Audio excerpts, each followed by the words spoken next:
This film is purely fictional. Please do not imitate it. Your like and subscribe are the motivation for me to update. Chapter 1. This summer is particularly hot. There are not many figures on the road. The few pedestrians are also in a hurry, wiping the sweat from their foreheads from time to time, wanting to leave the sun's range as soon as possible. At 1 or 2 o'clock in the afternoon, it was the hottest time. When Jim walked out of the building holding his things, he didn't have much stuff, so he packed it up quickly and walked back and forth while his grandfather was taking a nap. The sun shone brightly on the ground, and you could feel the scorching temperature just by looking at it. But when Jung felt that he was in a nightmare and felt cold from the bottom of his heart, outside the building, 2 young men and women carrying lunch boxes ran in. The girl paused when she saw Wen Jung, and a look of pity immediately appeared on her face. She said with concern, "Wen Jung, medicine is so advanced now. There is still hope for Grandpa Wen's illness to be cured. Don't be too sad." She was an intern who entered the company at the same time as Wen Jung. Seeing that the internship period was about to end, Wen Jung was definitely someone who could stay based on her usual performance. Unexpectedly, when Jung's grandfather was diagnosed with lung cancer, Wen Jung submitted his resignation report 2 days ago. Today, he came to the company to pack up his things, and his face was visibly tired. The girl sighed again, as if she felt pity for her colleague's experience. Wen Jung just nodded gently in the face of the girl's comfort, and then turned and left. The boy who was walking with the girl pouted unhappily. What attitude? His family is sick, so it's inevitable that he's in a bad mood. The girl was still looking at Wen Ding's back as she spoke. The boy was even more unhappy, especially when he thought of Wen Jing's good looks, and couldn't help but say, resigning directly to take care of the sick grandfather sounds really filial. But what hope is there for the elderly to cure lung cancer? If you quit your job for this, and then spend all your savings on treatment, you will probably regret it. Wen Jung is already pitiful enough. What are you talking about? And Wen Jung and his grandfather depend on each other for life, and they have a deep relationship, so it is not difficult to understand why he made such a choice. Wen Jung walked farther and farther away, and gradually could not hear the 2 people's words, but he didn't care about what they talked about. For Wen Jung, no matter whether his grandfather's illness can be cured, during this period of time, nothing can be more important than accompanying him. It's just that although his grandfather often smoked when he was young, he quit smoking many years ago to take care of him. The annual health checkup only found some minor problems. Why did he suddenly find lung cancer? Sitting blankly in the back seat of the taxi and letting his mind go, Wen Jung hadn't eaten since morning. But now, he didn't feel hungry at all. He sat here, thinking about what the doctor said about his grandfather's condition, trying not to fall into sadness. We've arrived at the city hospital. The driver's voice sounded. Wen Jung came back to his senses, opened the car door, and walked towards the inpatient department. It seems that some disease is in the high incidence period recently, and Wen Jung has been busy with his grandfather's affairs and has not paid attention to it. There are many patients in the hospital. When Grandpa Wen was diagnosed with the disease, there were still empty wards. Now all the wards in the city hospital are full. The nurses are very busy coming and going, and the corridors are also full of family members who come to visit and accompany the patients.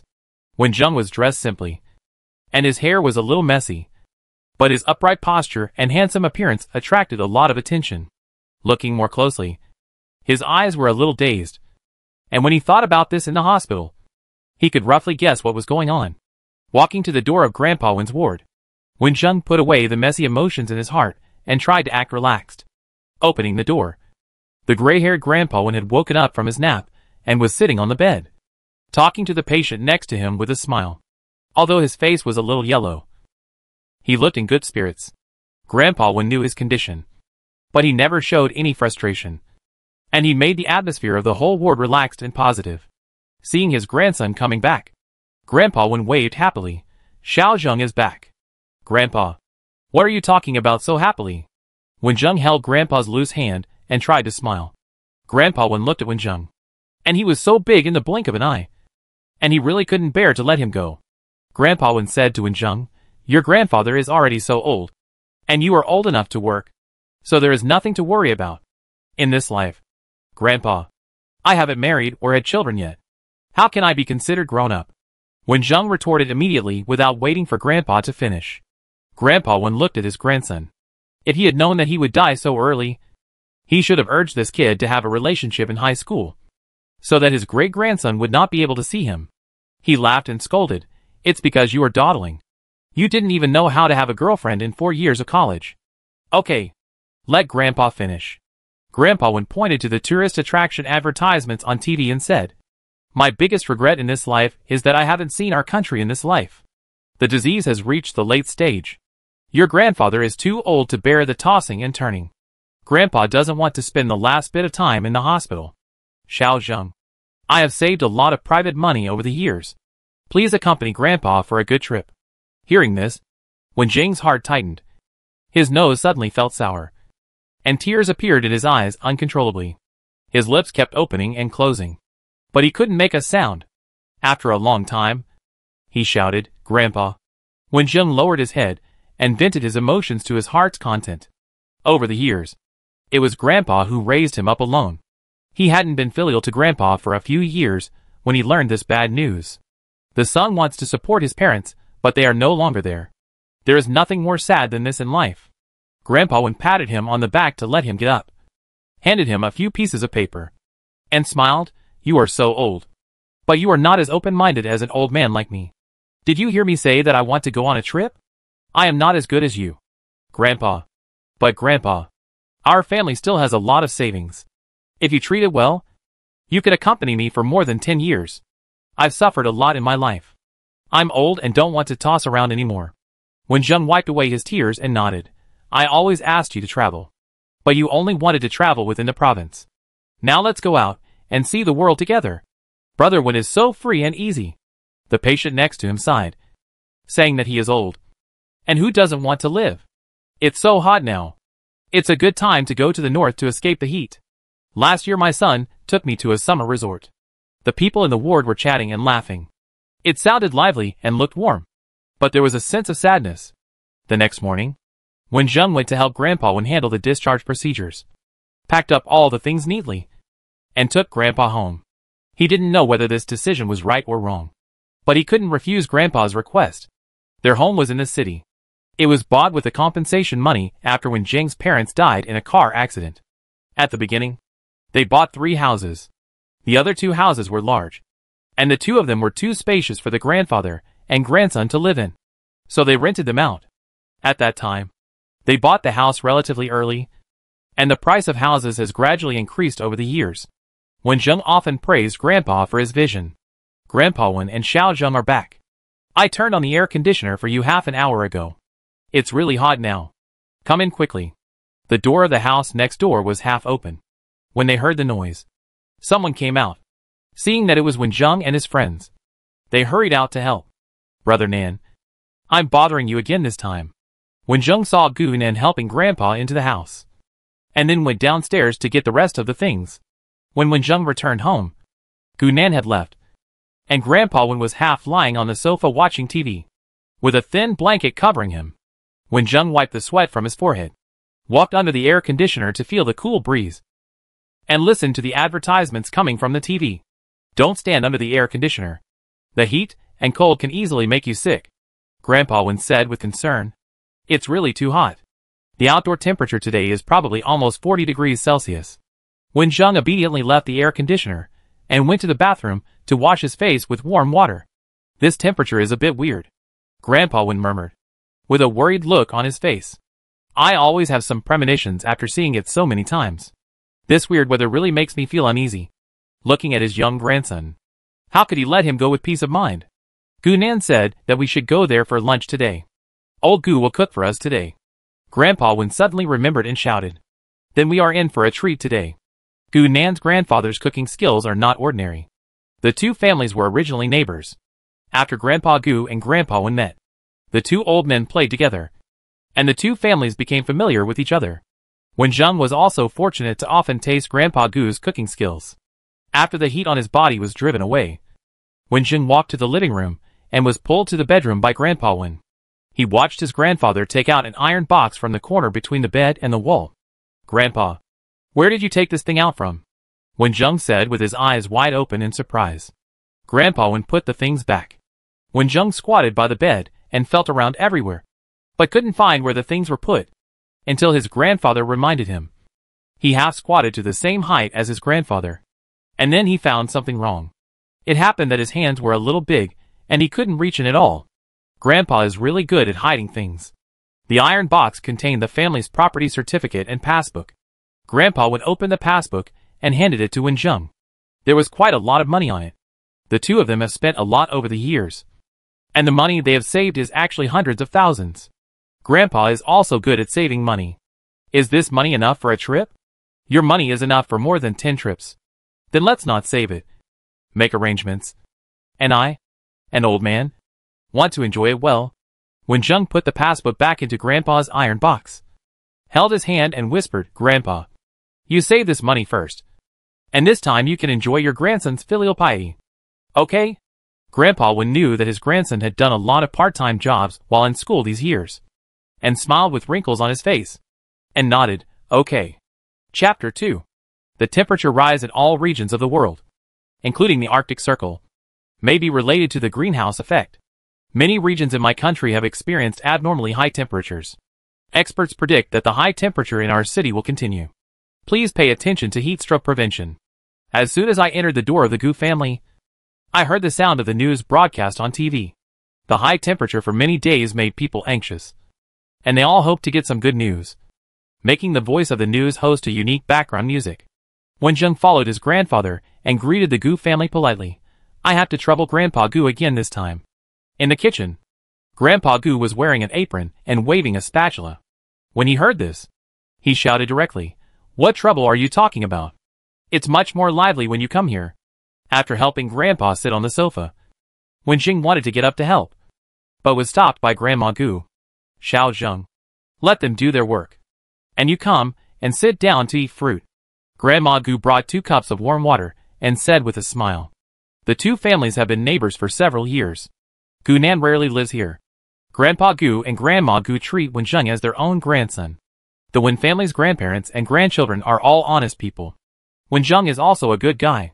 He gets up early every day for morning exercises. When he sees them, he will greet them obediently. He is much better than his grandson, who only knows how to stay in the house, and stay up late at night, and make up for sleep in the morning. Thinking of this, Grandma Gu wants to sigh. Gu Nan usually lives in the house he rented, but because the temperature is getting higher and higher during this period, his parents sent him to take care of his grandparents. After these days of getting a long day and night, Grandma Gu found that her eldest grandson's work and rest schedule is very unhealthy. It's not that he can't do his job during the day, so he must make it right. Gu Nan was still helping Grandpa in the kitchen, and knew nothing about Grandma Gu's plan. But even if he knew, he couldn't refute it. As an online novel writer who stayed up late every day to write, he couldn't see the sun every morning, let alone get up for morning exercises. He could only blame the damn inspiration, which only came at night. The food was almost ready. When it was time to eat, Grandpa Gu finally came out of the kitchen with a full body of rice fragrance. Everyone was busy moving the food from the kitchen to the living room. Grandpa Wen, try my cooking skills. Have you learned 3 points of my grandfather's true teachings? Okay, I'll try it. 3 points? What are you thinking about? You are too lazy to practice even the basic skills. The color, fragrance, and taste are not up to standard. At most, you can only get 1 point. Brother Gu, what young people need is encouragement. I think Xiaonan's cooking skills are 5 points of your true teachings. The Gu family didn't mention Grandpa Wen's illness. It seemed that the two families had a meal together as before, and the dinner table was lively.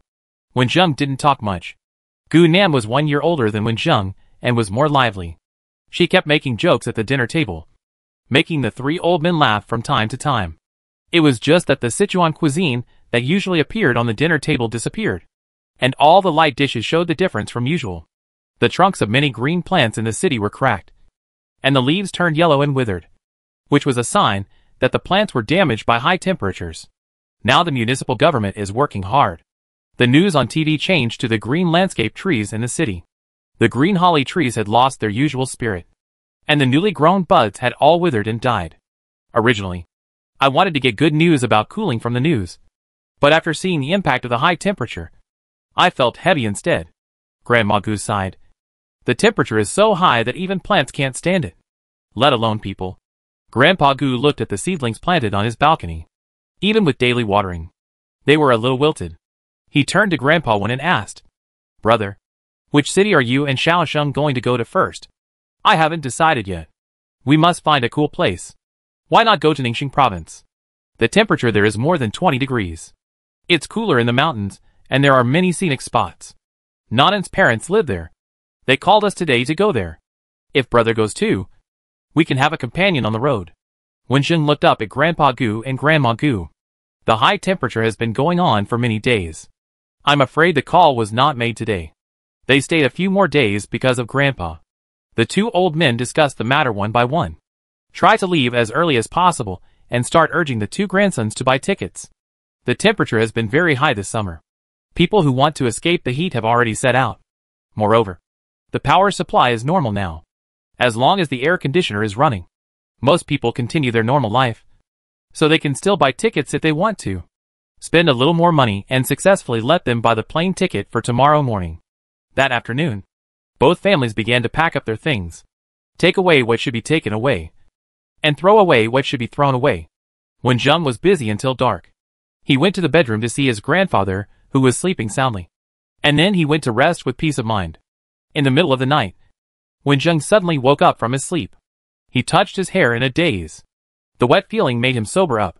His hair had been soaked with sweat. The air conditioner seemed to have stopped working. And the room was particularly hot and stuffy. Wenjing jumped out of bed in a panic and turned on the light switch. The room didn't light up. Probably because of a power outage. He hurried to the next bedroom, where Grandpa Wen was lying on the bed with a flushed face. Sweat was streaming down his head. And the thin blanket that was originally used to prevent cold had already fallen to the ground. "Grandpa! Grandpa! Wake up!"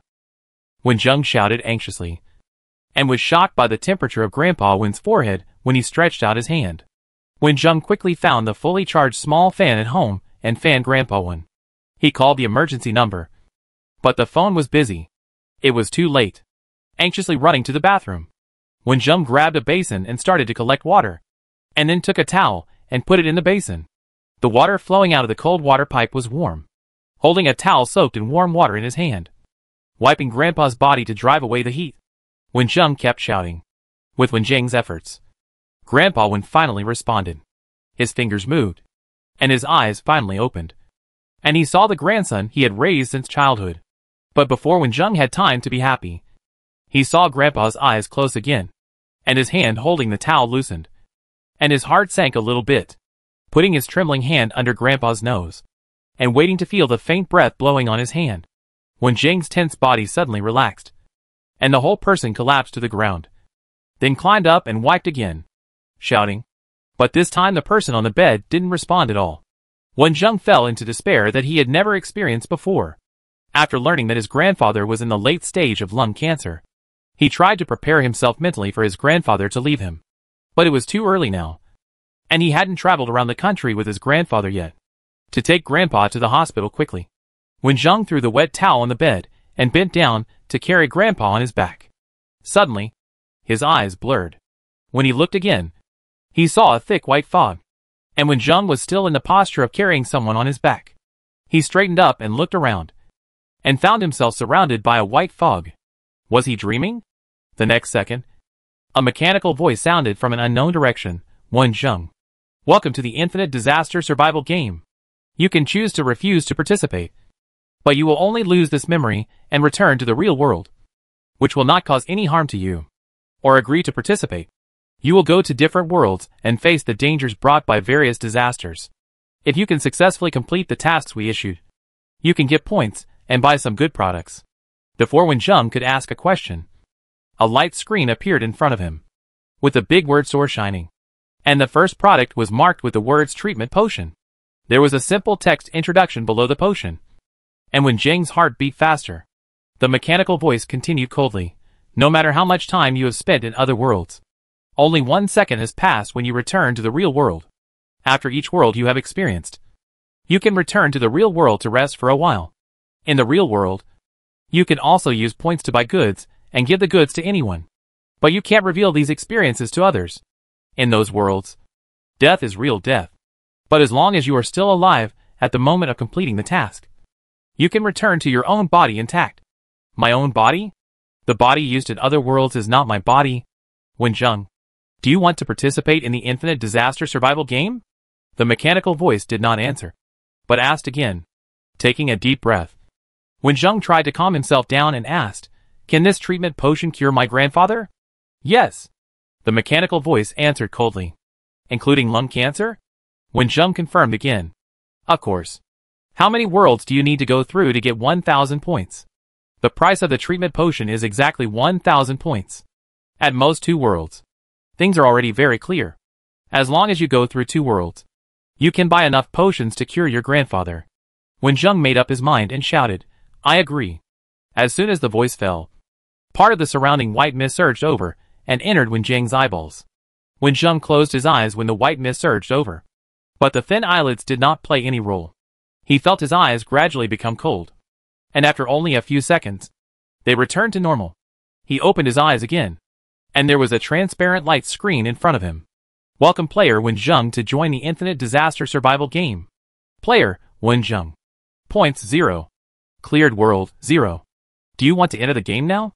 There is also an option to return to the real world in the lower right corner of the light screen, but it is gray and cannot be selected. Wenjung could only silently say yes in his heart.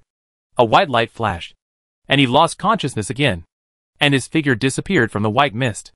When Wenjung woke up, he found himself lying on a bed, and information about this world and his current body began to appear in his mind. Chapter 3. The body that Wenjung is using now is also called Wenjung. He is a college student who just graduated. He was lucky enough to win a free cruise trip. It happened to be a holiday, so he did not sell the ticket and chose to enjoy this rare experience by himself. The original body had a great time on the cruise ship for 2 days, but it suddenly rained in the morning. The passengers on the cruise ship returned to the room in disappointment, and the original body also returned to the room to rest. In his mind, there are all the memories of the original body from childhood to adulthood. Wenjung opened his eyes, after reading only the part related to this cruise ship. The eyes felt a slight chill again, which disappeared in just a moment, and the light screen appeared in front of him. Player Wenjung. Welcome to the Infinite Disaster Survival Game. Novice Mission. Survival at Sea. World background. Deep in the Great East Ocean, there is a cruise ship that is about to encounter a storm. Faced with a sudden disaster, the lives of the people on the ship are in a countdown. Mission goal. Survive at sea for 7 days. Please try your best to survive. Completion reward. Basic reward points 300 points. Note, when the survival time is reached, the player can leave the copy immediately. A cruise ship about to encounter a storm? Wenjung was not surprised. When he knew from his memory that his original body was on a cruise ship, he could probably guess the possible challenges. But when he really saw the content of the challenge, Wenjung couldn't help but get nervous.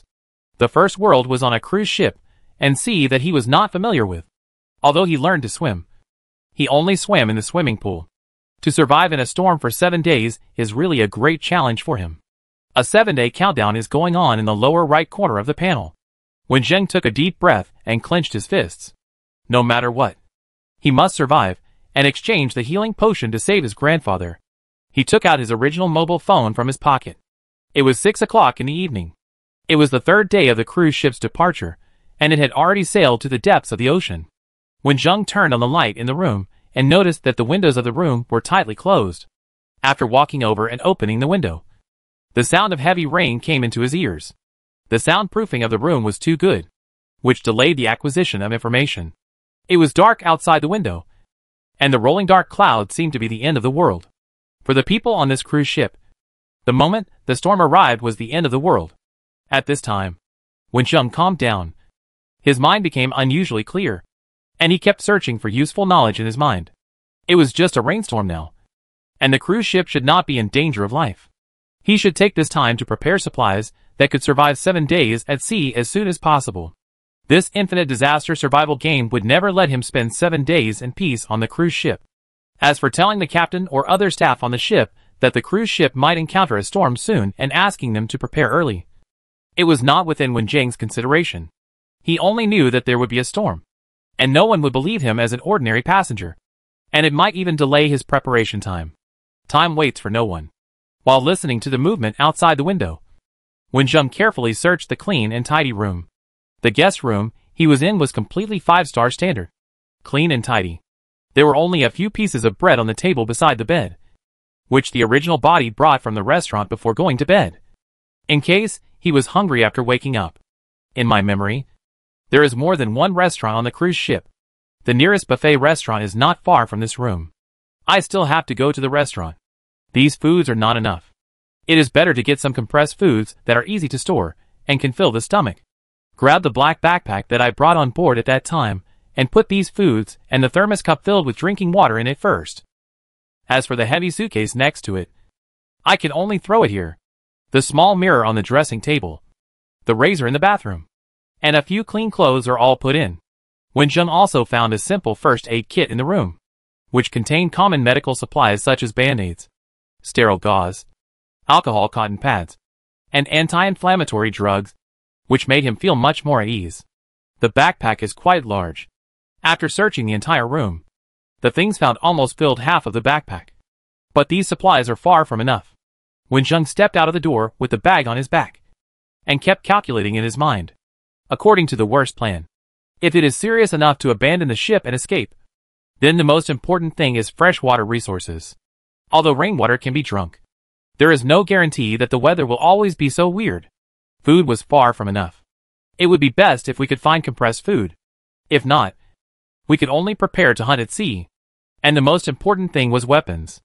On the way to the restaurant, the few travelers who were leaving looked at the young man with a huge backpack with surprised eyes.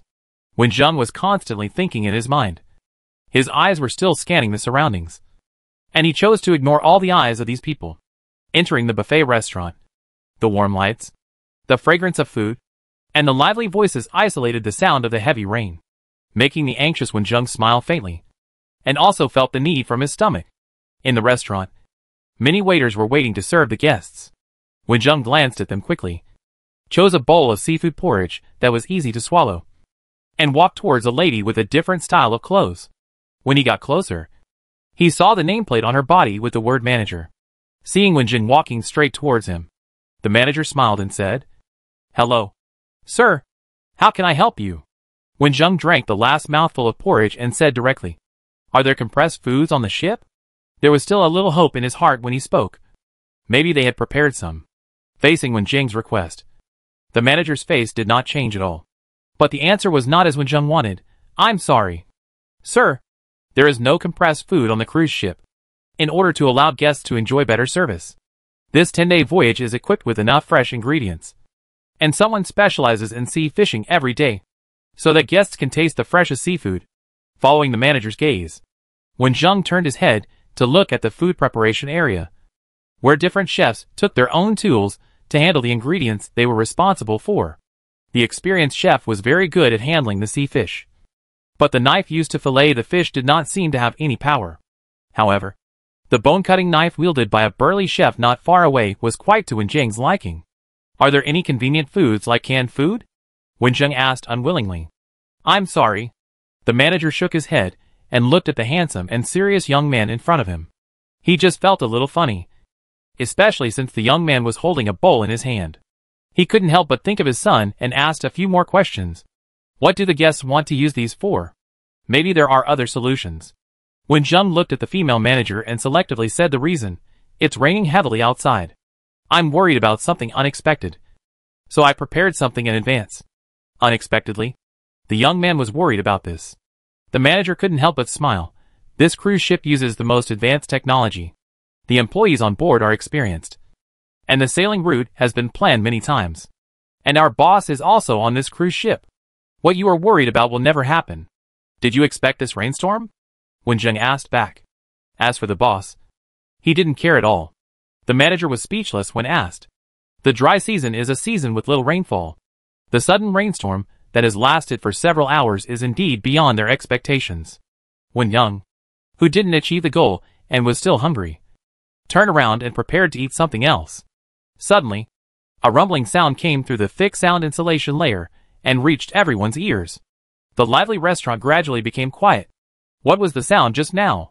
Someone said, and everyone in the restaurant started to discuss it. The sound through the sound insulation layer was originally distorted, and no one associated it with thunder at this time. Boom! Boom! Boom! A clearer sound rang out again. And the restaurant became quiet again after several consecutive sounds. Thinking of the rain that had not stopped outside, everyone had a bad feeling. Boom! Ah! Another loud noise. The ground suddenly began to tilt, causing everyone to scream. And the shrill alarm sounded. And everyone in the restaurant fell into panic. Dad! Mom! Wow! Bang! My leg! It seems to be broken. Doctor? Waiter? Can someone save me? Ah! My face! My face is going to be disfigured. The tilt came unexpectedly. The tables, chairs and benches were fixed to the ground. But people had no time to react and were tilted to the side and hit the tables and chairs. The dishes on the table fell to the ground or on people, causing more damage. The alarm, the cry for help, the cry, and the collision sound merged together, and the various sounds made people unable to react. When the first sound appeared, Wen Zheng knew it. The storm is coming. It's just that the tilt of the ground was not within Wen Zheng's expectations. Fortunately, he grabbed the handle next to him and fixed himself. When the manager next to him was about to fall, he reached out and grabbed him and helped him fix his body. The lights on the boat were still on. Wen Zheng, who was standing, took a glance and found that most people were injured. The most serious ones were those who used knives and forks when eating or chose hot soup. The tragic scene made Wen Zheng unable to bear it and turned his eyes away. In reality, he had just graduated from college and had only been interning for a few months. He had never seen such a scene. Thank you. The female manager stood up with the help of the decoration next to her. After thanking Wen Zheng, she took out the communicator and asked loudly about the current situation. Wen Zheng stood aside and did not leave. He could get the current situation of the cruise ship from this manager. He bent down and picked up the food that rolled around him. He removed the dirty skin of the buns and stuffed them into his mouth, and stuffed the steamed buns and bread into the backpack behind him. There was also a bone-cutting knife that slid over. Fortunately, the back of the knife slid towards him.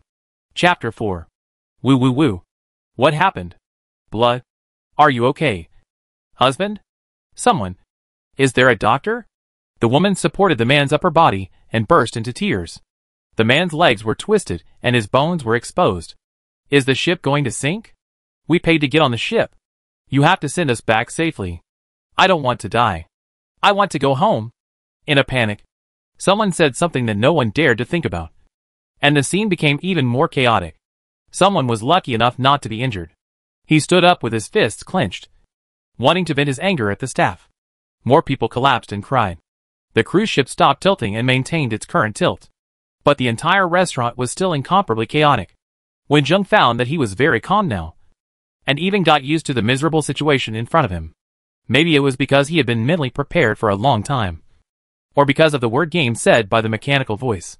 Wipe the bone-cutting knife he picked up clean, not thinking about where the blood stains on it came from. He wrapped the knife with the clothes in his backpack and put it in the backpack. He adjusted it several times and fixed the knife in the right position. The female manager next to her, who was waiting for the intercom to reply, finally came to her senses, with a look of fear and apprehension on her face. There was a wine cabinet with a protruding handle behind her where she was standing just now. If Wen Zheng hadn't pulled her, she would have bumped into it directly, and would have been injured no matter what. Her hand holding the intercom was trembling a little, and the sound she made was even sharper, with panic about the unknown. And she didn't notice Wen Zheng's actions at all. It was noisy here, and the intercom was also messy, and it took effort to distinguish the meaning of those intermittent words. The ship was damaged by lightning, caused a fire. The fire was not serious due to the heavy rain. We are investigating now. Please calm the passengers. Life jackets and lifeboats. Be prepared for the worst. The female manager couldn't believe what she heard. The noises just now were thunder. Now the ship was damaged by lightning and might have caused a fire. The female manager, who had great confidence in the cruise ship, suddenly collapsed. At this moment, the crying of the tourists suddenly became clear. Is the ship really going to sink? She couldn't imagine it. The female manager's eyes wandered around the restaurant. The scene in her sight was something that only happened in disaster movies. She felt more and more desperate until she saw Wen Zheng next to her. This young man picked up the food from the ground without changing his expression, and even stuffed it into his mouth. He was probably the calmest person in the whole restaurant. Facing Wen Zheng, The female manager's tone was somewhat complicated and difficult to understand, saying, "I didn't expect your worry to really happen." Wen Zheng was mechanically chewing a bun of unknown flavor, swallowing the food in his mouth that would be converted into energy, and said, "No matter what happens next, I will try my best to survive, and my family is waiting for me to go home." Wen Zheng's face had no expression when he said this, and his tone was also very calm. Only his eyes were particularly firm. The female manager was stunned and said self-deprecatingly, "I don't think as well as you." A young man. After calming down, the female manager restrained the panic and anxiety on her face, and bowed to Wen Zheng seriously to thank him. "Thank you again for pulling me just now. Collecting food is a good idea. There are many tightly packed chocolates and other candies in the duty-free shops on the ship, which should be more suitable." "Yes. How could I forget about high-calorie foods like chocolate?" Wen Zheng was a little annoyed. "Thank you, Sister Zhang, for reminding me. I have a feeling that things may get worse. You'd better make some preparations." Zhang Xiuhua, whose name was written on the nameplate, accepted Wen Zheng's advice. But she was in charge of this restaurant. No matter what happened, she must first control the current chaotic scene. The female manager first picked up the intercom to comfort her subordinates, contacted the doctor on the ship, and took steps to face these collapsed guests. "Dear passengers, please stay calm. Passengers who are injured, please stay in your current state and don't move at will. The doctor will be here soon. Those who are not injured, please cooperate with our staff." Zhang Xiuhua, holding a loudspeaker, calmly comforted these passengers. "The dream cruise we are on uses the most advanced technology of Yuaning Group. The current situation is not very good. If we explain what happened just now, I am afraid it will cause greater panic." The moment Zhang Xiuhua stood up, Wen Zheng hid aside, trying not to attract attention, and quietly walked towards the door of the restaurant. The sloping ground was not convenient for walking, and the various debris that rolled down from the table on the ground added a lot of difficulty to moving forward. Fortunately, the original body was a boy who loved sports. His body, which was regularly exercised, was stronger than Wen Zheng's own. He walked effortlessly with a backpack full of things on his back. He grabbed the tables and chairs fixed on the ground, flexibly stepped over various obstacles, and did not forget to pick up various things from the ground. A bottle of strong liquor, and several bottles of mineral water. When he stepped out of the restaurant door, and saw that the floor of the corridor outside was clean, he finally breathed a sigh of relief and opened a bottle of mineral water and took a few gulps.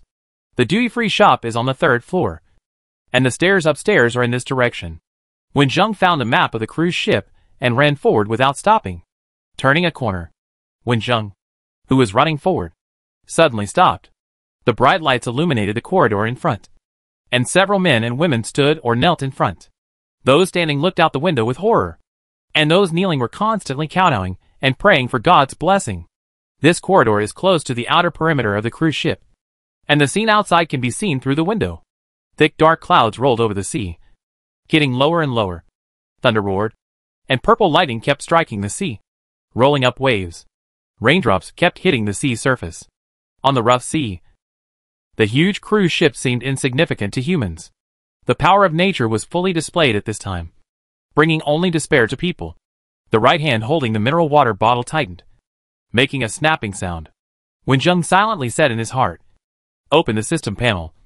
And the novice task displayed on it gave him great comfort. This is the first world, and players will not face a dead end. The novice task should be the simplest. But this situation now makes Wen Zheng fully understand the difficulty of the game of infinite disaster survival. Wen Zheng continued to take steps, skipping these people, and continued to run forward. Their eyes were always looking out the window, not giving Wen Zheng a single glance. He did not remind these people to prepare early. They were already frightened by the scene outside the window. It was unpredictable what kind of actions a collapsed person would take. He was now carrying a bulging black backpack, which was already eye-catching enough, and he could not make any other moves. The countdown in the lower right corner of the system panel reminded Wen Zheng that only 2 hours had passed, and 7 days seemed particularly long. He climbed up the stairs, and found the duty-free shop smoothly according to the signs on the map. The bright lights could be seen from a distance, and the inside was also a mess because of the tilt. The situation here was much better than the restaurant. There was no blood. The things on the shelves fell to the ground. Several female employees were tidying up in panic. Wen Zheng stepped into the duty-free shop. The employees, who heard the noise, turned around and looked up, and were frightened by Wen Zheng. The sturdy young man, carrying a huge backpack, looked down at them expressionlessly. The employees, who were frightened by the cruise ship accident, were now a little timid. "I'm here to buy something." Wen Zheng didn't realize that he had frightened anyone, and he was looking for his target. "Where are the foods like chocolate?" "Oh, in this area.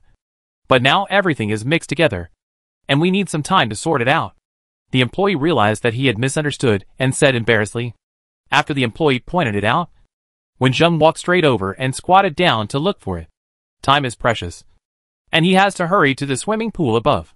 The tightly packaged chocolates and high-sugar desserts were all in hand, and the iron box packaging would not be so easily damaged. The only drawback is that the gram weight marked on the package is too small, and the backpack will not be able to fit more boxes. After finally choosing the food, Wen Zheng stood up and saw the swimsuits on the ground. Since there were swimsuits, there must be swimming rings. There was a swimming pool on this luxury cruise ship. He originally planned to go to the swimming pool to find a swimming ring, but he didn't think of the duty-free shop at all.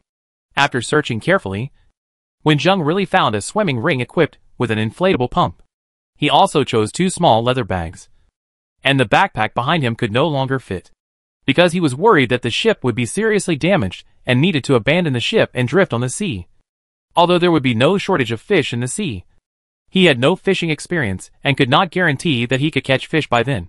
So Wen Zheng decided to store enough food to survive for 7 days. The things he packed now were enough for him alone. The most scarce resource on the sea is fresh water. Rainwater can be drunk, but no one knows when it will stop. Seawater cannot be drunk, but can be processed into fresh water, as long as the leather backpack behind him is not lost. The materials he collected in it can be used to make a simple purification device, so there is no need to worry about the problem of drinking water. The bone-chopping knife in the backpack is a weapon for self-defense, and the simple medical kit can also deal with some emergencies. Wen Zheng thought about it carefully, and was almost ready. He took out his original credit card and found the password from his memory. After paying the bill, Wen Zheng unpacked the food, took some of the food with him, and put the rest in 3 bags. Before leaving the room, Wen Zheng changed his clothes to the ones with the most pockets. The weight of the backpack gave Wen Zheng enough sense of security. Finally, Wen Zheng was relieved after being prepared. Only then did he care about other things. The ship has not been in chaos yet. Maybe the life of drifting on the sea can come later. Chapter 5. In the luxurious suite on the top floor of the cruise ship, a middle-aged man with extraordinary momentum was lying on the bed, frowning and looking at the sky outside the ship. The door opened, and someone trotted to the bed. The middle-aged man retracted his gaze and asked, "Have you investigated it clearly?" The assistant who just ran into the room inserted the USB drive into the computer and said, "Lightning did hit the ship, but it did not cause much damage. This tilt was caused by an unknown impact in the cabin, which damaged the hull and caused seawater to flow in. The hull has been repaired, and the drainer has been opened. It is expected that all seawater will be discharged within half an hour." The assistant said with lingering fear. The deep-sea camera installed outside the ship captured several shadows, which seemed like some kind of huge fish with sharp horns. Not bothering to wipe the sweat from his forehead, the assistant glanced at the boss's suspicious expression. In fact, he didn't believe it until he saw the video. At this time, the image in the USB flash drive was finally released. The image was originally very clear, but when the thunder and lightning sounded, it was affected by this special thunderstorm, whether just like the communication settings on the ship. In the blurred image, a huge creature with sharp horns was vaguely seen approaching in the seawater, and then suddenly rushed forward, and the picture became pitch black. According to the time and direction, these creatures were the culprits that caused the ship to tilt. Seeing the creature, the middle-aged man's face became particularly solemn, and he made arrangements. Quickly check other cameras to see if there are any such creatures around the cruise ship, and be prepared to abandon the ship. After saying that, he couldn't help coughing twice. This middle-aged man was Wang Ningyuan, the founder and chairman of Yuaning Group, to which the cruise ship belonged. Just as the female manager in the restaurant said, the big boss was also on this cruise ship. The assistant poured a glass of water and said with concern, "Boss, you should rest early. I will take care of what you ordered." The door was closed, and the assistant carefully instructed the bodyguards guarding outside the suite, and left here according to the boss's instructions. The cruise ship completely lost contact with the outside world. The strange storm and unknown strange creatures. The experience in the past few hours seemed like a nightmare. If those creatures with sharp horns hit a few more times, the cruise ship would only sink into the sea. And whether these unknown creatures will be encountered when drifting on the sea is still an unknown. The assistant began to regret coming here with the boss, and even complained in his heart, "I just hope everything will go well in the future." On the other side, Wenjung did not return to his room. His room was on the second floor, which was obviously not safe enough. This cruise ship has 6 floors, and Wenjung hid in the cleaning tool room on the 5th floor. If it were normal, he might be discovered by the employees soon. But in this situation, no one would come here. Take out all the things in the 3 backpacks. Rearrange them. Throw away all the unnecessary packaging. And try to reduce the overall volume of these things. Carrying 3 full bags may be too conspicuous. After quickly sorting out the things, Wenjing leaned against the wall, closed his eyes, and rested his energy, but did not dare to really fall asleep. The door of the tool room was opened a crack to ensure that the movement outside could be transmitted in. It felt like not long after resting, Wenjung felt the hull tilt again. He did not open his eyes, but held the rack beside him to stabilize his body, counting silently in his heart. Soon, the ship was violently bumpy, but this time it was even more different. The cruise ship encountered an unsolvable dilemma, and a voice appeared everywhere on the ship. "Dear passengers, I am the captain of this cruise ship. I am sorry to tell you this unfortunate news. The cruise ship was attacked by unknown creatures, and the cabin was severely damaged and could not be repaired. We have tried our best to delay the sinking of the cruise ship. Please go to the deck quickly. We have prepared life jackets and lifeboats." The captain's voice was particularly tired. Wenjung carried everything on his back and stood up, but did not go out immediately. The tool room he chose was the only way to the 4th deck, and there was a staircase next to it, so he would not miss any movement. The moment the broadcast sounded, the chaos began. Wenjung approached the door and looked out through the crack in the door. Only a few doors were open around. In times of panic, few people chose to stay in their rooms. They all hoped to find comfort in a lively place with cruise ship staff. Soon, footsteps came from far away. The first to react were a family of 3. But they were busy running for their lives and had nothing on them. Wenjung didn't want to be the focus of everyone's attention. He just hoped that there would be a similar crowd for him to blend in. Of course, he set a time limit for his waiting. If he couldn't wait for the right crowd, he had to go to the deck to fight for life jackets and lifeboats. Fortunately, his luck was not bad. After giving up more than a dozen people who fled in a hurry without packing up their things, they finally found a team that reacted quickly. A group of 6 young people ran through the door, all of them carrying large or small backpacks. When Wenjung saw them, his eyes lit up, and he followed them quietly. As long as he ran forward for a few more minutes, he would be able to reach the deck. Wait a minute. My husband's leg was injured, and it was inconvenient for him to walk. I can't help him alone. The door next to him suddenly opened, and a young woman with a dull face suddenly ran out. After seeing their group of people, she pulled the person in front and wouldn't let him go. The man running in the front was suddenly hugged, and he pushed the person forward reflexively. The young woman was pushed to the ground and sat on the ground and cried. The leading man suddenly stopped in a state of bewilderment and tried to help the man up. The woman grabbed him and looked over with empty eyes. Please help me to help him over. It's just a short distance." The door of the room the woman ran out of was half open, and the man inside could be seen lying on the bed, with thick bandages wrapped around his legs, which were faintly green, and should be covered with some kind of medicine. The leading man hesitated and looked back at his companions. A long-haired woman in the team suddenly said, "I am a young girl with little strength, so I can't help much. So I'll go first." She started to walk forward. Her pace was not fast, but her companions did not keep up. Wenjung was walking at the end and was blocked by this group of people. He felt a little anxious. The woman gave people an indescribable sense of weirdness, and it was just a game. When Wenjung was about to walk over regardless of anything, he saw the leading boy helping the woman who asked for help, looking at the long-haired girl with some disappointment, and deliberately shouting, "It's such a short distance. It won't waste much time to help someone over. The more dangerous the situation is, the more we should help each other instead of getting angry." Wenjung shook his head and shouted directly, "Please make way. Don't block the road." The group of people came to their senses and subconsciously moved aside. Suddenly they thought that they didn't notice when this person came. When Jing walked through the group of people, past the woman who asked for help without looking away, and ran in front of the long-haired girl. It's better to attract attention than to be delayed by others all the time. The leading man stared at Wen Jing's back and said loudly, "In times of crisis, we should help each other. I will go and help your husband up." After that, he turned around and asked a boy in the team for help. "Lazy, come with me to help this big brother out." Wen Zheng pretended not to hear what the leading man said. But the long-haired girl couldn't help it and turned around and shouted, "Zhao Xing, are you crazy? This place is not far from the deck. She can ask the staff on the ship for help. What's the point of asking passers-by for help?" After that, the long-haired girl no longer had any expectations and ran to the deck quickly. The leading man, that is, Zhao Xing's face became particularly ugly.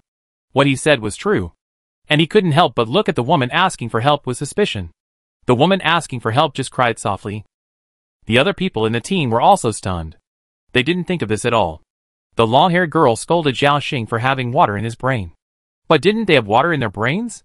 Why didn't Xie Zhuohua make it clear earlier? Another girl in the team muttered quietly. The one in front. "Why are you standing there stupidly blocking the way? Are you as stupid as this broken boat? If you don't want to escape, don't block others." There was a curse behind them. Before this team could react, another group of people who were fleeing also surpassed them.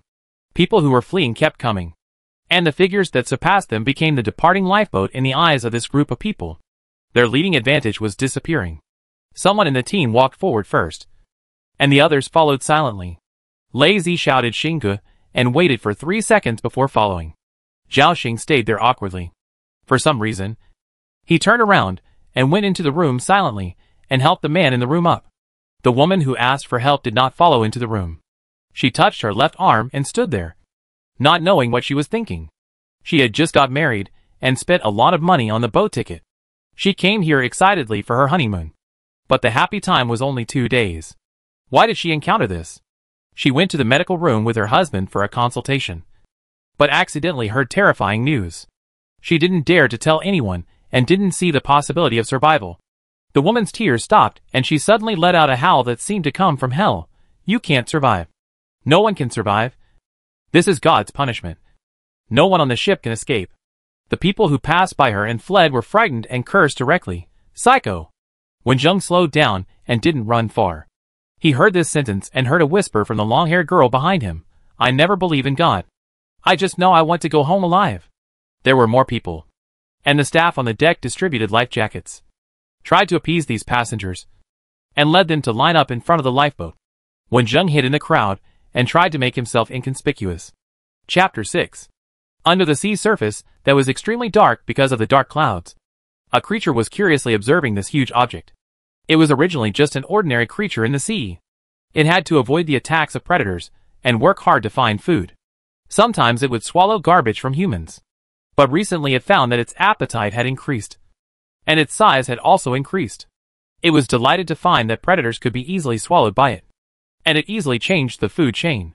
The only thing that bothered it was the sharp horns on its head. Only when it hit the prey could it not feel the itch from the horns. But the large prey around it either escaped far away or was not preyed by it. And soon it could not find a new grinding board, until a ship entered its hunting range. It followed behind with some caution. When the lightning struck the ship, it finally couldn't hold back. With a bang, it shook its tail. What a good grinding board! It cruised around the huge object with satisfaction, which was enough for a long time, and then hit it again. The drainer is still working hard, but it may have little effect.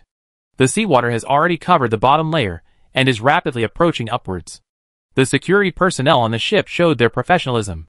They did not rush to escape, but went to each floor of the ship to direct the panicked tourists. But the cruise ship sank too fast, and there was no time to react. The fourth deck entered an emergency situation, and the seawater had reached the second floor. "Please put on your life jacket quickly. Don't panic. The cruise ship is equipped with enough lifeboats and rafts. Please carefully recall the training before boarding the ship and use the life rafts equipped on the side of the ship." The staff on the fourth floor comforted. The ship is equipped with enough lifeboats and life rafts for all passengers. But the use of lifeboats takes time and has relatively strict conditions for use. which is not suitable for the current situation. The side of the ship is equipped with a life raft that can be used more quickly, which becomes the first choice at this time. The safety personnel will release the life raft. Those without safety personnel can operate it by themselves. First, loosen the unhooking device. Throw the life raft into the sea. Hold the hand rope and wait for the life raft to be inflated. Everyone climbs the raft through the soft ladder. Those who can swim can also jump directly into the sea. The staff kept repeating and directing everyone to use the life raft. The lightning disappeared. The dark clouds dissipated. The rain began to slow down, and the wind was whistling. The people on the deck were drenched in the rain, constantly praying to God, hoping that the ship would sink more slowly. The safety personnel on the cruise ship came to the side of the ship in advance and skillfully put the life raft into the water. When it came into contact with the seawater, the life raft quickly and automatically inflated into shape, as if a switch was pressed. Countless octagonal life rafts appeared on the sea. Please let the elderly, weak, sick and disabled enter the life rafts first. Small life rafts can accommodate 8 people, and large life rafts can accommodate 16 people. Please line up and get on the rafts in an orderly manner. The security personnel maintained order at the side of the boat, but not everyone obeyed the arrangements of the security personnel. Some people just jumped into the sea and struggled to climb onto the life raft. Everyone, make way.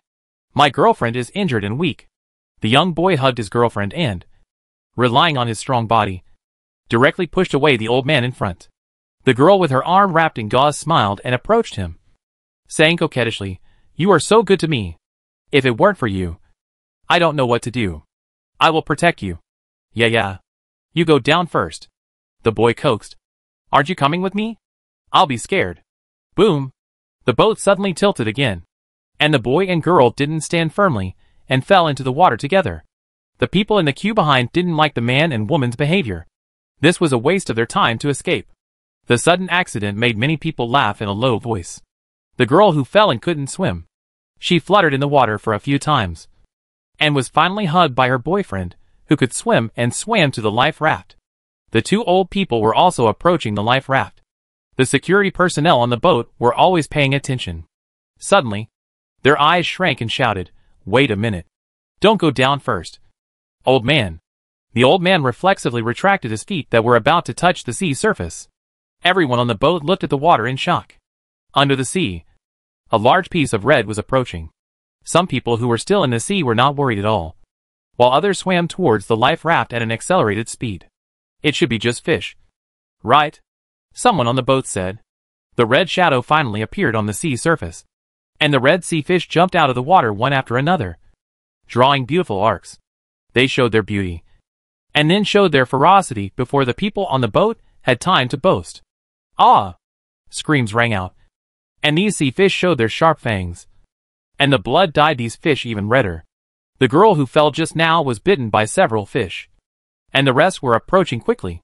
Fortunately, the boy who said he would protect him was fine, and he chose to swim away alone. On the 5th deck, Wen Zheng, wearing a life jacket, was standing by the ship.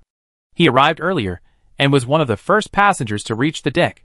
But, life raft? The original body's memory said that every passenger had to take a safety course before boarding the cruise ship. But the original owner did not listen carefully, and Wen Zheng did not get any useful information in his memory.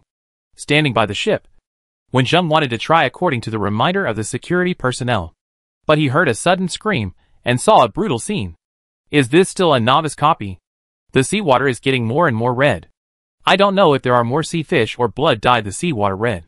People who saw this scene couldn't help but vomit and began to collapse emotionally. It was bad enough to encounter a cruise ship accident, and they even encountered piranhas. Will God give people a way to live? Some people knelt on the deck and cried, and the sound infected others. Even if some people didn't see the scene on the sea clearly, they began to cry loudly. Fortunately, someone remained calm and found something wrong. These fish seemed to only attack people with injuries. Those who were bitten by piranhas seemed to have injuries, while those without injuries were safe and sound. Is anyone going down to try? I don't want to die. There's no time left. The seawater was approaching the 4th floor, and the passengers on the 4th floor could only take a gamble. Wen Zheng, who stayed on the 5th floor, still had time. He felt something was wrong. Didn't all the wounded in the sea attract red fish? rather than saying that the fish were attracted by the wounds. It was more like the medicine applied. Wenjing felt cold all over, and his face became ugly. The medicine on his body could not be used. Tourists on the 5th floor began to board the raft. But what about the injured? Especially the relatives and friends of the injured. Are they going to watch them die like this? More people who were not physically injured were hiding from the injured in fear, worried that the blood of these people would be contaminated on themselves and be attacked by red fish. And then, we will be on the life raft in a while. Don't be afraid. Mom and Dad will always be with you. The voice of a young father sounded. He was holding a little girl in a men's coat in his arms. He could vaguely see that the girl was holding gauze on her feet, which was tightly tied with a transparent plastic bag and taped to isolate the rain from the outside. The father knew what he might have to face, but he couldn't let go of his child. The young father continued to walk forward with his daughter in his arms until his daughter's voice rang in his ears. Mom, come here quickly. He stopped and turned around to look. The woman stood there crying silently, without moving a step. The young father was silent for 2 seconds before speaking. Wife, I'll take it down. Hearing her husband's words, the young mother's shoulders kept shaking, but she never dared to raise her head. Everyone knew what they would face after going down. She was still young, and she just didn't want to die. The girl didn't know what happened, but she was a little uneasy. She stretched out her hand in the direction of her mother and shouted, Mom. The mother trembled violently, but still said nothing. Anan, Mom has other things to do. Can Dad accompany you? The young father asked his daughter to look at him and comforted her in a low voice. Everyone looked at this family. People are often powerless in the face of disaster. The father chose to protect his daughter and was willing to sacrifice his life for her, which deserves everyone's respect. On the contrary, the young mother chose herself. It's just that in this situation, not many people despise her. Most people may make the same choice as this mother. Despair spread among the wounded. I can't live anyway, so we might as well die together. Suddenly, the wounded began to attack the people around them. You bastard! A female wounded suddenly pounced on the man who was hiding aside and bit off a piece of meat directly. Now we are all injured. Don't think about leaving me. Madman! Madman! The man slapped the other person directly, covering the wound on his shoulder. His face was particularly hideous. From now on, the scene became uncontrollable. The feeling of despair was enough to drive people crazy, and the security personnel were completely unable to control the situation. They could comfort ordinary people who were afraid of death, but they couldn't deal with crazy people who were not afraid of death. When Jung understood that he should board the raft, he looked around and accidentally saw the woman who asked for help. Her injured husband was wearing long pants to cover the gauze on his leg. The leading boy who helped was also standing next to him, but he had a long wound on his hand. Ignoring them and looking at the father and daughter, who were about to jump off not far away, Wenjung thought of Grandpa Wen and was about to say something, but someone spoke in front of him, try to cover up the smell, throwing a bottle of perfume over. Wenjung turned his head and saw the long-haired girl who was talking before, only a few meters away, locked on the nearest small life raft. Wenjung adjusted the angle and jumped directly, successfully avoiding the attention of the red fish and climbing onto the life raft. Chapter 7. Wenjung flipped over and jumped, nimbly climbing onto the small life raft he had been aiming for. This inflatable rubber life raft has floating tires on the top and bottom, a raft bottom, and a double-layer tent on the top. After a quick look, Wenjung just picked up the instructions on the raft when someone stepped onto the soft ladder of the life raft. Wenjung looked at it without any surprise. It was the long-haired girl. The long-haired girl grabbed the rope and climbed carefully to the life raft. She nodded slightly after seeing Wenjung. Then she passed Wenjung and found the paddle bag with the folding paddle. Wenjung, holding the instructions in his hand, was a little embarrassed. He was originally a sports student. He was strong but didn't like to study. He didn't remember anything about life rafts. Wenjung himself had never learned about the relevant knowledge, so he could only cram at the last minute. While taking the paddle out of the paddle bag, the two young boys climbed onto the life raft. But just as they climbed up, a voice sounded from above, and in, hold Daddy's neck tightly. Wenjung and the long-haired girl saw the scene outside and quickly stepped forward to help. The young father unbuttoned his coat outside, protected his daughter firmly, and jumped directly from the ship. The red fish waiting on the sea turned their heads in confusion. The little girl's wound was tightly wrapped with bandages, tape and coats, and was sprayed with a lot of perfume. which temporarily confused the red fish. The father and daughter were getting closer and closer to the life raft and the sea. Some sensitive red fish finally smelled the smell that attracted them, and suddenly jumped out of the sea with their mouths wide open, and were successfully fought away. When Zheng and the long-haired girl, holding the paddle, shot down most of the jumping red fish, the father and daughter landed safely on the raft, and were pulled into the cabin by Wen Zheng, who quickly closed the door curtain. The red fish hit the life raft and made a popping sound. The two boys were panicked, but were pulled up by the long-haired girl, and each of them had a paddle in their hands, paddled quickly, because the door curtain was closed.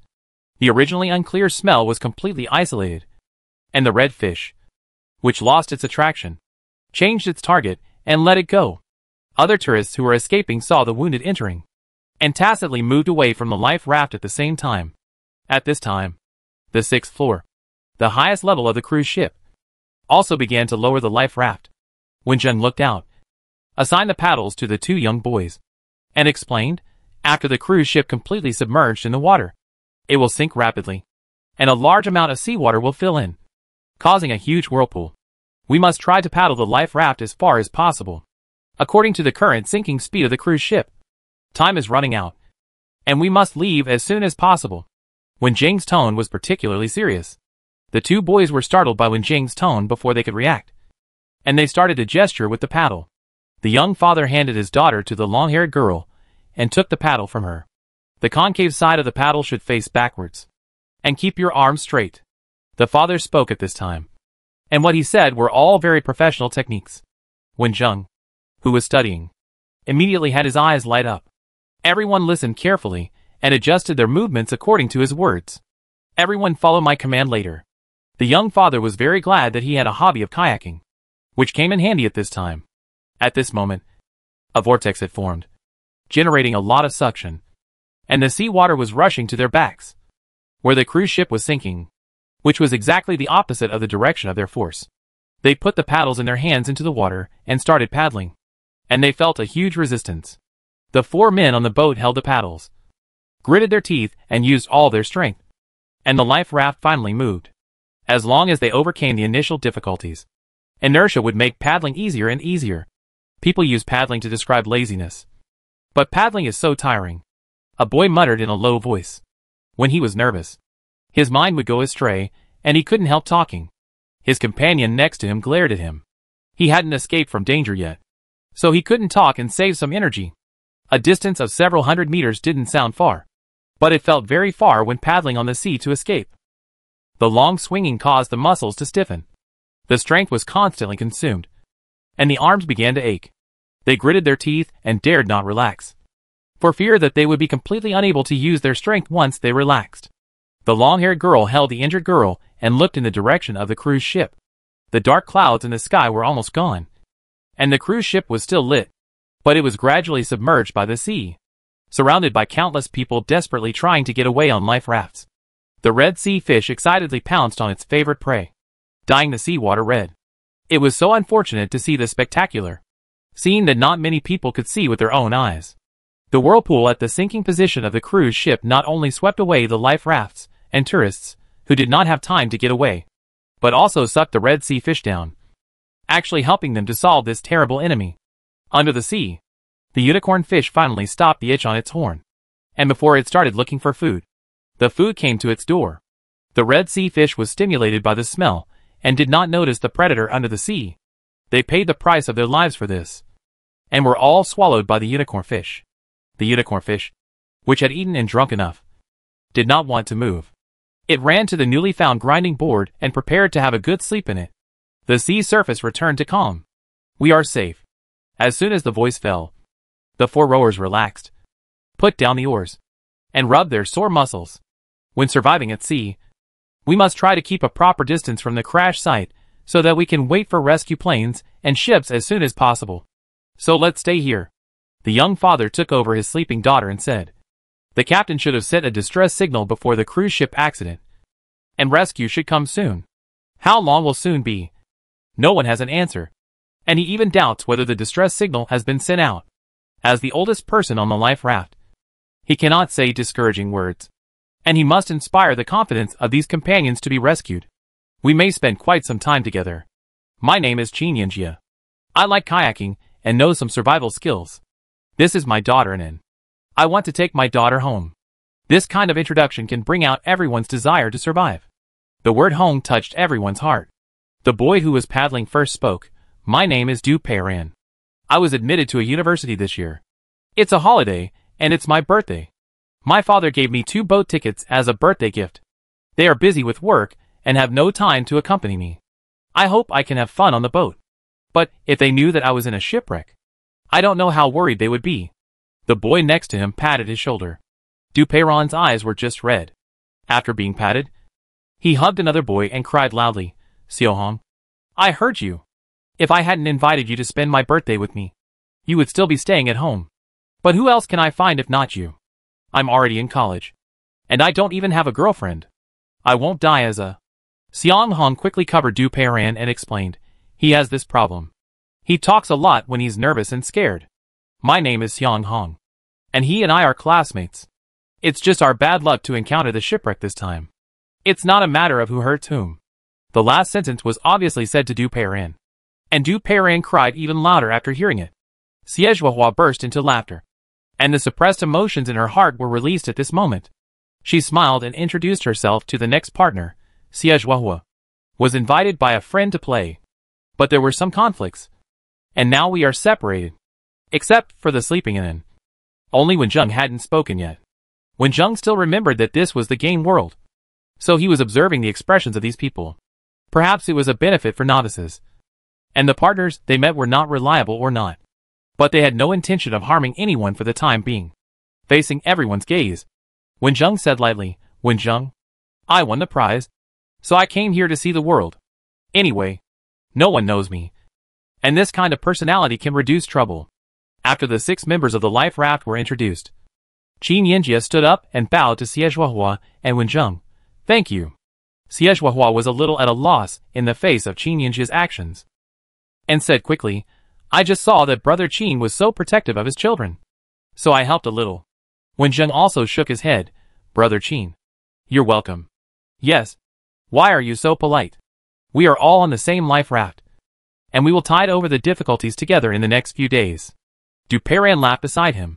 Qin Yinjie was the oldest and had more experience than the others on the raft. He could paddle and knew survival knowledge. His words were well reasoned. So he was assumed to be the leader of the life raft. Qin Yinjie, holding his daughter, looked at these young children and took the initiative to take care of them. The life raft was equipped with life-saving items. And Qin Yinjie asked everyone to find and sort them out. The life raft was equipped with instructions for use. And everything was easily found according to the above markings. There were various small tools such as inflators, flashlights, whistles, spare cylinders filled with fresh water and life-saving rations, and simple medical kits. Seeing these things, everyone felt relieved. If they were frugal, they should be able to hold on until rescue arrived. Du Peiran divided the life-saving rations into 6 equal parts, then took his own portion and started eating. After all this time, you're only feeling hungry now. So I won't be polite. Just tell me what you want to eat. I'll get it for you. Pack some biscuits for me. Wenjung said. Okay. Brother Wen. Take it. From the time I came here to now, only 6 hours have passed. The system has set a 7-day survival time. And there is almost no possibility of waiting for rescue in these 7 days. The appearance of the Red Sea fish made Wenjung sure that things would not be that simple. He ate the compressed biscuits quietly. And finally did not bring up the topic, letting everyone be happy for a while. Chapter 8. In June 20XX. The Gregorian calendar. There were frequent drizzles. Until one day, many people looked up at the sky to welcome the sudden storm. In a very short time, the whole world noticed something strange. And everyone's attention was attracted by the storm. This rainstorm, regardless of country or climate, kept the same pace and fell on the whole world at the same time. Before any results were discussed about this rainstorm, various aquatic creatures could not stand the loneliness and showed their mutated abilities to humans. And injuries occurred frequently. Is the end of the world coming? The whole world fell into panic. And various emergency meetings were held. All forces were used to maintain social stability. And humans stayed away from the coastline. As for those ships that lost news because of going out to sea, they were forgotten by most people. Around the place where the cruise ship sank, many life rafts floated on the sea. Throw down the sea anchor and fix the position of the life raft to prevent the life raft from drifting to an unknown place along the waves without their knowledge. Everyone kept a distance, and occasionally the light from the flashlight would light up, illuminating the figures in the life rafts. No one's communication tools could receive any signal. Those who were not seriously flooded could still play single-player games, but they could not contact the outside world. These survivors did not know that the sea had become a forbidden area for humans, and they did not know how many dangers lurked under the sea. In some ways, they were lucky, because this was the territory of the unicorn fish. The unicorn fish sleeping in the sinking cruise ship inadvertently became their protector, allowing them to avoid many dangers. The survivors, who knew nothing about this, were still waiting for the arrival of rescue. Wang Yuaning, the chairman of Yuaning Group, took his employees and bodyguards on a life raft and drifted on the sea. There were only 10 people in the 16-person life raft, and there were 2 huge machines. The cruise ship was hit and sunk, which was an unexpected accident. But the sudden attack, the ferocious man-eating red fish, and the betrayal of his confidants were all man-made. Wang Yuaning was sure that his sea trip this time was a trap set by others. When Zheng and his friends felt pretty good in the life raft, there were only 6 of them in the life raft full of 8 people, and the space was very ample. The food and fresh water stored in the raft gave people enough sense of security, according to the description in the instructions. The things inside were equipped according to the full load of 8 people, enough for 8 people for 4 days. If there was no accident, the 6 of them could last longer. Xian Hong yawned, and the sleepiness could be transmitted to others. The spirit that had been tense for a long time suddenly relaxed, and the eyes closed uncontrollably. The cruise ship accident happened at around 6 p.m. Although many things happened during this period, they all happened in a very short time. Now it is late at night, and it is time to rest. Duperrin closed his eyes and took off his life jacket so that he could sleep comfortably. However, just after taking off the life jacket and before he had time to lie down, he heard Wenjung say, "I think we need to take turns to keep watch at night." After saying that, Wenjung did not immediately explain the reason, but observed for a while. Duperrin and Xiang Hong were confused. They thought that now they only needed to wait for rescue to arrive. This life raft is sturdy and warm, so there is nothing to worry about. Qin Yinjia and Xiejuahua thought a lot. Qin Yinjia hugged his daughter tightly, frowning. "I have never heard of those red sea fish. We should be cautious. There is a brochure about related fish on the cruise ship." Qin Yinjia read it when he was bored. He also heard some about it from the chef when he was eating seafood in the restaurant. There is no relevant description of this ferocious fish. The ferocious red fish left a deep impression on everyone. Duperrin immediately shuddered and squeezed towards Xiang Hong. He didn't want to think so much. Can't he just treat it as a nightmare? Didn't those sea fish disappear? Duperrin asked. The captain said at the time that the cruise ship accident was caused by unidentified creatures. And there were also these red sea fish that hurt people. It is indeed better to be cautious. Qin Yinjia also agreed with the proposal of keeping watch. Xiejuahua thought of another question. She saw the scene when the cruise ship sank completely with her own eyes. "I saw it when the ship sank. Those red fish were also sucked down by the whirlpool. They will be attracted by the smell of blood and hurt people. They are likely to swim up from the bottom of the sea." Everyone's eyes were on the injured leg of the little girl in. Just now, everyone was eating, and Qin Yinjia took off the waterproof tape wrapped around the wound. If these red fish really swam up, an Anne's wound would be a time bomb. But none of the boys and girls on the raft wanted to drive Qin Yinjia, and in a way, Wenjung hesitated for 2 seconds and put forward his own guess. Those fish don't seem to like the smell of blood. After the red fish appeared, Wenjung himself had no injuries, so he was in the mood to observe carefully. The primary target of the red fish is the wounds. But not all wounded people attract the red fish. So it is not the smell of blood that attracts the red fish. Wenjung continued, "I guess it may be the ointment applied on the wound." Qin Yinjia spoke in a complex tone, and then had a deep cut on his leg, and the medical staff on the ship applied a green ointment. He said that this is the latest research result of Yuaning Group, and it is very effective in treating trauma. It can't be the ointment. After we are rescued, we will take this ointment for testing. If there is really a problem, we will sue Yuaning Group to death. Duperrin was frightened and cursed indignantly. Wenjung carefully searched the memory of the original body. In this world's China, the main business of Yuaning Group is the development of marine resources. involving tourism, logistics, real estate, medical industry, etc. And there are many marine research institutes. The main focus of the medical profession is to use medicines and health products developed from various marine organisms. No wonder Qin Yinjie agreed to let medical staff use this green ointment. These are all their guesses, and there is no way to verify it now. However, if it is the green ointment, then there should be no problem with other medicines. There are other ways to treat an An's wound. Everyone drove away the sleepiness and started to act without waiting for Qin Yinjie to say anything.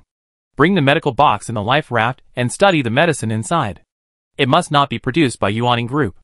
Use the emergency flashlight to check the surrounding sea surface and find tools that can be used.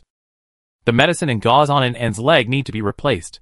Taking advantage of the opportunity, when the red fish were swept away by the whirlpool, quickly change the medicine and throw the things farther away. There was no red in the area where the flashlights could illuminate, so everyone started to move with confidence. Qin Yinjie quickly untied the gauze. The dark green ointment was now equivalent to poison in everyone's eyes, and was quickly thrown into an empty metal food can. Xie took a clean medical sponge and carefully wiped off the ointment on the skin and threw it into the metal can as well. Duperan took out a waterproof lighter from his pocket, lit a piece of paper, and quickly threw it into the metal can, closed the lid tightly, and threw the metal can hard into the sea. The metal can was pushed away by the waves, and then slept soundly in his father's arms. Even when the gauze was removed, he hummed a few words softly, and did not wake up. The wound on the calf was about 6 or 7 centimeters, but not very deep. Qin Yinjie carefully applied new wound medicine. This wound medicine was an old brand, and the medicine bottle was sure that it had not been opened, so he was assured to use it. After treating an An's wound, nearly an hour passed. After saying so much, the idea of taking turns to keep watch was approved by everyone. Not only at night, but also during the day. Everyone should take turns to pay attention to the movement of the sea. Among the 6 people, An was excluded. Xie did not ask for any special treatment because she was a girl. They were arranged in order according to age. Each person took turns to keep watch for 3 hours. If they found any special movement on the sea, they would remind others. Now there was not much time left before dawn. Qin Yinjie asked them to go to bed quickly. He looked outside and didn't know what he was thinking. Everyone found a comfortable position to lie down one after another. When Zheng lay in the corner, he thought he would not be able to sleep, but he fell asleep soon. He dreamed that he successfully exchanged for the healing potion, and returned home to feed it to his grandfather, who was unconscious in bed. Soon after drinking the potion, his grandfather recovered. He and his grandfather avoided the high temperature, traveled all over the country, and waited until autumn to return to their familiar home. Neighbor Grandpa Gu celebrated his grandfather's recovery and invited them to dinner. When Gunan brought the dishes to the table, Wenjing suddenly saw that in one of the plates, the familiar red fish suddenly opened its mouth and jumped towards him. Wenjing woke up suddenly and sat up. "Are you having a nightmare?" Qin Yinjie felt the movement and immediately turned his head. Seeing Wenjing's performance of being awakened by a nightmare, his mood suddenly improved a lot. He was lucky enough to meet these lovely young people. So, the look in his eyes when he looked at Wenjing was more teasing. "Yes, I dreamed that I returned home, and the dishes on the table were flying red fish," Wenjing said depressedly. He had a psychological shadow on fish. Qin Yinjie thought about it and laughed. What a brutal nightmare. The 3 hours were up, and Wenjing rushed Qin Yinjie to rest, and then was sleeping soundly in Xie arms. Qin Yinjie did not hug her, but exchanged positions with Wenjing. The life raft floated on the sea, swaying slightly along the seawater. The storm stopped long ago, but the moon and stars were still nowhere to be seen. The situation outside the life raft could not be seen, and only the sea breeze could be heard. The sky gradually brightened, and when Wenjing looked out, the sea was calm, and there were no seabirds flying by. Chapter 9. On the first day of drifting at sea, the situation was better than expected. There were no strange fish, except for the waves blown by the wind. Everything was so calm. Qin Yinjie rarely tied his daughter's hair, and he couldn't make an unsatisfied after a long time. So he had to ask Xie for help. Duperan and Xiang Hong, the 2 boys, wanted to try it, and were trying to ask An for consent. Wenjing sat aside and watched them, occasionally looking at the sea, guessing where the red fish had gone. Moreover, although the cruise ship sank to the bottom of the sea, Some of the unfixed items inside had sufficient buoyancy, and they should be able to float to the surface of the sea. However, except for some newly thrown garbage by some survivors, there was no trace of such items at all. Not even a foam board. When Zheng asked Qin Yinjie, and there was indeed no trace on the sea surface when he was on guard at the latest. The biggest possibility is that there is something wrong on the seabed. There must be something wrong on the seabed. But I can't think of a reasonable guess. So I can only try not to go into the sea. Gradually, people gathered together in lifeboats. Qin Yinjie asked everyone what they meant. No one wanted to find anyone, and they all felt that it was unnecessary. So their life rafts stayed where they were. Occasionally, someone came over in a life raft, trying to find their companions who were separated when they jumped into the sea. All 3 life rafts left in disappointment. And soon another small life raft came over. Qin Yinjie was sitting next to the door curtain at the time. When he looked up, he saw a familiar face in the other life raft. The woman opened her mouth to say something, and Qin Yinjie immediately closed the door curtain. "Brother, why are you closing the door curtain? I came here to find my brother. He looks a lot like me." The man looking for his brother shouted depressedly. "We don't have the person you are looking for here," Qin Yinjie answered neatly, seemingly indifferent on the surface. But her ears were still paying attention to the movement outside. The life raft gradually rowed away. Until the end, she still didn't say a word. Qin Yinjie touched Anne's hair. He could understand her choice, but he couldn't accept it. And didn't know that her mother was outside just now. She was very smart, and should have noticed something. She didn't mention the word mother since she got on the raft. Xie also met her companions, who came to the cruise ship with her. These people also dispersed. There were only 2 people on the life raft, a man and a woman. They were quite happy to see Xie, but they received a perfunctory response from Xie. In the end, the 2 left angrily. The 6 of them got along just right. No one asked Anne's mother. No one asked Xie's companions. And no one was curious about what was in the 3 backpacks that Wen Zheng had been carrying. As for Du Peiran and Xiang Hong, there was no need to ask about their situation. After getting a little familiar with each other, Du Peiran couldn't help but tell them everything about the 2 of them. However, the happy days disappeared in just half a day. It rained heavily again in the afternoon. Everyone didn't wear much clothes when jumping into the sea. Most of them wore short-sleeved shirts and shorts, which didn't keep out the cold. Almost no one opened the door curtain. Everyone hid in the life raft. The double-layer tent played a good role in keeping warm. The rain hit the life raft, making a popping sound. The rain would gradually slide into the water bag of the life raft, and then drain into the sea through the rainwater ditch, and would not wet the life raft. Listening to the sound of rain, Wen Zheng took out the iron box that originally contained candy and biscuits in his backpack. "Brother Wen, this is a Russian box," Du Peiran exclaimed when he saw this scene. What Wen Zheng took out was not an ordinary iron box. In order to save space, he poured out the contents of the box, and the iron boxes of different sizes shrank into one box. Putting all the iron boxes aside, Wen Zheng moved the joint of the water bag, and the rainwater will flow into the box through the water bag. "I know this. Sea water cannot be drunk, but rainwater can be drunk," Du Peiran answered again. Brother Wen is still thoughtful, Xiang Hong said, and ran to find a container for water. Wen Zheng was very happy. None of his companions thought that it was unnecessary to collect rainwater when there was fresh water in the life raft. Everyone started to search. Only Xie and Anan did not bring bags on the entire life raft. The rest of them found useful things from their backpacks. At night, everyone continued to work as scheduled. Wen Zheng had just fallen asleep when Du Peiran, who was on duty, called him. "Wake up! Everyone! Wake up!" Wen Zheng shivered violently as soon as he woke up. He didn't feel anything when he was asleep, but he felt cold when he woke up. The cold entered his body from all the exposed skin, and he got goosebumps on his skin. The temperature outside had dropped to an unknown level, and even staying in the life raft was a bit unbearable. Fortunately, Du Peiran woke them up. If they slept any longer, they would definitely catch a cold. The temperature is a bit too low now. Do you want to remind others? Du Peiran kept rubbing his hands. This action was a bit silly, but it could generate heat. He asked everyone in a low voice. We are all people who share the same suffering, so it is better to help each other. Everyone voted in favor. Wen Zheng found the whistle, took a breath of cold air, and blew it hard. The sound spread around with Wen Zheng as the center. and the loud whistle woke up many people. Some people couldn't help but curse a few words. Some covered their ears and turned over to continue sleeping. But they were also woken up again.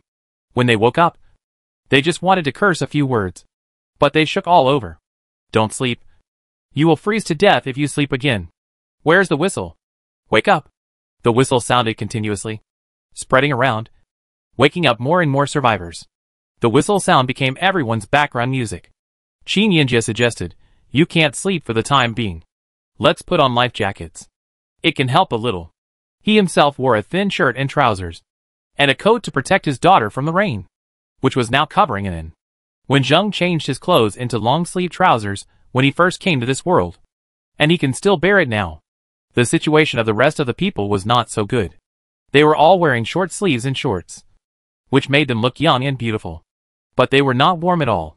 In the short time since they woke up, the temperature dropped even lower. The temperature dropped too fast, and everyone knew that something was wrong with this situation. There were enough things that were wrong in the past 2 days, and they couldn't find the reason, and they didn't want to find it anymore. They just wanted to warm up their bodies. They quickly put on their life jackets. Du Perian and Xiang Hong could still hug each other for warmth, but Xie could only hug himself with heartache. Qin Yinjie stuffed it into Xie arms when he saw this, and put his coat on them. Xie thanked them repeatedly. When Zheng opened the backpack beside him, and took out several clothes from it, they were all spring and autumn styles. But Du Perian and the others were delighted. Thank you, brother one. Your clothes really saved our lives. There were not many clothes, so they rolled up their bodies to reduce the volume as much as possible so that the clothes could cover both of them. Even Qin Yinjie was so cold that he shrank his body. Only when Zheng was the strongest, he was in the mood to rummage through the medicine box and actually found cold granules that could prevent colds. But the water was all cold water, and it would be even colder if you drank it. If it didn't work, just eat it dry. When Zheng gave everyone a bag, I suddenly froze, like a dog overnight. Do you want to eat hot pot? It would be great if there was hot pot. Hot pot can drive away the cold the best. Du Perian said pitifully. How wonderful it would be to eat a steaming hot pot in cold weather. In the past, I would eat hot pot if I wanted to. But now I can only rely on fantasy. And my saliva can't help but secrete. Oh! I have a pack of self-heating hot pot in my bag. Xiang Hong suddenly thought of it. Self-heating hot pot. Du Perian screamed excitedly. Everyone looked at each other and acted quickly. Everyone gathered in a circle and felt the heat from the heating bag. And then they felt alive. The red-hot pot made people salivate. For the first time, they found that red was such a beautiful color. In order not to waste any heat, they put the iron boxes filled with water around. In the anxious waiting, everyone was distracted and didn't feel cold. Time passed by minute. After the shortest time required, the group of people took various chopsticks to pick up the food. Du Perian, who took the first bite, sighed with satisfaction. The spicy hot pot is not only steaming hot, but also contains chili peppers that can dispel the cold. After taking a bite, the heat goes from the mouth to the stomach. The small self-heating hot pot was quickly swept away by them. Even An ate several chopsticks, and her mouth turned red from the spiciness. Take out the food box on top, and put the iron box filled with water on it, with the remaining temperature of the heating bag. They don't ask how hot the water can be boiled, but the warm water in their mouths can satisfy them. Add all the cold granules that have just been found. The cold granules themselves have a little sweetness, and everyone drinks it up. It's so cool to eat hot pot. Xiao Hong, why don't you buy a few more boxes? One box is not enough. Actually, the cold granules are also very delicious. After eating, everyone huddled together to maintain body heat. When Zheng took out the chocolate from his backpack and distributed it to everyone, the sweet taste appeared in his mouth and provided energy for the body. They relied on the heat provided by the food to get through this difficult night. When they found that the temperature had risen, everyone breathed a sigh of relief. That night, some conflicts occurred in a few life rafts. Some people were unwilling to share, but were robbed by others. Some people had bad intentions and took action directly at this time. All this was unknown to the people in the life raft where Zheng was. But some people might guess it. They waited until the temperature rose to the normal range.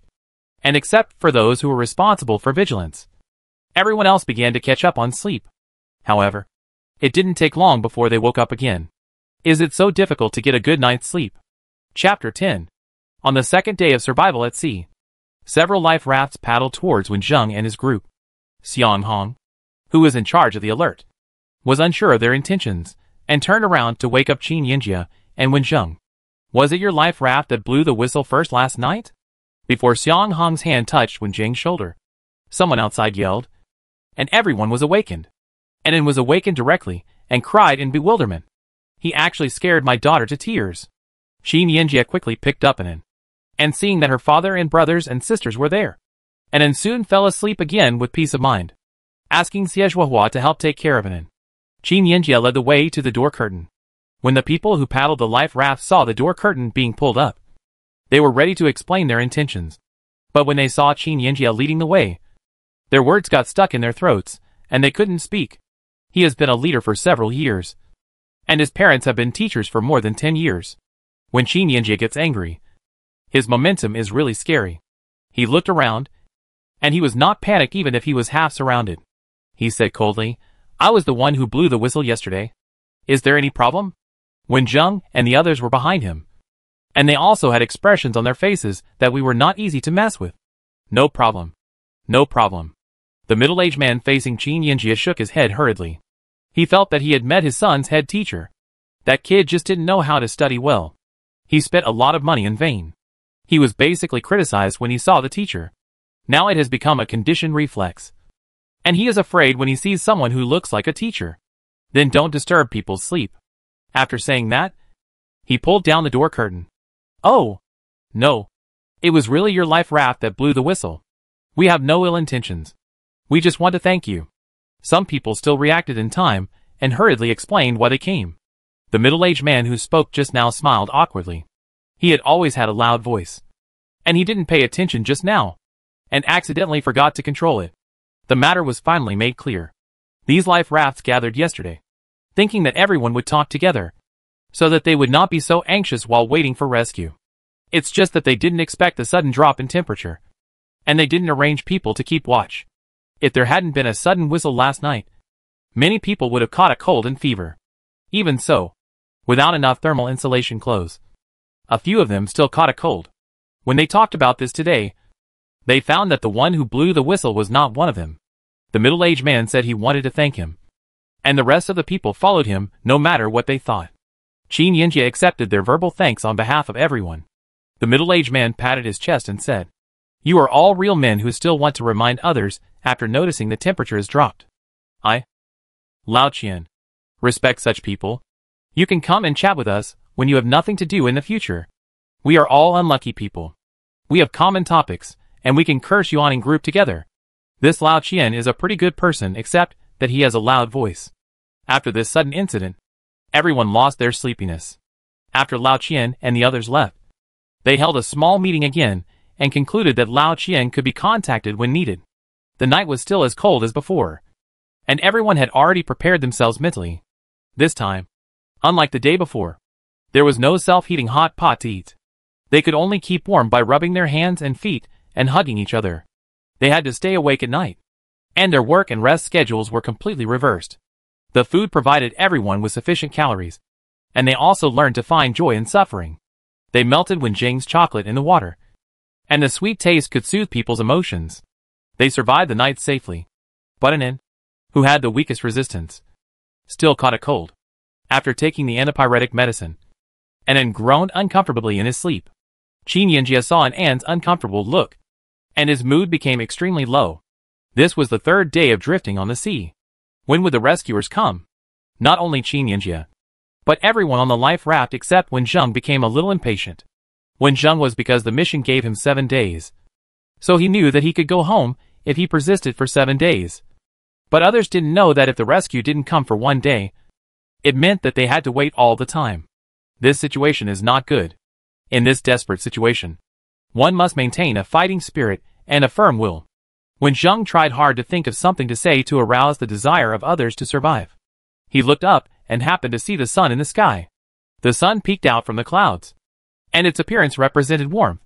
The figure of the sun was quickly discovered by everyone, and the curtains of all the life rafts around were opened by the excited survivors, letting the sun shine on them and driving away the cold of 2 nights. Qin Yinjia came to the curtain with Inen in his arms. And Inen laughed happily. When Zheng and his friend's steps became much lighter, and they almost jumped forward on the bottom of the inflatable raft. Each person held a container of fresh water in his hand and carefully placed it in the sun. When Zheng thought about it, found a small mirror from his backpack, and fixed it after finding the right angle to let more sunlight shine on the water. After freezing for 2 nights, they not only wanted to bask in the sun, but also wanted to drink hot water. It was such a simple request. When they were hungry, Du Peiran and Xiang Hong even put the compressed biscuits into the already heated water. The yellow compressed biscuits turned into yellow paste after being soaked in the water.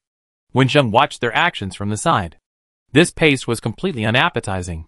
He definitely didn't want to eat it like this. At this time, Xiehuahua came over with a compressed biscuit in his mouth, then turned around and walked back. When he appeared again, he was also holding a box of yellow paste. This weather, what has it done to people? When Zheng shook his head, then sat next to them holding the box with the same contents.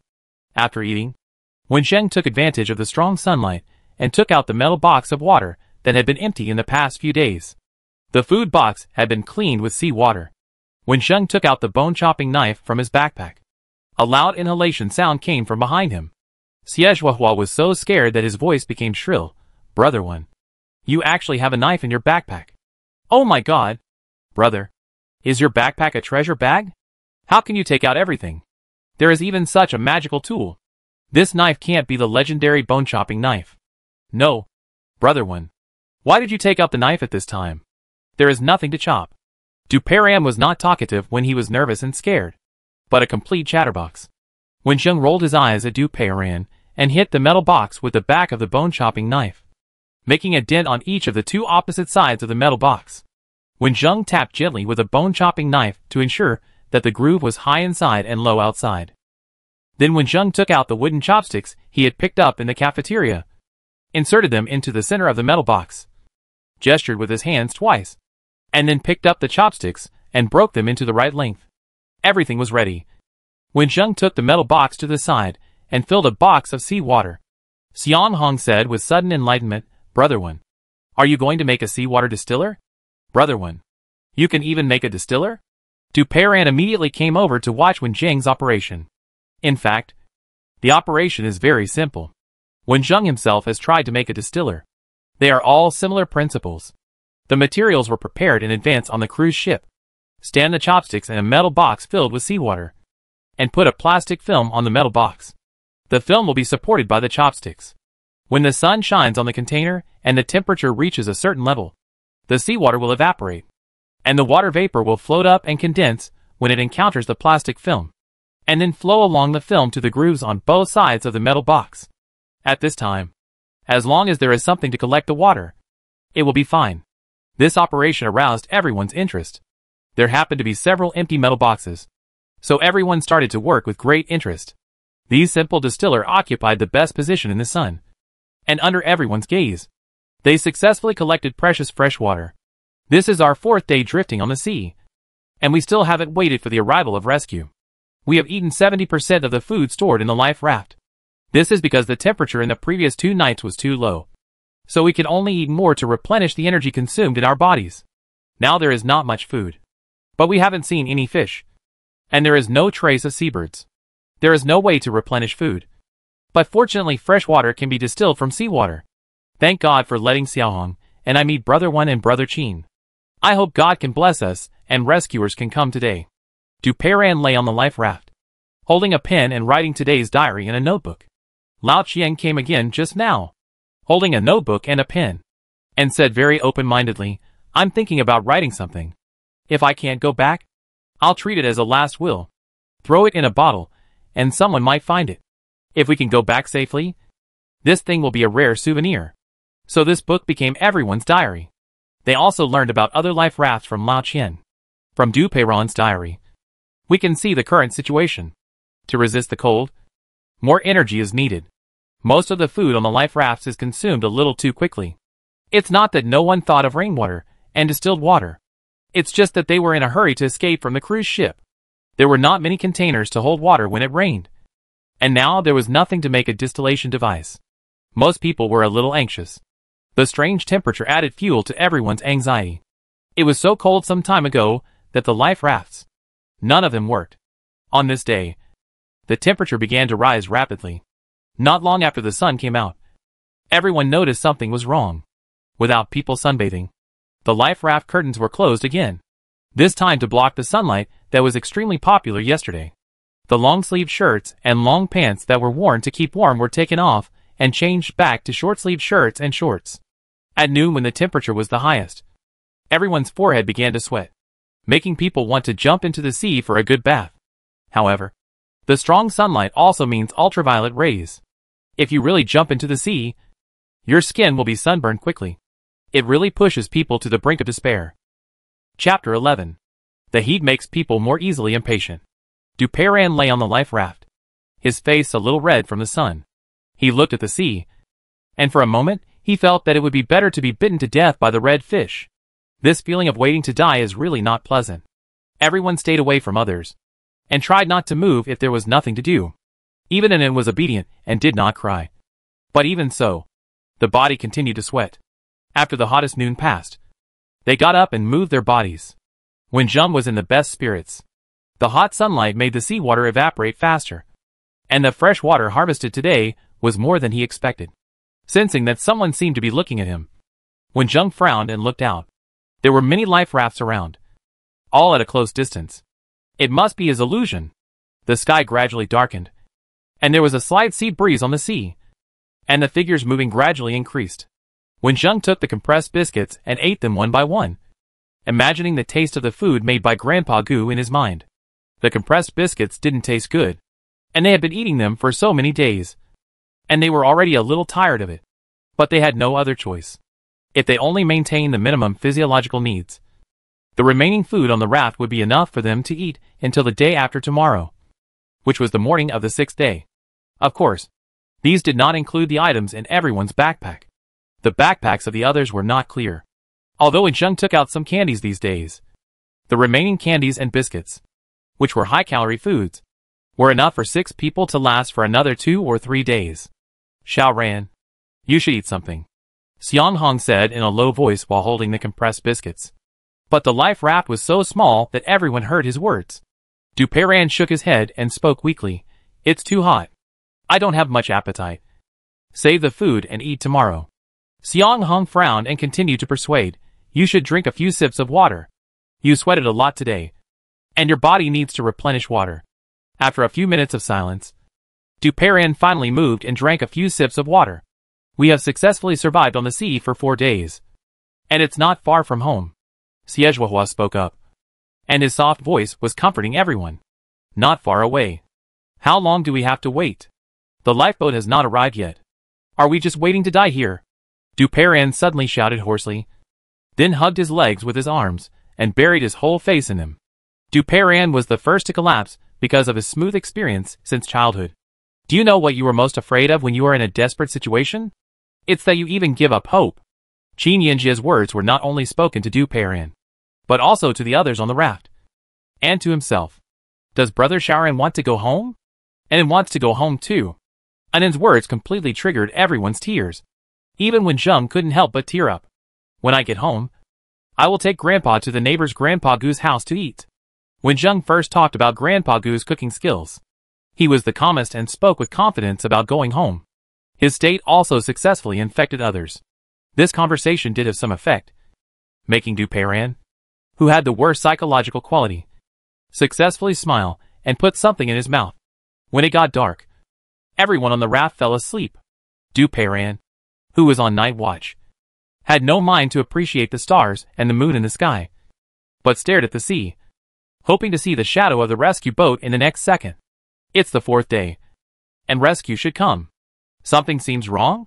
Duperan looked nervously to the south of the life raft to confirm that it was not his illusion. Under the bright moonlight, the lifeboat did not wait, but waited for a life raft that approached quietly.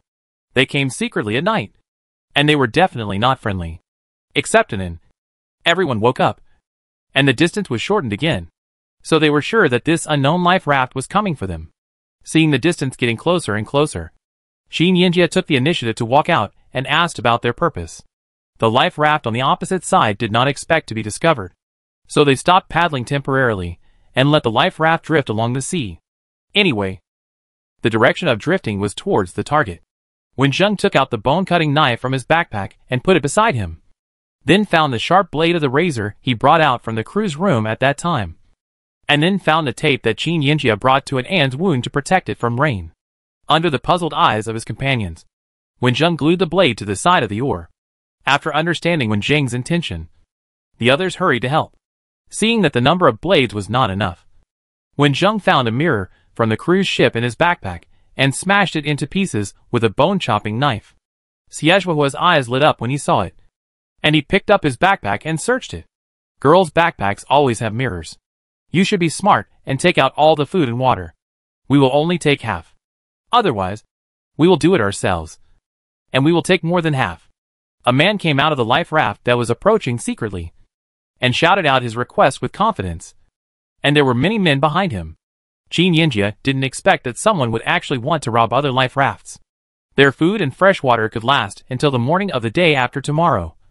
So they didn't think too much, and didn't consider the situation that other life rafts ran out of food and had to rely on robbery to survive. There were only 6 people on their life raft, including a girl and a little girl.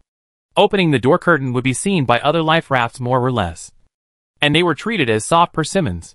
The people in the raft looked at each other, and they all regretted that they should accept Brother Qian's invitation during the day and go to their area where many life rafts gathered. Wen Zheng pursed his lips tightly, and his hand movements not only did not stop, but also accelerated. Opposite was a life raft full of 16 people. Although the situation of all the passengers was unclear, there were only 4 or 5 men who could be seen now. They were not opponents if they really fought. Qin Yinjia looked into the raft and saw An sleeping soundly. He didn't want his daughter to be hurt at all. He chose not to resist. The others in the raft communicated in silence. Wen Zheng didn't want to agree, but he couldn't convince his companions to take the risk. He was not thoughtful enough in this situation. Sometimes he needed to unite with other forces to protect himself. In the end, everyone chose to hand it in. Qin Yinjia heard his companion's words and nodded to the group. We agree. But only one of you can take it. The group nodded with satisfaction, looking at the target with extremely greedy eyes. However, before they picked up the paddle, a woman in their own life raft heard a familiar voice, and she suddenly ran to the door curtain and shouted, "Run! They are all a group of demons. Fuck you. This bitch is crazy."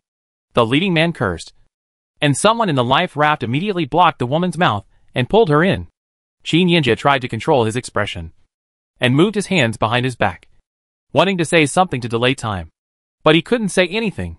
The moonlight was not bright enough to see the faces of the people on the opposite side. Her voice also changed, becoming rough and hoarse. But he still recognized it. After so many years of getting along, he would not fail to recognize An's mother. The leading man knew that the woman shouting just now ruined his good thing, and his expression was a little regretful, so he could only spend more effort.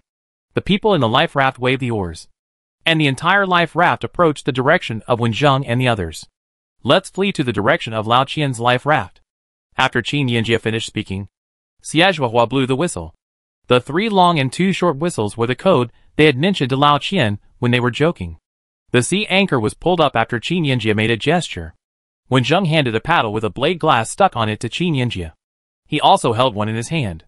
The remaining 2 were in the hands of Du Peiran and Xiang Hong. They were paddling desperately, trying to escape quickly. Xiehuahua held an and blew the whistle non-stop. Now is the time to fight. The enemy had more paddlers, and their life rafts gradually approached Wen Zheng and his team. While the 2 life rafts were chasing, they approached other life rafts. The people in those life rafts had long been awakened by the whistle, and some even came out to take a look, but chose to turn a blind eye. Maybe it was a personal grudge between the 2 life rafts. They were almost out of food, so they didn't get involved. When the distance was closer, the man on the opposite side shouted at them in a low voice, "You can't escape. The food, drinks and women are all ours. I heard there is a little girl of a few years old inside. If you surrender voluntarily, our boss can still let you join." Qin Yinjia's hands were covered with blue veins, and Wen Zheng's heart hardened. These people were not human, but scum. They held the paddles in their hands. Under the moonlight, they could not see anything stuck on the paddles. The enemy obviously did not take the paddles seriously, and continued to approach without defense. Right now, Wen Zheng and Qin Yanjie seized this opportunity at the same time, and the two paddles swept over fiercely. Qin Yanjie's paddle was aimed at the man's neck, and Wen Zheng's paddle was stabbed at the life raft they were riding. The man standing in the front was not prepared and wanted to catch the paddle with his hands, but he felt severe pain and screamed on the spot. At the same time, one of the air chambers of the life raft was slashed by Wen Zheng. "You bastard. You actually used dirty tricks." The man's hands were covered with blood and he cursed viciously, asking his men to row back and distance themselves. In order to prevent accidents, life rafts usually have 2 air chambers. Wen Zheng slashed one and wanted to continue, but unfortunately the other party reacted. The injured man took 2 steps back, and the other men walked to the front. They dared to do this kind of thing, and they also relied on something. The men had ropes and 2 fruit knives in their hands, and gestured at Wen Zheng and the others. Chapter 12. Wen Zheng could understand the fruit knife, probably from the cruise ship, which was not as good as his bone-chopping knife. But what's the use of the rope? Will you tie them up after subduing them? You are not the only one with weapons, the injured man on the opposite side said with some disdain. Wiped the wound on his hand with paper and threw it into the sea, thinking that his action was very cool. But in fact, he was a fool in the eyes of others. Why don't you throw yourself into the sea when you throw garbage casually? Wen Zheng's tone was a little regretful. Looking at the expressions of those people on the opposite side was like looking at those garbage that had no recycling value and only had the function of polluting the environment. After an An's mother appeared, Qin Yanjie's thoughts were a little confused, and the face of an An's mother that he had just seen kept appearing in his mind. He couldn't help but guess what she had suffered on the opposite side. Qin Yanjie had to work hard to barely concentrate. But Wen Zheng's mouth was quite powerful. He could control the whole scene by himself, and he didn't need him when he was not in the state. "Boy, do you think you can defeat us with just 2 plastic paddles? You are still too young and hot-tempered. Brothers, hurry up and don't let these guys run forward any further." The injured man laughed in anger. At a command, the thin man holding the rope swung his arms twice, and the rope was thrown out. I don't know how he operated it, but the end of the rope tied with the heavy object was tied tightly to the soft ladder of the life raft. After the rope was tied, several men on the opposite side skillfully pulled the rope back. Although they failed to overturn the life raft, they successfully prevented Wen Zheng and his men from escaping. They were even gradually approaching their position. Du Peiran and Xiang Hong in the raft could not stop them despite their best efforts. Wen Zheng raised his lips, bent down and took out his bone-chopping knife from behind. He had used this knife to make mini seawater distiller, and his hands were used to the weight of the bone-chopping knife. He cut the hemp rope as thick as 2 fingers easily, and there was no need to cut it a second time, thanks to the enemy for tightening the rope. After a few days of getting along, Wen Zheng and his companions had already reached a tacit understanding. As soon as Wen Zheng cut it, Xiehuahua reminded the other 2 boys to stop rowing. The life raft only shook a few times, and could stay safely on the sea. The other side was not so lucky, because they were still struggling to pull the rope just now. As soon as the rope broke, they fell back suddenly, one pressing the other. All pressed on the tin of the life raft. The face of the injured man standing at the end was deformed by the pressure, and his nose was forced to smell the sweat odor of the person in front of him. He hadn't taken a shower for a few days, and the smell was enough to make people faint. The pillars supporting the tent could not bear the force and made an unsettling sound. The next second, the pillars supporting the front half collapsed, and the group fell to the bottom of the raft again. My nose. The injured man felt that his nose was going to be crooked. The man in front also had 1,000 dirty words in his mind.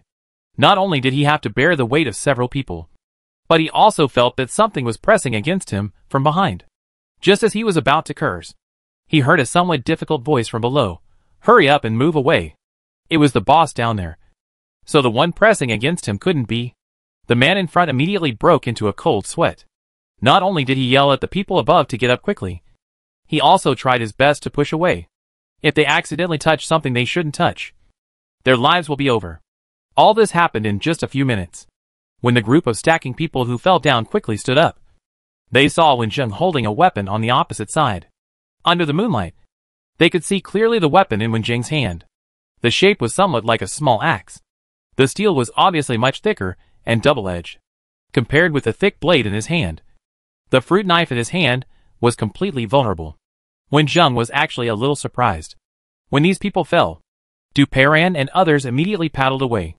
But the people in charge of paddling in the opposite life raft were also paddling. No one helped to leave their position to help people up. The situation was a little weird. Now is not the time to pursue this issue.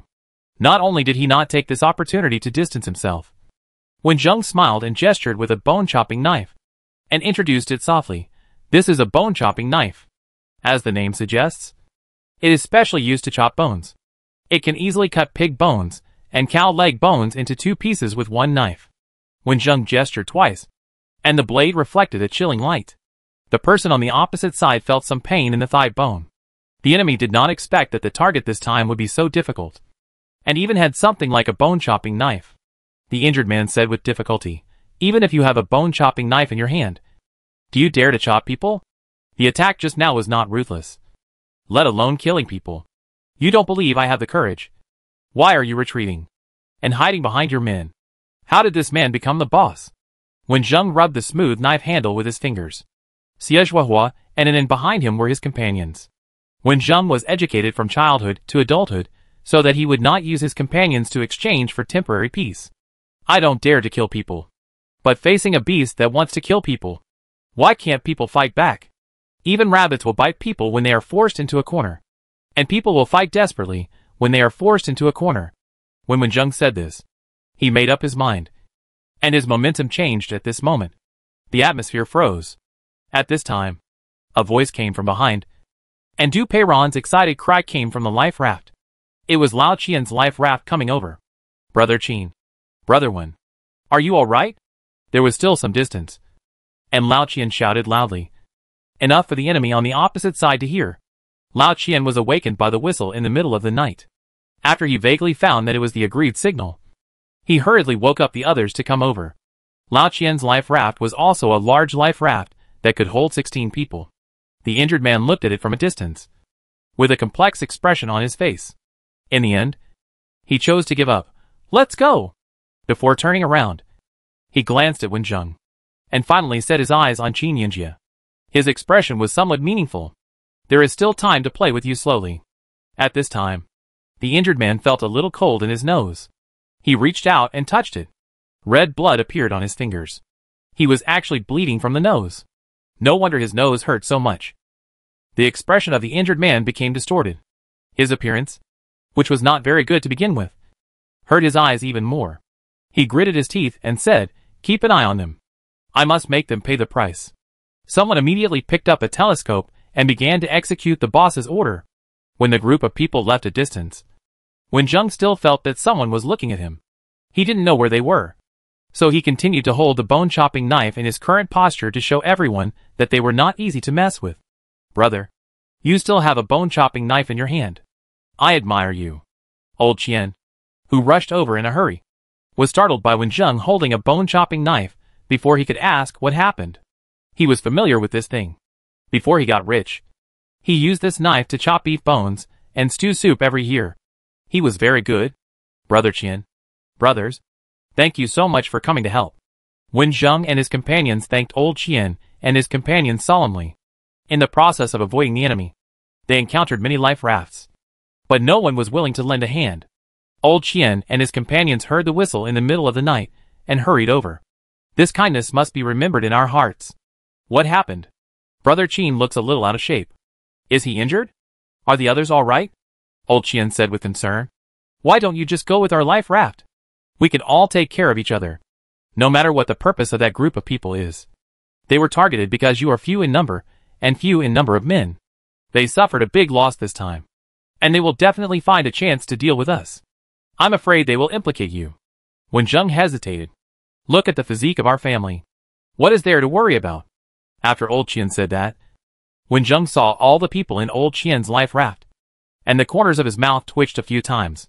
After a brief exchange, the two sides learned that Old Qian was running a food company, and the leadership was almost all his relatives and friends, and it was actually doing well. After making money, they wanted to take a luxury cruise, but it turned out to be drifting on the sea. As a former butcher, Old Qian was big and strong, a mighty man. The rest were indeed his relatives and friends, regardless of gender. And they were a family just by looking at their body shapes. The 11 of them completely occupied the life raft, with a full capacity of 16 people. They all persuaded Wen Zheng and his friends, "Old Qian is right. With us here, no one dares to come here blindly." They have already heard the whole story. Whether the group of people were driven crazy by the delayed rescue, or for other reasons. The character of Wen Zheng and his friends was perfectly verified in this matter. They are all trustworthy partners. The Qian family looks tough and enthusiastic.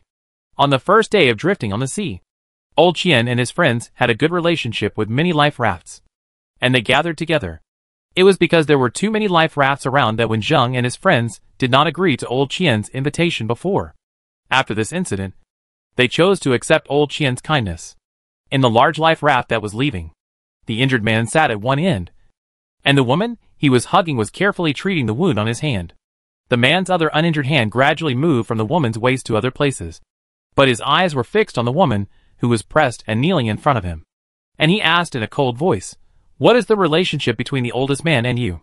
And Anne's mother couldn't help shaking.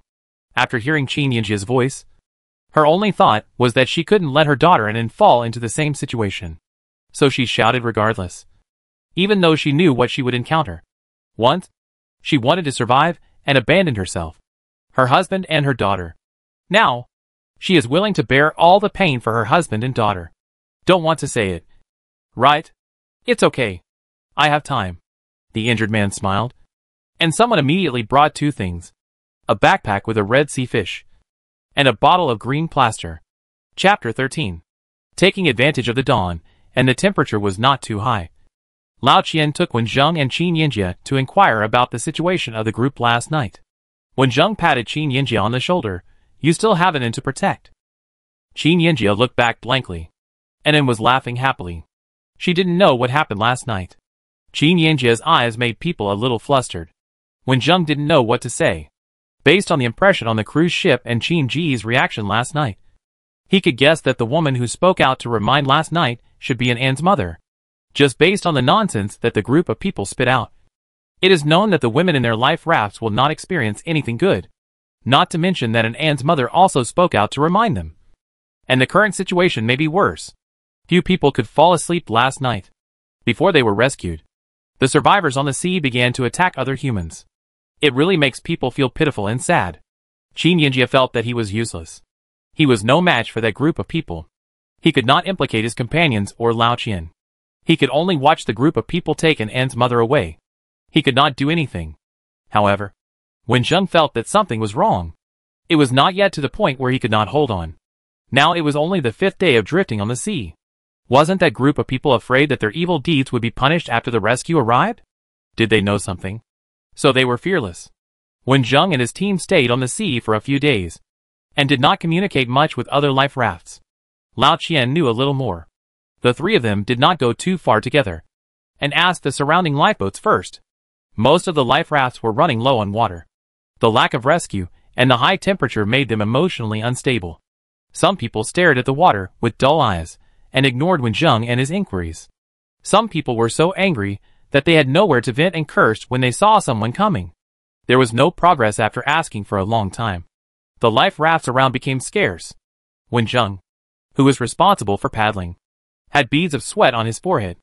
Lao Qian was a little hesitant about whether to go back.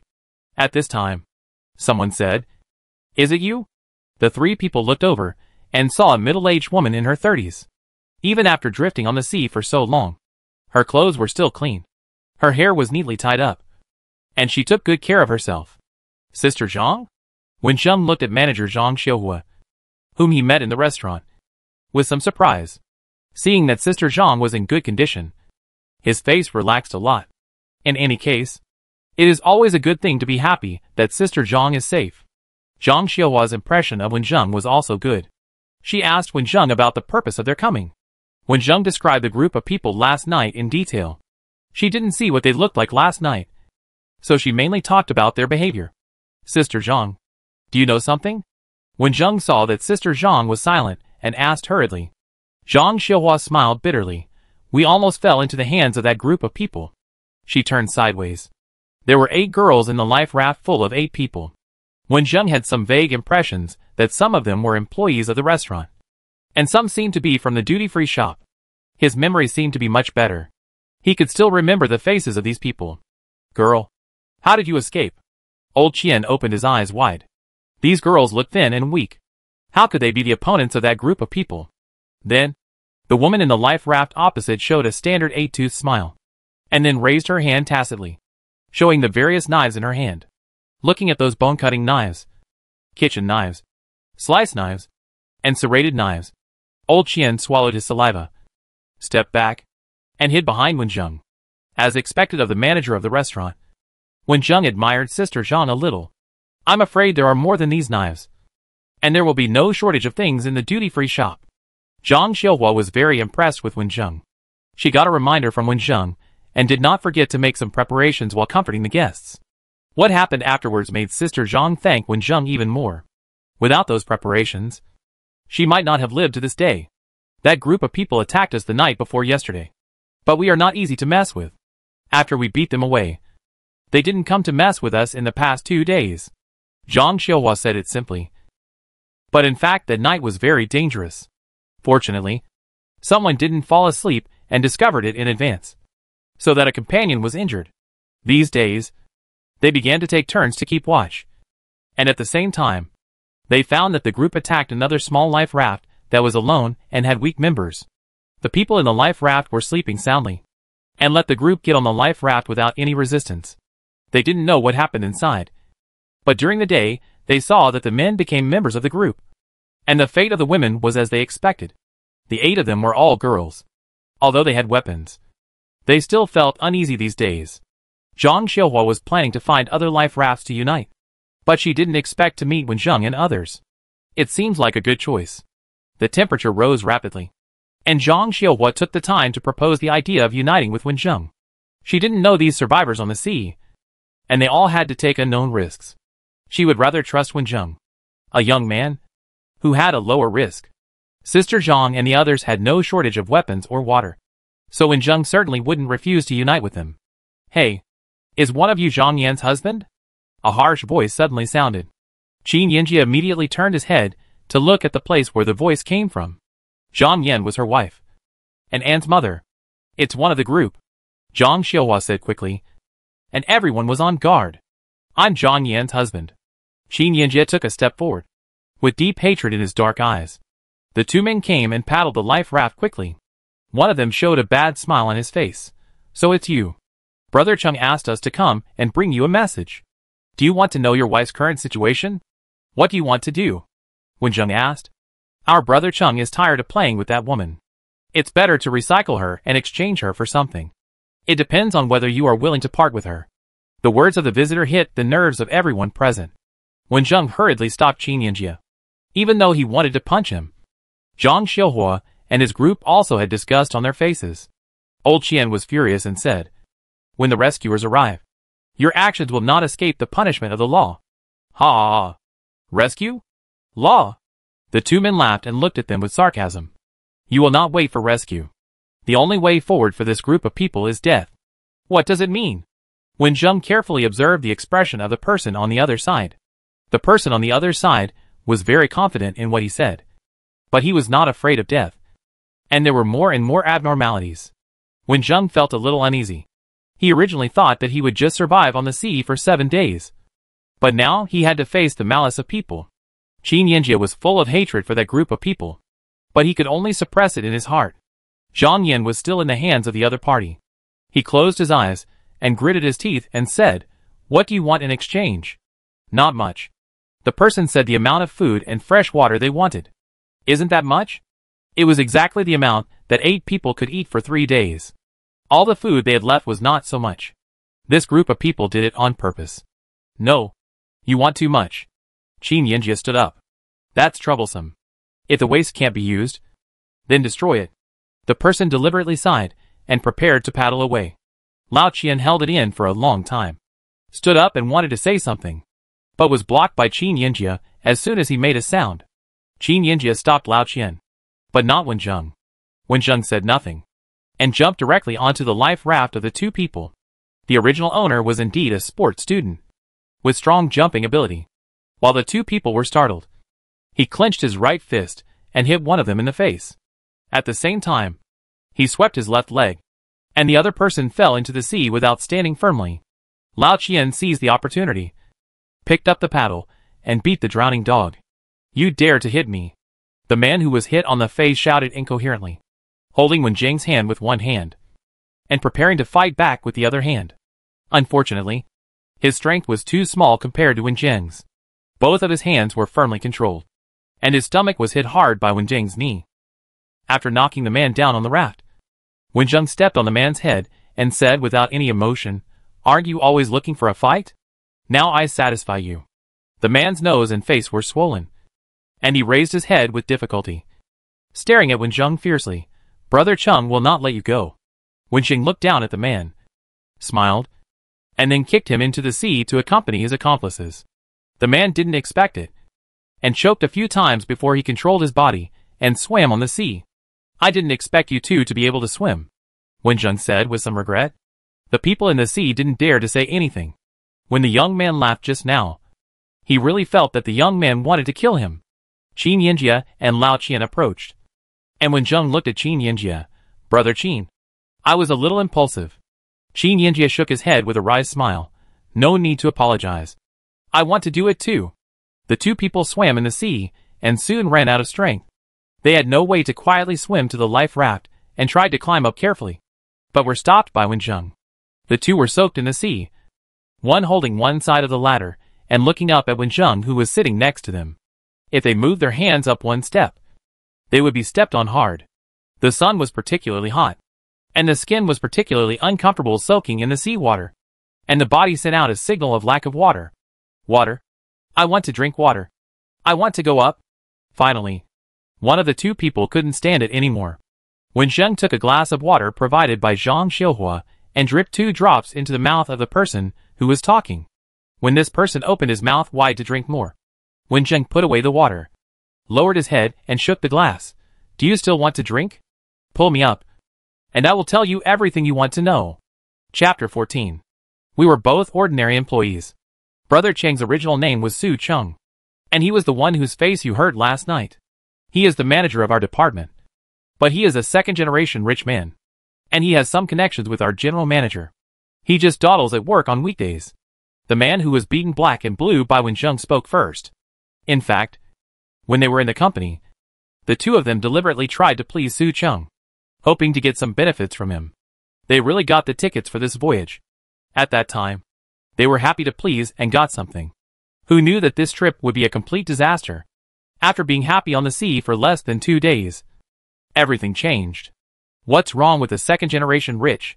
Can the second-generation rich attack their compatriots? The second-generation rich don't have to worry about the law? And what about the rescue you mentioned? Old Qian couldn't help asking. He was still a first-generation rich man, and he was still honest and law-abiding. When answering, speak to the point. If what you say is useless, you can continue to soak in the seawater. The temperature was getting higher and higher. Wen Zheng thought about it, and pulled the two people out of the sea. It would be a waste of time if they fainted from the sun. Qin Yinjie and Lao Qian were standing by, and Zhang Xiuhua was also listening with a knife. The two people could not resist. Su Cheng has a gun, and that kind of Red Sea fish. If the people he caught dare to resist, they will be smeared with a green ointment. That ointment can attract Red Sea fish to eat, and they will be eaten alive. When they said this, the two people trembled unconsciously. Whether it was Brother Cheng or the young man in front of them, they were not easy to mess with. Brother Cheng said that even if rescue came, they would come to help him. Except for his men. Everyone would die here. Another person also spoke up. We also doubted his words. But we have no choice but to listen to him. They have always been obedient. Even their girlfriends were handed over directly. So Su Cheng never took action against them. When they saw others being punished like this, they forgot their fear over time, and even lost their doubts, and followed Su Cheng to bully others. Su Cheng actually has a gun? Wen Zheng thought of the scene last night, and broke out in a cold sweat. Last night, Su Cheng's face was injured by them, but he didn't use a gun to deal with them. So Su Cheng might not have many bullets, or that gun had more important people to deal with. According to these two people, Wen Zheng is more inclined to believe that Su Cheng has a special target to deal with, and he wants to kill everyone to silence them for this goal. Even if they didn't fight last night, if they want to survive, They will face Su Cheng sooner or later. When Zhang's mind became clear, and the information he got after boarding the ship began to connect, he looked at Zhang Xiuhua next to him. Sister Zhang seemed to have said that the boss of Yuan Group was also on this cruise ship. When Zhang half squatted and looked at the two people, "What is the name of your company?" The two people showed puzzled expressions. What does it have to do with their company? Although puzzled, they still gave the answer obediently. The company they belonged to was one of the branches of Yuan Group, and it was also a branch responsible for medicine. Once again, he searched for relevant content of Yuan Group from the original owner's memory. Unfortunately, as a student majoring in sports, the original owner had no knowledge of these. Did Su Cheng know that the cruise ship would sink? Tell us all about Su Cheng's behavior since he boarded the cruise ship. When Zheng pondered for a few minutes, took out the bone-chopping knife he carried with him, and gestured to the two people. At this time, he suddenly realized that he had taken the leadership without realizing it. Qin Yanjia and Brother Qian stood beside him. Not only did they not speak when he was thinking, but they also had no objection to his actions. The two people didn't think so much at all. They were bullies and cowards, facing the bone-chopping knife only a few centimeters away from their fingers. They racked their brains to recall. One person said, and the other supplemented. When the two of them first boarded the cruise ship, they didn't contact Su Cheng until the day the cruise ship had an accident. Su Cheng led a few people to the fourth floor deck with a sullen face. When he saw them, he called them over. They thought Su Cheng was a rich second generation, so they followed Su Cheng to the same life raft. The people Su Cheng brought were carrying bags and took out a few machines. They didn't know what they were doing. They thought it might be a signal transmitter or something like that. But they didn't seem to know that the cruise ship would sink. They only had a few fruit knives besides guns. And they didn't even prepare food and water. Su Cheng's face was not good that night, and he showed his true colors the next day. He took out a pistol and a red fish to threaten others.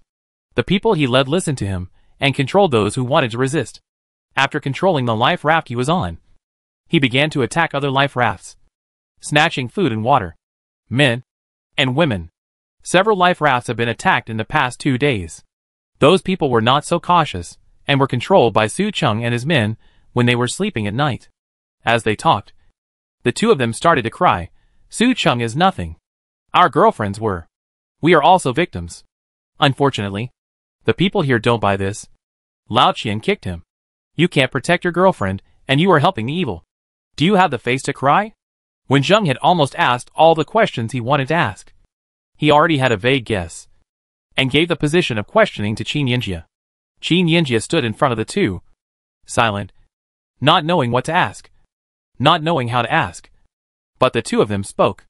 And Anne's mother, the woman named Zhang Yin, was Su Cheng's trophy of the second night. She persisted for a long time, and she didn't want to see other people fall into the same fate as her. So she changed her words, and said Qin Yanjia and her daughter Anan. A single red fish slowly bit the limbs.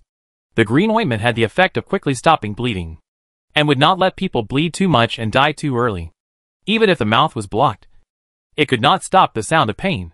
Zhang Yin persisted the longest, and more people were scared just by watching and listened to Su Cheng's words honestly, and did not dare to take other actions without orders. The scenes described by these two made the strong man Lao Qian tremble all over. Lao Qian muttered to himself, "This Su Cheng is a pervert." Qin Yanjia's eyes became dim, and his mood was extremely complicated. He still asked, "Is Zhang Yin still alive?" "She was still alive when we left. That kind of pain is worse than death." After borrowing 2 ropes from Zhang Xiuhua and others, when Zheng tied up the two people, even though they knew Su Cheng was going to kill them, they needed to kill the enemy to protect themselves. But no one really dared to kill now. "Dad." Qin Yanjia thought he was hallucinating, but when he turned around, he saw the familiar life raft and the familiar figure on the life raft, and he forced a smile. They had been away for too long and did not return at the agreed time, so their companions came over, along with Lao Qian's relatives and friends. Zhang Xiuhua observed the two people on the life raft. She had been in the service industry for so many years, and she was quite good at judging people. These people saw that their companions' smiles were sincere, and they were worried that they were not fake, so they were indeed good partners. "Sister Zhang, can I ask you a few questions?" When Zheng's voice interrupted Zhang Xiuhua's thoughts. "Sister Zhang, you said that the big boss was also on the cruise ship. Is this big boss referring to Wang Ningyuan, the chairman of Yuaning Group? Zhang Xiuhua nodded. There was nothing to hide now. The chairman also took this cruise ship. I haven't found the captain, security manager, and other senior management of the cruise ship these days. I don't know if they are somewhere else or if something went wrong. As for the branch group responsible for medicine, where these two people work, the general manager Wang Ningtong is the cousin of the chairman Wang Ningyuan. It is said that the relationship between the two is not very good. Zhang Xiuhua didn't know much. Most of it was gossip among colleagues. When Zheng closed his eyes, they might have been unlucky to be involved in the rich family dispute. However, the accident of the cruise ship and the storm were probably special circumstances, which disrupted the plans of some people and caused the current situation. The highest temperature at noon arrived, when Zheng couldn't think in this sultry environment. Similarly, no one would make trouble in the current situation. It really felt like staying in a steamer. The only good thing is that the high temperature shortens the time required for seawater purification. When Zheng brought extra plastic film, there are many containers on the life rafts of Lao Qian and Sister Zhang. The number of seawater evolution devices has increased a lot, which is enough for them to use. The two tied up, of course, did not have much good treatment. Occasionally, they were fed with a few sips of water to ensure that they did not die. In their hearts, they still could not get over the hurdle of letting people die.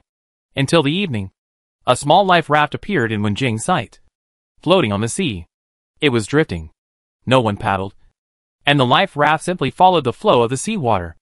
According to the current direction, it would be farther and farther away from them. Wen Yang, who had been thinking about what measure Su Cheng would take if his men did not go back, reacted scientifically and stood up to look in that direction. When he saw blood dripping from the life raft, Wen Zhen felt bad. He winked at Xie Zhuohua, and Xie Zhuohua coaxed him into Lao Qian's life raft. Wen Zhen picked up the paddle and paddled over, and Du Pei ran and others helped. Qin Yinjie has been silent from last night till now. He seems to have aged several years. When they were far enough to see the scene inside, when Zheng was silent, and Anne's mother's hair was scattered and stuck together. Her clothes were torn. There were not many pieces of cloth left. There were blue or purple scars on her exposed skin. The first thing people saw was the empty limbs and the life raft stained with blood. Qin Yinjie couldn't believe his eyes. He jumped directly from the life raft and swam desperately towards Anne's mother, his wife. Chapter 15. Qin Yinjie finally climbed up, knelt beside him, and wanted to reach out his hand but stopped halfway. At this moment, he felt that he couldn't breathe. His eyes were black, and everything was blurred. This is a nightmare. After waking up, everything is the same as before, living a noisy and ordinary life. Brother Qin, you have to hold on. Only by holding on can you get revenge and take it in home. When Zheng knew how powerless language was at this time, but there was no better way. Qin Yinjie lowered his head. He clenched his fists, and the nails that had not been cut in these days pierced into the palm of his hand fiercely. And the blood flowed out and merged with the blood under Anne's mother. Anne's cry came from the quiet sea. The sound was more desolate than ever before. Maybe he sensed something. Qin Yinjie finally stood up. He drove everyone out, and stayed in the life raft with enough fresh water. He took out the fresh water that had just been distilled today and carefully cleaned Zhang Yan's wound. The weather was too hot, and some places were rotten, emitting an unpleasant smell. Qin Yinjie did not show any disgust, and silently washed Zhang Yan's hair and face. After so many years together, it was the first time he washed her hair. After changing into the clean clothes brought by Sister Zhang, Zhang Yan became much more energetic, but her face lacked a smile. At the last moment of her life, she left in pain. When Qin Yinjie finally came out, when Zheng was stunned, Qin Yinjie's face was as pale as paper, and the whole person was shrouded in haze, like a completely different person, suppressing all kinds of sentimentality in his heart. When Zheng considered the words and told Qin Yinjie a problem that must be solved now, the temperature is too high now, and it is not a solution to keep my sister-in-law here, and Anne's mother's body has decayed to varying degrees. In such hot weather, if it is not handled as soon as possible, the body will soon be completely rotten. Not to mention that other survivors cannot accept this smell. It is more likely that various germs will appear, causing serious consequences. Qin Yinjie showed a miserable smile, staggered around, and asked softly, "Do we have any way to place her?" "No. There is only a life raft, and an endless sea here. There is no suitable thing to burn. Perhaps the only way is to put it on the life raft and drift. Wenjung thought about it, and proposed the only way. Let's go find it. The temperature is not high at night. We still have time to find a suitable way to deal with it. Sister Zhang stayed around with her sisters. They looked away, and turned their eyes away. And Anne's mother's face became the faces of the sisters, and themselves in their minds. If someone hadn't been awake that day, they would have suffered the same fate. Su Cheng's group must be dealt with. Su Cheng is so bold. I doubt he will attack us again. It's not safe to stay here. Sister Zhang told her sisters her thoughts. Wenjung and I have agreed to help each other during this period.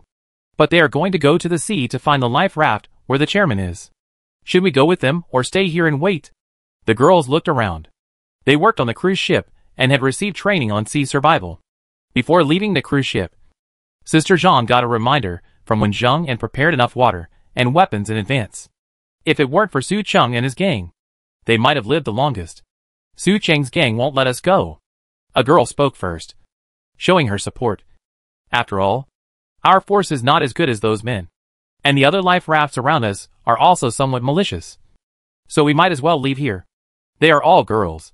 And occasionally when they come out to breathe and are seen by the survivors around them, they will be subject to disgusting jokes from many men. They acted tough for once. But some people still deliberately looked at them with disgusting eyes. These days, many survivors are short of food and water, and their eyes look at them with a bit of malice. At least Wenjung and Lao Qian have clear eyes. Everyone agrees with the idea of following Wenjung and his group. But someone raised a question: if they are short of food and water, should we help them? They brought enough food and can last for a few days, so there is no need to worry for now. Sister Zhang shook her head. They still have a lot of food. At least they are not worried. Wait a little longer. We won't reveal our food reserves for the time being. We don't know what the situation will be like later. The food company opened by Lao Qian sells all kinds of candies. Although his family members are tall and strong, they just love sweets. No matter where they go, they can't do without the candies produced by our family in their pockets and bags. To be honest, Wenjung and his friends have the least food, and most of it is the food prepared by Wenjing's backpack. When Wenjung and his friends were about to leave, Sister Zhang and her group reached a unanimous decision to act together with Wenjung and his friends. The relatives and friends of Lao Qian also learned all the situations. They are tall and strong, so it is difficult for them not to become targets in the early stage. But they can expand the family business. They have their own wisdom, and sometimes they need to take precautions before it happens. At present, Su Cheng and Wang Ningyuan are in opposition. There is no need to say much about Su Cheng's brutality. Wang Ningyuan, the chairman of Yuaning Group, has a good reputation in the eyes of the public. Zhang Xiuhua has worked for more than 10 years and also trusts the chairman. This is an adventure. The three parties united together and moved forward together at night. Several life rafts acted together, which was indeed eye-catching. Wenjung and his team did not bother to tell every survivor about the behavior of Su Cheng's group. They did not have so much time and energy. But if someone asked, they would tell them and remind them seriously. Although few people believed it. And Qin Yanjie was unwilling to use Zhang Yan's miserable condition to prove their words. Reminding them a few words would reduce Su Cheng's chances of success. They also inquired about the news of other life rafts and looked for suitable items to deal with Anne's mother. But they did not find anything useful. When leaving the cruise ship, everyone was too panicked. The entire cruise ship disappeared completely after sinking to the bottom of the sea. And not even a piece of wood could be found on the sea. Wenjung firmly believed that Wang Ningyuan, the chairman of Yuaning Group, would not be solved so easily. There was time before the cruise ship accident, and Wang Ningyuan, as the big boss, should have been the most fully prepared. Su Cheng did not use a pistol, and only dared to act secretly at night to attack ordinary survivors. It is very likely that he does not have the strength to fight against Wang Ningyuan yet, and is still accumulating strength and waiting for the right opportunity. However, he dared to do this now, and he was not afraid of the collective resistance of the survivors. There must be a backup plan. His intuition urged him to find Wang Ningyuan as soon as possible. This was late at night on the 5th day of drifting on the sea. There are many stars, very bright. If it is the right time and place, and he is in a good mood, Wenjung will take out his mobile phone to take a few photos. However, I am afraid that no one on this sea is in this mood. Wenjung looked up at the sky, and there were no familiar constellations. He was a little homesick. But before going home, he wanted to deal with Su Chung. The scum. Maybe he can hide now. Paddle the life raft away from this sea. And wait until 7 days are up to leave this world. Avoiding the silencing of Su Chung and those behind him. But such a choice is not within Wen Zheng's consideration. Surviving endless disasters. The world behind will become more and more difficult. And those who retreat now will not live long. Although there is no signal on the mobile phone, the compass on it can still be used. Otherwise it is impossible to find the direction on the sea. Searching on the circumference of the cruise ship 500 meters away from the sinking location. Everyone took turns paddling the life raft. The energy in the body was used. And the food was consumed faster. For Wen Zheng, there are still 2 days. And food is still a problem. For others, it is a possibility to fight with the last food. Their desperate choice yielded the result. The person on the life raft is a security guard on the ship. Zhang Xiuhua saw a figure and carefully identified it for a long time in the dim sky. And said in surprise, there were many life rafts gathered together over there. And they seemed to be not far away from each other. As if they had nothing to do with each other. Even though the person was wearing ordinary clothes. Sister Zhang, who had worked on this cruise ship for several years, and was familiar with these security guards, successfully recognized the person. The security guard also saw several life rafts approaching and immediately became alert. Even when he saw Zhang Xiuhua, a colleague he was familiar with, he did not relax his vigilance. Zhang Xiuhua stood up alone, approached them under their alertness, and told them their purpose. The security guard did not show much emotion, but his attitude towards them was much better. He also sent someone to check the body of An's mother. No matter how well it was arranged, it could not avoid rotting. Even men like them felt a little uncomfortable seeing such a scene. When the cruise ship sank, the security guards caught several red fish. They did not find any useful results in the past few days. But they had a better understanding. The marks left on the limbs were indeed like the wounds caused by the red fish. The only difference was that the teeth of the red fish might be stronger and could even bite off the bones. There were no scars on other parts of the limbs. It felt like that group of people could control the red fish. Wen Zheng handed the 2 captives to the security guards. And these people would ask themselves. The manager in charge of security received the news and came over. After seeing the 2 captives, he even provided some food to Wen Zheng and the others, and asked them to wait around for a while. The 2 men had been frightened by Wen Zheng for a long time. And they had been tossed around all night. How could they be the opponents of these professional security personnel? As soon as they were asked a question, they couldn't wait to tell everything they knew. The security manager knew more and asked some small details that even the 2 men didn't notice. After listening, he walked to the life raft where the chairman was. Chapter 16. It was late at night, and Su Chung walked slowly to the corner of the life raft with an excited smile on his face. In the sturdy tempered glass box, more than a dozen red fishes about the size of a palm were shaking their tails. Su Chung carefully threw in a few strangely colored fish food through the ventilation hole. And the red fishes instantly became excited. All opened their mouths and showed their jagged fangs, snatching the fish food. What a wonderful creature! Su Chung stared at the red fishes snatching food with fascination. He used to be an ordinary rich second generation, enjoying the flattery of some ordinary people at most. But now, he has the lives of so many people in his hands. The world today is so beautiful. And it feels so wonderful to hold other people's lives in your own hands. Taking out the small sprayer hanging on his chest and his clothes, Su Chung pressed it a few more times for safety. A special fragrance enveloped his whole body. And then he sprayed a little on the body of his trusted subordinates. It was the 6th day of drifting on the sea. More than 1 o'clock in the morning, when the survivors were sleeping soundly. It was also the best time for Su Chung to plunder other life rafts. The first operation went very smoothly. But the survivors who were caught had almost eaten all the food. So Su Chung had them tied up and continued to move to other life rafts. However, after drifting on the sea for so many days, most of the food and water in the life rafts were almost consumed. After several consecutive attempts without any gains, Su Chung and his men became more and more blatant in their actions. Wen Zheng's reminder was still effective. Some survivors arranged people to take turns to watch at night and discovered these movements. The sharp whistle sounded again on the sea, alerting other survivors, and they stood up and prepared to resist. This large life raft was mostly filled with young and strong men. The night before, they were still laughing at Wen Zheng and his escape. And today they were full of confidence to teach Su Chung and his gang a lesson. Su Chung, who was upset by the whistle, narrowed his eyes, thinking back to the harm caused to him by Wen Zheng and Qin Yinjie, and felt a sense of frustration. So he didn't want to think about it so much. He pulled out the pistol from his waist, and under the gaze of many people, he fired the first shot. The bullet exploded after hitting the large life raft, and green smoke sprinkled on everyone. Smelling that charming smell, the red fish in the glass box hit the box excitedly. Su Chung handed it to his men very naturally, and he moved aside a little as if nothing had happened. The designated men shuddered, closed their eyes, and opened the glass box. And the red fish jumped into the sea impatiently, swimming quickly towards the target.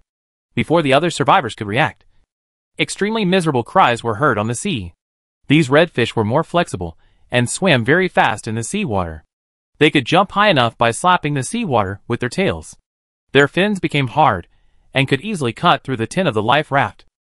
The survivors who were attacked wanted to escape, but there was nowhere to escape unless they could fly into the sky. But for so many days, not even a bird was seen. Such screams made the people around who heard them tremble unconsciously. They did not see how many red fish there were. The only emotion in their minds was fear, and many people were filled with despair. Food and fresh water were gone, and rescue was delayed. Rather than suffering such terrible torture before death, it was better to solve the problem by oneself.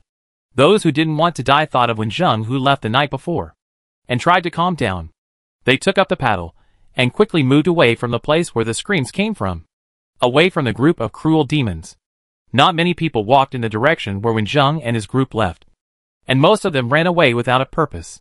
The crackling sound of chewing bones sounded, and only Su Chung and his group could hear it. Many people couldn't keep calm, and their bodies retreated involuntarily. Su Chung forgot how he felt when he first saw the red fish eating. Now he regarded this sound as the most beautiful music. Looking at the life rafts running around, Su Chung shook his head triumphantly and sighed helplessly.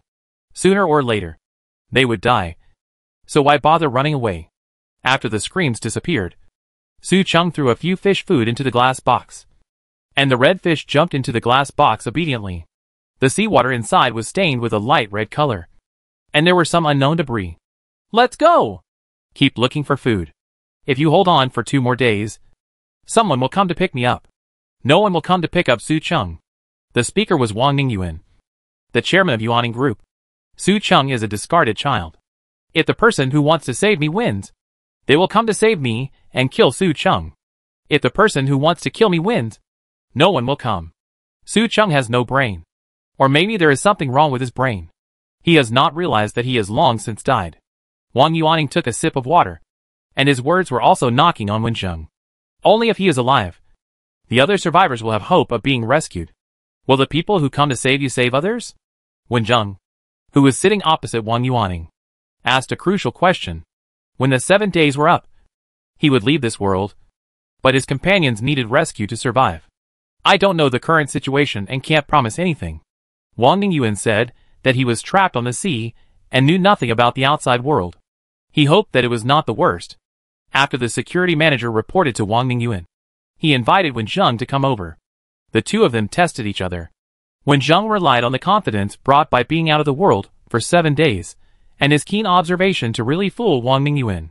Before the cruise ship sank, someone took advantage of the chaos to attack Wang Ningyuan, and both sides suffered heavy losses.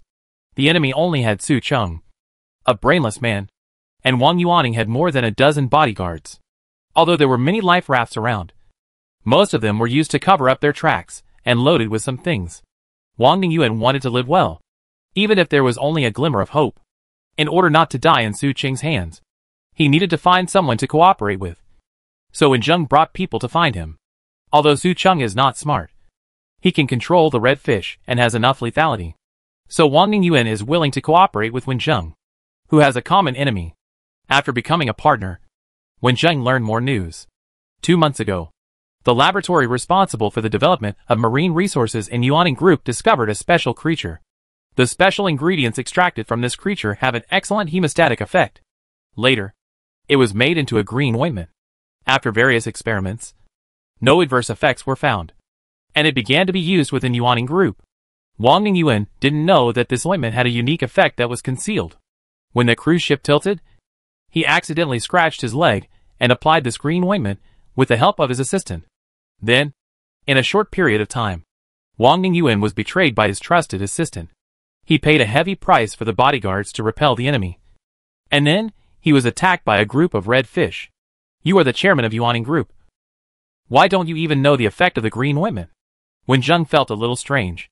Wang Yuaning smiled bitterly and shook his head. Who could have imagined that this situation would happen in the ocean at that time? Some time ago, the power of Yuaning Group changed. Wang Ningyuan retired from the position of general manager and only took a break as chairman, handing over the affairs of the group to his biological son. Therefore, Wang Ningyuan's control over the group declined, and his son had not yet gained a firm foothold, which made some people think about it and united to attack Wang Ningyuan and his son. These means were not difficult to solve, but they encountered a special situation that normal people could not imagine. Not only one new creature appeared in the ocean, but also several new or mutated species were discovered one after another, and for various reasons. The country or institution that discovered these did not make them public. The group had a head of the Marine Research Department, who discovered the special effects of these creatures and planned the cruise ship assassination. The cruise ship accident was not caused by them, but by a kind of fish with horns that appeared on the seabed. Wang Ningyuan waved his hand, and the security manager showed the video to Wen Zheng. The huge body was so hard that it could break the horn of the cruise ship. Wen Zheng was in doubt, and his body tensed up. What did you think of? Wang Ningyuan adjusted the position of the clothes on his legs. The unicorn fish is very likely still in this sea area. Wen Zheng took a deep breath. Normally, you can't see sea fish or seabirds on the sea. The biggest possibility is that there is a terrible predator in this sea area. The current situation is not optimistic. Wen Zheng has received too much information at once, which is a bit difficult to digest. After leaving Wang Ningyuan, Wen Zheng didn't know what expression to show. Brother Wen is back. Wen Yang, how did you talk to the chairman? As soon as Wen Zheng returned to his life raft, he was surrounded by his companions, and his tone was full of undisguised concern. After telling his companions to wait a while, Wen Zheng walked to Qin Yanjia. Brother Qin, there is a way to place my sister-in-law's body. When it gets light, the temperature will be higher, and it will be more troublesome. It is very difficult to deal with corpses at sea, especially when the cruise ship sinks. But they found Wang Ningyuan, and there are enough tools on the life rafts around. After paddling a distance, the security personnel took out a metal barrel filled with diesel, which they intended to use to deal with the unicorn fish in the video. And Anne's mother's limbs were eaten clean, and now her body was big enough to fit into the barrel. There was not much diesel in it, so they lit it with a lighter and threw it into the barrel, and the body just burned. This was also a helpless solution.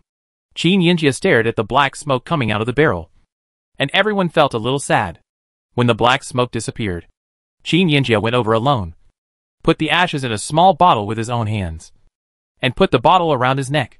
It was already dawn, and the black smoke attracted the attention of many people. They immediately moved away to meet the new challenge. Chapter 17.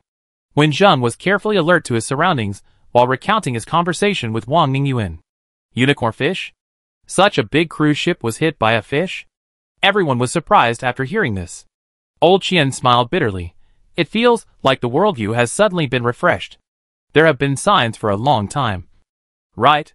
It's just that we have been unwilling to admit it, Xie Zhuohua said. She usually doesn't talk much, but among all people, she remembers all the details she observes in her mind and has a clear understanding of the current situation. Su Cheng thinks someone will come to save him. He won't come here specifically to attack us. Du Perrin didn't have much confidence to express his thoughts. When Zheng shook his head, Su Cheng doesn't have enough food, and he is a vengeful person.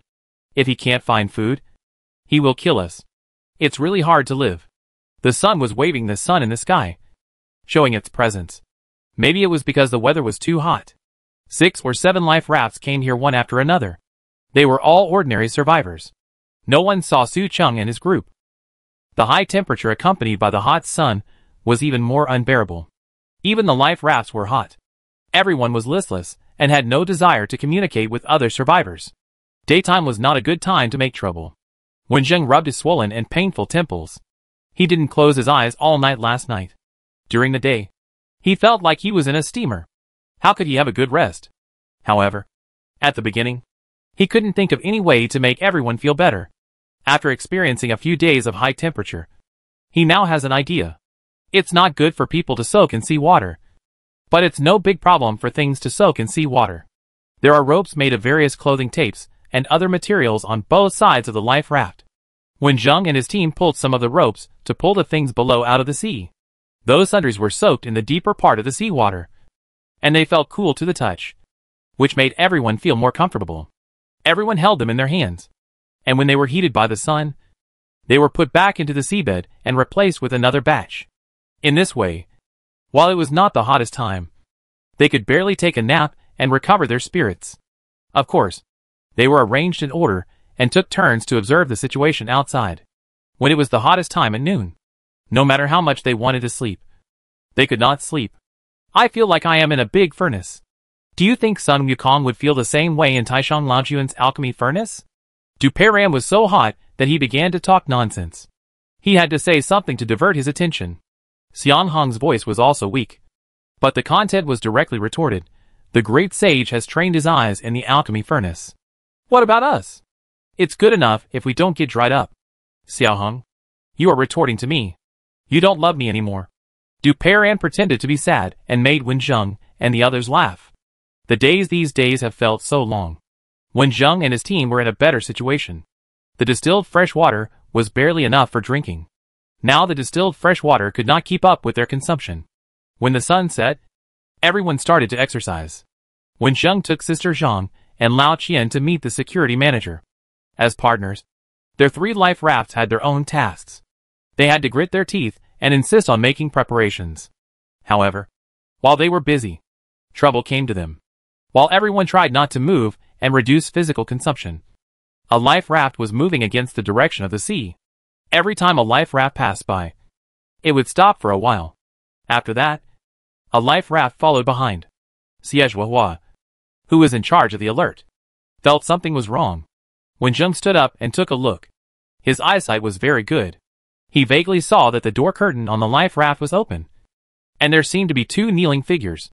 When Zheng thought about it, asked the others to turn their backs to the outside, and he and Qin Yinjie pulled to the door curtain. Anan was still young and too weak to withstand the high temperature. Although he was taken care of carefully, his body became weaker and weaker. Today Anan was half asleep and half awake. Qin Yinjie had suffered many blows and was discouraged. He seemed to be leaving the world soon. The life raft approached quickly. The 2 kneeling figures were a mother and son. The son looked about 5 or 6 years old. He was kneeling on the raft with his upper body swaying. When they were still 2 meters away from Wen Zheng and the others, the kneeling mother began to cry and howl. Her voice was hoarse. Please give us some fresh water. My son is still young. He can't hold on any longer. Just a little bit. Almost everyone on our raft has fainted due to lack of water. As soon as the mother finished speaking, Qin Yinjie opened the door curtain, and the mother's words were immediately stuck. Qin Yinjie's condition looked even worse. His face was abnormally red. His lips were cracked and blood scabs condensed. And he also looked extremely lacking in water. Wen Zheng stood behind Qin Yinjie and looked at the opposite side. The little boy might not be able to hold on for long. The mother looked at her son with real love in her eyes. But after she was unable to speak, a man came out from behind the mother and son. This man could talk a lot, and what he said was a perverse reason, saying that there were few people in some life rafts, and there were sufficient water resources, so they should be used to help each other. This is completely nonsense. Even if there is such a situation, who would be willing to take out life-saving food and fresh water if rescue is delayed? It's just that everyone wants to survive, and they are persuaded to follow behind. Just grab it if you want to find it. Wen Zheng always feels that something is wrong, so he pretends to be persuaded and follows this life raft. The next life raft passing by will be the one where several security guards are. It is also the mother who asks for help. But the security guards are in better condition. Everyone thinks they still have a lot of fresh water, and their eyes are fixed. But no one wants to be the first to take action. The man behind the mother and son came out again and told the security guard his twisted ideas. As he spoke, he showed a thoughtful expression on his face and said in a tone of sudden enlightenment, I remember. You are on the cruise ship. Before he finished speaking, a paddle hit his mouth. When Zheng said first, this guy is Su Cheng's subordinate. He is scouting for Su Cheng in advance so that he can attack everyone. While speaking, Wenjung jumped onto the life raft and hit the man's mouth several times. No matter whether it is true or not. Shut this person's mouth first. If this man reveals the identity of the security guard, the survivors who have fallen to this point because of the sinking of the cruise ship will not want to listen to any explanation, and will directly start a fight in anger. The survivors around were all stunned. And then, they heard the mother crying loudly. He is Su Cheng's subordinate. He threatened me with my son's life. I dare not disobey him. The mother's words completely defined the man. The people around showed angry expressions. Most of them had not lost their conscience and hated Su Cheng's behavior. The survivors who came in the morning told about Su Cheng's behavior last night. They didn't know about Su Cheng's bullets, but they remembered the screams that impressed everyone. It was said that Su Cheng could control the red fish. Many people didn't dare to resist and had no food to offer. So they all volunteered to become Su Cheng's subordinates. Without the man's instigation, the survivors lost the desire to act and lay in the life raft, not knowing whether they were waiting for rescue or waiting for death. The little boy couldn't maintain the kneeling posture for a long time. He was held in the arms of his crying mother and gradually lost consciousness. Wenjing's heart was clenched twice. But he was not the Holy Father. If he gave this little boy, what should he do with so many survivors around him? The distilled fresh water was not enough for them to use, let alone provide it to others. Everyone come and get water. Suddenly a voice sounded, and when Wenjing looked over, it was the security manager. He had more than a dozen bottles of mineral water in his arms. The people in the 7 life rafts around him felt that they had hallucinations. Several security personnel distributed the water according to the number of people. Everyone felt that they had saved their lives after drinking 2 sips. The security personnel were very alert when they took action, fearing that these people would not be satisfied with the fresh water and would take more. But no one took action. When someone stood up and bowed to the security manager to thank him, the security manager was relieved. The act of delivering water was very risky. If there were no collaborators, Wang Ningyuan would not have made such a decision. Facts have proved that his decision was not wrong. The reason why people are human is that they still have conscience and the ability to judge right and wrong in such a situation. And Su Cheng is worse than an animal. After nightfall, the sea is extremely quiet, so the sound of the seawater being raised by the oars is particularly obvious. The moonlight tonight is still so bright, shining on the dozen life rafts that are passing by, like a group of ferocious beasts. Su Cheng looked at the life rafts gathered in front of him, holding the fish tank with red fish in his left hand, and waved his right hand. The newly recruited men paddled and rushed over. The moment they became Su Cheng's men, they abandoned their conscience. Then, they welcomed the burning red balls. The clothes were soaked in diesel and could be easily ignited. The security manager made a simple launcher with metal utensils and adjusted the angle. These fireballs fell on the life rafts and burned fiercely. But after all, it was on the sea. People didn't have to worry as long as they jumped into the sea. Even those who reacted in time could overturn the life rafts. And the flames were quickly extinguished by the seawater. Even so, the fireball attack had some effect. Some enemies were slightly burned. 4 life rafts were burned, and 6 or 7 life rafts had their tents burned. Even the life raft where Su Cheng was not spared, because he stood at the head of the raft with a smug look on his face. The security manager focused on attacking him and set 2 fireballs. The fire caused by the 2 fireballs was even more intense. Su Cheng floated in the sea with a distorted expression. Even though his men rescued him in time and only the tent of the life raft was burned, he still felt that he had lost face in front of his men. Chapter 18. Through the flickering flames, we can see the distorted faces of those people. When the fireballs stopped appearing, Su Cheng spoke a lot of words, both threatening and tempting. His newly recruited subordinates now have no choice but to obey. When they are forced into a desperate situation, people become crazy. There are not many materials for making fireballs. After all the fireballs were launched, the security personnel in charge fiddled with the launch device, then turned around and jumped into the sea and swam to other life rafts. All the flames were extinguished by the seawater. The moonlight today was not so bright, and the sea surface was a little gray. I don't know which side he was helping. Wang Yuaning's move to let the security manager divide the water was recognized by the survivors, and dozens of life rafts were scattered on the sea. More than a dozen life rafts without people were filled with things. Everyone in the man-life rafts was on full alert, holding everything that could be used as weapons in their hands. Just looking at the draft of the life raft, There is no difference between the life rafts carrying things and the life rafts carrying people. Not to mention that those things are specially arranged to look like human figures to conceal their presence. The life raft that launches fireballs becomes the enemy's primary target. And those who are burned by the fire want to destroy the life raft to vent their anger. They act cautiously and attack with oars from a long distance. But when the metal device in the life raft is touched, the mechanism starts to work, and several metal bars with irregular serrations on both ends are launched.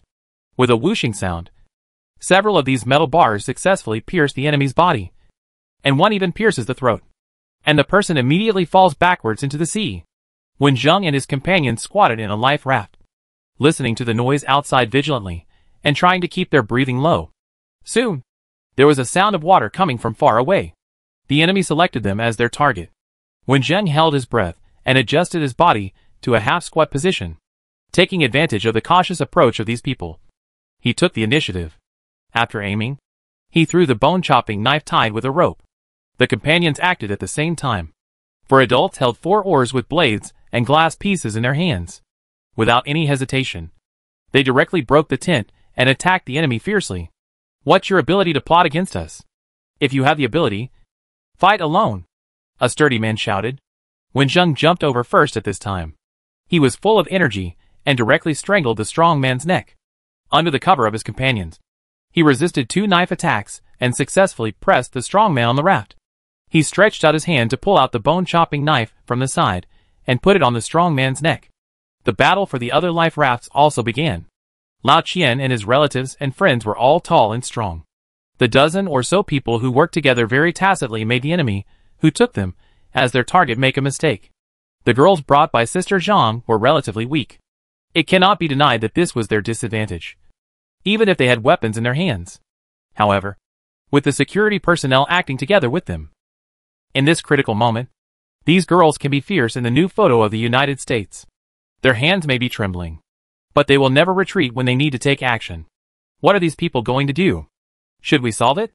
The enemies who came to attack them were all controlled. Xie Zhuohua asked with a pale face. The paddle in her hand was stained with a lot of blood. The most serious injuries of these people were caused by the bone-chopping knife thrown by Wen Zheng. Such a serious wound could not save their lives in the sea without treatment conditions. The rest of the people were also seriously injured, but they were still breathing. I don't know what these people did with Su Cheng. If we let them go, they will find a chance to attack us again. Qin Yanjia's eyes were cold. And what he said was indeed what everyone was worried about. Everyone looked at Wen Zheng, seeing that the situation was not good. Some enemies begged for mercy and threw the pot on Su Cheng, while others cursed and cursed that they were eaten by red fish. Wen Zheng looked at the water. There were enemies rushing towards their position. They needed to prepare to meet the enemy quickly. So he nodded and agreed that they could not let themselves fall into a situation where they were attacked from both sides. The new batch of enemies were solved by them again. And Wen Zheng and his men were all injured. Wen Zheng stood and looked at the sea. The two sides had suffered many casualties after fighting for dozens of minutes. Many people were floating on the sea, and they didn't know whether they were dead or alive. Wen Zheng looked around and found the life raft where Su Cheng was. There were men protecting him besides Su Cheng, and red fish had not appeared yet. Qin Yanjia followed Wen Zheng's gaze, and pulled the knife out of the enemy's body when he saw that it was Su Cheng. Some of the warm blood splashed on him. He reached out and touched it. The bright red color reminded him of painful memories. Qin Yanjia pursed his lips, as if he had made up his mind. He turned his head and looked at Wen Zheng, hesitated to say anything, but finally said nothing and jumped into the sea. After seeing Su Cheng, Qin Yanjia couldn't suppress the hatred in his heart. He thought a lot in that short moment. Perhaps his companions were too good and gave him the courage to be selfish. Anan is a little kid, and Wang Ningyuan is taking him around and enjoying strict protection. If he can get rid of Su Cheng, he can also eliminate the danger that Anan may encounter. If anything happens to him, his companions will not abandon Anan. And it is great to meet these companions. Watching Qin Yanjia jump into the sea, Du Peiran immediately shouted to stop him. But it was useless. Wen Zheng looked at the direction Qin Yanjia was swimming, and he understood his thoughts. If he couldn't stop him, he would look forward to his smooth return. As a sailing enthusiast, Qin Yanjia's diving ability is extremely good. The chaotic scene gave him the best cover. The sea water stimulated his wounds, and the sympathy brought him calmer. He swam quietly in the direction of Su Cheng. Su Cheng was afraid of death, and his biggest reliance was the red fish in his hand. Although those red fish had strong attack power, they were not indestructible. A sharp knife could kill the fish. A dozen red fish could not deal with so many people. Su Cheng wanted to keep them until the people were almost dead, and then use the last resort. Maybe even God couldn't stand Su Cheng's behavior. An out-of-control life raft drifted towards Su Cheng along the sea. Qin Yinjie hid under the life raft and held the oar tightly. There was a sharp knife tied to the top of the oar. Qin Yinjie borrowed it from Sister Zhang. Such a scene is really spectacular. Su Cheng looked at the chaos he had started with some fascination. One of his most trusted men did not leave, and stood on his right side to respond. Now! Qin Yinjie gritted his teeth and suddenly emerged from the sea. The sharp knife reflected the bright moonlight and stabbed hard in the direction of Su Cheng. The men standing on the right played a protective role and reacted in time to block. Qin Yinjie felt the resistance and turned his wrist.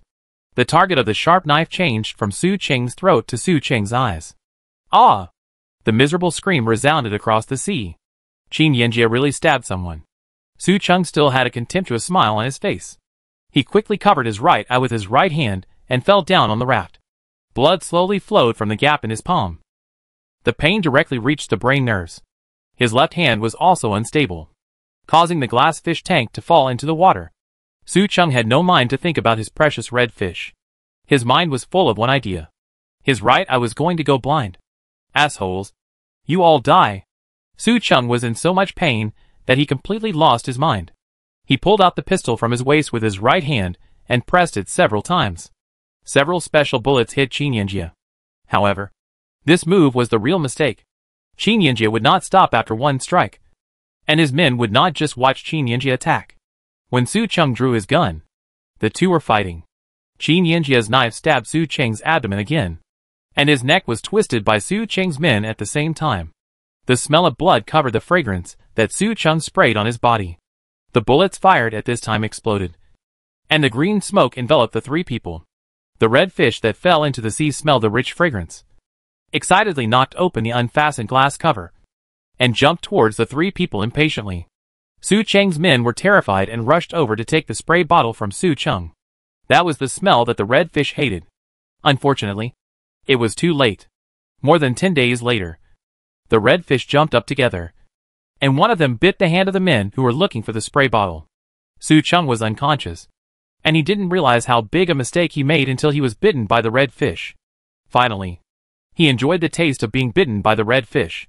He inflicted pain on others, and now it was his turn to feel it. The wounds on his body kept bleeding, and the red fish's teeth didn't distinguish between people. After a few minutes, Su Cheng closed his eyes unwillingly. His heart gradually stopped beating, and there was a small thing buried under the skin near his heart. Su Cheng always thought it was a locator that could save him. In fact, he was deceived. Boom! The explosion sounded, and the sound was sent to everyone's ears by the sea breeze.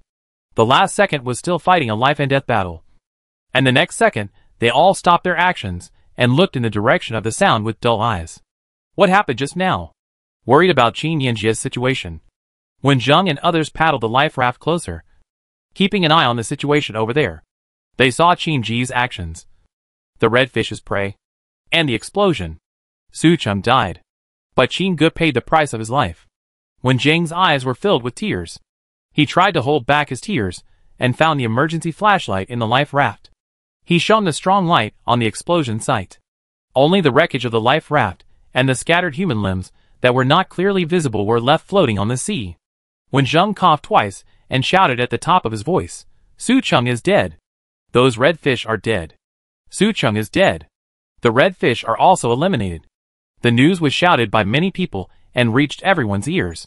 Su Cheng's new men lost the idea of resistance, and the men he trusted were dealt with by the security personnel. The sea surface calmed down like this. Wen Zheng looked around. If it weren't for Su Cheng, all this might not have happened. Chapter 19. In the endless darkness, the life raft rose and fell with the waves. After successfully dealing with the men who gave up resistance after Su Cheng's death, Wen Zheng first took his companions to find Qin Ji's body. No matter where they rode, the smell of blood continued to haunt everyone's sense of smell, making people dizzy. Several people opened their eyes wide and tried to identify the body parts floating on the sea. Unfortunately, because of the bomb, they were no different from Su Cheng and Su Qing's men, so they could only put them all in an empty life raft. I'll bandage your wounds first. Xie found the first aid kit. She was protected by her companions, and was the least injured. I still have some medicine in my bag. Wen Zheng pulled the corner of his mouth. It would be better if he didn't remind him. Once he reminded him, he wanted to curse a few words. This was too painful. Xie walked behind Wen Zheng, took a look, and tears rushed out. She turned her head quickly to prevent her tears from dripping on Wen Zheng. First there was a heavy rainstorm. Then it was extremely hot. Without fresh water to wipe their bodies, they gradually developed a lot of red bumps on their bodies in the past 2 days. During the fight, the red bumps were rubbed and the pus and blood that flowed out passed through the wounds on their bodies and mixed with the blood. The clothes were tightly stuck to their bodies by the blood. The clothes were difficult to remove, so Xie could only cut open the clothes with a clean knife and gently scrub them with fresh water. However, no matter how careful she was, she could not stop the pain. Du Peiran, who was less injured, was helping Xiang Hong deal with the problem. He could not even shed tears. The wound on Xiang Hong's arm was to help him block it, and he was just a burden. He found all the medicines in the first aid kit and took them orally, and used them externally according to the instructions. The gauze inside barely covered the most serious wound. Wen Zheng and Xiang Hong were in so much pain that they couldn't speak. The atmosphere in the life raft was particularly low. Dealing with Su Cheng couldn't soothe the pain of losing their companions. The more distressing news was still to come. After the injuries on his body were treated, news came from the other life rafts. Some of Lao Qian and Zhang Jie's companions also lost their lives. Now there are only a few dozen people alive in this area, and more than a dozen are seriously injured, quietly waiting for death. However, no matter how difficult it is, the living still want to try to survive. The bodies floated on the sea. When the scorching sun rose during the day, these bodies would rot quickly under the sun and cause plague. The survivors who could still move dragged their bodies with difficulty, and worked for several hours to get all the bodies on the life raft. The diesel was consumed when making the fireball, and there was no way to deal with these bodies. It was dawn, and the sun gradually moved to the top of their heads. The bodies exuded an unpleasant smell. Their only choice was to get away as soon as possible. After bidding farewell to their departed companions and enemies, the living people had no strength to pick up the oars that felt particularly heavy at this time. They chose to pull up the sea anchor and let the life raft drift along the waves, occasionally adjusting the direction to keep their life raft from being separated from the main force. The original body had a better physical fitness and felt much better after a break. Wen Zheng took out a piece of chocolate and put it in his mouth to taste it carefully. The food was almost gone. After replenishing a little physical strength, Wen Zheng, who was still a little pale, took over an N's task. Wang Ningyuan and N were well protected by the security personnel. When Wen Zheng arrived, N, who was not feeling well, had her eyebrows wrinkled into a ball even in her sleep, and tears hung in the corners of her eyes. Not in the mood to talk, Wen Zheng nodded to Wang Ningyuan and bent down to pick up N. He had forgotten his situation, and the pain from the wound reminded him. His hands trembled a few times, and he had no choice but to put N down again. N, who was in a coma, woke up and opened her eyes with difficulty. After recognizing Wen Zheng's face, she immediately shouted hoarsely, "Uncle Wen Zheng, where is my dad?" The movement of her head shook the small bottle hanging on N's neck out of her clothes. Wen Zheng recognized it at a glance. It was the bottle containing N's mother's ashes, which was hung on his daughter's neck by Qin Yanjie. N, Dad is gone to find Mom. Uncle will take you to eat something. Okay? Wen Zheng coaxed softly, his voice also a little hoarse. N pursed her lips. The inexplicable uneasiness made her climb up with difficulty and look left and right. Finally, she staggered 2 steps and hugged Wen Zheng's right leg. Wang Yuaning sighed. He felt a little guilty. It was he who brought Su Cheng here. He wanted to do something for others, but he didn't have the ability. A long beep suddenly sounded in the life raft. Wang Ningyuan turned his head sharply, and the black machine that had been silent for a long time lit up with a red light. Hiss. Wang Ningyuan took a breath. He had just turned his head sharply and sprained his neck. The red light is on. This is a communication signal. Help is coming. What? Wen Zheng watched Wang Ningyuan get up excitedly, and the clothes on his legs fell off. The place where his right leg should be was empty. He jumped to the machine. His fingers trembled uncontrollably, and gently pressed a button. The surviving survivors were a little numb. The sea was rough, but there was no fresh water to drink. Their lips were cracked and cracked. Some people even started drinking their own urine. They were afraid that after the sun appeared today, the last bit of moisture in their bodies would evaporate, and they would be dried out by the sun.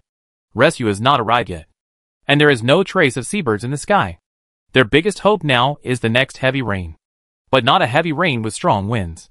They really can't stand it. Because of this, when the rumbling sound came from the sky, few people thought it was the sound of the plane engine, but thought it was the thunder symbolizing rain. Some survivors who were too thirsty to bear it stretched their heads out. The sun was shining brightly, and the thunder was an illusion.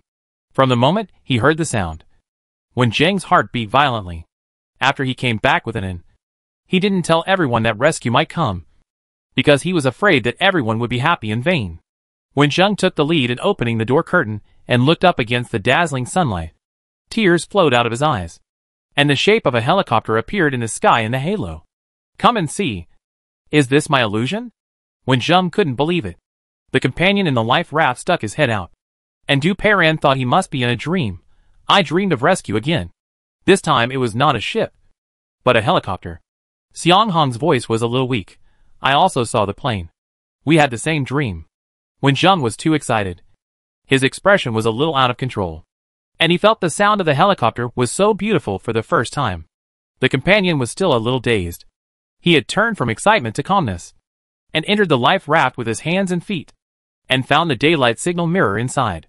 The daylight signal mirror can reflect light. When Zheng adjusted the angle of the mirror, and when the round hole in the center of the mirror turned red, he shook it quickly 3 times, then slowly shook it 3 times, and finally shook it quickly 3 times, and the SOS signal was successfully sent. The sound of the plane engine was getting louder and louder, which meant they were getting closer and closer. The other survivors on the life raft noticed something was wrong. When the first person shouted the word plane, they ignited new hope. They shouted excitedly and continued to use their overly dry throats. Some people saw Wen Zheng's actions and found the daylight signal mirror and shook it desperately. When Zheng opened the system panel and looked at the countdown on it, there was more than an hour before he could leave this world. It seemed that he had experienced too many things in 7 days and met many partners. Looking behind him, those black shadows were the life rafts carrying corpses that were left in place. Brother Qin's remains were there. During this time, they were flowing along the seawater. Without the help of the sea breeze, they did not walk too far. Brother Wen? Xiang Hong asked doubtfully.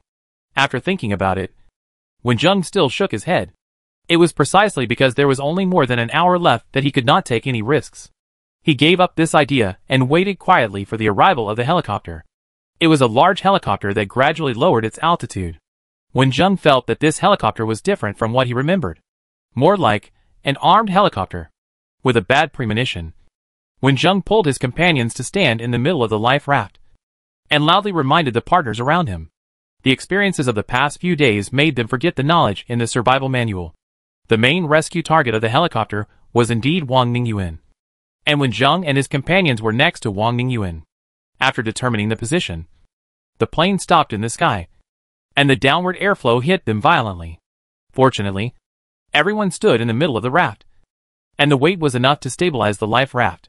The hoisting equipment on the plane slowly descended. After Wang Ningyuan and his bodyguards went up, it was Wen Ding's turn. The feeling of slowly rising was so reassuring. The people who drove the helicopter to rescue them were all soldiers, fully equipped, so all the survivors who came up later were obedient. And Brother June gave them more sense of security. There was plenty of drinking water prepared on the helicopter. The sweet drinking water moistened the dry lips and hoarse throats better than any nectar. Chocolate and other foods that can quickly replenish energy were sent to each survivor.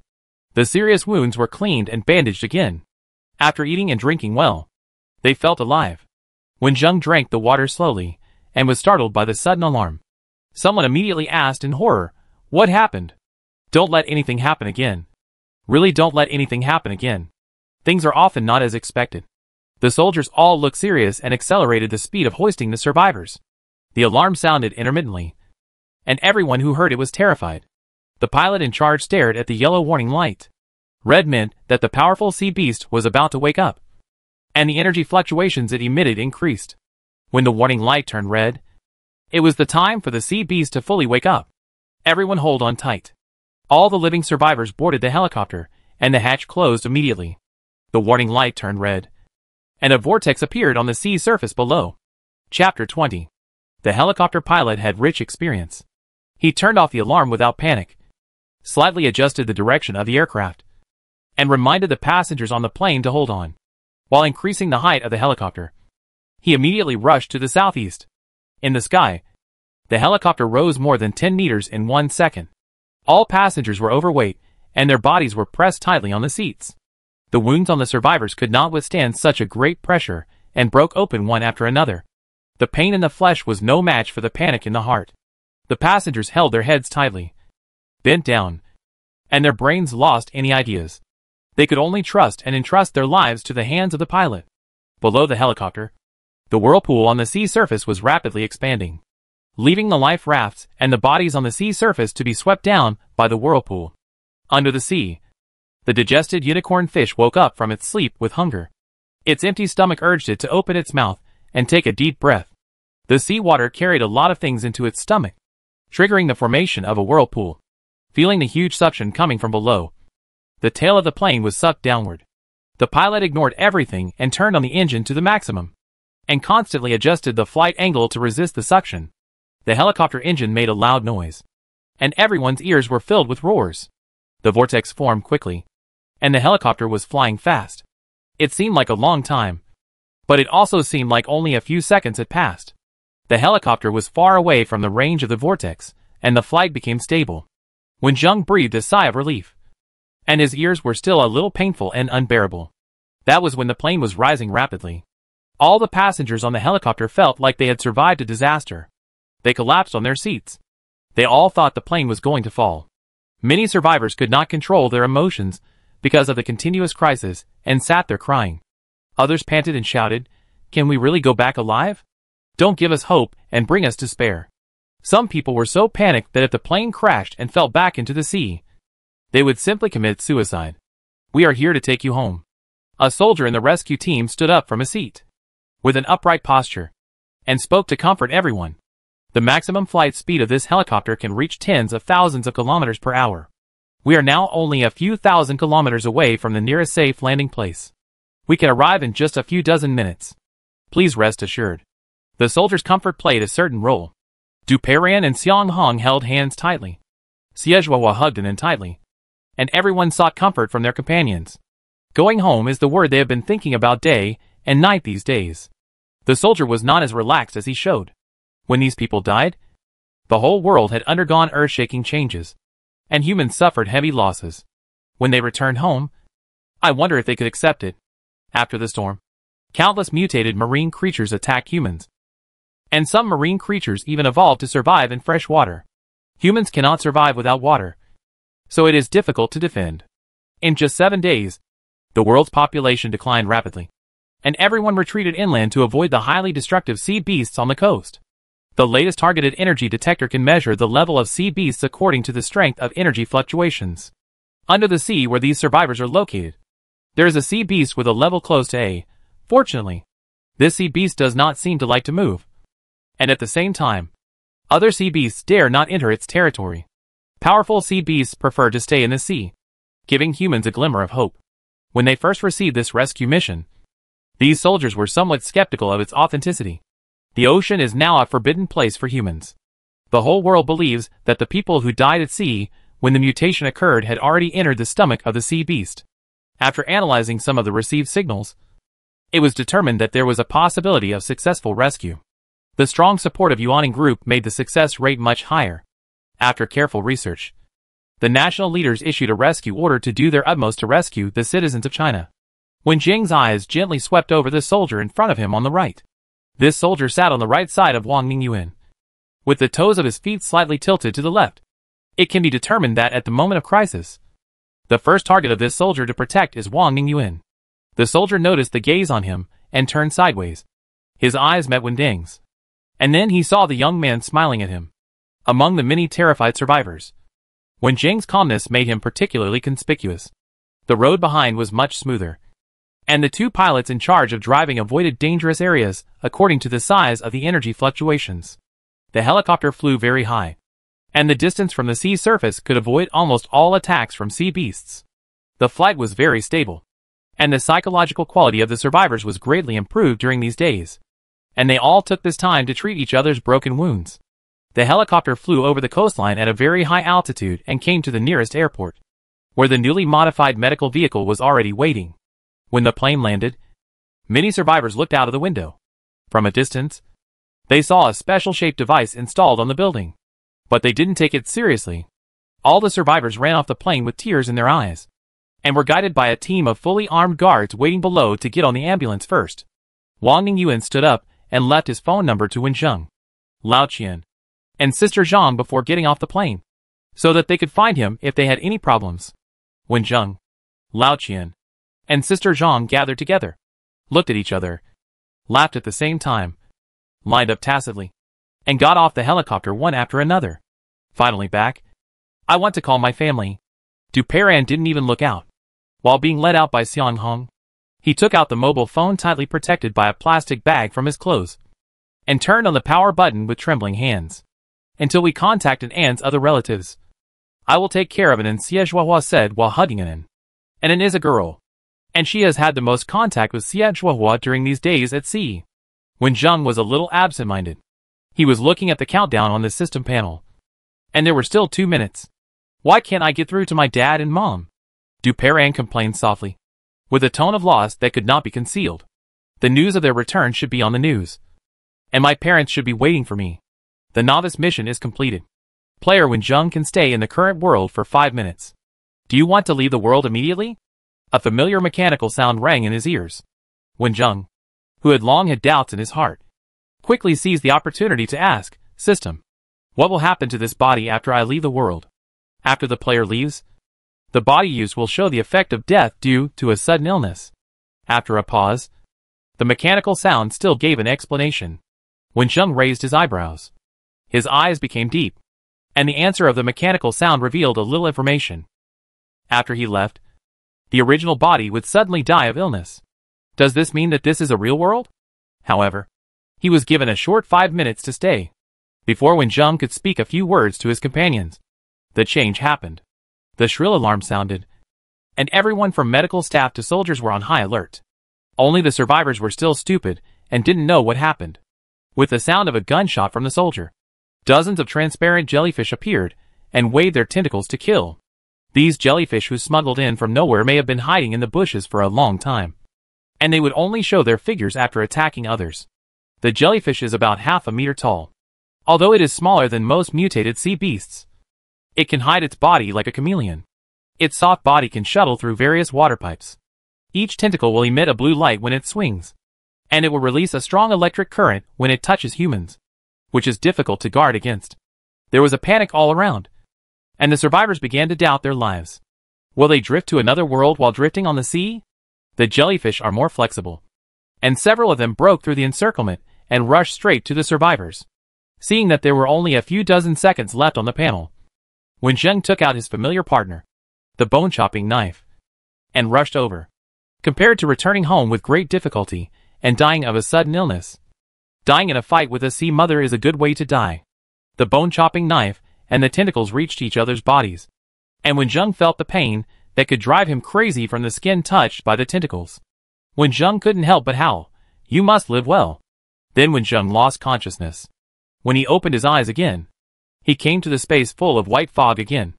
The thick fog wrapped his body, and his whole body felt very comfortable. After the white fog disappeared, the game panel appeared in front of him. Welcome player Wenjing to join the Infinite Disaster Survival game. Player Wenjing. Points 1000. Cleared world. Novice world survival at sea. Do you want to enter the new game now? The button to return to the real world in the lower right corner flashed with golden light, and the passage to go home was opened. 1000 points? Wenjing was a little surprised. He got points that could be exchanged for healing potions just by experiencing a novice world. Of course, while he was surprised, he was also a little confused. Isn't it a reward of 300 points to complete the task? A mechanical voice sounded, Player Wen Zheng completed the novice task Survival at Sea and was rewarded with 300 basic points. Complete the hidden task Help Wang Ningyuan return home and be rewarded with 500 points. Complete the hidden task Help the survivors get rescued and get 200 points.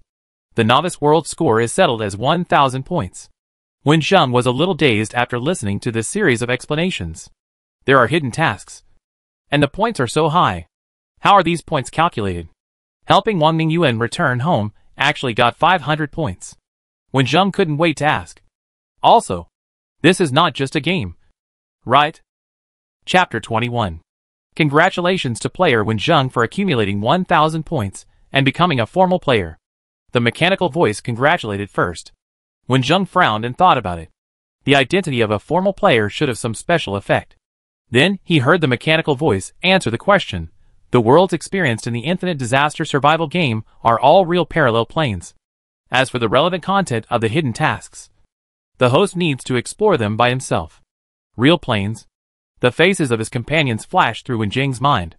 Even though the mechanical voice kept saying that it was an Infinite Disaster Survival game, Wen Zheng quickly treated them as living people.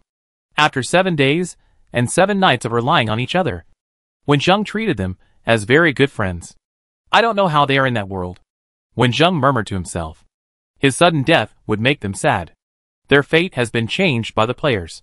The mechanical voice suddenly spoke up. Wen Zheng performed well in the novice world. He could focus on it later and reveal some details. Change fate? Wen Zheng felt that he couldn't afford it. Seeing that the mechanical voice was unwilling to reveal more, he could only ask again, what about the original owner of the body I used when I entered those planes? Before the player arrives at the parallel plane, the game system will select the body that is about to die. After obtaining the consent of the original owner, the player will be sent to the most matching body. There is another important question.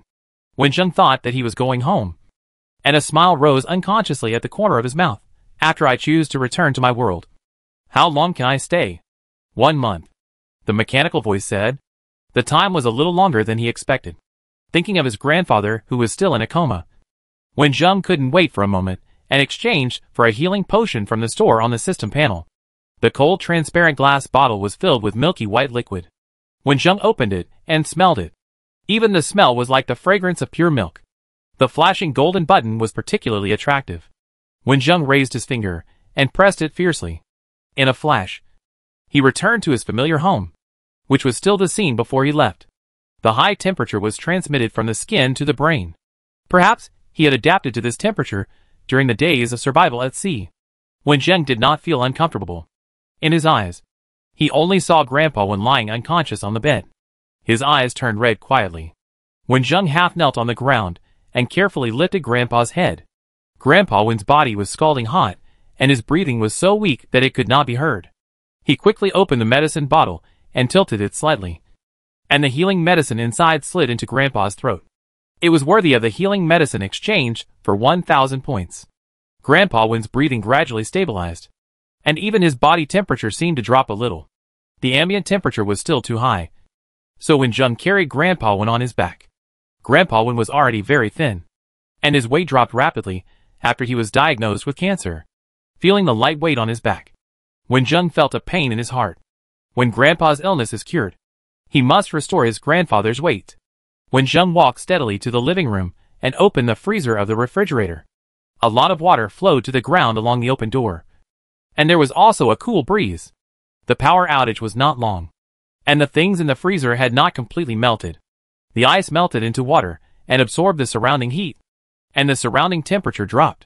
Grandpa Wen's expression was much more relaxed. After wiping Grandpa Wen's body with a wet towel, Wen Zheng was in the mood to find his mobile phone. As soon as the phone touched the phone case, it was burned by the high temperature and shrank back. Wen Zheng felt that the temperature was high enough to fry an egg, and he was a little entangled whether the phone would explode under the high temperature. He quickly dialed Gu Nan's phone number, clicked the speaker button, and quickly walked away from the phone. What rang was Grandpa Gu's anxious voice. Wen Zheng. Are you and your grandpa okay? Grandpa Gu? We are fine.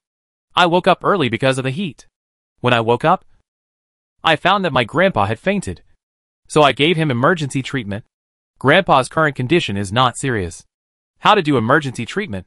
Grandpa Gu seemed to have found a life-saving straw after hearing Wen Jing's words. Grandma Gu fainted from the heat. And although the young man Gu Nan did not faint, his whole body was hot, and he had no strength in his whole body. As the only person who could move, he could not contact the hospital, and the elevator downstairs was out of power. Grandpa Gu was busy taking care of his wife and grandson. He was sweating from the heat, but there was no effect. He was anxious and at a loss. Wipe or wrap the body with a wet towel. You can also wipe it with finjiujing or something like that. The freezer of the refrigerator can be opened, Wen Zheng said hurriedly. Also, do you have any medicine like Huixiangjingqi Shui that is useful for heat stroke at home? You can also prepare some light salt water. Okay, I got it. Grandpa Gu took action immediately. Wen Zheng was also not idle. He ran to the kitchen to mix light salt water and drank it. He didn't drink the treatment potion. Although his current condition is not bad, it is better to drink some light salt water to replenish the salt in the body. Just when Grandpa Wen's condition was getting better and better, a light suddenly appeared in the dim room. The phone rang. Wen Zheng jumped up and ran to turn on the air conditioner in Grandpa's room. This room is small, and the temperature will drop faster. Moreover, the power supply has just been restored. I don't know how many people have turned on the air conditioner to save their lives. Turning on the air conditioner in this small room can reduce the power supply pressure a little. This night was extremely chaotic. The hospital wards were all full, and the medical staff were busy. All the heat stroke-related medicines in the pharmacy were snatched up, and even the wind oil was sold out. Grandma Gu and Gu Nan's condition was not serious. They recovered after the air conditioning was restored. Grandpa Wen also woke up safely, but he was a little puzzled that his body suddenly felt much more relaxed. Both families thought that they could not stay any longer. Who knows when the next power outage will happen? Dragging their weak bodies, the two families took a taxi to the airport. Fortunately, the high temperature did not affect the takeoff of the plane. After just a few hours, the Wen family and the Gu family successfully arrived in this northern city, Qingqing City, Ningxing Province, far away from the city like Flame Mountain. Xincheng, where the average temperature is more than 10 degrees lower, makes them happy and everything they see is particularly beautiful. Gu Nan's parents were very hospitable, but Grandpa Wen was embarrassed to disturb others in their home. After a meal, he refused the Gu family's request to stay. Grandpa Wen and Wen Zheng left the Gu family in the name of traveling. Grandma Gu and Gu Nan still had some sequelae of heat stroke. His son and daughter-in-law needed to go to work, so Grandpa Gu stayed at home to take care of them. At first, Grandpa Wen didn't notice anything wrong, but after visiting several tourist attractions in Chuncheng, he found that it was very different from before. His waist and legs didn't hurt anymore. Looking in the mirror, he found that many black hair stubbles had grown again. Not only that, Wen Zheng's performance these days was also noticed by Grandpa Wen.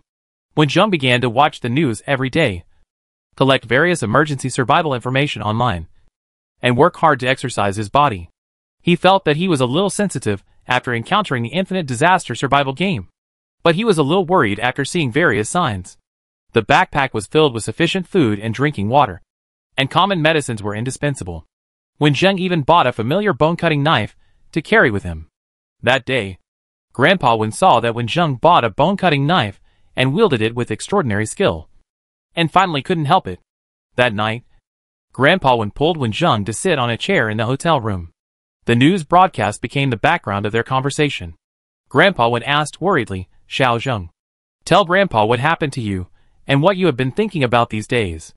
Wen Zheng looked at his grandfather's concerned eyes and lowered his head to cover his red eyes. Wen Zheng has a very strong character and is also very sentimental. When his parents died when he was a child, many changes happened.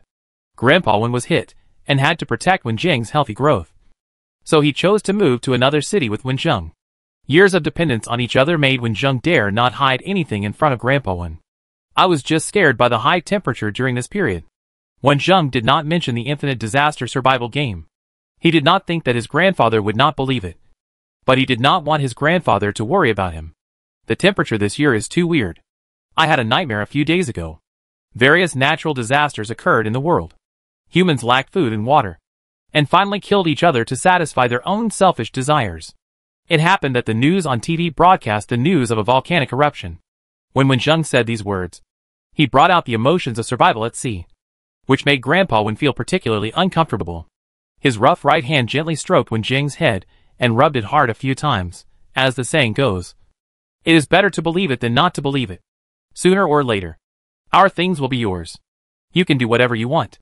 If it doesn't work, there are still houses and land in my hometown.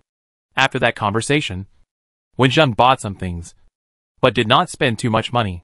A month later, the temperature began to drop, and the world seemed to have returned to normal. Wen Zheng felt that he was a little sensitive. Late at night, Grandpa Wen had fallen asleep in the warm RV. The RV was specially rented by Wen Zheng, and it could store a lot of necessary supplies. He could easily go to various tourist attractions without worrying about not being able to pass the security check when taking public transportation with a bone-chopping knife. After experiencing a few more disaster worlds, I am afraid I can't live a normal life. Wen Zheng smiled self-deprecatingly. It's too early to think about these things now. After tucking Grandpa Wen's quilt, Wen Zheng sat in the front seat. With a thought, he appeared in the white fog space. Welcome official player Wen Zheng back to the Infinite Disaster Survival game. Do you want to enter the next copy? Enter. The same feeling appeared. Wen Zheng entered the new world and immediately felt pain all over his body. This body seemed to have been severely beaten, and every part of the body was protesting. Before he opened his eyes, Wen Zheng smelled the familiar smell of the sea. Part of his body was soaked in water. He was not on the sea again. He had a shadow on the sea. Not wanting to see the sea water for the time being, Wen Zheng accepted the memory of his original body. After a few seconds, Wen Zheng's lips opened and closed, and he finally controlled himself from swearing. Why didn't he accept the memory? Was there a malfunction? He opened his eyes in a panic. Wen Zheng didn't even care that he was at the seaside. He was relieved when he saw the familiar system panel appear in front of him. It was good that the system panel was still there. Primary task: survival on a deserted island. Task background: the sudden disaster caught humans off guard. A plane carrying a special mission crashed. The lucky ones were stranded on a deserted island. Not only did they lose their memories, but they also had to face various challenges. Task goal: survive on a deserted island for 1 year. Players are requested to survive hard. Completion reward: 1,000 basic reward points. Note: players are requested to explore hidden tasks on their own. After reaching the survival time, players can choose to leave the copy at any time. Wen Zheng's face looked a little solemn. This mission required him to survive for a year, and he did not have any memories of the original owner. He could only guess some information from the background of the mission. Chapter 22. The world background given by the system will reveal some information. The background of the sea survival copy hints at the coming storm, allowing Wen Zheng to prepare in advance. This time the world background reveals more information. The plane crashed. So besides the original owner, will there be other survivors stranded on the deserted island? And the words of the plane with a special mission always make people a little concerned. What is more worrying is that in the sea survival, in addition to the storm, there are also hot and cold weather. The group of mutated sea beasts represent the real disaster. So, what disaster will this world face? Will this copy be a simple deserted island survival? The information provided by the system is not only not very helpful for the task, but also aggravates Wen Zheng's worries. But before restoring the memory of the original body, Wen Zheng can't get other information. He can only pay attention to himself and act more cautiously. Maybe he can get some news from other survivors. Just when Wen Zheng was thinking, the content on the system panel changed. Player Wen Zheng was promoted to a formal player, and the game authority was improved. 1. After completing the task, the player can continue to stay in the dungeon plane until the body use dies. During this period, the player can apply to leave the dungeon at any time. 2. After the player completes the hidden task, the points obtained will be settled in real time. 3. The system store opens more redeemable goods, and players can redeem them at any time. After reading these and thinking about it for a while, Wen Zheng realized how beneficial these permissions are for players. The identity of a formal player is indeed different. The first one means that he has more time to learn all kinds of knowledge. In the sea survival copy, he survived successfully at sea for 7 days before being rescued. If he could stay in the copy at that time, he would definitely learn more. Now he has been in the real world for a month. Apart from the time he spends with his grandfather every day, he has few hours a day to study. The second one is more useful. After exchanging the treatment potion, Wen Zheng's points are reset to 0. Such a shining word store stays on the panel. Even if he sees the third content that more goods are available, He doesn't want to open the system store. After all, there is no point exchange. The function of real-time settlement of hidden tasks is a big help. The goods in the system store are no longer out of reach. If he can complete the hidden tasks during the survival mission, he can also exchange for goods that improve the quality of life on the deserted island. All 3 permissions are good. But the strange thing is that he became a formal player after returning from the sea survival copy. But the mechanical sound in the white fog space did not explain anything. The message of permission upgrade was issued only when he arrived at this copy. Wenjung had all kinds of guesses in his mind. But these guesses would only be answered after asking the mechanical sound. That is, after the task was completed. Now, it was time to face new challenges. Putting his palms on the ground and supporting his upper body to sit up. Wenjing's sense of isolation from the world was eliminated. Under him was a golden sandy beach dotted with shells. His ankles were itchy. And Wenjung looked over and found that it was a domineering little crab. There was a tall reef beach on the right side, with high and low reefs of various sizes connected to the blue sea. The waves beat against the reefs, and the waves rolled over him. The gentle sea breeze blew, carrying the unique smell of sea water. If it weren't for being stranded here, but traveling to a tourist attraction, this would definitely be a refreshing and beautiful sight. Dragging his painful body to stand up, Wenjung gently patted off the sand stuck on his hands, took 2 steps forward, and his feet sank into the soft sand with the movement. Gently lowering his head, Wenjung carefully looked at the body.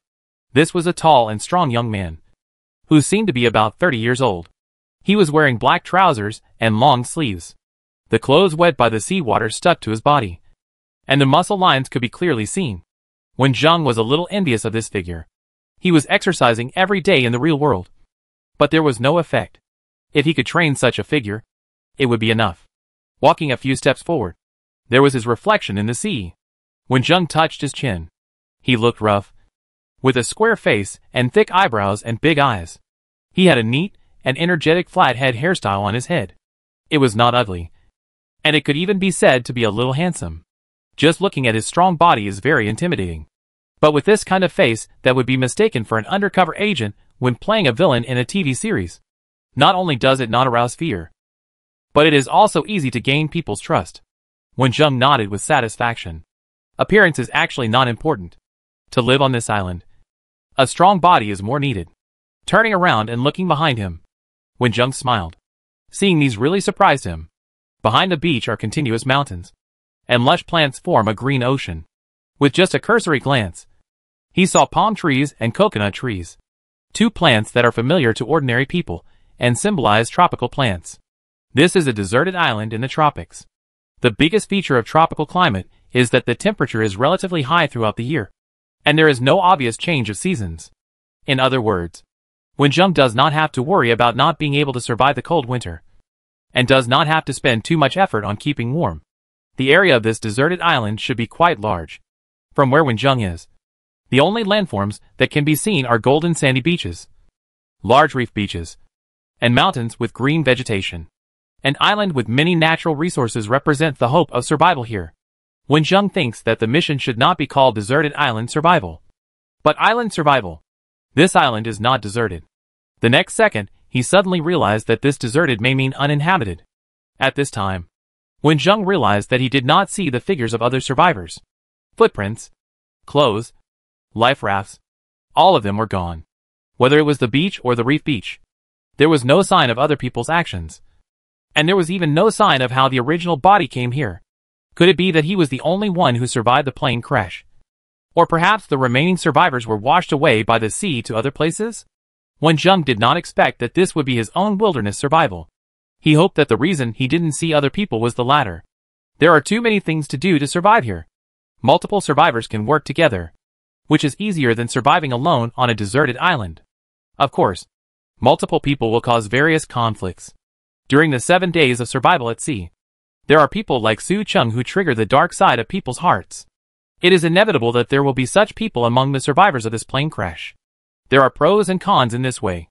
But the most important point is that humans are social animals. Wenjung doesn't think he has such strong perseverance to survive alone for a year without anyone to communicate with, and not go crazy. Still unwilling to believe that there were no other survivors, Wenjung looked towards the reef beach. Standing higher, he could see more things. He walked to the reef beach with 1 foot deep and 1 foot shallow, looked around for a few times, and his brain automatically planned a suitable route to climb up, in order to climb the slightly smooth reef. Wenjung stretched out his hands and rolled up his sleeves. Then he saw bruises on both arms. Not only his arms, but also his body was covered with bruises of varying degrees after he lifted his clothes. In severe cases, there were even purple-red bruises. No wonder he felt pain all over his body, which was covered by his long-sleeved and long-pants clothes. The back of his head also hurt a little. Wenjung reached out and touched it. There was a big bulge on the back of his head. Maybe the injury on the back of his head was the cause of his amnesia. If the bulge disappeared, would he be able to recover his memory? Some of these injuries looked like he had been beaten up or rolled around on the reef beach. Wenjung looked at the beach thoughtfully. Under the scouring of the waves, there were only footprints left by Wenjung. Perhaps there were traces left on the beach, but they were all cleaned up by the waves. There were a lot of gravel scattered on the reef beach. Wenjung's thumb and index finger of his right hand rubbed unconsciously. Could it be that the original body really fell from it? Looking at these gravels, Wenjung's brain naturally simulated the scene at that time.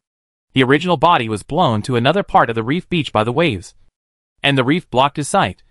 So he had the same idea as him, climbing up the reef to observe the surrounding environment from a high place. The original body was strong and seemed to exercise regularly. It was not difficult for him to climb these reefs. He did succeed in climbing up. But then an accident happened. It could also be that he was too happy to see the beach and didn't stand firmly. So he rolled down from the reef and fell on the beach after being hit by various impacts. Then it was his turn. If you think about it this way, there seems to be more gravel in this part, and it feels very likely.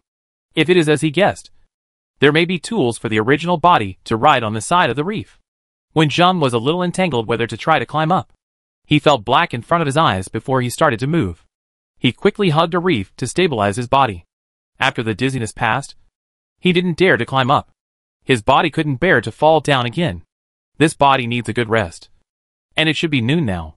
The sun above his head is emitting strong sunlight, which also means strong ultraviolet rays. He can't stay in the sun anymore. Wenjung's eyes stayed on the palm tree not far away. He lowered his head to find a few sharp reefs of suitable size and took them in his hands. Regretfully, he left the reef beach and moved to the excellent shaded place. The overlapping palm leaves blocked the fierce sunlight. Wenjung first used a stone to cut off a few palm leaves. This was not difficult and did not take much effort. The wide palm leaves were placed on the ground to block the rough sand, and Wenjung sat on them to rest. The cotton clothes and sneakers on his body had long been soaked in sea water. Wearing them wetly on his body was definitely not a pleasant feeling. Anyway, there was no one else around, and there was nothing to worry about. Wenjung took off his clothes neatly and put them in a place where the sun could shine and wait to dry. After taking off the clothes, the scars under the clothes were clearly revealed, which strongly impacted the vision and made Wenjung take a deep breath. The skin of this body is wheat-colored, with smooth muscle lines. After taking off the clothes, 8 abdominal muscles can be clearly seen. But the purple bruises of various sizes destroy this beauty, placing his palm with many calluses on the wound with severe bruises. Wenjung recalled the skills he learned from his grandfather and rubbed it gently with clever strength. He wanted to rub these bruises to relieve pain and speed up the recovery of the body.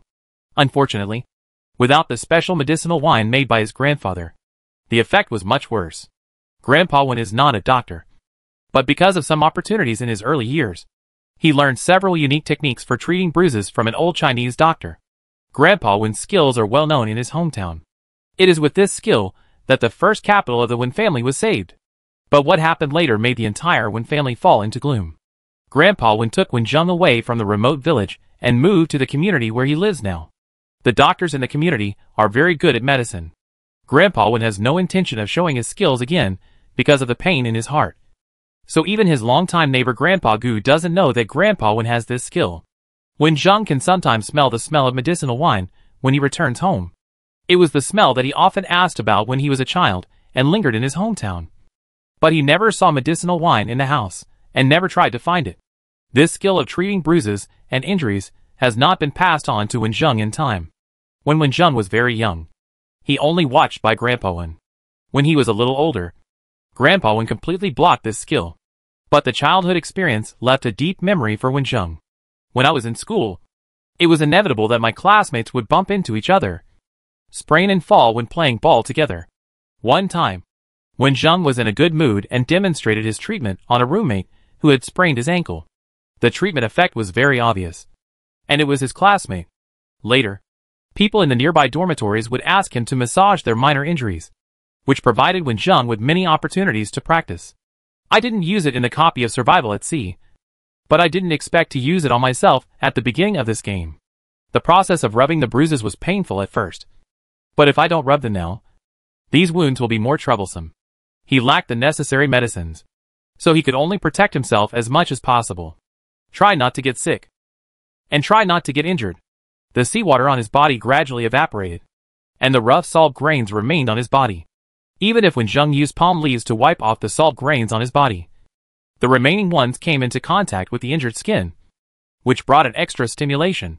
Still thinking that there was no one around, Wen Zheng didn't control his expression and grimaced in pain. Fortunately, there were bruises all over his body, but the quality of his clothes was good, so there were no cuts on his body. Otherwise, it would be even worse, and Wen Zheng didn't even dare to think about it. This body has a strong ability to recover.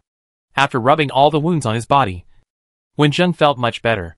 He lay on the leaves and waited quietly for his strength to recover, and began to plan his next move. The most basic things needed to survive on an island are food, fresh water and shelter. The resources on the island are rich, so there is no need to worry in the short term. But Wen Zheng needs to live on this island for a year. Then he needs balanced food, sufficient fresh water, comfortable housing, and a fire source that can solve many problems. Only with these can he create an environment suitable for survival and prevent him from dying from various diseases. But it is not easy to do all these. Wen Zheng rubbed his temples with a headache. First of all, there is no need to worry about drinking water. Although the surrounding seawater is not drinkable, there are many ways to purify seawater into fresh water, and the plants behind him are so dense. There may be fresh water resources on the mountain. There are also dew condensed on the leaves of plants every morning, coconuts on coconut trees, and even the stems of wild grasses, which can provide water for the body. Food comes from both the mountains and the sea. There must be a lot of wild animals in the mountains, representing protein. If there are fruit trees, it will be even better. Vitamins can be supplemented, and maybe wild vegetables or herbs can be found. The ocean is a paradise for marine life. Even if you can't catch flexible sea fish, you can find shells, crabs or small fish in the cracks of the rocks. This is the most ideal situation. But the actual situation will not be so simple. Wen Zheng doesn't know much about tropical plants, so it's a bit difficult to identify herbs and wild vegetables. Vitamins can only be obtained from fruits. There are usually many hidden dangers in the mountains and forests, even if we don't consider the existence of large wild animals. Poisonous snakes and poisonous insects are difficult to deal with. Moreover, the food chain on this island is relatively simple. Surviving for a year means that he cannot destroy this fragile food chain. In the ocean, it is not easy to catch marine fish, and some marine fish even carry toxins. It takes a lot of time and energy to fill your stomach with shells, crabs and small fish. Often, you have to work for a long time, and the food you eat is not enough to replenish the energy you consume. The most serious thing is that there is no telling how many parasites, bacteria and viruses are contained in raw meat. All animals on this island are wild. They live in a relatively poor environment. Not only do they have parasites that reproduce in themselves, but they also carry a lot of bacteria and viruses. These things do not have much impact on wild animals themselves, but they will cause great harm to humans if they are eaten, and may even bring disasters. In daily life, there are always some people who do not eat safe farmed animals, but want to taste the so-called wild game. Before eating, they only think of deliciousness and nourishment, but do not think about the possible consequences. If there is some negligence during the processing and it is not thoroughly cooked, parasites will enter the body. They parasitize in the eyes and cause blindness, parasitize in the brain and cause epilepsy, and even parasitize in the heart and cause heart rupture. Parasites usually only harm one person, while bacteria and viruses can bring infectious diseases, which may affect more innocent people. Marine fish are easily infected by the sharp-pointed nematode, which can parasitize in the human liver and bile ducts and damage the health of the liver, not to mention the wild animals in the mountains and forests. if this dungeon mission was not to survive on a deserted island. And there was no other food source to ensure his survival. Wenjung would never eat these wild animals. Even if he could not survive without eating, he would wait until there was a fire source to cook these foods before eating. So, now he is facing the problem of how to make a fire, which is also the most troublesome thing for Wenjung at present. When taking off his clothes, Wenjung found that he had nothing on him, except for the things that were originally on this island. There were no man-made tools to use. Without simple and convenient fire-making tools, it is very difficult to make a fire by manpower alone. After Wenjung returned to the real world, he learned all kinds of basic survival skills, and artificial fire-making was certainly within his scope of study. In the absence of any tools, the commonly used artificial fire-making methods are drilling wood to make fire and bowstring to make fire. Both methods of making fire are very difficult, and even skilled people often need several hours. Wenjung made his first attempt in the real world under the gaze of Grandpa when watching the excitement. A few hours later, it was dark. He loosened the wood that did not move at all, took off his protective gloves, and ordered flints, lighters, and other fire-making tools to put in the RV. The trunk of the RV was filled with warm clothes, ensuring that the grandfather and grandfather could survive at least a month no matter what situation they were trapped in. It was a pity that those tools could not be brought over. The only hope was that there would be items left by the original body on the side of the reef beach, which contained fire-making tools that could be used. Finally, it was the camp for the night, on this strange island with mountains and forests. Sleeping in the wild was definitely not a good choice, especially when he was injured and tired. The sun was much lower, and before the night came, Wenjung had to have a place to spend the night. The stomach sent the message of hunger to the brain, and the lips also sent the signal of thirst. Wenjung felt that after a few more survival games, he would be transformed by the game into a hoarder, a survivalist, or even a glutton.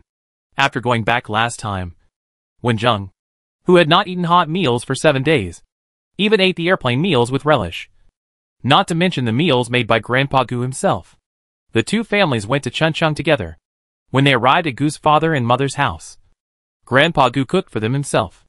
They cooked sour and spicy wine-fermented radish skin, bright green ice bitter melon, tender and smooth 3 fresh dragon and phoenix balls, crispy and tender 8 treasure gourd chicken. I can't think about it anymore. What should I do if I'm even hungrier? Looking up at the resource-rich mountains and forests, Wenjung made up his mind to go up the mountain when he was ready. If he couldn't eat the food made by others, he could still eat what he made himself. The clothes soaked by the seawater have been dried. The black clothes are covered with white salt grains. Wenjung patted them carefully, not daring to use too much force. He will live here for a year, and this set of clothes will not last that long. He must take good care of them and try to scrap them later. The sneakers are not dry yet, and it is particularly uncomfortable to put his feet in them. But Wenjung has no other choice. If he doesn't wear shoes, his feet may be scratched by shells or stones on the beach. The only safe food that can be easily obtained now is the coconut tree next to him. The green coconuts on it can provide him with enough energy to solve the problem of hunger and thirst.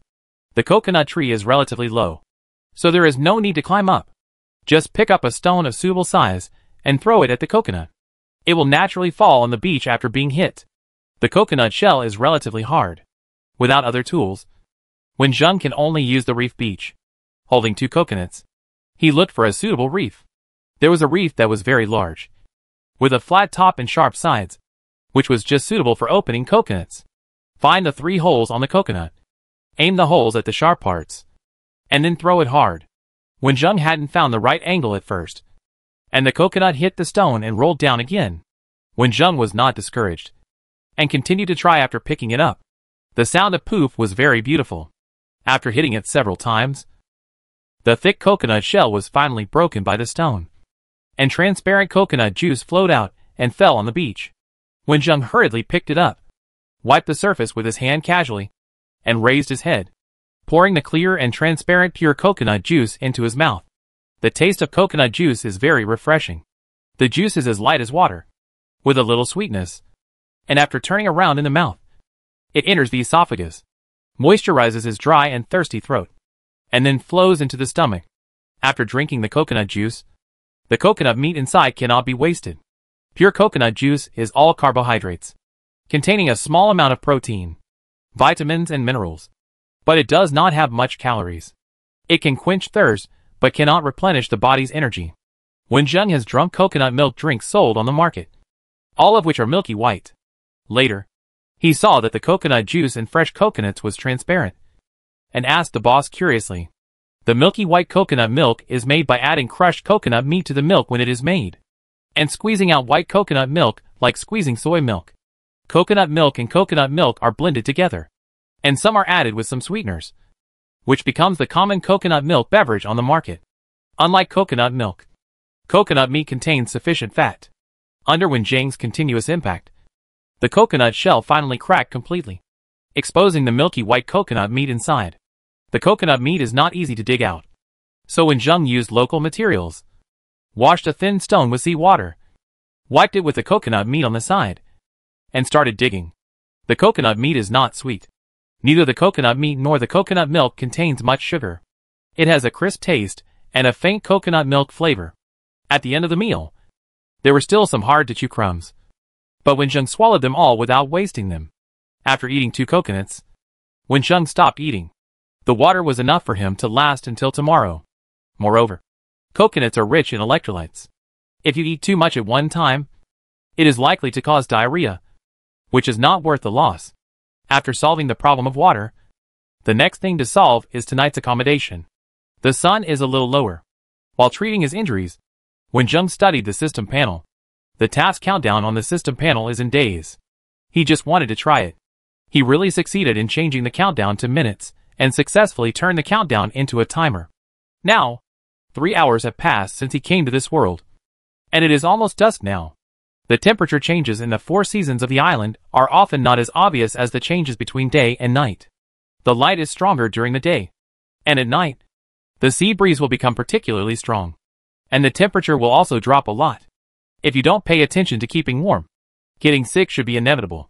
Wenjung doesn't want to catch a cold on the first day he came here. To build a suitable residence on a deserted island, you have to consider the location and structure. Without good condition and weapons, Wenjung was not ready to explore the forest right now. So the only places he could choose were the nearby beaches and reef beaches. There might be more suitable places elsewhere, but he didn't have enough time to venture out and look for them. There were many trees on the edge of the forest, including coconut trees and palm trees, as well as banana trees, which were common in tropical areas. Wenjung couldn't help but grin. The banana tree is a precious tree. Its leaves are smooth and very wide, which is more suitable for building shelters than palm leaves. The banana tree not only produces edible banana fruits, but also the core of the tree. It tastes sweet and refreshing and can replenish water. The tree that Wenjung saw had bananas on it. There are many banana trees nearby, so there is a source of vitamins. Seeing this green fruit that looks like a banana, Wenjung's saliva secreted from his mouth. It's not that he is useless, but he only ate 2 coconuts after coming here, and his stomach is far from full. He didn't recognize the rest of the plants. Wenjung also vaguely heard the call of some birds in the dim woods. The call of this bird sounded a little creepy. Maybe there may be more plant species in the mountain. But after seeing the banana, Wenjung had no intention of exploring in depth. I'll come back to pick you later. Muttering to himself to the banana tree, Wenjung reluctantly left the area. After walking a dozen meters, he saw new plants. Wenjung's face showed a happy expression. But suddenly he thought of something, and suddenly turned into frustration. What he saw was the palm vines wrapped around other trees. Wenjung had watched a related documentary, which had a detailed introduction to this plant. The palm vine is a vine plant of the palm family. It never grows independently, but always tightly wraps around other trees and grows together. The palm vine is extremely hard and has sharp thorns on it, making it very difficult to harvest. After seeing the palm vine, many uses appeared in Wenjung's mind. It can be used as the main body of a shelter, as a weapon, and can set a trap. The most exciting use for him is that the palm vine can be used to protect his shelter and prevent attacks from certain wild animals in the mountains and forests. Unfortunately, animals can do nothing to palm vines, and Wenjung is also helpless. He knows how to deal with palm vines. If he has a sharp knife, then everything is not a problem. However, he only has a few not-so-sharp stones. Wenjung regretfully gave up the palm vines and continued to search. There were many dead branches and fallen leaves on the ground, which made a crackling sound when stepped on. Wenjung searched for dozens of minutes, and picked up different branches to test their hardness. After finally finding a branch with sufficient hardness, he looked for a suitable length according to this type. And time passed little by little in the search. When Wenjung found a few tree trunks with the same length that could serve as the skeleton of the shelter, it was already dusk. The golden sun cast its last rays on the sea, and the sea surface was sparkling, reflecting the orange sunset in the sky. His mood suddenly became much happier. Wenjung hugged these branches and ran to the open space where the location had been determined long ago. In order to ensure the firmness, these branches should be made into an A-frame as the skeleton of the shelter. So these branches need to be tied up with something. Wenjung had no rope and no other suitable vines, so the only thing he could use was tree bark. His eyes rested on a few young trees with green tender bark. Wenjung hit them with a stone a few times, holding the part that was hit and tearing it down along the grain. And a long strip of bark was in his hand. He pinched the two ends and pulled them with a little force. It was quite tough, and he could use it as a rope by rubbing it with his hands. The next step was much simpler. In the area where Wenjung had many banana trees, he carefully cut off the leaf stems with a sharp stone and easily brought back dozens of large banana leaves and the banana fruit he had been thinking about. All the things were placed on the cleaned open space. The reef beach is obviously not a suitable place to live. The beach is too soft. The place chosen by Wenjung is at the junction of the beach and the forest. It is far enough away from the coastline and the forest. Even if the sea water floods up at night, it will not be flooded. There is no need to worry about the wild animals in the mountains. They almost never come here. The ground here has changed from sand to mud, and some small gravel has been cleaned up by Wenjung. There are not many trees here, so it will not be hit by falling coconuts. And the probability of snakes, insects, rats and ants appearing is also a little smaller. The soil on the ground is harder, which is more conducive to the construction of shelters. And there is no need to worry about being disturbed by small crabs. Wenjung sat on the banana leaf and tore the bark into strips along the texture. He was very strong and had thick calluses on his hands. He could tear it apart with a little effort. Then he took out the 3 longest branches from the branches he found, tied one end of them tightly together with these bark ropes, and his body uncontrollably tied a knot that Wenjung never did. Wenjung looked at his magical hands in amazement. Could it be that the disaster of this world is that all parts of the body have their own consciousness? Okay, this idea is a bit too far-fetched. Then, this knot may be the muscle memory of this body. I tried to move it, and the knot was tied very firmly. So I followed the body's memory. One section of the 3 branches was tied together tightly, and Wenjung used his hands to spread the other end that was not tied, forming a stable triangle. Slightly adjust the position of the 3 branches, then make a mark on the ground, and the branches can be placed next to it. Wenjung picked up a small wooden stick that didn't rub his hands and started digging at 3 locations. This was no longer a soft beach, and it was much more difficult to dig in the hard mud. Wenjung patiently used stones and wooden sticks to dig pits, even though he was very strong. It took a lot of time, and finally dug 3 mud pits with sufficient depth and width. He spread out 3 branches and inserted them into the mud pits smoothly. Wenjung then piled the excavated soil there and pressed it with his hands. The soil could squeeze each other, and the triangular structure made by the 3 branches stood firmly on the ground. Wenjung picked up the remaining hard branches again and tied them horizontally between 2 branches with bark ropes to form an A shape, so that the overall structure would be more stable. As the sky gradually darkened, Wenjung sped up and used the collected banana leaves to lay them on the skeleton layer by layer. He collected dead leaves and dead grass from the woods, which were piled up inside after being turned back and forth by the wooden sticks several times, making a thick layer to isolate the moisture that surged from the ground at night. Then spread the banana leaves on top, and a simple shelter was finally built. Wenjung sat inside, and the dry grass and leaves below were very thick, which blocked the sea breeze. He also made a pillow with banana leaves, bark ropes and some weeds. Except for the lack of fire, everything was perfect. The moon rose without him noticing, and the stars twinkled in the sky.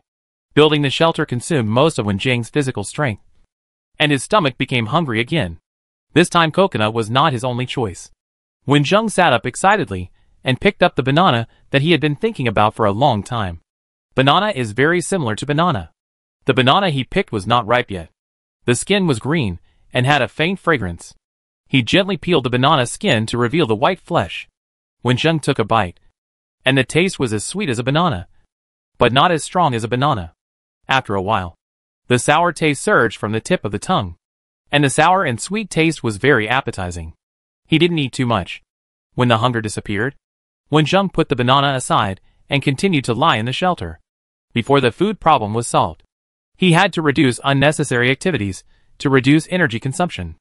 This was the first day on the deserted island. Wenjung thought it would be difficult for him to fall asleep. But in fact, he fell into a dream just after closing his eyes for 2 minutes. When the sun rose from the sea, Wenjung woke up with a frown. Last night was not very pleasant. The shelter was well built, but he had a nightmare. In the dream, he entered the forest with full preparation and gained a lot. But on the way back, he was entangled by a giant python. And then, he woke up, facing the rising sun. Wenjung sincerely hoped that the dream was just a dream and would not become a reality. He walked to the coast and washed his face with sea water, which made the whole person clean. Avoiding an excited little crab, Wenjung walked under the coconut tree and began to prepare today's breakfast. Today's task was not easy. He had to climb to the top of the reef beach to confirm whether there were any items used by the original body. Then, he had to start a fire, which was a big project. Chapter 23. This is the second day of the desert island survival. Wenjung used a stone to carve a mark on the tree closest to the shelter. After a simple breakfast of coconut and banana, Wenjung wrapped banana leaves, bark ropes, and small wooden sticks around his waist, and came to the reef beach with great expectations. There are often many interesting creatures on the reefs. If there were no items left by the original body, he would not return empty-handed. Various shapes of reefs with different, but extremely tall shapes stand here, stacked together like a small hillside. And Wenjung's goal is the highest point of this hillside. The special geographical location has created this unique reef beach. Wenjung dare not relax his vigilance. On this deserted island where almost no one has touched, these reefs are blown by the sea breeze and sea water day after day. There are thousands of holes on them, and many sticky seaweeds grow. His feet kept looking for a suitable foothold, and every step was cautious. This is not a tourist attraction that can be treated at any time. After spending dozens of minutes, Wenjung finally reached the high point he expected. Only by standing on it could he see how large the area of this rocky beach was. The highest point he could see on the beach was where he was standing now. But standing here and looking over, there were higher rocks not far away. Without the reef blocking his view, he could see more scenery. On the distant mountains, the trees gradually became sparse and turned into a desolate rocky mountain. The rocky mountain represented another kind of resource. After solving the basic living conditions, he would definitely go over to explore. The sea breeze was a bit strong in the early morning, and the waves hit the rocks and made a rustling sound. The bright colors were particularly obvious on the dark rocky beach. Wenjung saw that the side of the reef washed by the waves was covered with various shells and oysters. It was time to change the taste of lunch today. Wenjung frowned slightly. Apart from the things that existed on this deserted island, he did not see what he wanted to find. He turned slightly to the side and wanted to adjust the direction to pick up some oysters. The corner of his eye suddenly caught a bright color, and he hurriedly looked in that direction. There was nothing, as if it was just his illusion. Wenjung waited quietly, and the waves washed again, and he clearly saw a bright red color appear in that place. It was not his illusion. Wenjung was very excited, but he did not move immediately. Instead, he waited for his brain to simulate the past route before moving over carefully. When he arrived at the location, he finally saw the overall appearance of the red object. The reef beach near the sea naturally formed a narrow gap, and a gray-blue cushion was stuck there, with 2 red cloth strips about 2 centimeters wide on it. However, the red he saw was not the 2 red cloth strips, but the red life rope tied to it. This is the plane cushion. Wenjung vaguely remembered that different plane cushions have different functions. Any plane that wants to cross a large enough sea area must be equipped with a floating plane cushion, which will have a clear red cloth strip as a mark, and the red rope should be a red life rope. The original body was stranded on a deserted island after a plane crash. It seems that it floats on the sea with this plane cushion, although he didn't see anything else except the airplane mat and the life rope. Wenjung was already excited enough. The life rope is of good quality and elastic, and it can be used in many cases. The airplane seat cushion can also be used as a mattress to improve sleep quality. I won't have nightmares tonight. Wenjung sat on the smooth reef, found a relatively safe position, took off the wooden stick tied to his back, and when the waves came again, he gently picked it up with the stick and crossed the blocking reef. The cushion successfully reached in front of Wenjung. Ears distinguished the sound just made. Wenjung heard the sound of metal and stone colliding under the sound of the waves. His face changed, and he quickly picked up the cushion to check, and laughed out loud. The cushion is not just a cushion. The red life rope is not simply tied on it, and a huge fire axe is tied under the cushion.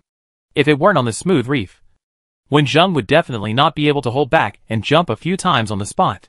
The original body could actually get the fire axe on the plane and tied it under his cushion. As a sharpened axe, it is much sharper than the bone-chopping knife he used in his previous life.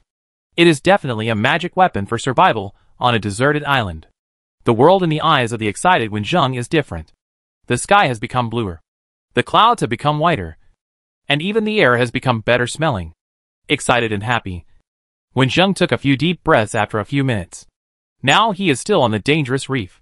If he is not careful, he will roll down like his original body, with his eyes closed, thinking about his grandfather who should still be sleeping in the RV. Wenjung's heart gradually calmed down. Tie the cushion to his back with a bark rope. Wenjung climbed to the reef farther away from the waves and collected the scallops and oysters on it. The banana leaves on his body finally came in handy. He wrapped the scallops and oysters inside and tied them tightly with a bark rope to form a small package. A closer look revealed that the slipknot was the same as the knot of the life rope, which was a skill that Wenjung didn't know how to use originally, but learned through his body memory. A cushion was already tied behind his back, in order not to hinder the movement of his limbs. Wenjung could only tie the package containing the lunch ingredients to his stomach. If he covered it with clothes, it would be like having a small belly, with things tied to his front and back. Wenjung's way back was even more difficult. During the period, he almost stepped into the air without paying attention. Fortunately, he had a good physical fitness and reacted in time, and returned to the shelter safely. At this time, the sun had risen to the top of his head, touching his empty stomach. Wenjung had to admit a tragic fact. The fire had not yet risen, and the food tied on his stomach could only be used as ingredients for dinner, and there was no convenient fire-starting tool. So he needed to make fire manually, which was a process that really made his hands hurt just thinking about it. Wenjung didn't dare to eat too many coconuts, which could easily cause diarrhea. He had no medicine, and diarrhea would lead to dehydration, which would bring him closer to death. If he wanted to replenish fresh water, he could find a way from other plants. He untied the life rope, took the heavy fire axe in his hand, and gently swung it twice to get his body familiar with the touch and weight. Wenjung, eager to try with the axe in hand, walked to the banana forest. The natural core of the banana tree contained rich water. Wenjung walked for a long time, and those banana trees were all bearing unripe bananas. He was reluctant to start. However, there were quite a few banana trees in this forest. Wenjung didn't want to waste any more time, and finally chose a not-so-tall banana tree. The bananas on that tree were smaller than those on other trees. He used an axe to gently chop at the trunk. The sharp fire axe made Wenjung feel no resistance. Just like chopping cabbage, he changed the angle and chopped it again, and the banana tree fell directly to the ground. Wenjung picked up the chopped banana tree. Although the banana tree is called a tree, it is actually classified as a huge herb. The edible tree core is extremely soft, and the tree shell is not hard, and it can even be broken open with bare hands. However, after Wenjung got the fire axe, he was like a little boy who got his favorite toy and was unwilling to let go. He used the axe to gently split the shell, revealing the white tree core. Banana tree core is not a rare ingredient. Many areas in China have delicacies made from banana tree core. Whether it is eaten raw or cooked, it has a unique flavor. When the tree core was finally completely peeled out, Wenjung, who had been thirsty for a long time, couldn't wait to put it in his mouth. He took a bite like eating sugarcane and chewed it in his mouth. The rich juice burst out in his mouth, and the taste was very sweet. It was sufficient water. Although it will be consumed by the body soon, it can temporarily bring a satisfying feeling of fullness. Wenjung, who had eaten and drunk enough, started to act. He had to light a fire successfully today. He wanted to eat hot food. After collecting a lot of suitable materials in the forest, Wenjung returned to the shelter with a smile on his face. Now he was finally in the mood to enjoy the scenery of the seaside. The sea and the sky were both beautiful dark blue, and the white clouds in the sky floated lightly. The sun shone on them with a golden color, and the humid sea breeze had a faint smell of the sea. The beach near the sea was beautifully white. A small crab fell into the food preservation hole dug by Wenjing and had a close contact with the scallops and oysters soaked in sea water, putting the materials on the ground. Wenjing sat on the banana leaf and started to act. Currently, the most well-known method of artificial fire starting is to drill wood to make fire. Drilling wood to make fire is divided into two types, hand drill and bow drill. The principle is similar, but the hand drill is completely manual and causes great damage to the opponent. The bow drill uses tools, which is obviously much more labor-saving. The biggest problem with the bow drill is that it needs a bow. There are many woods in the forest that can be used to make bow arms, but there is no material suitable for bowstrings. Wenjing had made a mental plan to use a hand drill, but today he got a very elastic life rope, which was just right for making bowstrings.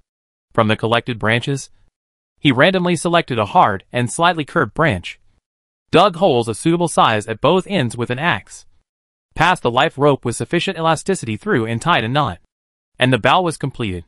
Then he took out a piece of dry corkboard, used a sharp stone to make a small V-shaped groove on the edge, and the wood chips scratched by the stone were used for friction burning later. The wood chips were not enough, so Wenjing put some dead leaves under the small groove of the corkboard. Find another piece of dry hardwood. Use an axe to cut one end into the shape of an arrow. Wrap the bowstring around the hardwood several times. Put the arrow against the concave part of the corkboard. Hold a stone in your hand and press it on the upper end of the hardwood stick. The stone is used to prevent the hardwood stick from rotating and hurting your hand. The device is ready, and then Wenjing starts to pull the bow arm back and forth. The bow arm drives the bowstring, and the bowstring drives the hardwood. The end of the hardwood arrow rubs against the corkboard. Wenjing has tried it in the real world, but he is still not very skilled. However, at this time, the original body's body memory began to play a role again, and naturally adjusted the angle and strength, as well as the speed of pulling the bow arm. The arrow rotated rapidly, and the cork in contact with it gradually turned black and began to emit black smoke. The most important thing for drilling wood to make fire is patience. Wenjing did not dare to relax after seeing the black smoke, and continued to pull at the original speed. Finally, when it reached a certain level, Wenjing put down the tool, poured the remaining sawdust on the board into the groove, and blew it gently with his mouth. The smoke became more and more, and gradually sparks appeared, and it soon turned into a big fire. Success? Seat cushion, sleep plus 50. Lifeline, assistance plus 70. Fire axe, attack plus 90. Fire, all attributes plus 100. Chapter 24. The blazing fire illuminated Wenjing's excited eyes. Wenjing put the dry wood that had been prepared long ago into the fire. The sea breeze blew gently, and the flames became more vigorous. The burning wood made crisp crackling sounds from time to time. After sitting quietly by the fire for a while, Wenjing silently moved back 2 steps. The sun was still hot. After sitting in front of the fire for a while, his forehead was sweating. Wenjing got up and chopped a few wooden boards with an axe, tied them together with ropes, and ran to the reef beach to find suitable stones to bring back. When he was a child, he saw villagers building earth stoves in the countryside. He also secretly used stones with his friends to roast corn and sweet potatoes by the field. Today, it came in handy, although the ground around the shelter was cleaned by him. The sea breeze could allow these sparks to reach farther places. It was easy to cause a fire when no one was around. Making an earth stove would not cause such a problem, and it could better preserve the fire. Having not forgotten this skill for so many years, Wenjing carefully felt the direction of the sea breeze and piled the stones along the wind to form a U-shaped stove. The stones were not very flat, so Wenjing filled the gaps with mud, put dead branches and leaves into the stove, and then took out a few burning sticks from the fire, and the fire burned smoothly. Wenjing rested for a while, and after making sure that there was no problem with the earth stove, he extinguished the fire that was lit at the beginning. He looked up at the sun. The process of using the bowstring to make fire was smoother than he thought, including the time for building the earth stove and resting. It was now about 4 o'clock in the afternoon, and there was still some time before dinner. Wenjing thought about it, and gave up the idea of cooking now, as he had dinner too early, and would be easily woken up by hunger at night. Now that he had a fire axe in hand, he wanted to explore far away.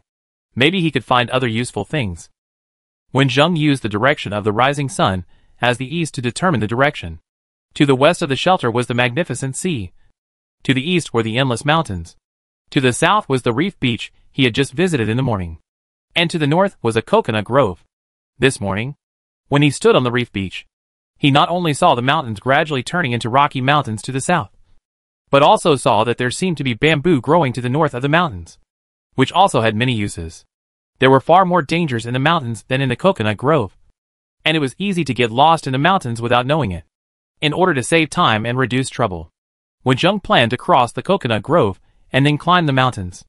In fact, when Wenjung first came to this world and saw the coconut grove, he inexplicably worried that a coconut would hit his head.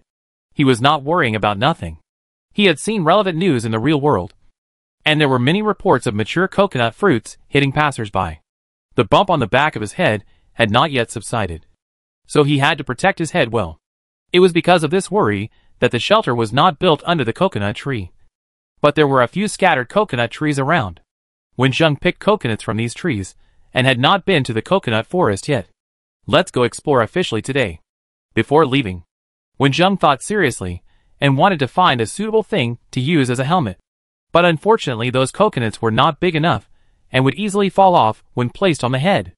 Wenjung gave up this idea with some regret. Wenjung, carrying a life rope and a fire axe, walked into the dense coconut forest. The coconut trees here were taller, and there were many naturally fallen coconuts on the ground. These coconuts had turned brown, and it was obvious that they had fallen for a long time. The coconut juice and coconut meat inside might have already deteriorated. Wenjung looked down from time to time, trying to find out if there were any edible wild vegetables. When he heard the rustling sound of leaves, his heart jumped suddenly, and he jumped forward automatically. His arm swung back naturally, and the fire axe in his hand made a sound of breaking through the air. Bang! His wrist felt a heavy weight, and the back of the fire axe hit something, followed by a muffled sound of something falling to the ground. The sound was so loud that Wenjung was startled. Could it really be a mature coconut that fell? Coconuts are not heavy, and there shouldn't be such a big noise. He quickly looked in that direction, and there was a creature lying under the coconut tree. Huge, purple-gray, 8 legs, like a spider. It was a coconut crab. Wenjung's eyes suddenly became ferocious, as if he was looking at a feast. He did not forget that he was hit by the back of a knife just now. The shell of the coconut crab was hard, and it was very likely that it just fainted. He quickly ran over and tied it up with a rope. As a crab that specializes in eating coconuts, coconut crabs are famous for their ability to climb trees and strong claws. It can climb to the top of a tall coconut tree and use its claws to break the hard crab shell. It can be seen how strong these 2 claws are. It is very difficult to mess with, but it still fell into Wenjung's hands. Wenjung stared at the coconut crab that was tied up on the ground, seeing that it couldn't even swing its claws after waking up, let alone pinching people. He laughed so hard that his eyes could not see. Coconut crabs are all quite large. The one in Wenjung's hand is more than half a meter long. He weighted with the rope and estimated that it weighed 3 or 4 kilograms. Although this thing doesn't look good, it looks more like a spider with 8 legs. But the meat is extremely tender. Wenjung has only seen it on TV and has never eaten it. Today he finally has a treat. He doesn't even want to look for bamboo. Wenjung wants to go back with a happy face. Although only 2 days have passed, he began to miss the taste of meat.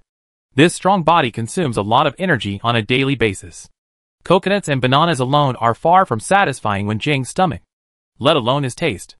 This thing is large in size, and it takes a lot of time to cook it. I have to go back and roast it early. Wenjung persuaded himself and returned happily.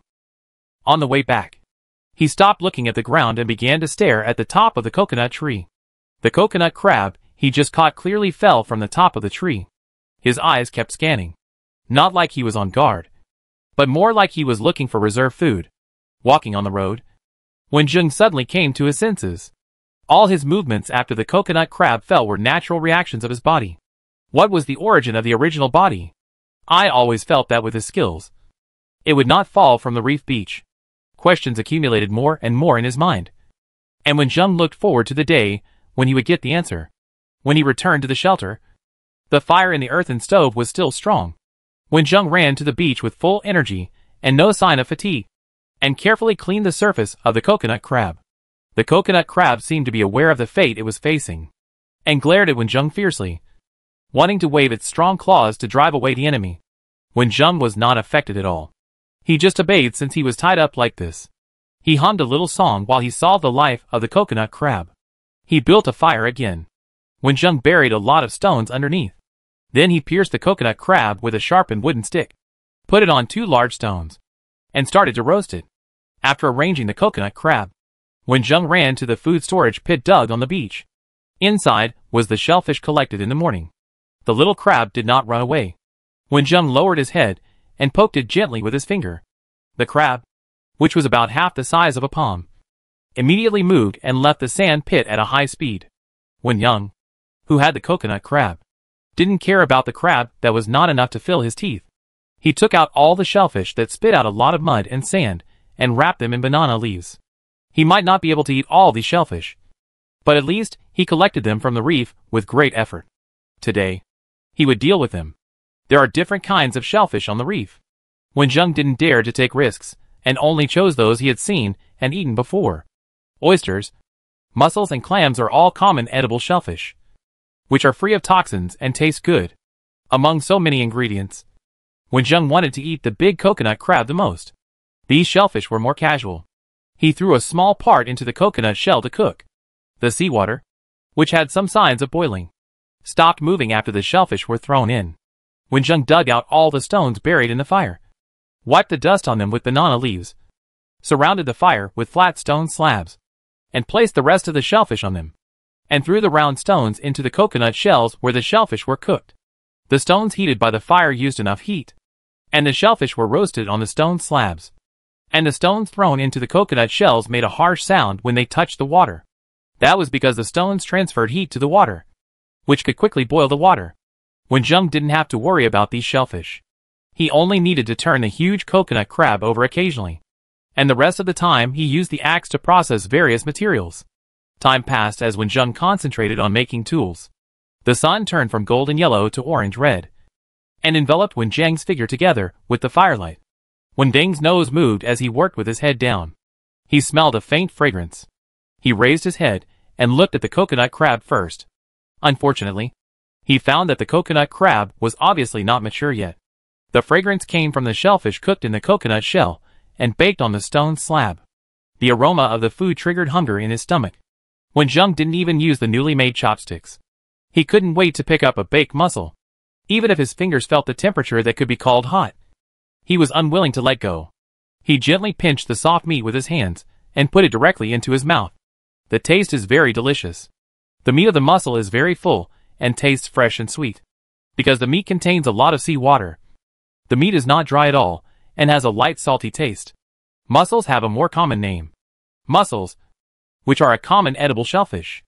Wenjung did not use any seasonings. He only grilled them in the most ordinary way, and the taste was enough to satisfy people.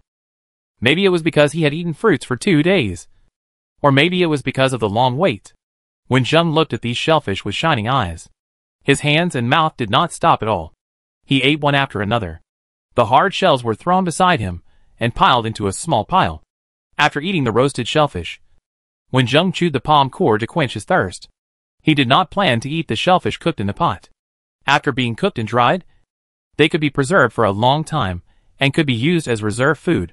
After touching his unfilled stomach, Wenjung looked at the coconut crab again. He was not in the mood to continue making tools.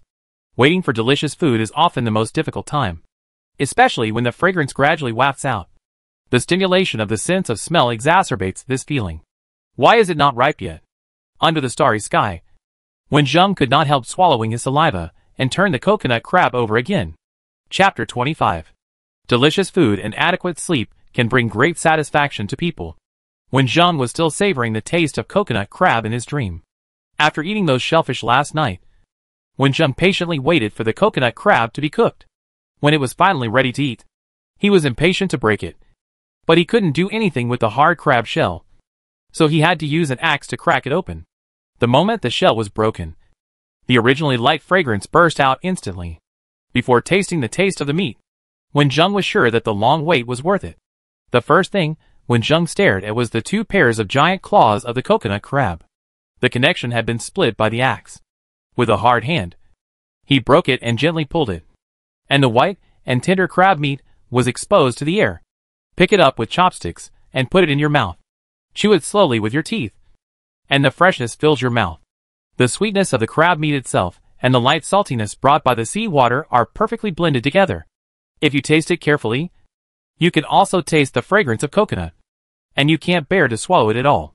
Wenjung, who had eaten a lot of shellfish, could not help but devour the delicious coconut crab. After finishing the 2 pairs of giant claws, Wenjung smashed the crab shell, and his saliva immediately secreted, and his eyes could only see the yellow crab roe. He gave up the chopsticks, picked up the huge coconut crab and sucked it hard, and the semi-fluid crab roe flowed into his mouth, strongly impacting the taste buds.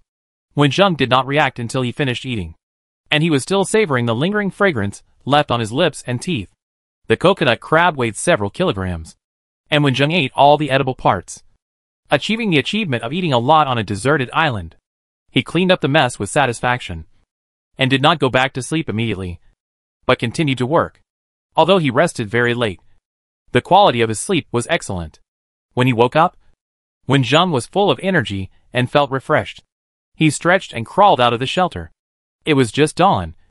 The sun was rising slowly, and seabirds were circling on the sea, looking for today's breakfast, occasionally making crisp and melodious calls. Before making a qualified trap, Wenjung was not going to bother with these seabirds, so as not to waste his energy and get nothing. This was the 3rd day of survival on the deserted island. Wenjung deeply carved scratches on the tree to welcome a new day. He whispered to himself that there would be more gains today, and only by facing every day with a positive attitude could he survive better. The fire in the earthen Kong had not yet gone out. Wenjung added dead grass and leaves to it, fanned it gently with leaves, and when the flames became vigorous, he added fire-resistant branches to it, and then left with peace of mind. Perhaps because of the encouragement of delicious food, Wenjung was very efficient last night, and the tree next to the shelter was full of his achievements. The fiber on the surface of the coconut shell is very tough. When Wenjung split the old coconut shells for use as utensils, he took off the outer fiber. Last night, he followed the method he saw on TV, holding a handful of fibers in his hand and tightening them, and then rubbing them in his wide palms. This rope made of coconut shell fiber is stronger than bark rope. No matter what you want to do, you can't do without strong ropes. Of course, the more prepared the better. The 2 palm trees that were cut down for eating palm cores were dragged over, and Wenjung peeled off the outer bark and put them in the sun to dry. The bark of the palm tree is waterproof, suitable for laying on the ground, and can also be draped over the body as a raincoat. Wenjung also plans to try to make 2 pairs of shoes in the future. I don't know how many days the pair on my feet can last. In addition, Wenjung dug a large pit on the dry land nearby and laid clean stones at the bottom of the pit. The groundwater now seeps through the soil and then overflows the gravel. After one night, the pit was filled with clean water, and all the impurities were settled at the bottom. Wenjung gently scooped up the upper layer of water with a coconut shell, lowered his head and drank a sip. There was no salty and astringent taste of sea water at all. He nodded with satisfaction, and put all the fresh water from the upper layer into the coconut shell. The density of fresh water is lighter than that of sea water, and it will float on the sea water, thus separating the fresh water from the sea water. Not only this puddle, but also the surroundings of the shelter were filled with coconut shells by Wenjung. He gently tapped the leaves covering the shelter, and the dew condensed on the leaves flowed down, and most of it could flow into the coconut shell. These freshwaters can fully meet Wenjung's needs for a day, so he doesn't need to be too frugal and use them lavishly. Wash your face with fresh water first. Don't worry about salt grains remaining on your face after drying. Chew non-toxic palm leaves in your mouth, and then rinse your mouth. There weren't many good conditions here, so Wenjung could only try to clean himself up. He couldn't survive a year and become a savage.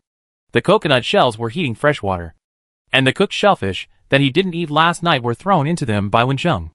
They kept rolling in the hot water, and a pot of fresh and sweet seafood soup was made. The cool sea breeze blew, and Wenjung drank the last mouthful of soup and sighed with satisfaction. His plan today was to explore the bamboo forest that he didn't find last night. However, before setting off, Wenjung concentrated the fresh water in several coconut shells and put them in the shelter. The entire camp was protected by palm vines. The remaining coconut shells were all filled with seawater and placed in a place where they could be continuously exposed to the sun. This was the simplest way to dry out sea salt. And when Jung didn't hold much hope. Salt is one of the essential condiments for humans. Only by taking a certain amount of salt every day can the human body be healthy. It is difficult to build a salt drying pool on the seashore. When Jung wants to try simple salt drying or salt boiling first, hoping to find a more convenient source of salt in the future, he tied enough leaves and ropes on his body, holding a fire axe in his right hand, and holding a small tube rolled up with bark in his left hand.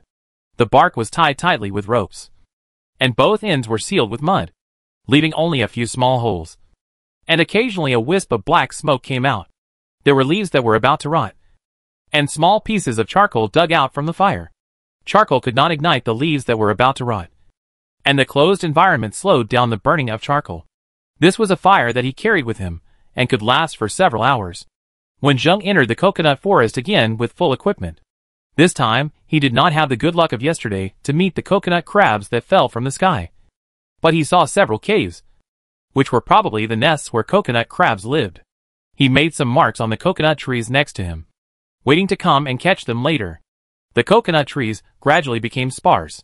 When Jung recalled the scene he saw at that time, adjusted the direction of advance, gradually walked to the foot of the mountain, and continued to move forward along the mountainside.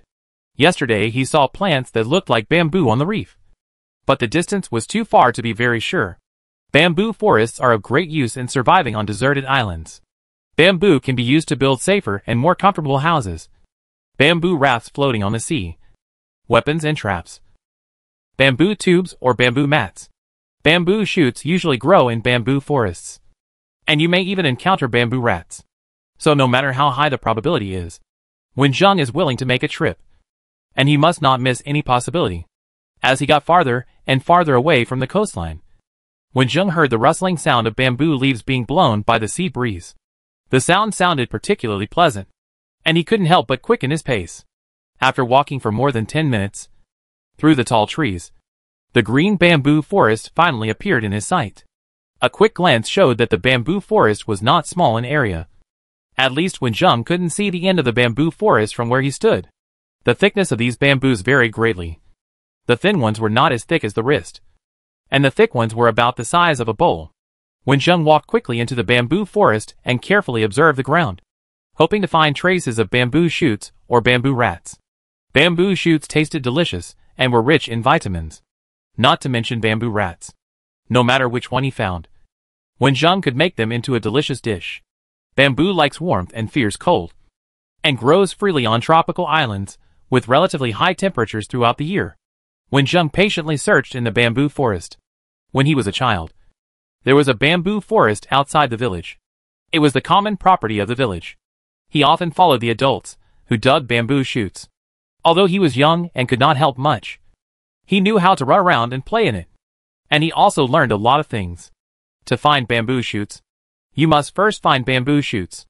The branches and leaves of bamboo shoots are dense, and the color of the bamboo leaves is darker, but a little yellow. When Jung found it successfully, he dug a little in the soil around the bamboo, and saw yellow bamboo whips with very developed fibrous roots. As long as you continue to dig forward along the bamboo whips, you can usually find bamboo shoots. When Jung's actions were very smooth, he was reluctant to use a fire axe to dig the soil. So he cut off a thicker bamboo tube, cut out bamboo pieces and dug on the ground, and then cut them with a fire axe. More and more bamboo shoots were dug out, and he tied them up with ropes and dragged them on the ground. Unconsciously, when Jung walked into the depths of the bamboo forest while digging bamboo shoots, he stood up and stretched his body, but saw a dead bamboo in the bamboo not far away. There were also bamboo rats living in the bamboo forest outside the village. At that time, the villagers did not know about this kind of bamboo-eating rats, and no one had ever caught them. Even the children in the village would not think of eating rats. Many years later, when Jung accidentally learned that bamboo rats were not only edible, but also artificially bred, so he specifically looked up bamboo rats. But he still hadn't eaten them. This time on the deserted island. It became the food he was looking forward to finding. Bamboo rats feed on bamboo roots. There are many dead bamboos there, and there is a high probability that there are bamboo rat nests. when he approached and saw the unique marks on the ground. Wenjung was more certain that it was left by the bamboo rat's sharp claws when running. Following the marks of the claws, he could easily find the bamboo rat's cave. It is easy to tell whether the bamboo rat is in the cave. If the cave entrance is open, the bamboo rat is definitely not inside. The hole that Wenjung found was sealed with fresh soil, and there were rat feces around it, which was a sign that the bamboo rat stayed in the hole. In order to prevent enemies from breaking in, the bamboo rat blocked the hole after returning home. But it became a sign for humans to find him. Some caves only have one bamboo rat living in them, while some are a nest of bamboo rats. To distinguish them, you mainly need to rely on the feces at the hole entrance. Bamboo rats feed on bamboo. Like pandas, their feces do not have any odor, but the feces of bamboo rats are golden yellow. Wenjung broke the soil that sealed the hole entrance and carefully observed the size of the feces. There were 2 types, which meant that there should be 2 bamboo rats. After cleaning up the bamboo around the cave entrance, the fire that he brought finally came in handy. Wenjung collected some dry bamboo leaves and carefully lit them with the fire that he brought. Soon, a pile of firewood was burning. The entrance of this bamboo rat's cave was straight down, so there was no need for too much trouble.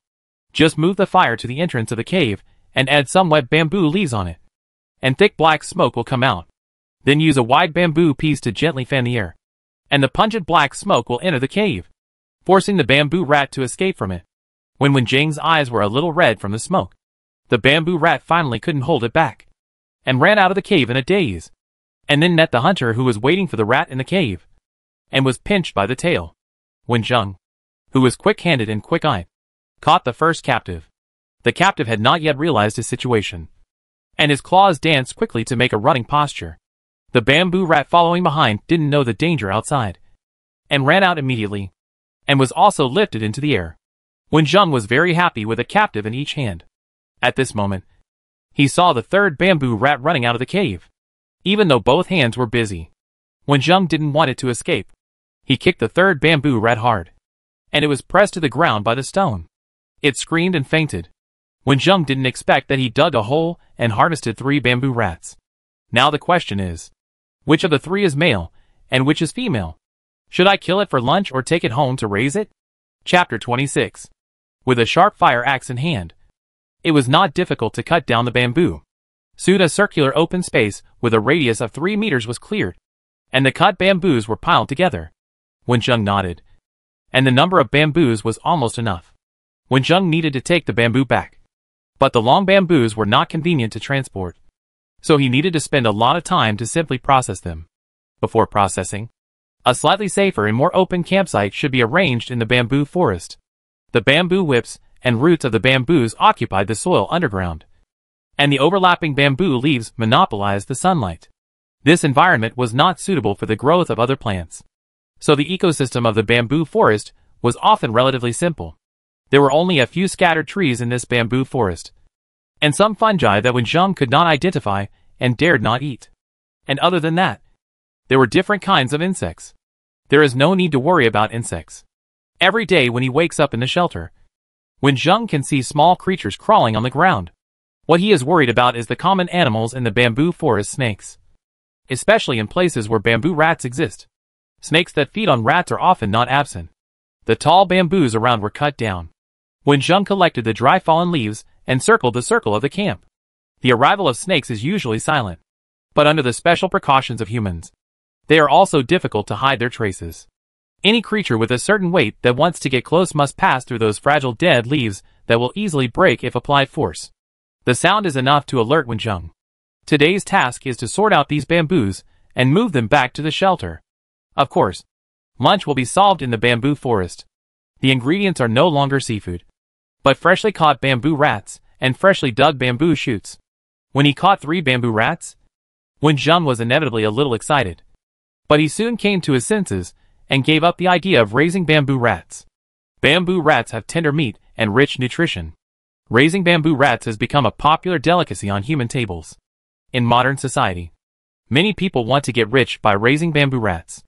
After careful understanding, they will find that raising bamboo rats is much more difficult than raising chickens and ducks. The breeding cycle of bamboo rats is not short. To create an environment suitable for bamboo rats to survive, They need to be fed several times a day. After giving birth to young bamboo rats, the mother bamboo rat is likely to give up feeding, forcing the breeder to take over. The most troublesome thing is the problem of captivity. Bamboo rats are best at digging holes. Both their claws and incisors are good helpers for them to escape. It is impossible to lock up bamboo rats with wood or bamboo. Their incisors can even bite off thin wires. Those farms use cement to build rat ponds. And even bricks can't stop their claws from escaping. The incisors should not be underestimated either. Not to mention the simple woven cage. Even thin wires may be bitten off. In modern society, when breeding bamboo rats, a huge amount of energy must be spent on preventing them from escaping. When Young, who was staying on the deserted island, had to give up this idea. There must be more than one nest of bamboo rats living in this large bamboo forest. It is obviously a better idea to catch or set traps occasionally than to breed them yourself. Bamboo rats are relatively large in size, with the same size of head and neck as the body. The whole rat is a round ball, which looks cute, but in Wenyang's eyes, it is fat and may not be eaten in one meal. Of the 3 bamboo rats he caught, 2 were as big as small cats, weighing about 4 or 5 pounds.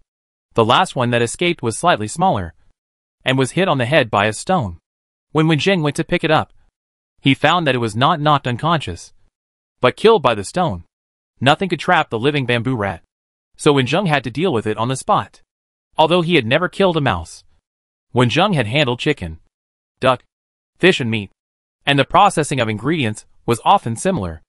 Remove the head and claws, and peel off the smooth fur. The fur of the bamboo rat is soft and can be tanned into leather and made into comfortable leather shoes. However, Wenjing did not have this skill. Even if he was careful with his hands, he still did not control the strength. The bamboo piece was not sharp enough, and the axe was too sharp. In the end, the bamboo rat's skin was tattered and almost lost its use value. Even so, Wenjing was reluctant to discard it. No resources could be wasted. He wrapped the bamboo rat's skin with the banana leaves he brought with him. The internal organs and heads are also not suitable for consumption. Wenjing, who is not facing a food crisis, buried them all underground, leaving only 3 bare bamboo rats, wrapped in leaves and carried around. The bamboo was cut down by an axe, and a trickle of clear water flowed out. That was because the temperature difference between morning and evening formed condensation inside the bamboo. The bamboo also has a waterproof film inside, which can prevent water loss, and is an excellent source of fresh water. When you go to the bamboo forest and shake the bamboo with water, if you can hear a gurgling sound, that is the fresh water in the bamboo. There is not much fresh water in each section of bamboo. All the cut bamboos are collected in a wide bamboo tube. Some of them are used by Wenjing to wash the cut bamboo rat meat, and the rest are sealed and placed aside to be taken back to the shelter. The dead bamboos that were eaten by bamboo rats were put aside. Wenjing picked and chose the remaining bamboos and divided them into 2 piles according to the depth of their colors. The branches of bamboos with a relatively short growth period are pleasing green, which is the color that bamboos that have not been exposed to too much sunlight can have. Wenjing still remembers a familiar saying, called tender bamboo is used as a shoulder pole, it can't bear a heavy burden, which is often used to describe young people who can't bear a heavy burden. Whether this meaning is right or wrong, this sentence points out the characteristics of tender bamboo. The bamboo pole is relatively brittle and can't bear too much weight. Old bamboos that have grown for several years have been exposed to sunlight for many years. They do not have good skin like young bamboos. Although the bamboo body is shiny, it is slightly yellowish-green, and even the leaves are a little withered and yellow. Old bamboos have been growing for a long time, and the fibers are relatively hard and have excellent toughness. Usually, old bamboos are used to make various bamboo products. These are the old bamboos that Wenjing wants to use. In the village when I was a child, the uncle who lived next door had a good skill in making bamboo products. The afterglow of the setting sun sprinkled on the blue brick and red tile house. And in the yard, under the grapevines, the figure of the old man was bright and dark. After feeding the pigeons under the eaves, Wenjing climbed up the ladder to the roof. Standing on it, he could see the villagers working in the fields, the big yellow dog lying outside the door to bask in the sun, and the rough hands of the uncle next door weaving bamboo baskets. The more beautiful the memories of that time were, the more gloomy the changes later were. Those memories were deeply imprinted in Wenjing's mind, giving him the confidence to slowly harm these bamboos. First, remove the bamboo branches and heads and tails of these bamboos, leaving only the bare bamboo poles. After all the old bamboos were dealt with, the ground was filled with these unnecessary things. Wenjung spent a lot of energy to clear them out of the temporary camp.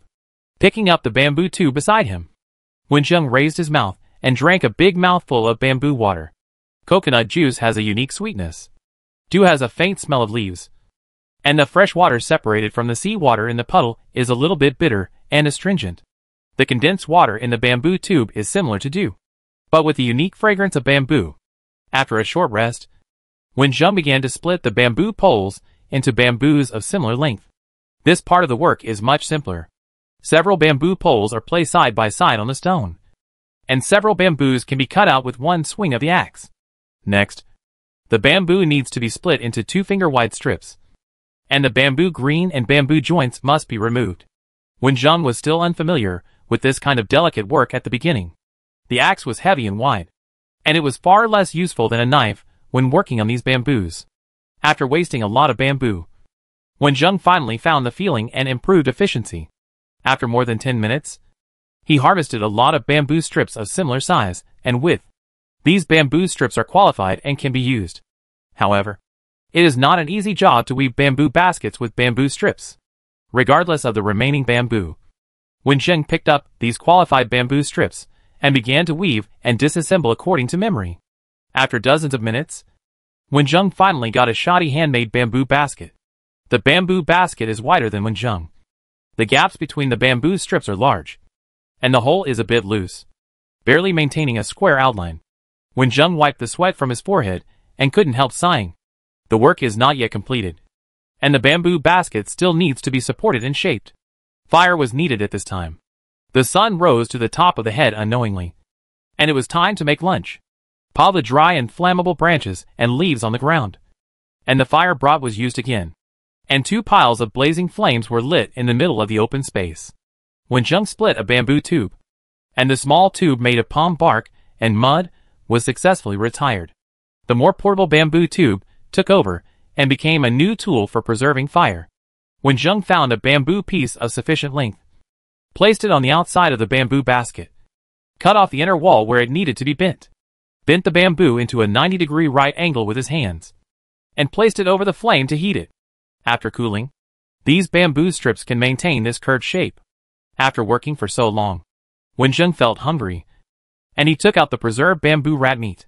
The temperature in the bamboo forest was relatively low, and there would be no problem with the fresh meat in such a short time. The dead bamboos burned in the fire. The bamboo rat's bites ended the lives of these bamboos. Now these bamboos have become helpers for roasting bamboo rats.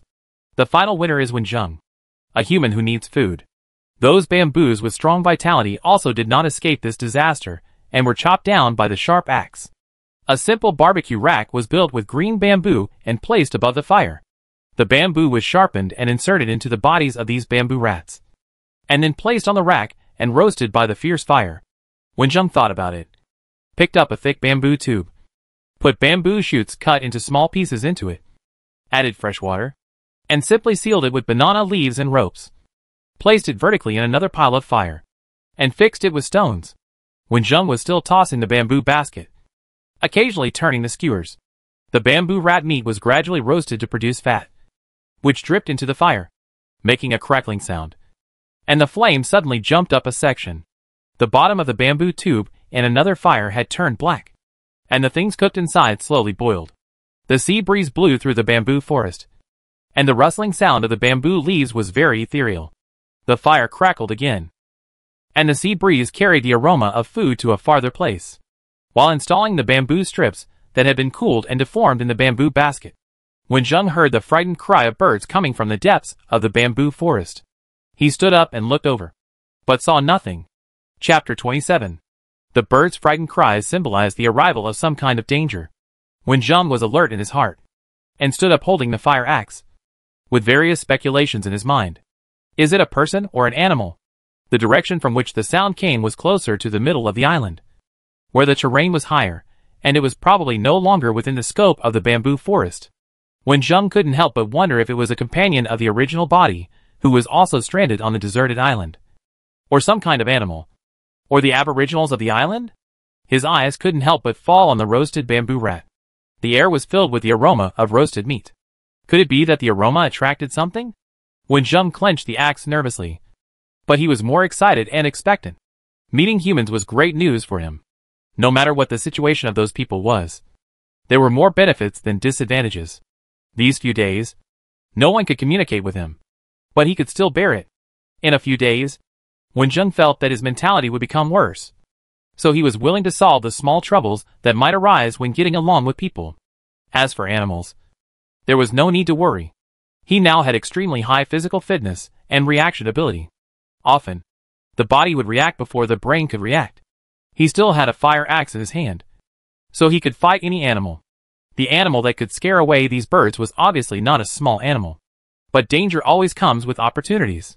If he could deal with this animal, he wouldn't have to worry about food for several days.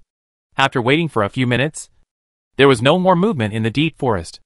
Wenjung's heartbeat, which had accelerated due to nervousness, returned to normal speed, and he began to talk to himself.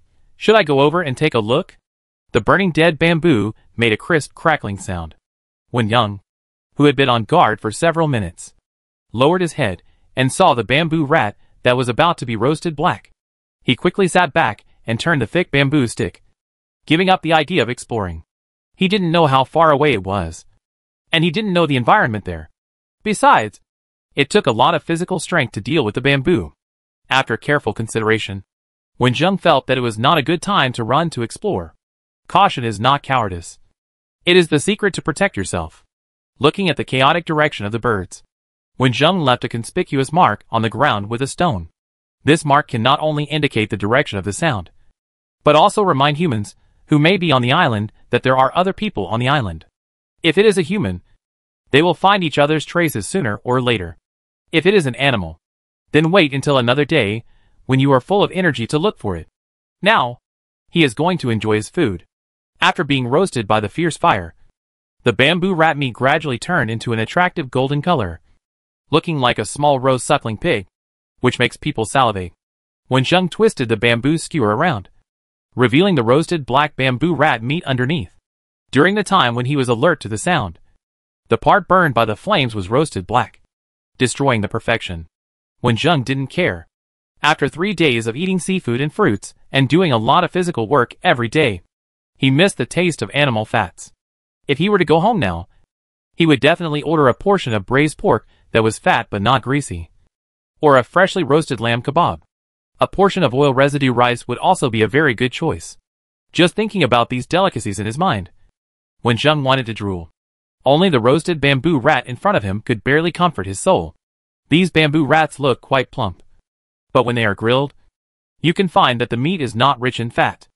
Unlike farmed bamboo rats, wild bamboo rats are active frequently, especially at night.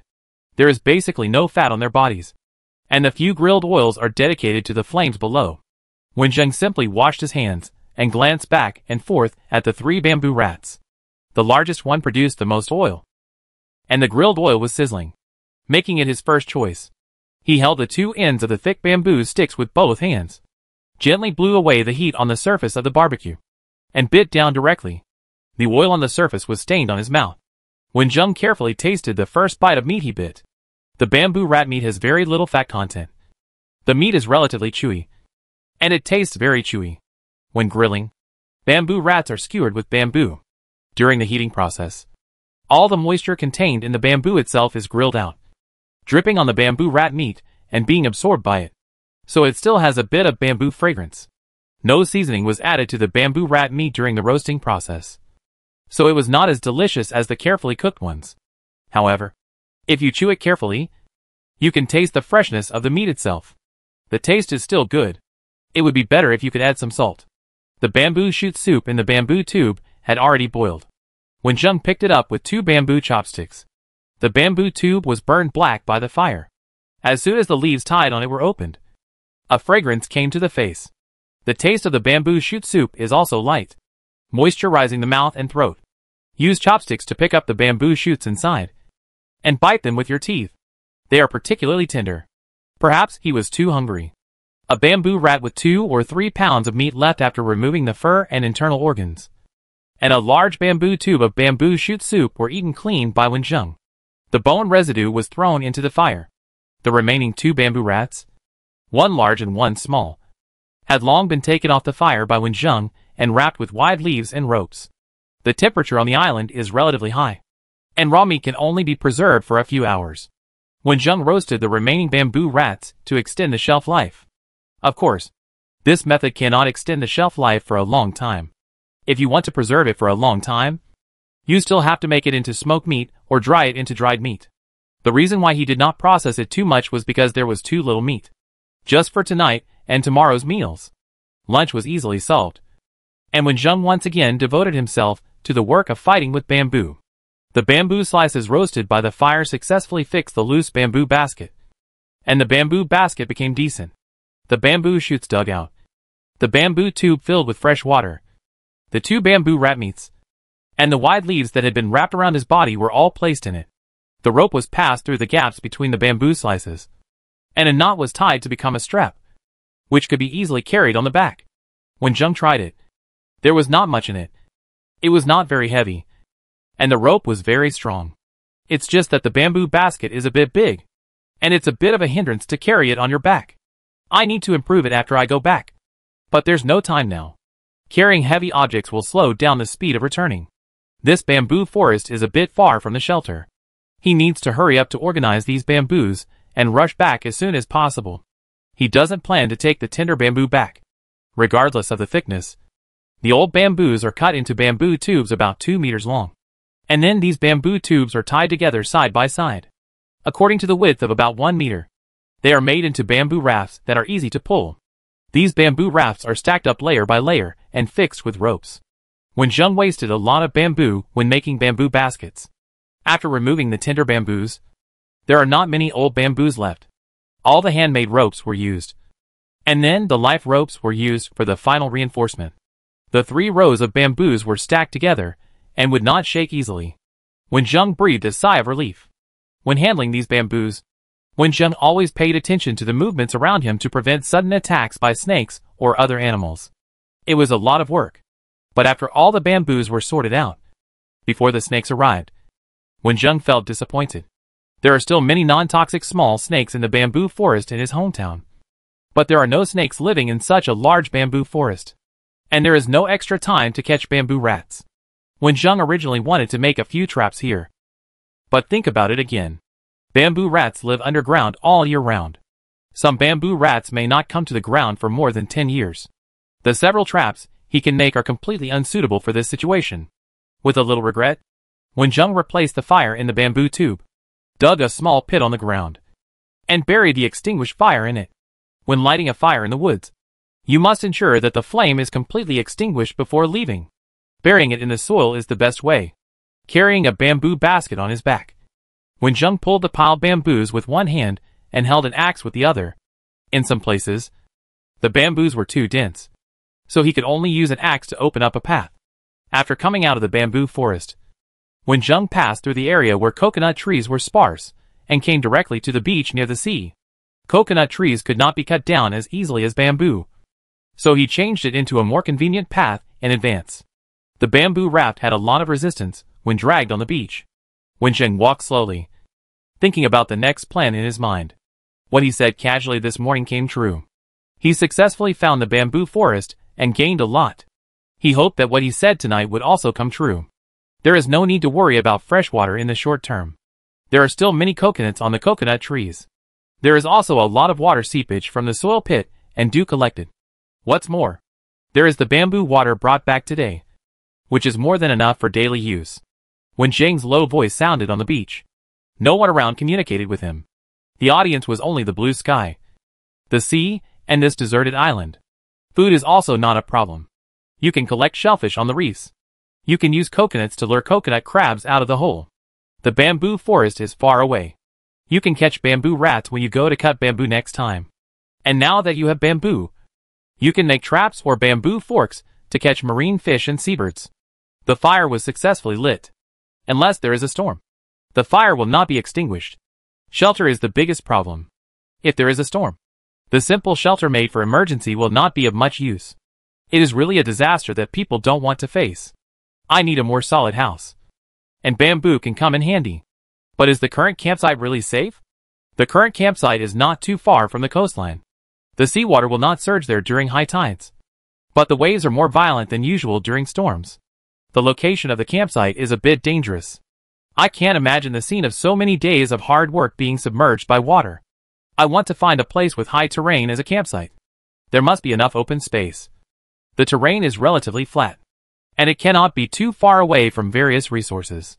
Wenjung read out all the requirements in his mind. A perfect campsite seemed to appear in front of him. In fact, it is not so easy to find it. The sunset reflected half of the sky and the sea red. After returning to the campsite, Wenjung tiredly put down the bamboo basket and lit a fire in the earth stove again. Wenjung first went to collect the coconut shells filled with seawater. One day's exposure was not enough to evaporate the seawater and dry out sea salt. But he couldn't wait any longer. He would try to boil some salt tonight, pressing his sore shoulders with clever strength. Wenjung sat in front of the earth stove, occasionally adding some seawater to the coconut shells, waiting for the moment when crystals appeared at the bottom of the shells. Chapter 28. The sound of the waves was transmitted from the ears to the brain. Wenjung woke up from his sleep and stared at the top covered by leaves. The sun shone on it, forming bright and dark shadows. Wenjung completely emptied his mind and stared blankly for a few minutes before he sat up with his hands on the ground. He didn't feel anything when he was lying on the ground. But now that he moved his body, he felt a little sore in many parts of his body. Wenjung frowned. Physical discomfort often makes people feel bad. Yesterday, he was lucky to find a bamboo forest and got two kinds of food: bamboo shoots and bamboo rats, as well as bamboo that could be used in many ways. But it also consumed a lot of physical strength. The fire axe is not light, and Wenjung has no other tool that can be used as a knife. Any work that requires a knife requires wielding an axe, which puts a great burden on the wrist. There are some small scars on the fingers, which were accidentally scratched when handling bamboo. On the way back, even with several layers of banana leaves wrapped around my palms and patting my shoulders, I still couldn't avoid the damage caused by the rope. After a night, these places were a little red and swollen. From the coast where the shelter is located to the gentle slope where the bamboo forest grows. Wenjung deliberately wrote down the countdown of the system when he went there, and it took nearly an hour to arrive. On the way back, carrying a bamboo basket and pulling a bamboo raft, Wenjung could feel the weight on his back and hands gradually increasing, which meant that his physical strength was constantly being lost. The return journey took nearly 3 hours. Being too tired will make people lose the desire to sleep. Wenjung stared at the campfire boiling salt until late at night, massaging his muscles with both hands. But these methods can only relieve fatigue but cannot completely eliminate it. Wenjung was not in good physical condition, so he temporarily put aside the idea of finding a new camp. Staying on a deserted island without medicine, he needed to take care of his body at all times and avoid the arrival of diseases as much as possible. He wanted to just lie down and continue to rest. But his hungry stomach disagreed with this idea and made a protesting cry. Wenjung had no choice but to get out of the shelter. This was the 4th day of survival on the deserted island. It was the first time that Wenjung got up so late. The sun had already shone, making the sea sparkle, and the dew on the leaves evaporated completely. There were still 2 pieces of wood that had not been burned in the earthen stove. Just put some dead leaves and grass on it, and with a light breeze, the flames would soon surge up. Put the coconut shell filled with fresh water on the fire. Wenjung added chopped bamboo rat meat and bamboo shoots into it, then took out the bamboo tube next to it and shook it twice with care, and white sea salt fell out. The process of boiling sea salt is very time-consuming. Whenever the seawater is about to be half-dried, new seawater is added to increase the concentration of the seawater, so that more sea salt can be boiled at one time. Boiling it half-dried is to prevent the utensil from breaking. The process of seawater evaporation is relatively slow. Wenjung only added seawater 3 times according to the time. When the seawater was completely dried and a little sea salt was exposed, cracks appeared on the coconut shell used as a utensil. The coconut shell is not big, but the sea salt boiled out is more than Wenjung imagined. He scraped it all with bamboo strips and put it into the bamboo tube. He was unwilling to give up the coconut shell used for boiling. He added fresh water to it, waited for the remaining sea salt to dissolve, and poured in new coconut shells, which were used by Wenjung to cook dinner. If the seawater in the sea area is relatively clean and not polluted by heavy metals, The sea salt boiled in this way can be eaten directly. Wenjung didn't know where the island was located. Just by looking at it with the naked eye, the island was far away from human habitation. The shallow sea was very clear and blue, and it didn't look polluted. And he had no other choice. The particles of sea salt were larger than those used in daily life outside. The bitterness of seawater was because it contained a variety of salts, while the boiled sea salt was a crystal of sodium chloride. Without the bitterness of seawater, only pure salty taste. The coconut shell on the earth stove was covered with a bamboo lid by Wenjung and was slowly stewing on the fire. Wenjung came to the earth pit and washed his face with the not-so-clear fresh water inside. The skin on his face was obviously much rougher. The calluses on his hands rubbed against his face, stimulating him to cheer up. Life on the deserted island was particularly rough. It was not at this time that I missed all kinds of modern daily necessities.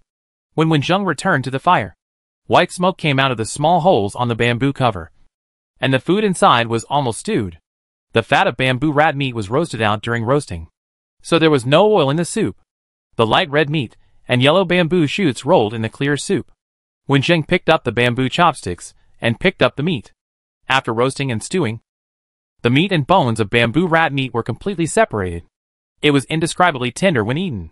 The bamboo shoots were stewed soft and chewy. The taste was improved a lot after adding sea salt. After taking another sip of the soup, the only word left in my mind was fresh. After eating this brunch, time unknowingly came to noon. The sun was shining warmly, and Wenjung chose to go back to the shelter to rest. Gently beat the waist and back, massage the legs repeatedly, and stand up and move the body from time to time. A row of coconut shells filled with seawater are drying on the beach, and seawater is also evaporating on the earthen stove. Since I decided not to go out to explore today, I will do the work of boiling seawater, which requires watching. The sea salt in the bamboo tube gradually increases, and the soreness of the body gradually eases. I don't know when the seawater surges up. The waves roll, beating the reefs on the seashore, and washing the white beach. When the sun sets, the seawater begins to slowly recede, revealing the beautiful beach. Some seabirds returning from the sea fly back to their nests on the island, and some hover over the ocean, ready to get some food.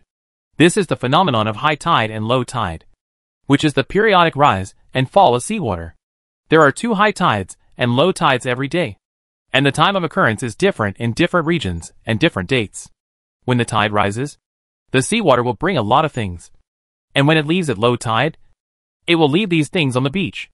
Some of these things are marine creatures, and some are garbage made by humans. As the amount of things discarded by humans gradually increases, various plastic garbage and discarded items arrive at various uninhabited deserted islands with the movement of sea water, covering the white and beautiful beaches and affecting the environment of the ocean. However, for those who survive on deserted islands, these garbage have become treasures. However, the beach of this island seems to be an accident. During the few days living on the island, Wenjung did not see any garbage from humans on the beach, only various creatures from the ocean. He didn't know whether it was because of the special geographical environment of the island or for other reasons. He felt a little regretful and kept a doubt in his heart. At least, he was on an island rich in resources. There is a term in China called catching the sea. Those who live by the sea have mastered the laws of the ocean and harvest seafood on the beach or reefs after the tide recedes. The best time to catch the sea is the high tide on the 1st and 15th day of every month, or when there is a strong sea breeze. The seawater will recede quickly and violently. Those slow-moving shellfish and seafood cannot catch up with the speed of the seawater leaving and are stranded on the beach. Today does not meet these 2 conditions. It is just an ordinary low tide. On the beach where the seawater recedes, shellfish of various colors are dotted among them, and some green bamboos are particularly conspicuous. That is a simple trap set by Wenjung before the high tide. Several pieces of bamboo are inserted on the beach to form a U-shaped structure. The ordinary low tide is not fast, and most marine life can retreat into the water. But with these U-shaped bamboo tubes, marine life will be blocked inside when swimming in from the opening. Of course, this device is too simple, and those marine life may swim out by accident, and the probability of success is not high. In fact, Wenjung did not hold out much hope. This method was very simple, and there was no harm in trying it. Wenjung inserted 5 U-shaped traps on the sea surface. The bamboo tubes of each trap were closed together and deeply inserted into the sand. It was very easy to insert into the sand. After all, the sand was relatively loose. However, this characteristic made the bamboo tubes not so stable. They could barely withstand the erosion of seawater, but they might collapse if hit by a slightly stronger force. Wenjing walked towards the traps that were some distance apart with a bamboo basket in his hand. He glanced over and saw that the bamboo tubes of 2 of the 5 traps collapsed. Obviously, these 2 traps did not yield any harvest. The next 2 traps did trap some shrimps, which Wenjing put into bamboo tubes and baskets. The last trap gave him a big surprise. There was a slender fish stranded in it. It was a sea eel. Seabirds were pecking on the beach and reefs, and they did not approach the area where Wenjing was active. Wenjing certainly thought about how to catch a seabird, but it was impossible to catch it with bare hands. However, it was not easy to set a trap. The seabirds that landed on the beach every day flew on the sea for a long time, and their wings were strong and powerful. Simple traps might be directly overturned by them. Another method is to shoot with a bow and arrow. Wenjing needs to make a bow and arrow and practice archery accuracy. It obviously takes a lot of time. He can try it when he is completely settled on the island. Seabirds cannot be caught at present, but seafood is not difficult. There are often some small holes on the beach after the tide goes out. They are breathing holes left by some marine creatures hidden under the sand. As long as you dig along these holes, you can catch a lot of things. Taking out the bamboo strips from the bamboo basket, Wenjing dug down. Most of them were small clams and crabs. Today's dinner has not been settled yet, and he will go out to find a suitable camp tomorrow.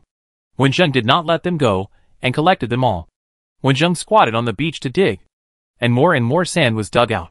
He moved his feet and felt that his feet touched something. He looked at it and noticed the scratches on the side of the shoe tip. He immediately touched it with his hand with heartache. And then he saw the culprit of the scratch on the shoe, which was a shell half buried in the sand. Wenjing raised his eyebrows, feeling that the matter was not simple. He picked up the shell that was almost as big as his face, and there was a small octopus hiding inside. Chapter 29. The sun rises from the other side of the mountain, and a new day arrives. Wenjing wakes up with his eyes open, reaches out and pokes the green ball hanging in the air, and whispers, "Good morning." That was the puppy he made with banana leaves yesterday. He had no talent for this, and had never learned it before. So he made a weird creature by himself. A rectangular body, a round head, flat ears, and 4 legs of different thicknesses. No one except Wenjing could recognize what it was. This body has a strong ability to recover. After resting yesterday, Wenjing became lively again. He simply washed his face, picked up the slender branch he found, peeled it, and smashed one end with a stone, exposing the fibers inside the branch, making it a rough toothbrush. He dipped the simple toothbrush in the bamboo tube filled with sea salt and began to clean his teeth. In ancient China, people used willow branches and green salt to clean teeth. The fiber of the branches can clean the gaps between teeth, and a small amount of salt can also kill bacteria and reduce inflammation. This method is more useful than chewing leaves. This island is rich in resources, and it is not difficult to solve the problem of food and clothing.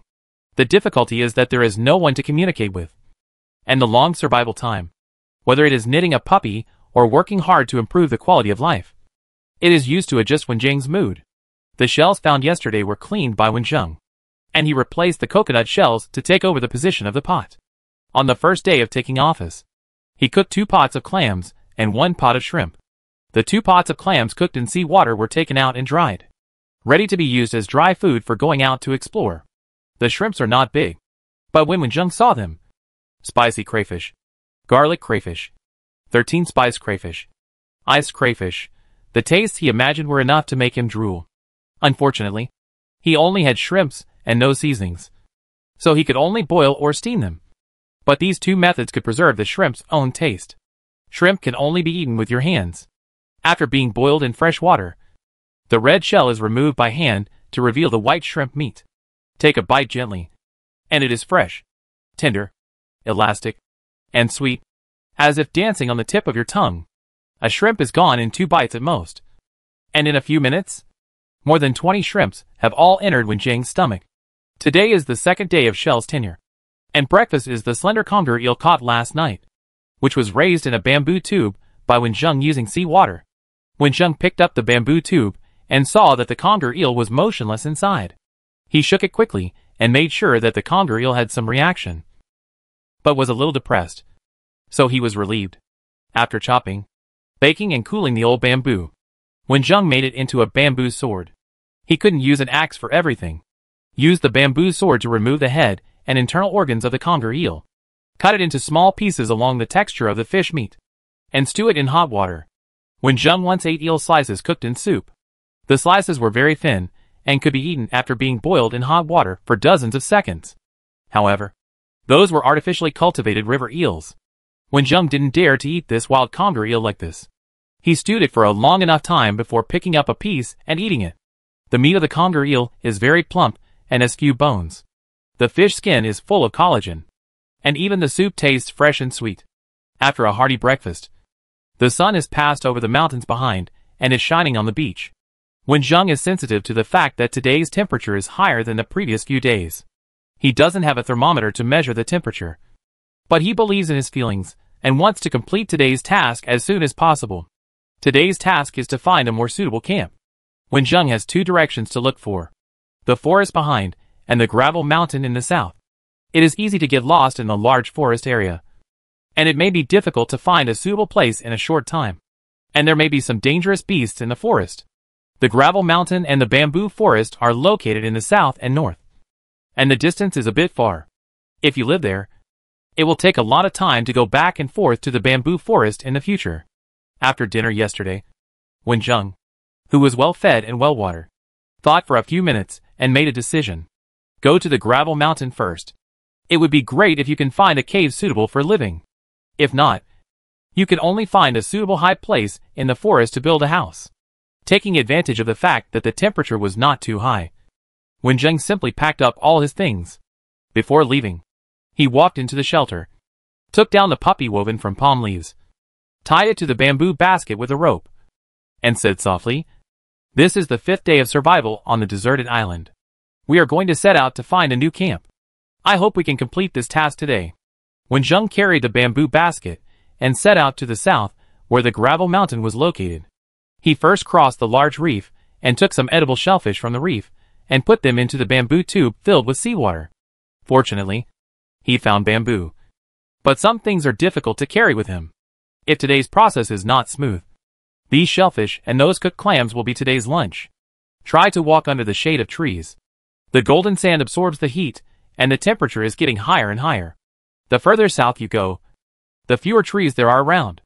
There are more gravels on the mountains, and the grassland that serves as a transition between the mountains and the beach is also gradually widening. Wenjung saw other types of trees on the mountains.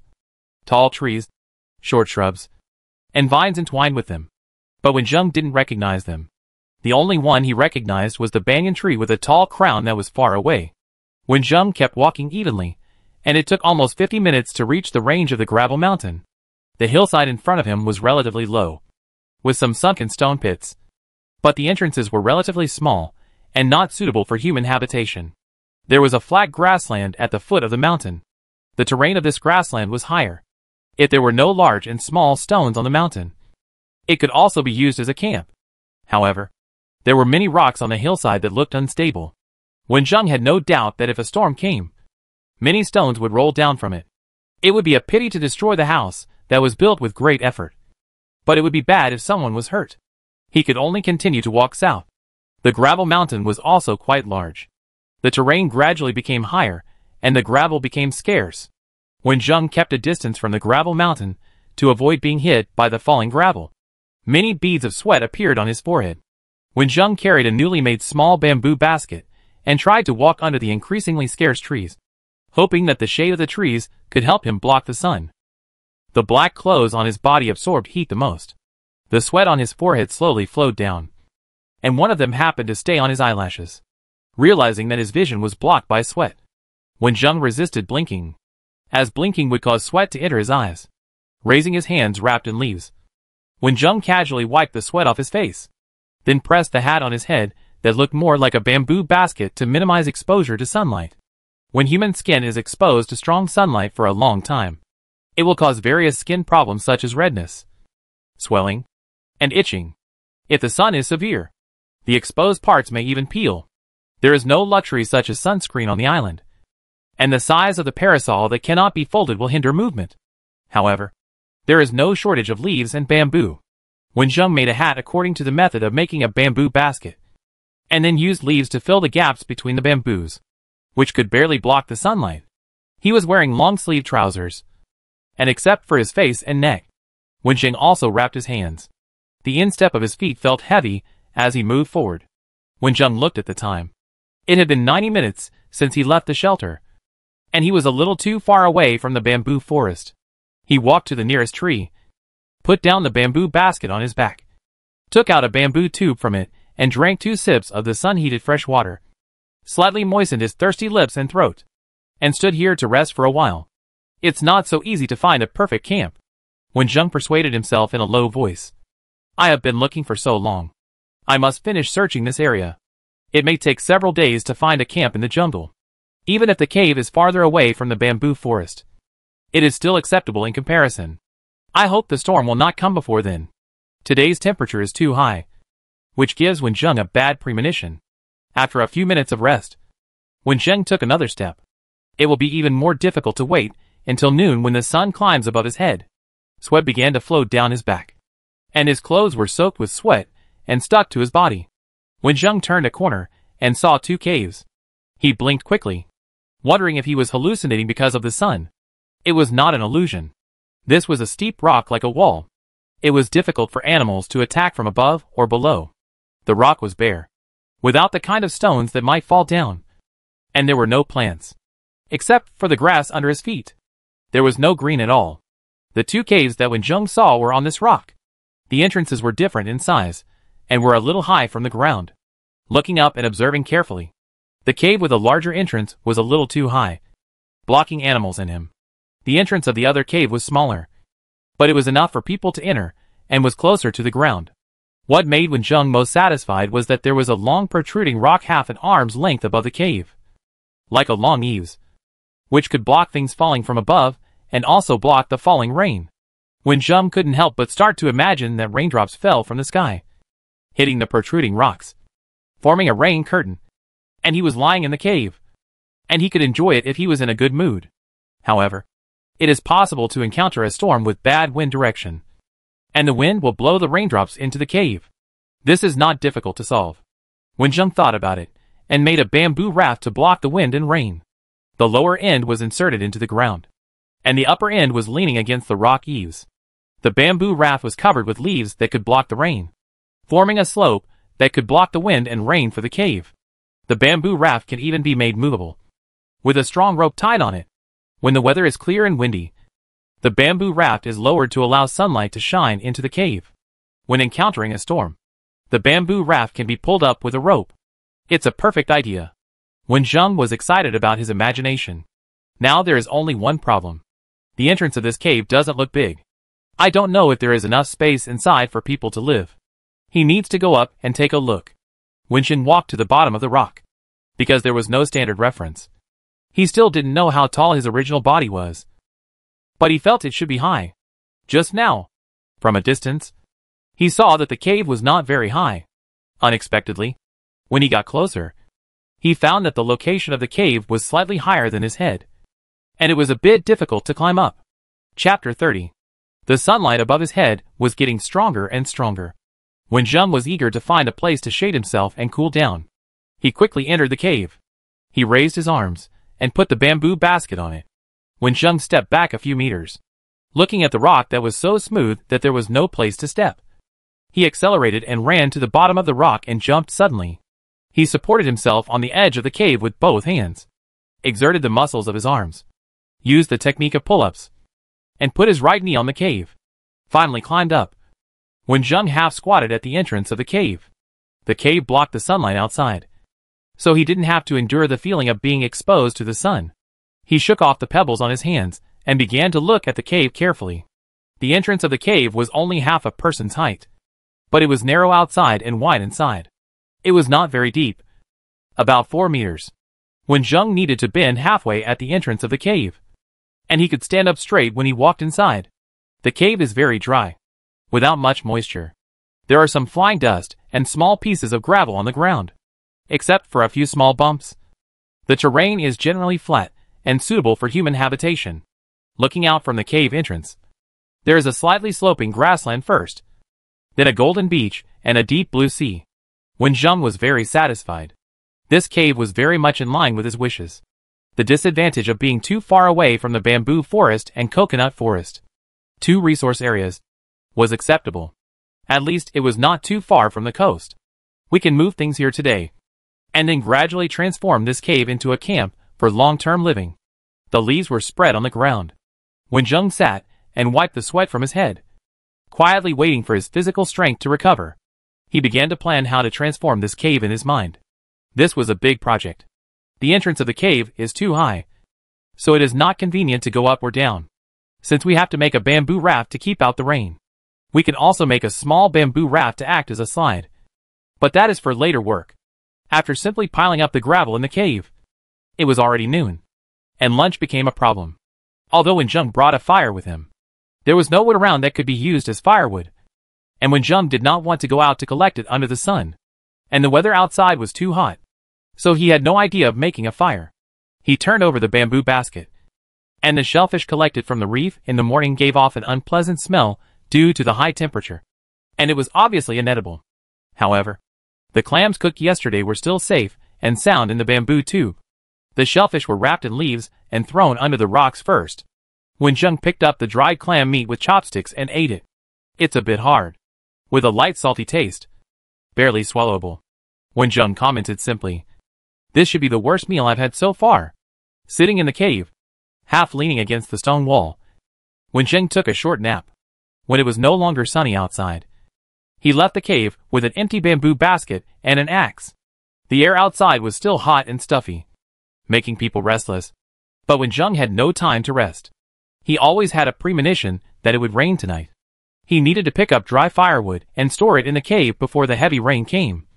And he also needed to return to the shelter to take away the necessary things. There were no trees around the cave. Wenjung carried an empty bamboo basket and walked to the junction of the gravel mountain and the forest with an axe in his hand. The branches of those thriving plants had a lot of water and were not suitable for firewood. More suitable were the dead branches that fell on the ground and the dead leaves that had not yet rotted. The gaps in the bamboo basket were blocked by banana leaves. Wenjung filled it with dead grass and dead leaves. He collected the dead branches on the ground and tied them with ropes to make a full bundle. Back to the cave entrance, Wenjung reached out and touched the ropes placed at the entrance. He pulled them into his hand. The other ends of these ropes were tied to the protruding parts in the cave. First, 2 ropes were tied to the bamboo basket and would respectively. Wenjung pulled the third rope and stepped on the smooth rock wall to enter the cave, and then pulled the other 2 ropes to pull the bamboo basket and would up. After drinking some light salt water to replenish the body's salt and water, Wenjung set out again to return to the shelter, worried about the possible rain. Wenjung's speed was much faster, and the 90-minute journey was reduced to 60 minutes. Back to the familiar beach, Wenjung looked at the place where he had lived for several days, and some reluctance surged in his heart.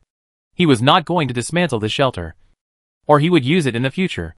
In just 5 days, a lot of things have accumulated here, including branches, barks and leaves picked up from the jungle, many coconut shells and ropes woven with coconut shell fibers, bamboo and various bamboo products that were brought back with great difficulty, simple stone shovels made of stone chips and wooden sticks that were only used once, and many odds and ends. It is not easy to move these into the cave. The sea breeze blew, and Wenjung sensitively noticed something different. He looked up at the sky. The clouds blocked the sun, and the sky was a little gloomy, which was a sign of rain.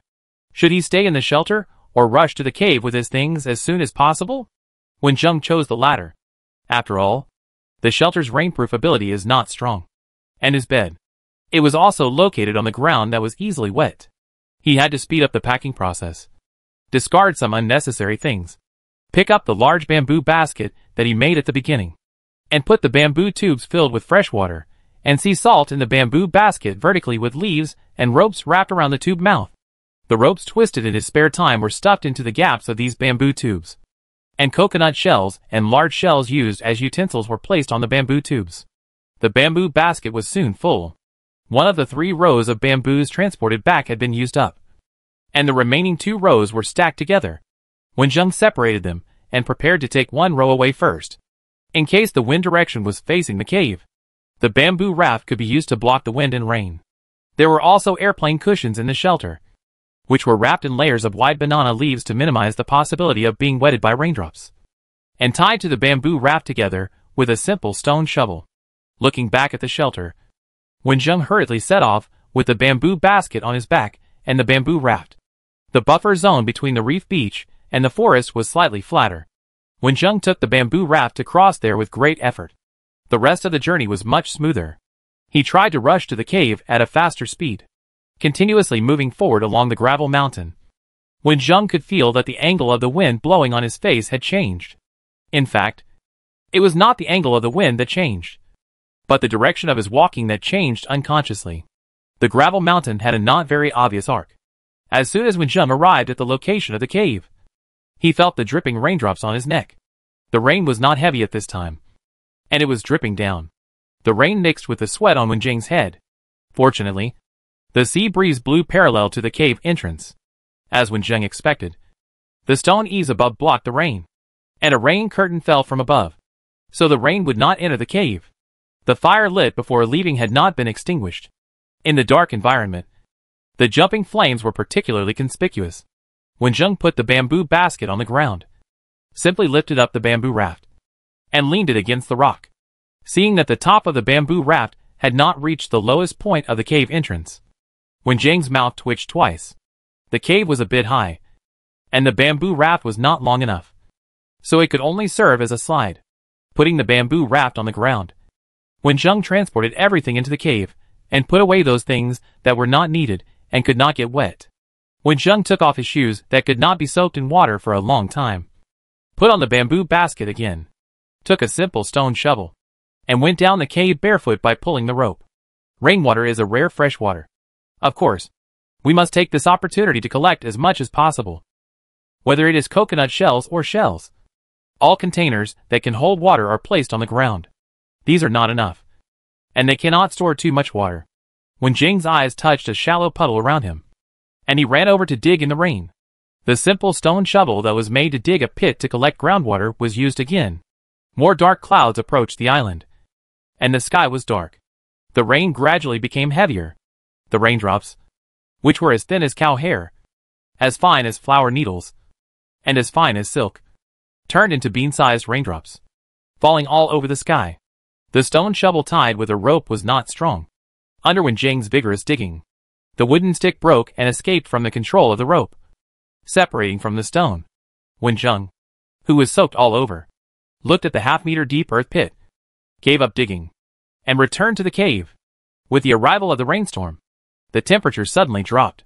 Wenjung sneezed, took off all the wet clothes, built a support with branches, and put them on it with shoes to slowly dry them with fire. Wenjung sat by the fire, enjoying the warmth brought by the fire. The rain on his body gradually evaporated. Looking through the rain curtain at the low-lying coastline, the waves were much more fierce than usual, hitting the beach. He thought to himself that it was just an ordinary storm. Although the wind was strong, it was not a violent typhoon.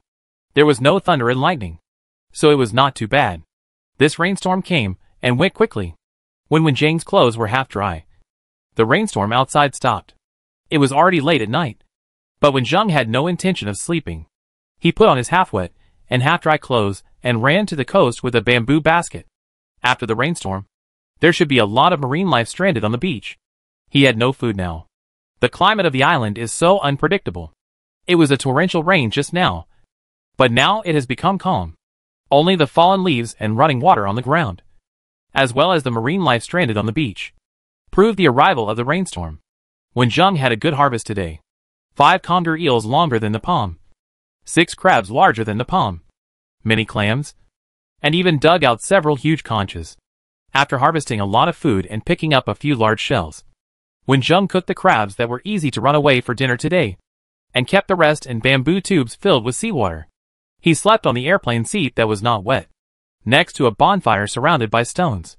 He cut the bamboo raft that was not long enough to serve as a rain shelter to a suitable height and placed it vertically at the entrance of the cave, which became a windproof door. This is how he spent his first night in the cave. The heavy rain not only affected marine life, but also the animals on the mountain. Chapter 31. After waking up from the airplane seat that was not long enough, Wenjung found that he had slept curled up all night. He felt a little dizzy as soon as he sat up. He quickly touched his forehead with his hand, and was relieved when he confirmed that his forehead was cold. It should be a slight cold, not to the extent of fever, and he can recover by relying on the body's self-healing ability. After adding a few branches to the dying fire, Wenjung moved the bamboo door that had many gaps to ensure air circulation blocking the entrance of the cave, and the beautiful scenery of the sea and sky came into view. Wenjung turned his head and smiled at the straw dog hanging next to him. It feels good to move to a new home. Right?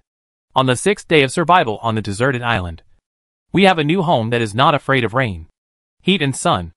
On the first day of moving, of course, we have to make a delicious meal to celebrate. Take out a few thick bamboo tubes filled with seawater, and the conger eels, clams and conches all stay in them honestly. The only thing I haven't tasted is the big conch. Most of the conches are edible, especially those washed up on the beach, which are basically edible species. However, there are many parasites in snails, so they need to be fully cooked before they can be eaten safely. The fire in the cave was also made into an earthen stove by Wenjung, but it was bigger, enough for 2 large shells to be heated on it. One pot was boiling fresh water, and the other pot was boiling seawater. After a night, the conches in the seawater vomited out the mud and sand in their stomachs, and the water inside became much more turbid. Wenjung took out a total of 7 conches, and threw them into the shells boiling in seawater. Wenjung took out a bamboo shoot dug from the bamboo forest, cut it into thin strips, and boiled it in fresh water. While cooking, Wenjung left the cave to simply complete daily cleaning. He also covered the puddle with banana leaves, which he did not bring with him, and pressed it firmly with stones to minimize the evaporation of rainwater. Unfortunately, there was no plastic sheet that was more effective. After returning to the cave, the cold water had been heated to hot water and was gradually approaching boiling. Wenjung simply packed up the things he was going to take out today. As the fire continued to heat up, an unpleasant smell appeared in the air, which was the smell of boiled conchs and seawater. Wenjung was not in a hurry. The bamboo shoot soup next to him was already boiling. He picked it up and drank it slowly, tasting the taste of the mountain delicacy. After the bamboo shoot soup was drunk up, he picked up the conch that had been boiled for a long enough time and began to enjoy the seafood. Gently insert the conch meat with a bamboo stick. After stewing, the conch meat is separated from the shell and can be easily taken out. Remove the internal organs that were brought out. A bamboo stick is filled with 7 conch meats, and water drops are dripping down. Sprinkle some sea salt on it. Wenjung gently bites it, and his teeth come into close contact with the amazing elasticity. He bites hard, and the juice in the snail meat immediately bursts out, with a bit of the taste of the ocean. The surface is very elastic, and the meat inside tastes very crisp. Wenjung eats it with great pleasure. The tongue and stomach are satisfied, and the other parts of the body have enough power. Wenjung is ready to go out to collect materials. There are too few things in the cave. There is no rain shelter to keep out the rain, and a slide to leave the cave entrance. There are no leaves on the ground. It feels like everything is missing. The cave entrance is too high, and Wenjung needs a very long piece of wood. But a long enough piece of wood will be a bit too heavy. Bamboo is more suitable. He wants to go to the bamboo forest. Wenjung thought about the various things that could be made from bamboo, and then thought about the bamboo rats in the bamboo forest, and felt that the distance was nothing. And when he returned in the afternoon, he would pass by the original shelter. At that time, the sun would have evaporated the rain on the leaves. He would collect some palm leaves and banana leaves, as well as coconuts and bananas to store in the cave. He actually decided to go to the bamboo forest, considering the last time he went to the bamboo forest and encountered birds being startled. Wenjung thought that he had better prepare some long-range weapons in case of an unexpected situation. He could only take the axe to fight the enemy. One more weapon means one more choice. The first thing that came to his mind was the bow and arrow. But the bow and arrow were not easy to make, and it was not easy to shoot accurately. Weapons that could stab and throw, such as javelins, were more suitable. After scanning the cave, Wenjung's eyes stopped at the branches burning in the fire. He gently pulled out one, and the end in the fire was completely carbonized and turned black. When the red sparks on it completely disappeared, Wenjung put it on a stone and rubbed it, constantly adjusting the angle. The black end gradually became sharp. Wenjung tried it with his hand, and it was very hard. This is the most primitive form of the spear. Of course, the wooden stick in Wenjung's hand is a bit short. Maybe it is more appropriate to call it a short spear. The earliest weapons of primitive humans were striking weapons such as stones and wooden sticks. Until they found that after the wooden sticks were baked and sharpened, they were not only hard but also sharp. And then the stabbing weapon, such as the spear, appeared. However, to make a spear of excellent quality, you need to master the burning time of the wooden stick. Wenjung pulled out all the wooden sticks, and barely had 2 that could be used. After grinding, he put them in the bamboo basket, and could get them by reaching back with his hand. Today's sunshine is not so strong, and there is still a lot of rain or dew on the weeds that has not evaporated. Walking on the familiar route, Wenjung quickly returned to the location of the shelter. He walked in and saw that it was full of humid water vapor, and the dead leaves on the ground were soaked by water. Based on the condition of the soil, Wenjung could be sure that the waves had not hit the shelter yet. The water was because the shelter was relatively simple and could not withstand the impact of the rainstorm. Wenjung took down all the leaves on the 3 wooden sticks. The sun and wind would solve the problem before the leaves rotted. And then he continued to walk towards the bamboo forest. The open space he cleared in the bamboo forest was full of bamboo leaves. Wenjung cleaned up one of the bamboo leaves according to his memory, and saw that the stone that was half buried in the soil as a mark had not been moved. The noise at that time might not have been caused by humans, but by some kind of beast. Wenjung whispered, "Maybe I can go over and take a look. I have to renovate the cave these days, so I don't have much time to look for food. If I can catch a slightly larger beast, I won't have to worry." Wenjung moved forward cautiously in the direction marked. As the terrain became higher, some shrubs began to appear in the bamboo forest, and the number of trees gradually increased. Various trees replaced the bamboo and occupied the land below. The short shrubs were particularly lush, and birds occasionally chirped. Maybe it was because of a heavy rain. And a lot of mushrooms grew out of the tree roots. Some mushrooms looked gray and unattractive, while some were brightly colored. Wenjung didn't dare to try them. In his world, many people died of mushroom poisoning every year. There were also some bushes with bright colors, which were small berries. Wenjung hesitated whether to go over and take a closer look.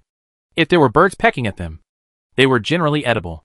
Just as Wenjung was thinking, a rustling sound suddenly appeared not far away. Wenjung frowned and immediately looked in that direction. The rustling sound disappeared again. Wenjung walked a few steps with less force. When he saw the animal that caused the sound, he immediately breathed lightly. 20 or 30 meters away from him was a creature with thick and hard bristles, dark brown fur, and a body length of nearly 1 meter. There were also 2 long white fangs in front of its mouth. This is a wild boar. Wild boars are not as weak as domestic pigs. They are very ferocious, especially those with fangs in their mouths. They are stronger and harder to mess with. When they are angry, they will charge at the enemy fiercely, and their fangs alone can break the enemy's body. On this island with a relatively simple food chain, wild boars are likely to be the top predators. Wenjung carefully observed the place where the wild boar appeared. Wild boars like to live in groups, with a few or dozens living together. After waiting quietly for a few minutes, Wenjung found that whenever the wild boar moved, it would make a rustling sound like leaves being shaken. This wild boar might have lost its way out of the group for some reason. Wenjung excitedly gripped the axe. The wild boar was not big in size, and happened to be out of the group without other helpers. He should be able to deal with it. This was a rare opportunity. There were also wild boars in the mountains of his hometown. Wenjung remembered that the old people once said that the area above the wild boar's eyes, which was equivalent to the forehead, was the weakest. If a heavy object hit it accurately, it might be killed in one blow. The wild boar stopped at the edge of the bushes. It seemed to have found food. Its mouth kept moving in the bushes, making a humming sound. Seizing the time to prepare, Wenjung looked at the trees that were not difficult to climb, and the stones of different sizes on the ground, and tied a black stone of suitable weight with the longest rope. With the rope tied to his hands and the bamboo basket on the ground, he climbed up the branches of the tree very skillfully.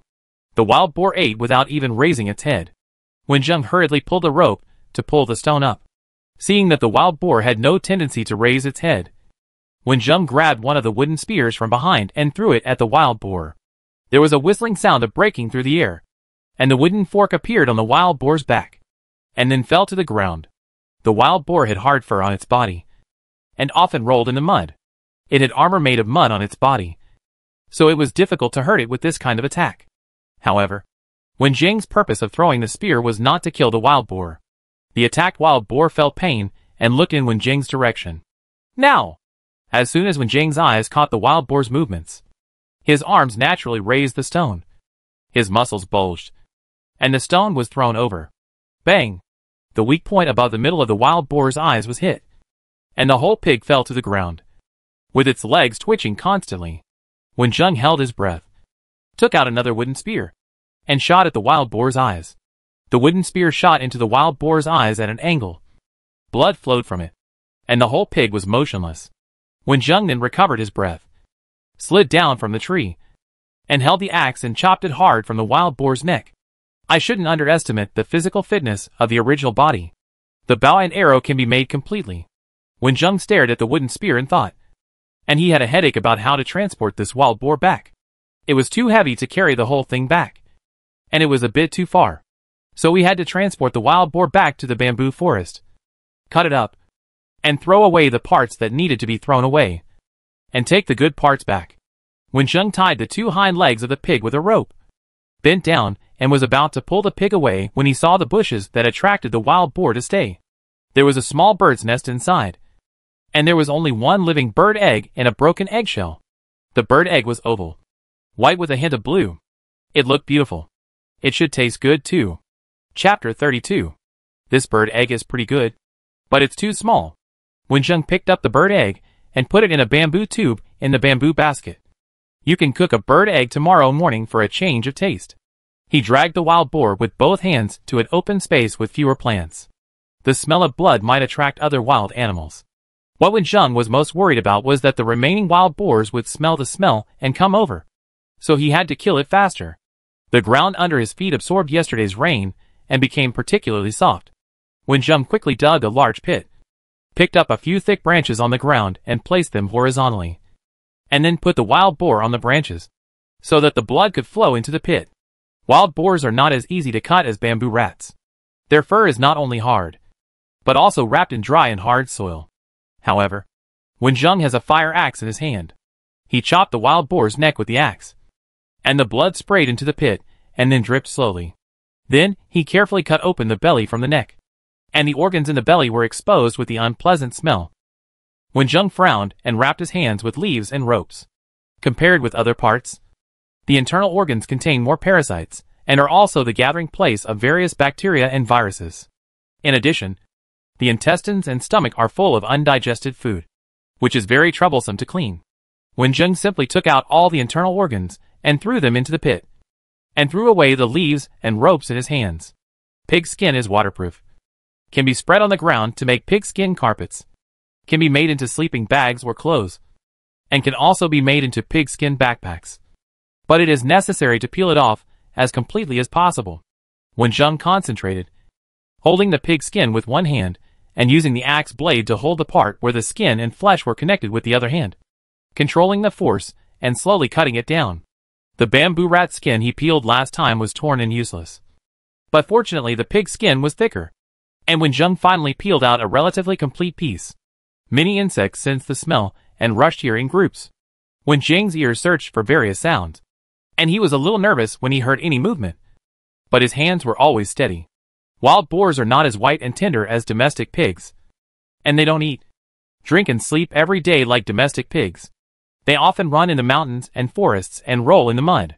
They don't have much fat on their bodies, and they are almost all lean meat. However, Wen Jing, who hadn't touched the oil star for several days, and was doing high-intensity labor every day, stared at the thin layer of pig fat on the wild boar's belly, and his saliva automatically secreted. This can make lard. Cut off the pig fat with a bamboo knife. Put it away like a treasure, and then cut other parts. The trotters of wild boars are difficult to cook, so they are all discarded. Other parts are cut into small pieces, as much as possible along the texture of the meat.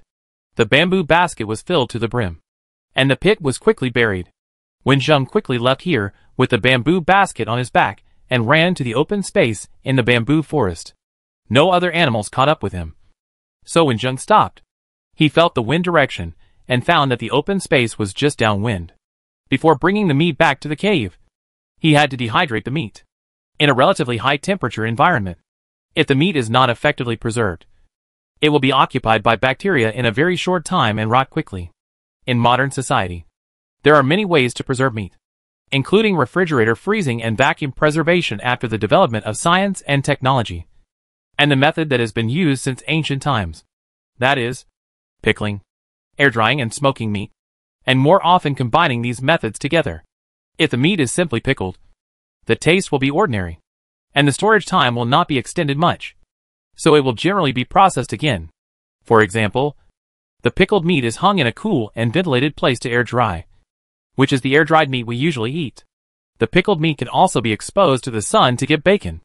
Even worse, the bacon is smoked to get smoked bacon. This is the wisdom of mankind.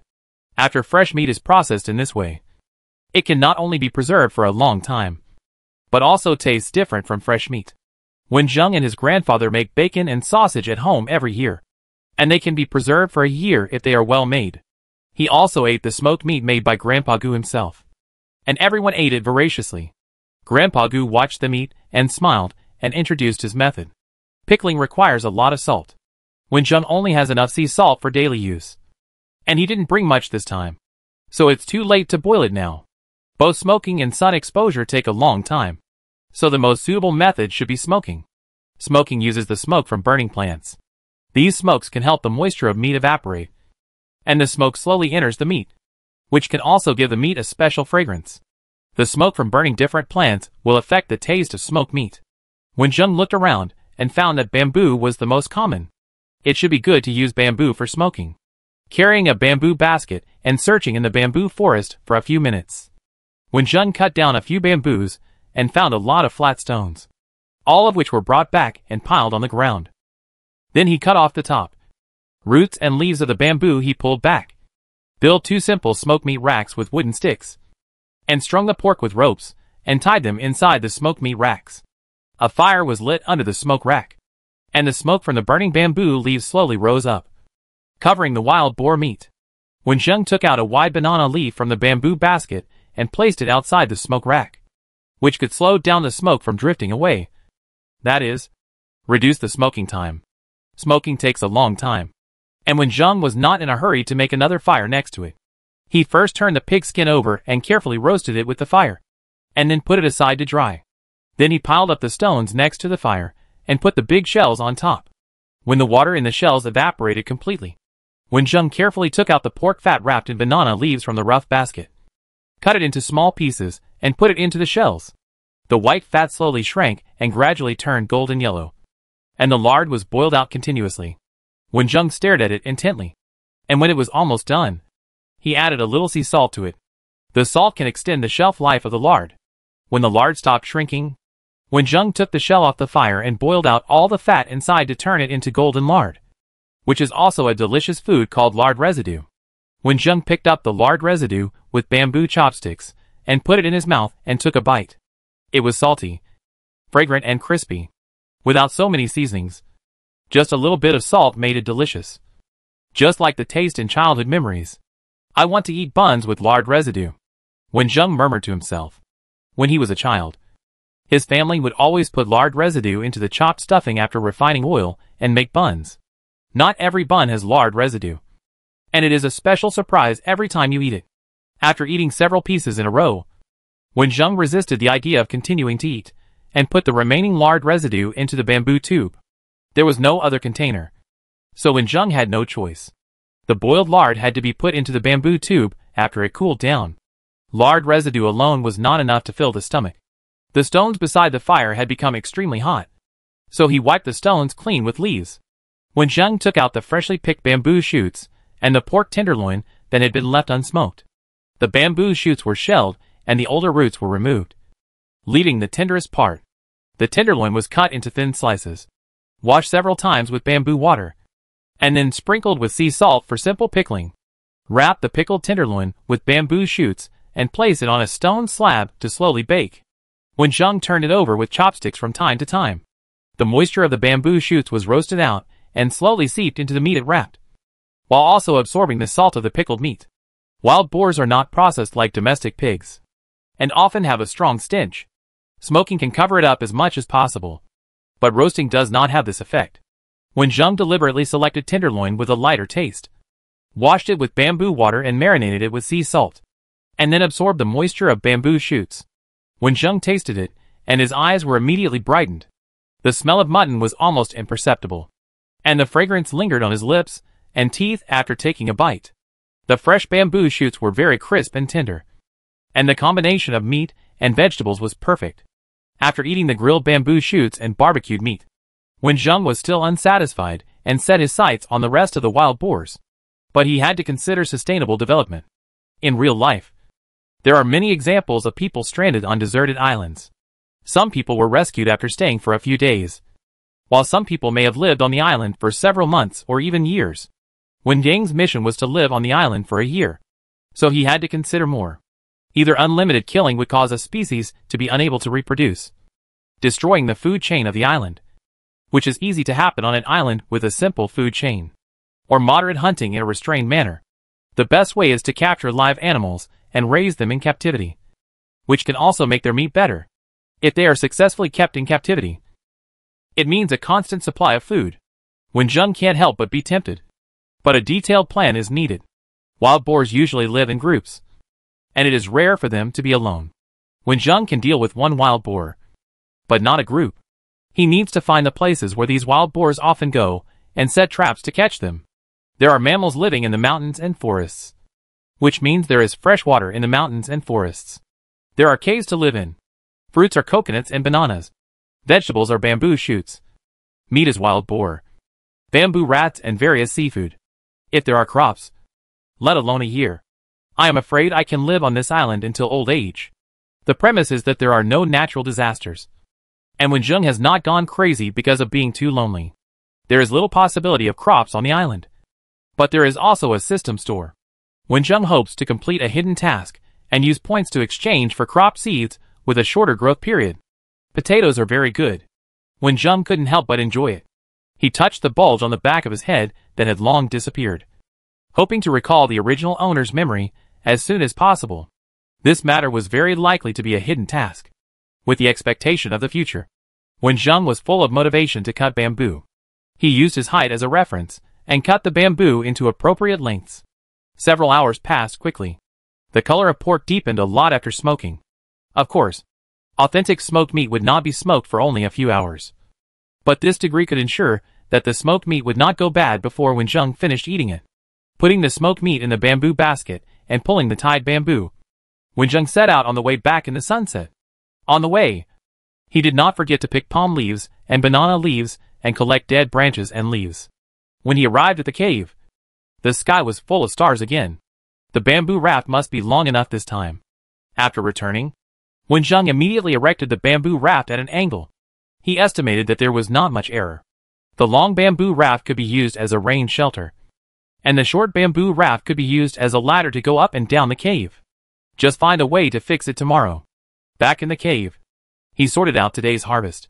A simple rack was built with bamboo, and the smoked meat was placed on it.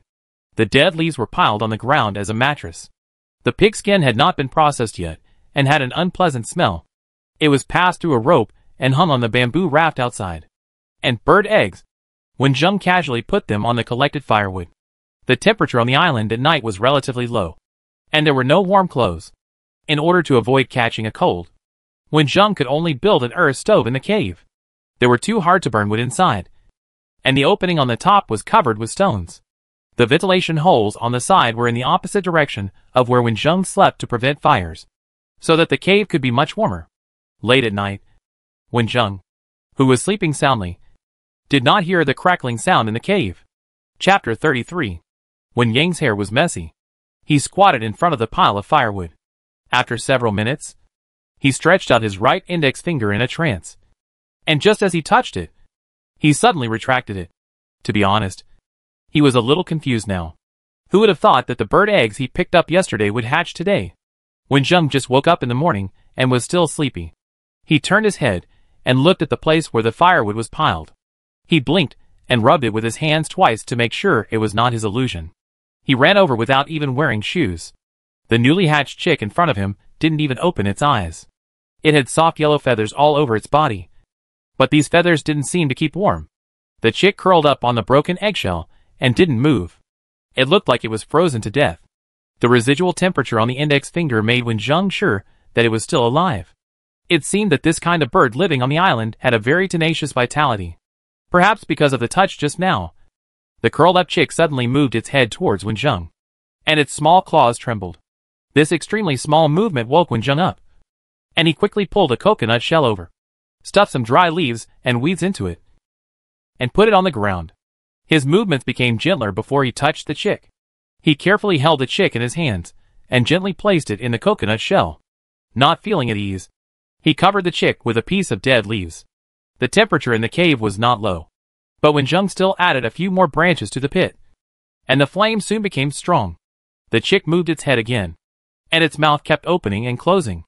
It was hungry and looking for food. What should I do next? Without the mother bird to feed it. Can I feed it alone? Wenjung had no intention of giving up on this chick. He needed a companion so much. He kept circling in the cave anxiously, looking for useful things. I should give it a try. I want to prepare a comfortable and warm nest for it, and food for the chicks. Chicks have a large appetite. If they are not fed within a day, they may starve to death. We have to try to get some soft food. Food is really a big problem. There is no bird feed. Not even millet. Wenjung put the shell filled with water on the fire to heat it. The thumb and index finger of his right hand rubbed unconsciously, recalling his childhood experience of raising pigeons. After considering everything in the cave, he put the broken eggshells, ripe bananas, and clams raised in bamboo tubes in front of him. He could only take the risk and try. The stone was washed clean with water, and the eggshell was placed on it and crushed into fine powder. When feeding the birds, some eggshell powder is often added. Eggshell powder can supplement calcium, so that the birds will not have rickets. Baby birds usually eat fruits and vegetables, but there are weeds outside the stone cave. Wenjung remembered that someone used banana mash to feed baby birds, so he peeled bananas and made banana mash. After hesitating for a long time, Wenjung still picked out the clam meat and smashed it into fine minced meat with stones. Baby birds usually have strong digestive ability, and minced meat can supplement protein. The bamboo was split into thin bamboo pieces narrower than the bird's beak, and the two sections were ground as round as possible. The water in the shell has been heated and warmed. The prepared eggshell powder, banana mash and minced meat were poured into it and stirred into a paste with bamboo pieces. When the chick in the coconut shell opened its mouth, Wenjung picked up some porridge with a bamboo stick and fed it quickly. It ate it. Wenjung held back his excitement and patiently fed it. When the chick's right neck showed an obvious bulge and its mouth stopped opening, it was temporarily full. Wenjung took back the bamboo stick and put the porridge on the edge of the pit to continue warming. The young bird digests food very quickly, usually feeding it once every 2 hours, which greatly limits Wenjung's range of activities. Faced with this restriction, Wenjung was willing to do it, and even couldn't help worrying that if he left the cave, other animals would come to look for food. There was enough food in the cave for several days, and Wenjung decided to stay in the cave for the time being. It happened that he was overworked yesterday, first cleaning up the wild boar, and then transporting back a lot of bamboo, and his body was a little tired. This is the 7th day of survival on the deserted island, and Wenjung has started his daily life of staying at home and raising birds. Living in a cave does not mean doing nothing.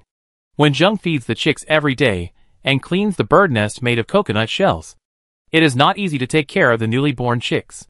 They eat a lot every day, get hungry quickly, and have to keep the bird nest clean. 3 days later, the chicks were able to stand up from the nest, but they fell down after just 2 steps. When Wenjung saw this, he smiled warmly in an instant. He was sure that the bird he raised survived. Now the chicks have a much larger appetite, and the daily feeding interval has changed from 2 hours to 5 hours. When Wenjung feeds, the chicks will automatically move their mouths over, and sometimes their mouths will touch Wenjung's fingers. The itchy and numb feeling makes Wenjung's heart melt. Touching its head with his fingers, Wenjung's eyes were full of tenderness, and he smiled and said, "I raised you so roughly, but you can still survive, and you have escaped from the wild boar in my mouth. You are really tenacious. Live with me from now on, although I don't know what species you are." Looking at your round ball, well, calling you to Anchuan is definitely as the name of the bird as it is. On the 10th day of survival on the deserted island, the chick stood up and got a name. And Wenjung had a little friend named Tuanchuan. The cave has undergone many changes. The rain shelter made of thick bamboo is leaning against the outside, and its width completely blocks the cave entrance, which can block wind and rain, but does not hinder the flow of air. The lower end is cut into an inclined surface and buried deep in the soil, and the upper end is stuck under the stone eaves, so it is difficult to shake even if there is a strong wind. The rock, the rain shelter, and the ground form a triangular space, allowing air to circulate smoothly. Wenjung then placed 2 rows of bamboo rafts about half a meter high on both sides to make a movable door. The door was also wrapped with sharp and thorny palm vines to prevent attacks from wild animals. The bamboo slide was also fixed. The big stone at the bottom blocked the slide in the rock, and the upper end was tied to the protruding rock in the cave with a rope, making it much easier for Wenjung to go up and down the cave. Bamboos of different thicknesses were combined and fixed with ropes. The cave had shelves and bamboo tables and stools. There were more bamboo mats on the ground. Wenjung also made a cattail leaf fan out of palm leaves. The earth stove was moved to the entrance of the cave. It was built against the mountain wall with stones and soil, more like a fireplace. The smoke outlet faced the outside of the cave, and the smoke went out just to the hanging smoked meat, and there was a bamboo raft to block it. Chi-chi. The sound rang out in the cave. Wenjung put down the straw sandals he was weaving, picked up Huhu and looked to the side with a smile. I'm hungry again. Tuanchuan has been in contact with Wenjung since birth, and Wenjung feeds him every day.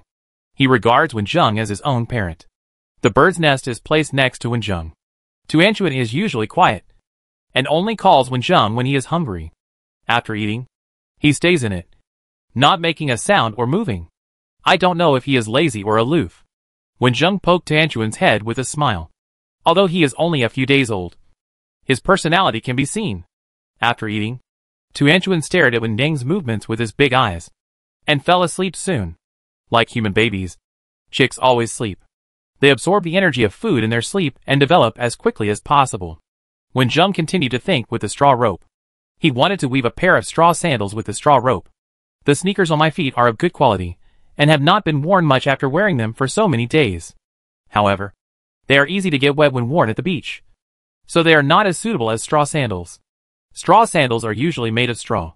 Wenjung used ropes woven from coconut shell fibers, which are very strong, but less comfortable. He tried many times before, but they basically became loose after wearing them for a short time, and he couldn't wear them out at all. However, after so many attempts, Wenjung figured out a way. He took a wooden stick with 4 forks and used 4 ropes to cross them continuously. Finally, the 4 ropes were divided into 2 strands from the top and passed through the gap between the bottom plates to form a pair of straw flip-flops. Wenjung put on the straw sandals and walked in the cave, standing in front of the cave entrance and looking at the scenery outside. On the outside of the bamboo raft at the entrance of the cave are hanging pig skins. The pig skins are hung outside and exposed to the sun and wind every day. When they are 70% to 80% dry, they still have an unpleasant smell and are very hard to the touch. In order to make the animals fur smooth and soft, nitration treatment is required. There were wild boars in my hometown that once ran down the mountain to harm food. After the village cadres took the lead in solving the problem, the pig skins were asked to be tanned by the old people in the village. There are many ways to tan. The simplest and most suitable one should be to treat it with plant ash first and then smoke it. Before tanning, it must be thoroughly dried. In the past few days, the pig skins that have been dried for 70% to 80% are spread flat on the ground every night, and stones are pressed on them to make them flat. They are hung outside to dry during the day. This is repeated until the pig skins are completely dried before the next step can be taken. Soon, the 14th day of survival on the deserted island came. This is the early morning when the sun has just risen. The temperature has not risen yet. The seawater is rolling with waves. It is a good time to go out to collect firewood and come back at night to make some food. Wenjung put the porridge in front of Tuanchuan. Even though Tuanchuan could eat insects by himself, he still handled it with concern. While watching Tuanchuan eating by himself, Wenjung kept nagging at it. We have almost eaten all the food at home, and the dry firewood is about to be burned out. We have to go out to find supplies today. Are you going out with me, or staying at home? Will it be dangerous to stay at home? You can't even fly. I'd better take you with me. The ingredients of the porridge had changed a long time ago. After eating the eggshell powder, Wenjung ground the clam shells into fine powder. The clam meat paste turned into small insects that Wenjung found in the weeds outside the cave. There was no shortage of banana paste, and occasionally some dried bamboo shoot powder was added. Tuan Tuan's population should have a short growth period. In just 7 days, its body size has become much larger, and its body has become thinner and longer. It can stand up steadily and walk a few steps. It is no longer as cute as its name, but rather reveals a bit of handsomeness. Wenjung observes Tuan Tuan's changes every day besides work, and wishes he had a mobile phone to take pictures. Chi Ji. After pecking at the mush for a few times, Tuan Tuan made a sound and fluttered to run to Wenjung. 2 fetal feathers fell down. Tuan Tuan has reached the molting period. Hey, Tuan Tuan wants to go out with me, so you have to be obedient. Wenjung laughed happily. He tied the newly made small bamboo basket to his waist with a rope, and then put the coconut bird's nest and Tuan Tuan in it, wearing straw sandals on his feet, holding a bamboo fork in his hand, and putting the axe in the bamboo basket behind him. Wenjung left the cave and headed for the seaside not far away. Chapter 34. My feet were freed from the sneakers, and the grass on the ground made them itchy. Straw shoes are good for walking in the flat cave, and you can feel the hard stones when you walk on the grass. It's much better than the acupressure mat, so I'll just treat it as a foot massage. And Wenjung tried to think positively. When I was in college, the class held an activity, and the punishment was skipping rope on the acupressure mat. Wenjung didn't want to recall the pain at all. There are often cobblestone pads in the park. Walking on them in those thin-soled sneakers is the same feeling as now, and it's acceptable. There are many small insects in the grass, some of which like to jump on the grass leaves. A few of them jumped on Wenjing's legs, and even one jumped into the bamboo basket on Wenjing's waist. Tuan Tuan, who stayed in it, smelled the smell of food, began to flutter his wings, and ran forward 2 steps with 2 small paws. Every time, Wenjung fed the bird with prepared food. Tuan, who had never caught anything by himself, was quite confident. His sharp beak pecked at the target quickly and fiercely, but unfortunately his accuracy was not good enough. The insect avoided the attack and jumped onto the edge of the bamboo basket with its hind legs. Unable to accept his failure, Tuan felt a little bad as a bird. He pounced on it angrily. His powerful momentum scared the prey, and he successfully caught it this time. Tuan excitedly raised his head to show Wenjung, but he didn't notice that he was on the edge of the bamboo basket. He lost his balance and fell down. Tuan didn't know how many times he had escaped death when he was born. He was raised by Wenjung every day without encountering any danger. The sudden feeling of weightlessness made him struggle to flap his useless wings and let out a terrified cry. Wenjung felt that the bamboo basket on his waist was moving a little too much. Just when he looked down, he saw Tuan Tuan falling down. His heartbeat stopped for a moment, and he immediately opened his 2 white palms. Tuan Tuan fell safely into his palms, and Wenjung was relieved. Regardless of whether Tuan Tuan could understand or not, he criticized seriously. Tuan Tuan must be obedient in it, or he will get hurt if he falls down. Shiji. Shiji. Looking at Tuan Tuan, who had not stopped crying, Wenjung swallowed the rest of his words, gently stroked Tuan Tuan's feathers with his hands, and began to plan to make a bamboo basket with a smaller opening. Tuan Tuan calmed down under Wenjing's comfort, and looked around for the prey it caught, but to no avail. Its little brain had no idea that the prey had fallen on the grass when it screamed. After walking several steps on Wenjing's palm, Tuan Tuan realized that he had lost the prey, and was stupidly put into the bamboo basket by Wenjung. After walking for more than 20 minutes, Wenjung came to the junction of the gravel mountain and the forest. There are large and small stones here, and there are a lot of trees. The only thing that is missing is powerful wild beasts. During the days of feeding Tuan in the cave, Wenjung would go to the beach every morning and evening. Although he was worried about feeding Tuan and would be back soon, he would bring back enough sea water and clams or crabs. The sea water was slowly boiled into sea salt in the past few days. Tuan and Wenjing ate some of the clams, and the rest were dried. Only 1/5 of the wild boar meat was left. All the coconuts and bananas were eaten. There were still a lot of bamboo shoots, which were also dried into bamboo shoots. So Wenjung came out this time to collect more dry firewood.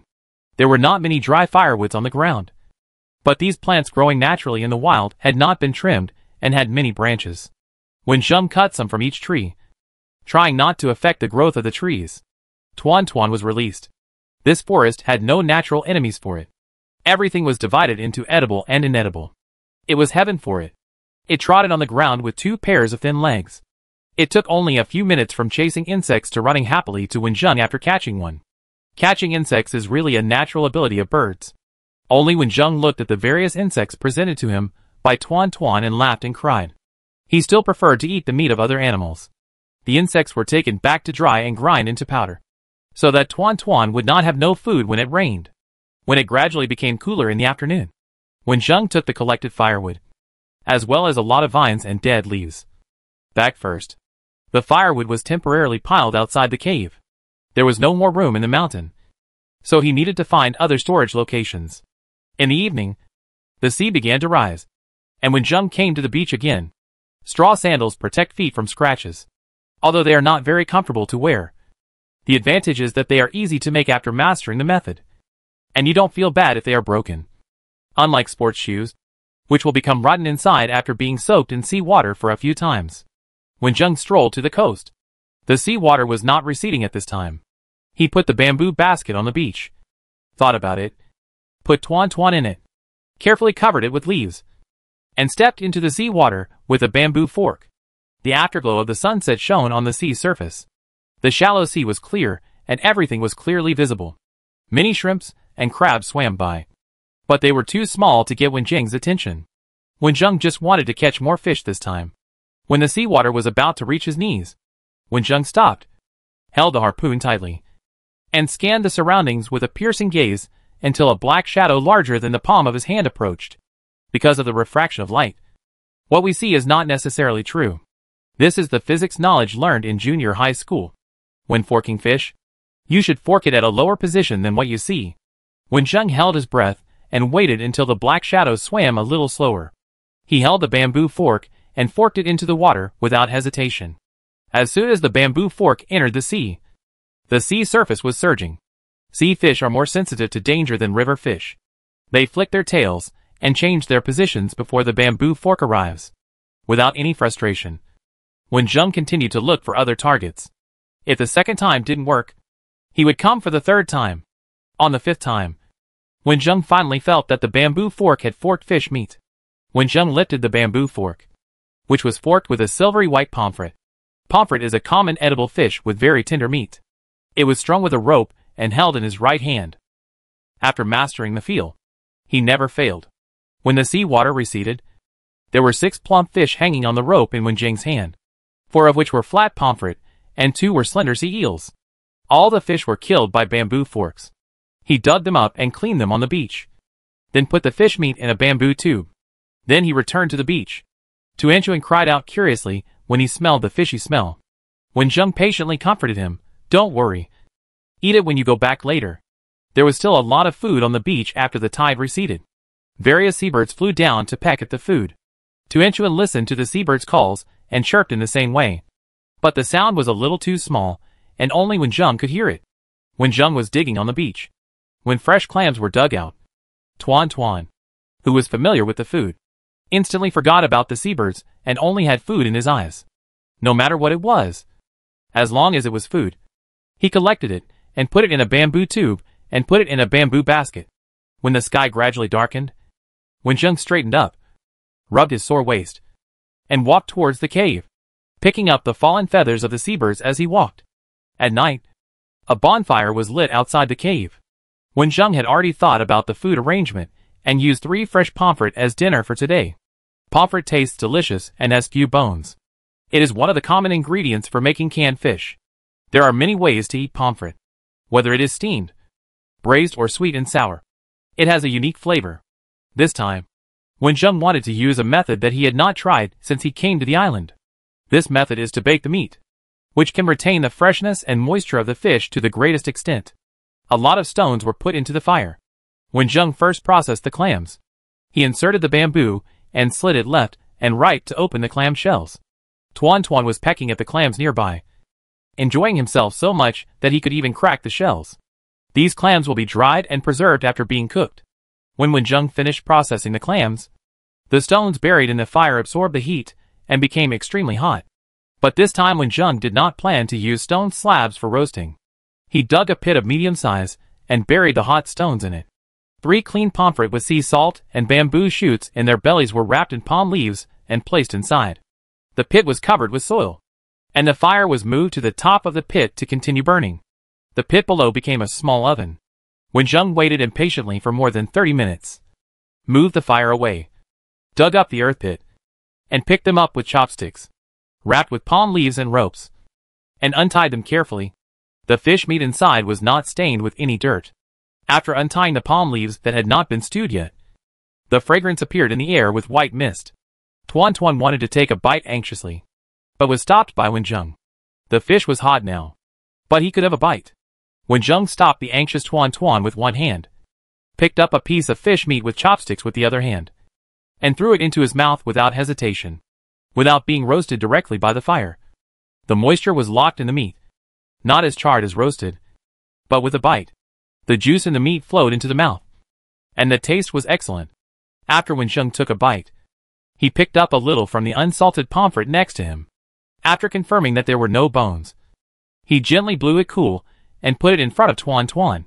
Tuan Tuan, who was a little anxious after being blocked by Wenjung, immediately calmed down. After pecking the meat into his mouth, he soon let out a cry of joy. Wenjung smiled at Tuan Tuan. You think it's delicious too, right?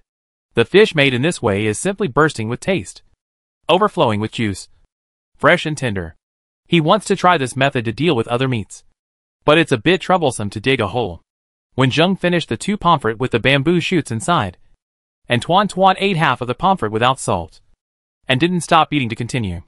You can't eat it anymore. If you eat too much, you will be full. Your neck is already swollen. Wenjung shouted while moving the remaining half of the pomfret away. If you want to eat it, we can eat it tomorrow. I don't know who learned it from. You are a real foodie. Gigi. Tuan Tuan tilted his head innocently and shouted twice. Chapter 35. It is said that girls change a lot when they grow up, and the changes before and after the growth period of male birds are no less. In just 3 weeks since the hatching, Tuan Tuan has changed from a silly and cute chick to a cool and handsome bird. By the way, Wenjung determined Tuan Tuan's gender based on the difference in cloaca shortly after Tuan Tuan was born. On this deserted island, the father and son depend on each other for survival. In the first week after birth, Tuan Tuan's appetite left a very deep impression on Wenjung. He and Wenjung both love to eat. At first, Wenjung was still thinking about whether to reduce feeding and control Tuan Tuan's weight. However, Tuan Tuan's rapid change in body shape made Wenjung put down this worry. Although he stopped eating when the crop that temporarily stored food swelled up every time, Tuan Tuan's body shape has not developed horizontally, but has become slender, a bit like an adult pigeon. In the second week after Tuanchuan was born, Wenjung got used to the speed of his growth, and then Tuanchuan began to shed his hair. When he was born, the yellow soft hair on his body began to fall off. The fallen hair was easily blown by the wind and flew in the air. Wenjung had to spend a lot of energy to clean it every day. Soon Tuanchuan's whole body, including the top of his head, became bald. As a bird, he didn't know the horror of hair loss and baldness. He was still lively every day, accompanying Wenjung to explore everywhere, and his appetite was still so strong. Wenjung used a bamboo basket to carry the shed Tuanchuan back and forth between the cave, the reef beach, and the bamboo forest. He did not look for the traces of wild boars for the time being, but continued to look for materials to transform the cave to make tools. There were more stone axes and hammers, bamboo swords and bamboo bows in the cave, and more smoked meat racks and drying racks outside the cave. The bamboo rats and sea fish caught during this period were made into smoked meat, and the bamboo shoots and shellfish were dried. In the coconut forest, some coconuts that had fallen at some point sprouted, which gave Wenjung inspiration. He collected a lot of coconut seedlings and transplanted them to the grass outside the cave. There were a lot of weeds growing on the grass outside the cave, but there were no trees. Wenjung didn't figure out the reason, so he transplanted some seedlings to observe the changes. In the third week after Tuanchuan broke out of his shell, Wenjung began to explore the forest. The forest was much more dangerous than the places Wenjung was familiar with. He needed to open up his own path. There were always annoying mosquitoes, and he had to be careful of the spider webs around him. Not only would they stand on people, But they would also come with spiders and silent pythons. Wenjung found the traces of the wild boars through footprints. This was a large population. More than a dozen wild boars made Wenjung temporarily give up the idea of hunting. For a whole week, Wenjung didn't encounter a single wild boar. As for the captive wild boars, the pig shed had to be built first. However, the discovery of plants completely made up for the regret of not catching wild boars. Just as Wenjung expected, after this week, Tuan Tuan's body grew smooth feathers. Compared with the previous fluff, the feathers are now thinner and longer, with excellent waterproof ability, especially the color, which is particularly dazzling. The feathers on the head and upper neck are the same color, all gray blue. From the upper neck down, the color of the feathers gradually turns green, with a brass luster, and when it reaches the tip of the tail, it turns back to gray blue. The two dark red legs and claws are very strong, and the black beak can easily peck food, especially under the sunlight. Tuan Tuan's feathers have a metallic luster, and when he stands there motionless, just looking at his side face is completely a cold beauty among birds. A pleasant chirping sounded in the cave. Wenjung stretched the stick to the side and felt the weight on his wrist suddenly increase. He moved the stick over and found a beautiful and handsome bird on his legs. It was about the size of 2 adult pigeons. Since the molting period, Tuanchuan not only has a very high appearance, but also has the ability to fly, although the highest altitude is not as high as that of domestic chickens. Wenjung is not in a hurry. He can always wait for the day when Tuanchuan flies to the sky. Don't underestimate domestic chickens. Some unique domestic chickens can fly to scary heights by flapping their wings. They yearn for the outside world, and then burst out all their potential and fly away from the life of captivity. If this kind of chicken is caught by the breeder, it will often end up being slaughtered and pay the price of its life for its adventure. Tuanchuan's current flying altitude is still limited to half a meter, and he is quite proud of it. He flutters around in the cave every day, and his sharp claws leave many marks on bamboo tables and bamboo chairs. The only one who dares not scratch is Wenjung. After discovering that Tuan Tuan's claws had become sharp, Wenjung deliberately trained him. After all, these claws can not only scratch clothes, but also scratch the skin. Tuan Tuan is a relatively smart bird. Under Wenjung's careful teaching, he not only knows that his claws cannot scratch randomly, but also knows where to go to the toilet.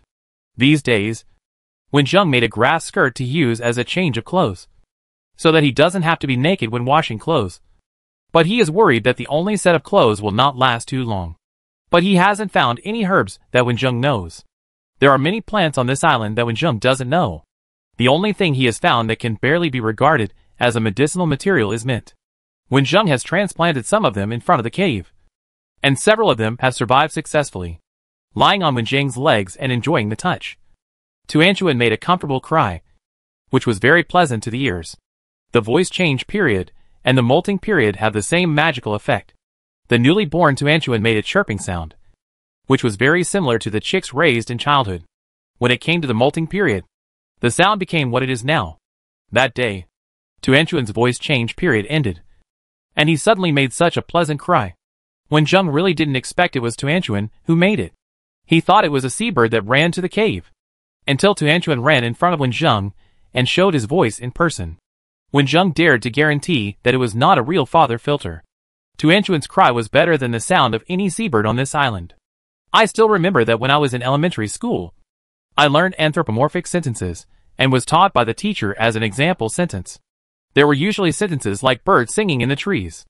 Every time Tuanchuan chirped, it was like singing. A few days ago, he learned to make sounds of different tones continuously from a certain seabird seeking a mate. However, every time Tuanchuan sang to Wenjung like this, it was not courtship, but asking Wenjung for food. Wenjung picked up Tuanchuan and put him on the ground, walked to the fireplace at the entrance of the cave, and began to prepare today's lunch. This is the 29th day of survival on the deserted island. Wenjung has explored a lot of forests, but he can't estimate the size of the entire island.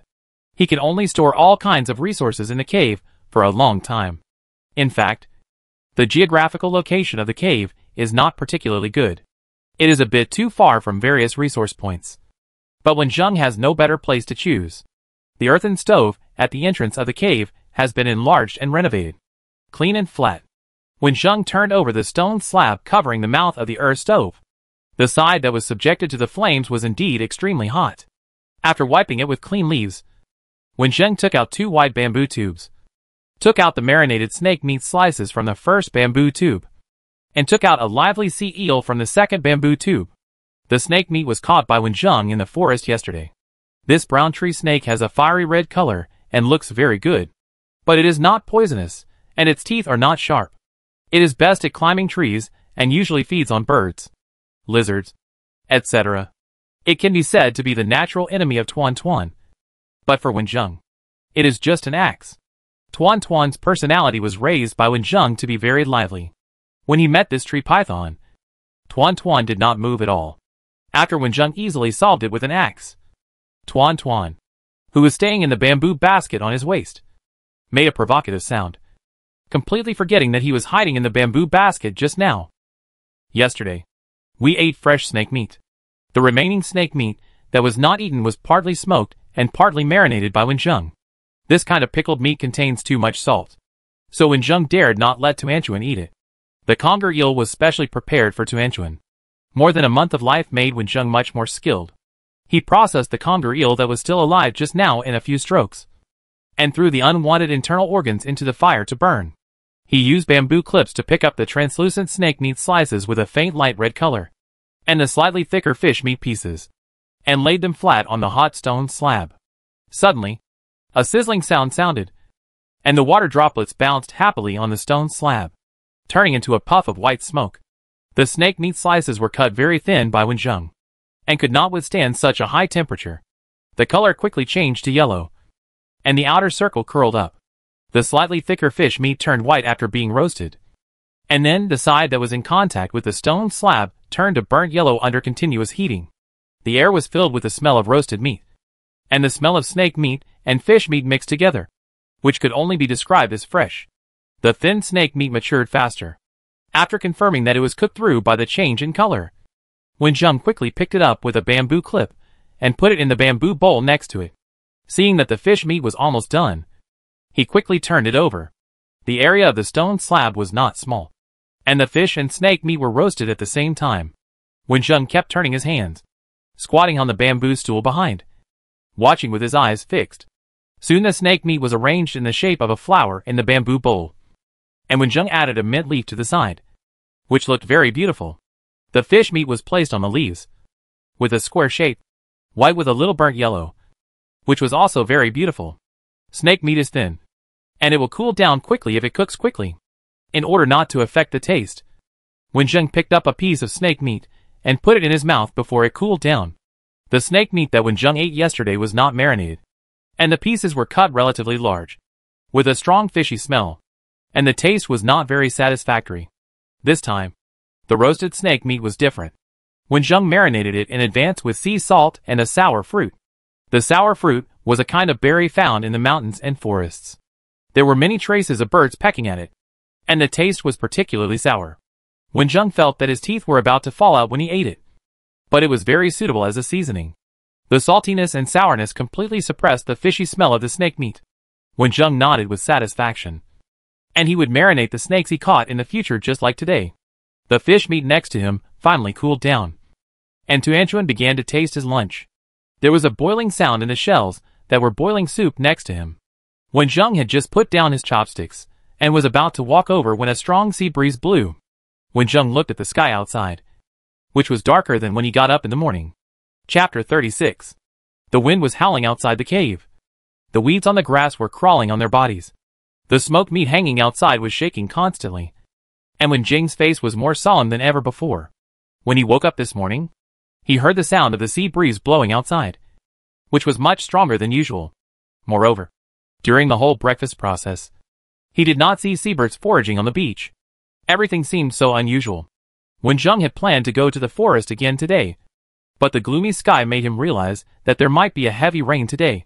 So he cancelled today's plan and chose to stay in the cave to rest. In the 3 weeks of raising Tuan Tuan, there were 2 heavy rains. Each time they came and went quickly. After the rain stopped, the sun shone, and the rain was quickly evaporated without leaving a trace. Wenjing was used to this speed. The cave was well equipped to block wind and rain. He could rest on the day of the rainstorm and go out the next day. There was nothing to worry about. He could also collect some fresh water. 3 freshwater pits had been dug outside the cave. He thought that this time would be the same as before, and would end in a few hours. However, the whole morning passed, and the weather remained gloomy. The rainstorm did not come. The strong wind was raging outside, and the waves on the beach were getting higher and higher. This made Wenjung more uneasy, and he could not help but speculate. Could it be that a typhoon was coming? When he thought of this possibility, Wenjung began to get nervous. This situation was very likely to be a typhoon. Living in the inland, Wenjung had never faced a typhoon so closely. He had only seen videos recorded by others, but he could feel the power just from the videos. Typhoon is a powerful natural disaster. It is a tropical cyclone with extremely high wind speed during high temperature travel. It is like a huge ball of wind. When it touches the land, it becomes a naughty child who likes to punch and kick. It has great destructive power. After waiting for the typhoon to leave, it will leave behind a devastated scene. If it is really a typhoon, can the current layout of the cave withstand it? Wenjung couldn't help but worry. But worrying is useless. It is better to leave the cave and prepare before the typhoon arrives. There are too few trees around the cave, and it is very difficult to transport trees back from a distance. So the wind and rain shelter buildings are almost all built with bamboo. The bamboo is buried very deep. Wenjung spreads stones on the ground and buries the short but thick trunks into the ground to support the rain shelter, making the bamboo rain shelter more difficult to shake. The rain shelters are all tied together with vines and ropes twisted by themselves. And there are also simply woven palm leaves that are tightly attached to them by ropes to block the rain.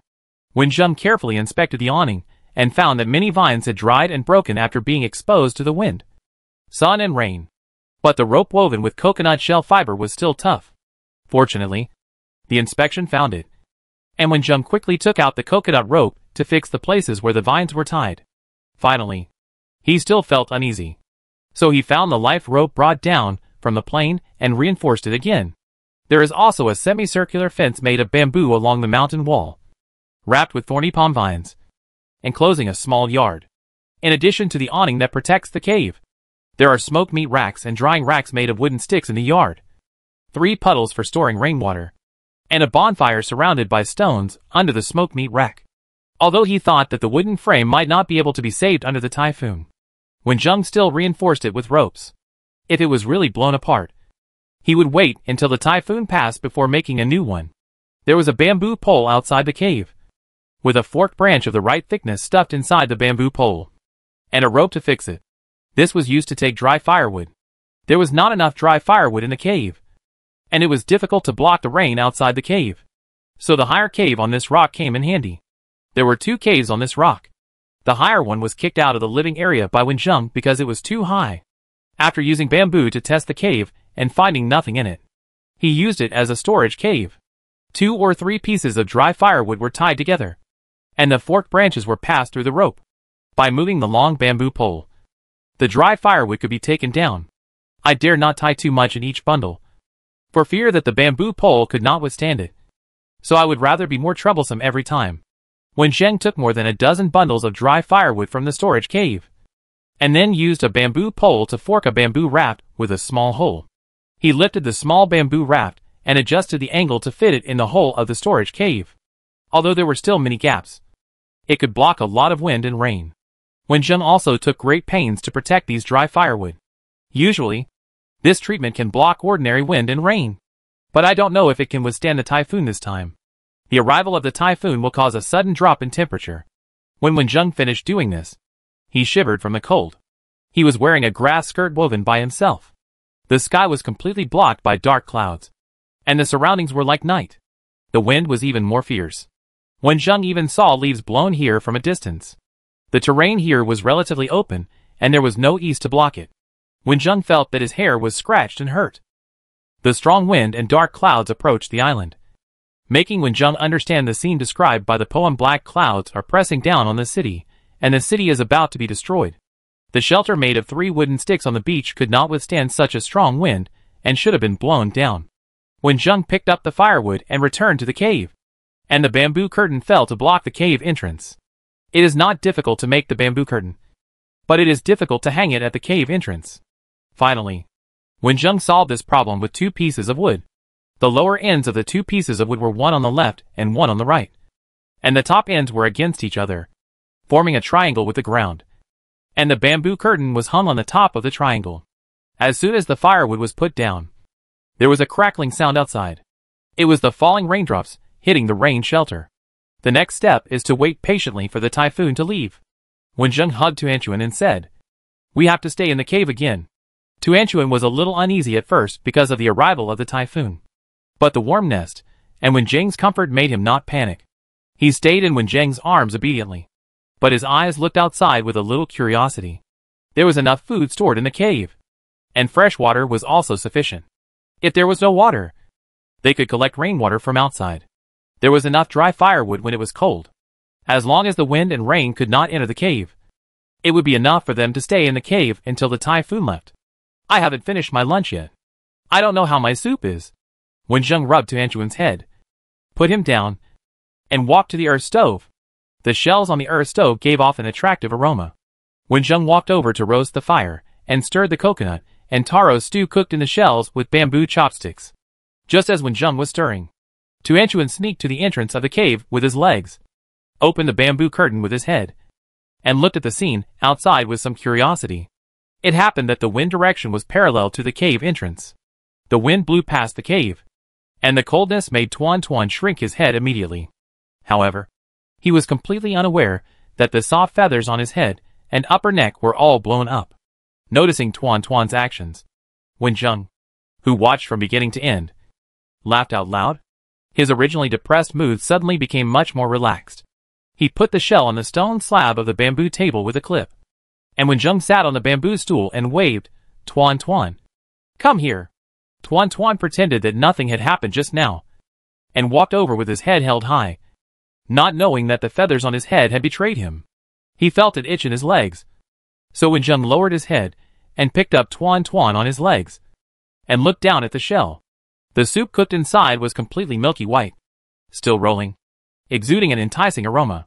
Wild taro was found when we went to the forest to look for wild boars. The deeper we went into the forest, the denser the trees became. Various tall trees completely blocked the sunlight, and almost no light could shine in. The soil on the ground was relatively moist, with many shrubs and herbs growing, and many mushrooms that we dared not eat. The mud pit is where wild boars often move. Wenjung deliberately looked for water sources based on the water marks under the stones, and thus found the mud pit. On the way, he accidentally saw green broadleaves, which were some kind of plants in the Araceae family. When the plant was completely dug out of the ground, Wenjung saw that the thick rhizome of this plant was not much different from the taro we usually eat. Taro is a common food. Even though it is a vegetable and a grain crop, it is rich in starch and easy to digest.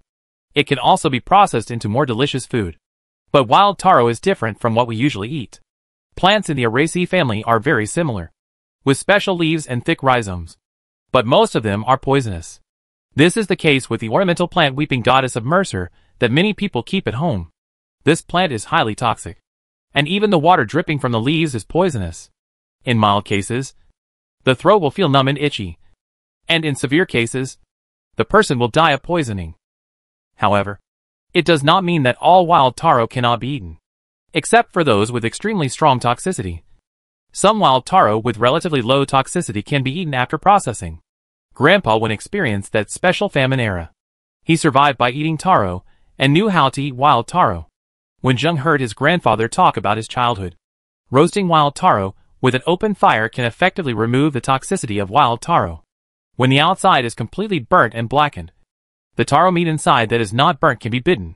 Wait patiently for a while. If the body does not have any uncomfortable reaction, then there is no need to worry about the problem of toxins. If you are not afraid of trouble, you can also slice these wild taro. Steam them first and then dry them. Not only are they easy to preserve, but they can also be boiled or steamed again before eating, which can also remove toxins. From that day on, Wenjung had food that could provide starch and fill his stomach, and it was also very fertile. There were large areas of wild taro growing in that place, and Wenjung dug a large basket and brought it back to the cave.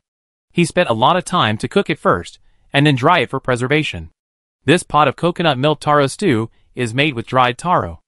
After adding water to cover it and cooking it, Add coconut milk and coconut milk made from mashed coconut meat. And add a little salt to enhance the flavor. And it becomes this pot of fragrant soup. Taro and coconut milk are an excellent combination. Not only can they be used to make drinks, but also to make soups, and even fried rice and desserts. They can make delicious food. Unfortunately, Wenjung had too few ingredients to use, so he simply made taro stewed with coconut milk. And the stewing time was too long. Taro itself is very soft and sticky. After a long time of stewing, it is a bit similar to taro paste. With the fragrant coconut milk, you feel particularly satisfied after drinking it, and the coldness is swept away. On the deserted island, the coconut trees on the beach were bent by the wind. Branches, leaves, and even gravel were blown into the air, and countless animals were terrified to avoid the disaster that had already begun. The strong wind raised huge waves, which hit the reefs hard. Boom! I don't know where the sound came from. Chapter 37. The scene of the typhoon coming was like the end of the world. Even in the cave far away from the beach, Wenjung could hear the sound of the waves. Wenjung was not worried about the sea water flooding over. This place was far away from the coastline, and the terrain was high. Only strong winds and heavy rains would affect him. The wood in the earthen stove was burning, occasionally making a few noises, and the fire could illuminate most of the cave. Wenjung tried to focus on the food and not worry about the typhoon that humans could not control. Holding chopsticks in his hand, he kept stirring unconsciously. The coconut milk stewed taro turned into coconut milk taro paste. Wenjung's eyes were empty, and he planned in his mind what food to make with taro in the future. When the wild boar is caught, it would be nice to have taro steamed pork ribs. I don't know if taro can be made into vermicelli. Sweet potatoes can be made. It would be great if I could eat hot and sour noodles. And then I have to find peppers. There are so many kinds of plants in the forest. But Wenjung doesn't know them. He is not immune to all poisons, and cannot taste all herbs like Shenong. It would be great if he could get points.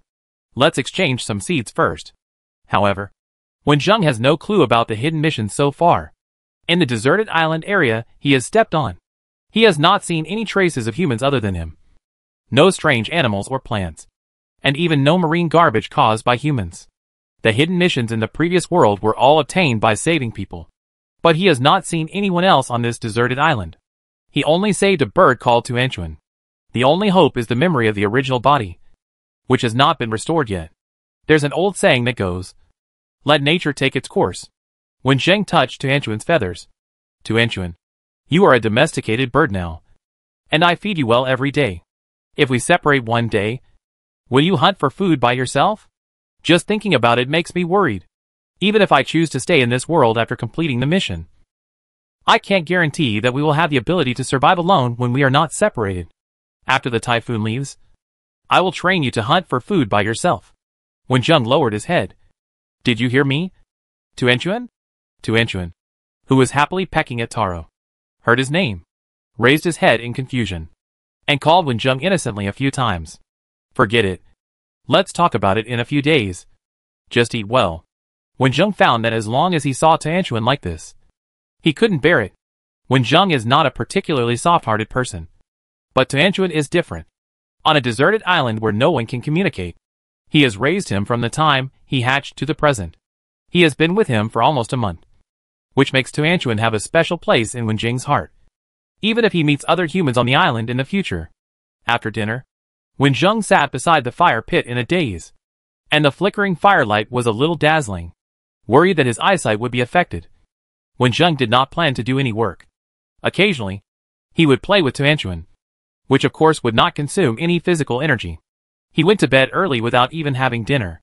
The sleeping area was very thick, with various soft leaves at the bottom, and then dried bird feathers above, and bamboo mats were pressed on top to prevent the feathers from dancing. The airplane seat cushion was used as a pillow by Wenjung. The tan pig skin was too small to be made into a sleeping bag, nor was it made into a backpack. It became Wenjung's quilt. When there are more pig skins in the future, he will make a sleeping bag. There were many noises outside the cave. Not only the sound of rain and wind, but also the sound of something rolling on the ground. Wenjung thought it would be difficult to fall asleep, but he fell asleep quickly. He had been wandering around in the mountains and forests for the past few days, and his body was still a little tired. The burning fire drove away the cold outside, and the cave and the outside were like two different worlds. The noise outside the cave woke Wenjing up from his sleep, his heart beating fast, and he looked outside vigilantly. Tuan Tuan next to him was frightened and shrank in his sleep. There was no sound for a long time, and Wenjing finally reacted. Even though he couldn't see outside because of the bamboo curtain, he could guess that the smoked meat rack and the drying rack were blown away by the wind, and it would be difficult to fall asleep if he laid down again. Soon it was the second day of the typhoon. Wenjing, who was woken up at night, was not in a good mood. He didn't want to open the bamboo curtain when he heard the wind and rain outside, so he simply made a delicious meal to make him feel better. The well-preserved lard was taken out, and the remaining amount was a quarter of the original amount, which was the result of his extreme frugality. Wenjing had heard stories from Grandpa Wen about the past. At that time, Grandpa Wen would only put a few drops of oil in cooking, not to mention eating meat. Wenjing is still living a good life now. Although he dare not put too much lard, he still has meat. The water in the shell dried up. Wenjing suppressed his heartache and poured some lard into it. After the oil was heated, he put the smoked bamboo rat meat in it and kept stir-frying it with a bamboo spatula. The fragrance came out soon, and then squeezed a little sour fruit juice. Dried bamboo shoots were being cooked in the shell next to it. The bamboo shoots that were blanched and softened were added to the smoked meat, and a puff of white smoke came out. Wenjing added half a bamboo tube of water to the shells and covered them with a bamboo pot lid to collect the juice. After waiting patiently for a while, Wenjing took off the bamboo pot lid. The bright smoked meat was paired with pure bamboo shoots, and there was still slightly boiling juice underneath. The dried taro was simply steamed as the staple food, and the food was moved to the table. The aroma of the food stimulated Wenjing's appetite. Wenjing couldn't wait to taste this delicacy. The smoked meat had a special smoky aroma. The bamboo shoots were crisp and refreshing, and the taro was soft and sweet, which calmed Wenjing's mood. On the third day of the typhoon, the rain had not stopped. The continuous storm brought humidity to the cave, and also brought Wenjing a bad mood. He didn't feel like cooking that day, and it was also the first time he had insomnia since he came to the island. Lying on the thick bed, covered with a pigskin quilt, tossing and turning, but couldn't fall asleep, Wenjing had many thoughts in his mind, but he couldn't sort them out. Wenjing suddenly stood up, walked to the entrance of the cave, and lifted the bamboo curtain. The rain blocked most of the rain, but some of it still blew onto Wenjing's body, hands, and face, which was icy and refreshing. Standing in the cave at a high altitude, Wenjing could see the huge waves rolled up by the wind, which were several meters high. The surging sea water flooded the beach and began to conquer the grass. How powerful the power of nature is. But humans can think and use various conditions to survive. Before participating in the infinite disaster survival game, Wenjing was an ordinary person living an ordinary life and never thought that the future would become like this. He made the choice to participate in the game. The road to survival is indeed difficult, but you can't regret it once you set foot on it.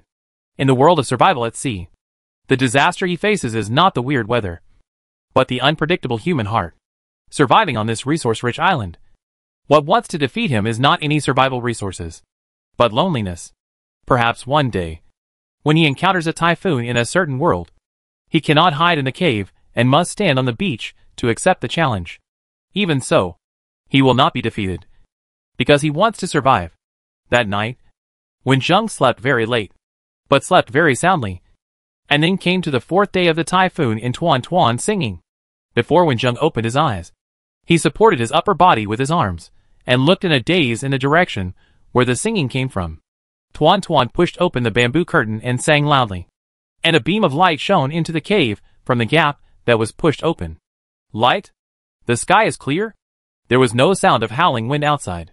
Wenjing quickly got up from the ground, ran to the bamboo curtain in 2 steps, and opened the bamboo curtain completely with both hands, and the light completely illuminated the cave. The rain is over, and the sky is clear, although the sun has not risen yet. The dark clouds have disappeared. The water drops on the grass leaves are crystal clear. Occasionally, an insect jumps on them, and the water drops on the grass tips drip onto the soil and disappear without a trace. There is some clutter on the ground, all of which are broken stones and branches hung by the strong wind. Some branches have new broken marks, which are directly broken by the wind. Some stones are very large. Looking at the marks on the grass, you can simulate the route where the stones rolled down. Tuan Tuan. Let's go out for an adventure. Wenjung smiled. After the typhoon, it is a good opportunity to hunt for treasures. There are many seabirds circling in the air. And there are countless stranded marine creatures on the beach.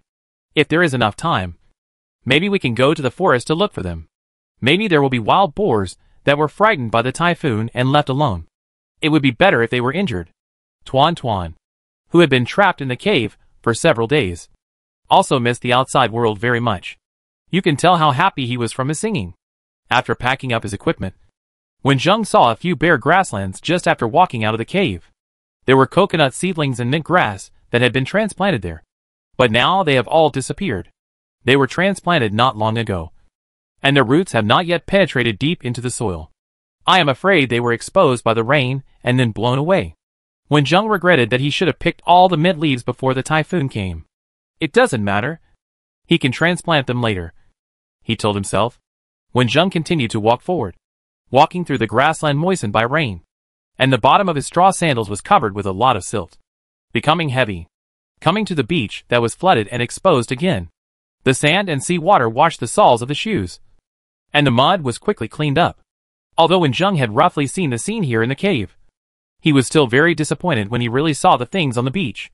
There was no marine garbage made by humans on the beach. Whether it was difficult to decompose plastic bags, metal products, or artificially polished wooden boards. Maybe the geographical location of this deserted island is special. But can't even a typhoon bring some? Wenjung felt that he had come to a world of ancient civilization. But the original body was a plane crash. Could it be that the black holes around this island are specifically for swallowing garbage made by humans? After all creatures in the ocean can reach the beach. It's really hard to explain. I think it's impossible for any modern sea area to be free of any traces of human beings. Wenjung was very confused. But no one told him the answer to this question. To Anchuan, who was staying in the bamboo basket on Wenjung's waist, suddenly made an excited cry. Wenjung came to his senses and saw several turtles moving slowly on the beach. There were many things on the beach, all owned by the ocean itself. Various stranded fish, shrimps and crabs were extremely plump. Shells and coral reefs were brightly colored. And some marine life appeared in front of Wenjung for the first time. Wenjung scanned the surrounding beaches and saw turtles, swimming crabs, wrasses, sea urchins, and more strange shapes that he couldn't recognize. There was also a stranded shark. Chapter 38. Yes, there is a shark about 2 meters long on the beach twisting its body in pain. The skin on the back is blue-gray, and the belly is white. This is an adult blue shark. When people mention sharks, they often think of the great white shark with strong attack power. Although the name of the blue shark is a bit similar to that of the great white shark, the blood relationship is still relatively distant. That is, the temperament is equally ferocious. Blue sharks usually live in temperate and tropical waters. When they grow up, they are 2 to 4 meters in size and very light in weight. Blue sharks are carnivorous. In addition to eating fish, they also eat turtles and other crustaceans, and even attack seabirds hovering on the sea surface. Of course, if they meet humans at sea, this kind of shark usually takes the initiative to attack. Sharks are relatively large in size, and it is difficult to get out and return to the sea if they are stranded on the beach. Blue sharks are relatively slender and fast, and are good at rushing. This blue shark may have rushed too hard, and its entire body was on the dry beach, and only the tail could still touch some sea water. Even so, Wenjung still did not dare to take it lightly. No matter how weak a creature is, as long as it is not sure that it is really dead, it may give you a fatal attack. Seabird circled in the distance, not daring to approach the shark's location, and stayed far away. Seeing the shark struggle, Wenjung decided not to go over for the time being, and picked up some seafood first. The skin of those turtles was blue, and they carried brown shells on their backs. Just like Wenjung's impression, they moved very slowly, and walked on the beach, which was a bit naive. I don't know how long these turtles have been crawling. Unlike those crabs, they crawled into the sea with a clear goal, and now they have entered the shallow sea. Maybe these turtles are too cute. Seeing that they crawled so far with great difficulty, and were about to be free, Wenjung did not think of catching them, and looked away from them. The swimming crab, with a swimming-shaped breastplate, was easily caught by Wenjung, and tied tightly with a rope. The wrasse, which usually lives in coral reefs, is very ugly, and has another nickname. Shrek fish. The sea urchins with poisonous spikes on their bodies ran very fast. Only those sea urchins that were unlucky enough to hit the rocks had their spikes broken, and were then picked up by Wenjung with bamboo chopsticks into a bamboo tube. On the beach were all kinds of seafood. Branches and stones were scattered because of the typhoon. Wenjung picked up most of the bamboo basket with great interest. He was sure that it would take a lot of time to smoke and preserve it, so he was ready to deal with the shark. As the distance got closer, Tuanchuan felt the strong breath of the predator and shrank in the bamboo basket, not daring to move or make a sound. Wenjung was also afraid of any accidents, so he left the bamboo basket and the bamboo basket containing Tuanchuan in place, and walked alone to the shark's location. Wenjung held 3 sharpened spears in his hands, and slowly approached the great blue shark that had been stranded for too long and had no strength to struggle. His sharp eyes were fixed on the shark's weaknesses. The shark's skin was very slippery and thick. The spears in his hands were made by grinding the carbonized sticks, so they were not that sharp. If you attack with spears, you must attack the shark's relatively low defense parts. That is, the mouth, eyes, nose and gills. The shark's blood mouth was tightly closed, and the eyes and nose needed to face the shark's head, while the position of the gills was easy to determine from the side. Wenjung narrowed his eyes, raised his arms, twisted his waist, and exerted force with his arms. The spear in his hand stabbed directly into the shark's skin. The sound of the spear piercing the flesh was particularly obvious. The shark felt severe pain and struggled harder on the beach. The shark struggled so hard that Wenjung lost his grip on the spear. The spear fell on the beach. Wenjung could see that the shark was already a strong crossbow. Blood flowed from the wound, dyeing the sea and beach red. The shark, which was not big, struggled weakly, and some blood even sprayed on Wenjung. Wenjung was not soft-hearted. This was not a peaceful modern society. If he met this shark at sea, he would definitely be attacked. Without any hesitation, he raised the second spear again. The fate of this shark was doomed. It was trapped on the beach and could not move. Even if Wenjung did not attack, it would eventually fall on the beach, with the axe chopped down. There was no sound of struggle in this area. The blood dyed the beach red and the blue sea red. Looking at the huge shark's body, Wenjung began to think about how to deal with it. He used an axe to cut off the shark's fins and lips. 2 of the 8 delicacies of seafood come from sharks, namely shark fins and lips. The next thing to take is the sharp teeth in the shark's mouth. Sharks are cartilaginous fish, except for the teeth used to bite prey. All the bones in their bodies are very light and elastic, and they are not very useful. Wenjung is not going to take those bones. There are several rows of teeth in the shark's mouth. Whenever a tooth falls off, a new tooth will move forward to fill the old tooth, and at the same time, a large tooth will replace the small tooth. The teeth in the front row are the sharpest. These teeth can be used to make weapons.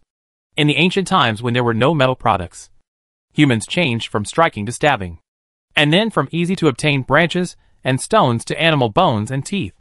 Wenjung had seen a related documentary. As early as the 19th century, some islanders used shark teeth to make weapons. The production method was briefly introduced. Wenjung remembered it very clearly. Of course, he had to keep these teeth to add new equipment for himself. The tusks of the wild boar hunted last time were also taken, but the tusks of the wild boar were not so sharp. Wenjung simply cleaned and dried them, and used them to drill holes in bamboo. It took dozens of minutes to take the teeth. Wenjung took the teeth from the shark's mouth, and all he smelled was the smell of blood. He had no doubt that he was stained with this smell, because when he went to the bamboo basket to take the bamboo tube, Tuanchuan couldn't recognize him. He was so scared that he screamed and fluttered in the bamboo basket, and even 2 feathers fell off. Wenjung put all the shark teeth into a bamboo tube, and started to cut the shark's skin with an axe. Shark skin can also be made into leather. The wild boar skin that was originally caught was a bit small, so it could barely be used as a quilt. If the shark's skin is tanned, it can be made into a sleeping bag. It happened that the shark's skin was not damaged much during the attack. The techniques practiced on wild boars and bamboo rats worked well on sharks, and the skin was basically peeled off intact. As for the shark meat and other internal organs in the stomach, none of them were planned. Shark meat is not suitable for consumption because they have a special urinary system and will excrete urine through the skin. So shark meat contains urea. Unless you find a way to remove the urea, it will taste a bit sour and have an unbearable fishy smell. Wenjung is not short of food now, So of course, he will choose to give up. The shark is very large, and it takes a lot of time to skin and extract its teeth. It took 2 or 3 hours for Wenjung to deal with it completely, especially when skinning. He was highly focused. Now he feels a little tired after finishing it. After sitting on the beach for 20 minutes to rest, Wenjung took the stone and shark skin to the shallow sea, and used the stone to rub the inside of the shark's skin to remove fat and wash off the bloody smell on his body. Even if it was completely cleaned, when he returned to the bamboo basket, Tuan, who was anxiously turning around in the bamboo basket, looked outside with some confusion. Putting everything in the bamboo basket, Wenjung said in his usual tone, Tuan, it's me. The big shark has been dealt with. Don't be afraid. Hearing the familiar voice, Tuan finally believed that it was Wenjung who came back, not the ferocious big shark. Wenjung was going to go back to the cave first. He didn't expect that there would be a shark stranded before coming out of the cave. Now that the shark has been dealt with, a lot of seafood has been filled to the bamboo basket. After putting these things in the cave, Wenjung carried the bamboo basket again. This typhoon brought abundant marine food. There must be a lot of food in the reef beach and the forest. The forest is a bit far, but the reef beach is still within time. There are few opportunities to collect a lot of food. Wenjung felt that he couldn't miss it. He had to store as much food as possible to feel at ease. Several hours had passed. The seabirds no longer circled over the beach. The air around him not only smelled fishy from the ocean, but also smelled rotten sea fish. The mixed smell was particularly unpleasant. Wenjung made a simple mask with banana leaves and ropes, and put it on his face, looking at the fish on the beach whose eyes had become cloudy. Wenjung's heart was full of regret. These fish could not return to the sea, and they could not withstand the sun's exposure, so they were all sunburned to death. And those marine creatures that can run or live under the sand will not stay on the beach for so long. Wenjung walked on the grass, gave up the choice of looking on the beach, and went directly to the reef beach. The arrival of the typhoon also enriched the species in the reef beach. Wenjung's pace was very fast. After arriving, he saw the reef beach that was a little different from usual. A lot of seaweed was rolled up from the sea water by the typhoon, and it was almost dried up on the reef. In the gaps and shallow depressions between many reefs, there was a lot of seawater that had not been evaporated cleanly. In addition to small crabs and shrimps, there were also hermit crabs trapped in it, not to mention various shellfish and large conchs attached to the reefs. To collect these things, you need to go to the reef. The reefs are constantly being corroded by the seawater. Some of them are bumpy, and some are fragile. Not to mention that there are slippery seaweeds on them. Wenjung climbed to a slightly higher reef very cautiously. Hermit crabs living in snail bodies like to hide in the cracks of rocks. But the taste of this kind of crabs does not seem to be good. Wenjung, who has caught a lot of swimming crabs, does not want to eat them. Putting the bamboo basket and Tuan in a safe area, Wenjung took the bamboo basket prepared for seafood and various tools, and went to the reefs near the sea, where they were densely packed with various shellfish and conchs.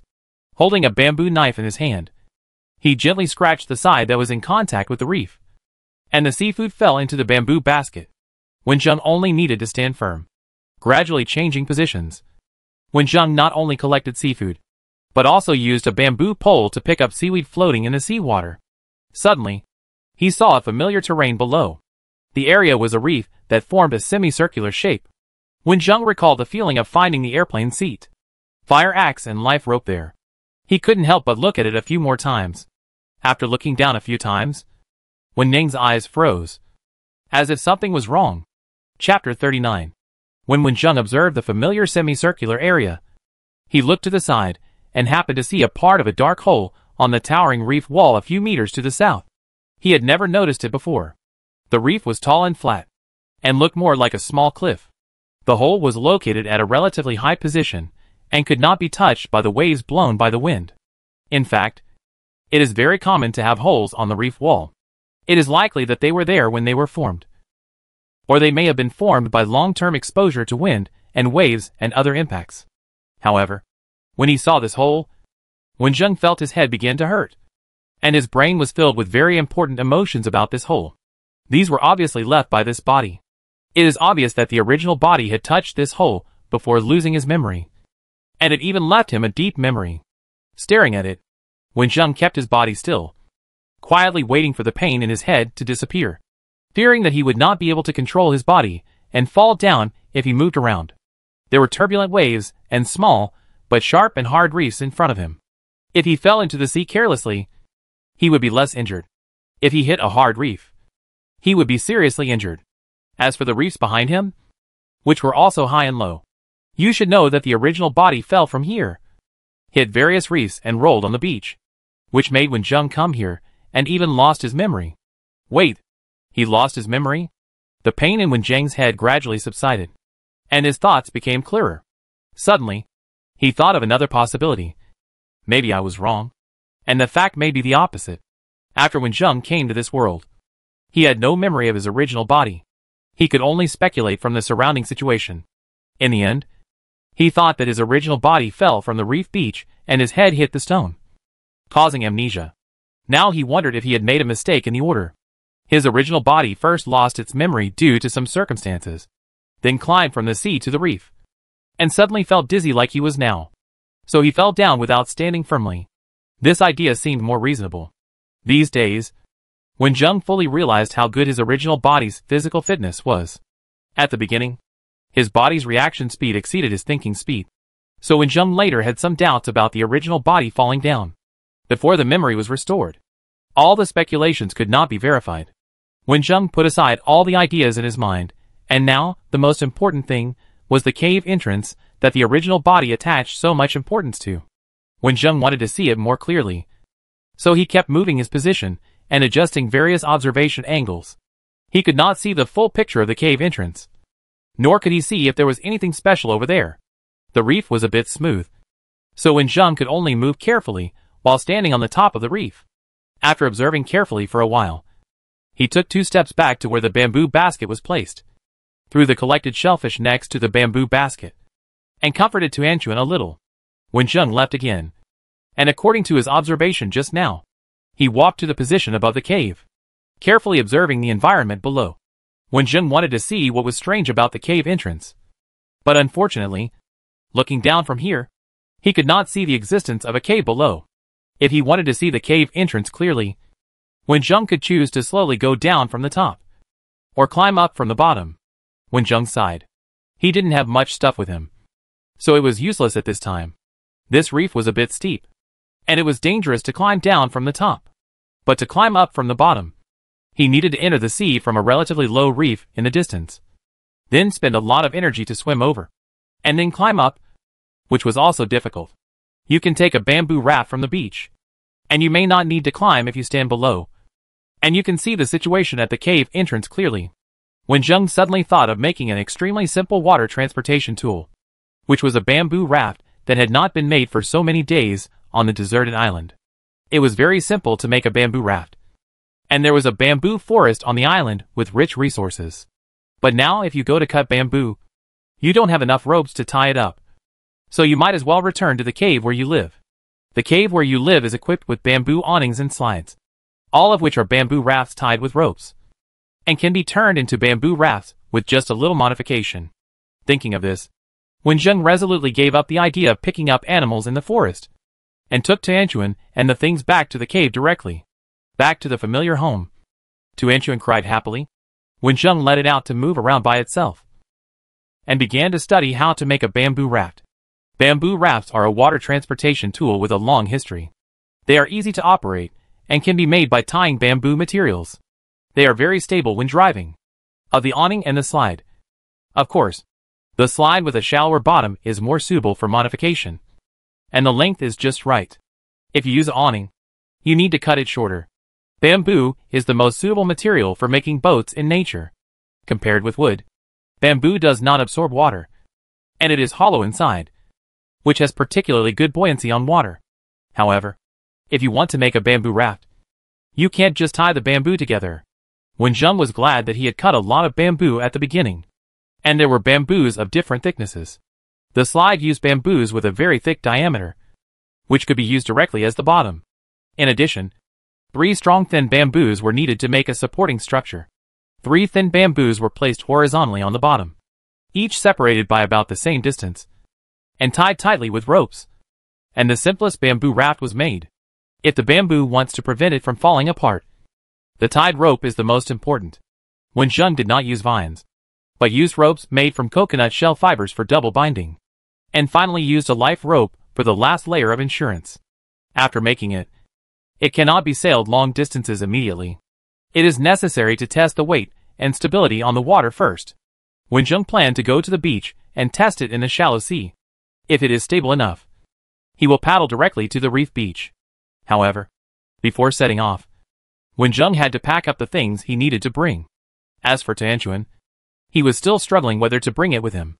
If you take Tianquan out, his maximum flying height is only over 1 meter. It is more dangerous at sea this time.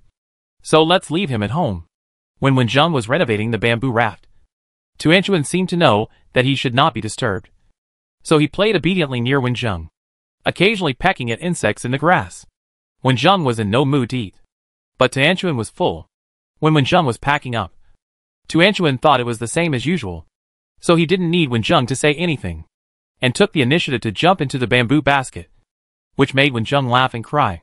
After picking Tianquan up from the bamboo basket and putting him in the cave, Wenjun patiently said to Tianquan, "I can't take you out this time. You stay at home and wait for me. I will come back to make you delicious food." Tuan tilted his head and didn't understand. He thought he was not going out, so he stayed there obediently. Then he saw Wenjun put down the bamboo curtain and left alone. Wenjun had just taken 2 steps and was about to find a small bamboo door to block the hole to prevent Tuan from coming out when he heard a loud cry from behind. He looked over in surprise and saw Tuan flying in the air. The color of the sun turned to warm orange, and Tuan's feathers sparkled in the sun. There were a lot of things on the bamboo raft. Wenjun dragged the raft to the beach with great effort and pushed it into the sea. Seeing Tuan, who had hardly stopped since learning to fly, he was particularly envious of Tuan for having wings that could fly. When the sea water flooded over his knees, Wenjun stopped and tried to shake the raft to make sure it was stable. He climbed on it, and it was also no problem to bear the weight. The wind today was not particularly strong. Wenjun took a long bamboo and rowed the bamboo raft to the target. In fact, riding a bamboo raft is much faster than walking. After mastering the method of rowing, Wenjun soon saw the reef beach. Rowing the bamboo raft, Wenjun felt his heart slowly calm down. From the time he felt the strong emotions of the original body about the cave entrance, he began to get excited. This cave entrance can make the original body have such a strong reaction. He has a hunch that he has found the clues of the hidden task. Wenjun believes that the points are waving not far away. But things are not so smooth. After entering the range of the reef beach, the sea breeze gradually becomes stronger, and the surging sea water intensifies the shaking of the bamboo raft. Tuan, who was standing at the head of the raft, was almost unable to stand still because of the fatigue of flying. He hurriedly stepped back a few steps in fear. Wenjun adjusted the direction of the bamboo raft without changing his face. Thanks to the experience of paddling a life raft when he survived at sea, these paddling techniques are similar, and there is no sail on the bamboo raft, which is less affected by the wind and is not too difficult to control. When approaching the cave entrance, Wenjun adjusted the direction and speed of paddling again. In addition to those tall reefs, there are many relatively low reefs under the sea. This simple bamboo raft will easily fall apart when it hits such hard reefs. Wenjun observed the surroundings and found a reef with only the top exposed, and there were no other reefs nearby. He simply jumped into the sea, pushed the bamboo raft over, and then tied the bamboo raft to the tip of the reef with a rope. On the bamboo raft was an airplane cushion that could float on the water and was not afraid of collision.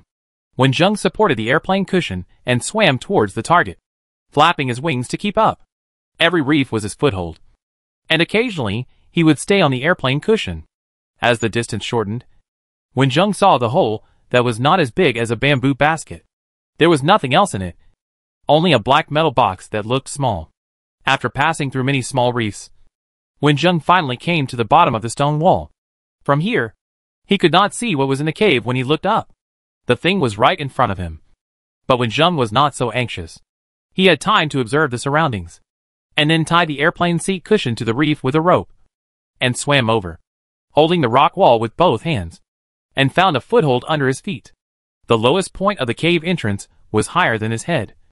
But if the original body could put things up, Wenjun could take things down, holding the reef wall with his left hand. His right hand stretched upward. which was indeed higher than the cave. He stretched it inside and tried to grope, skipping some gravel, and his fingers soon touched the box inside. Before Wenjung had time to be happy, he found that his fingertips could barely touch the box. But he couldn't take the box out of it.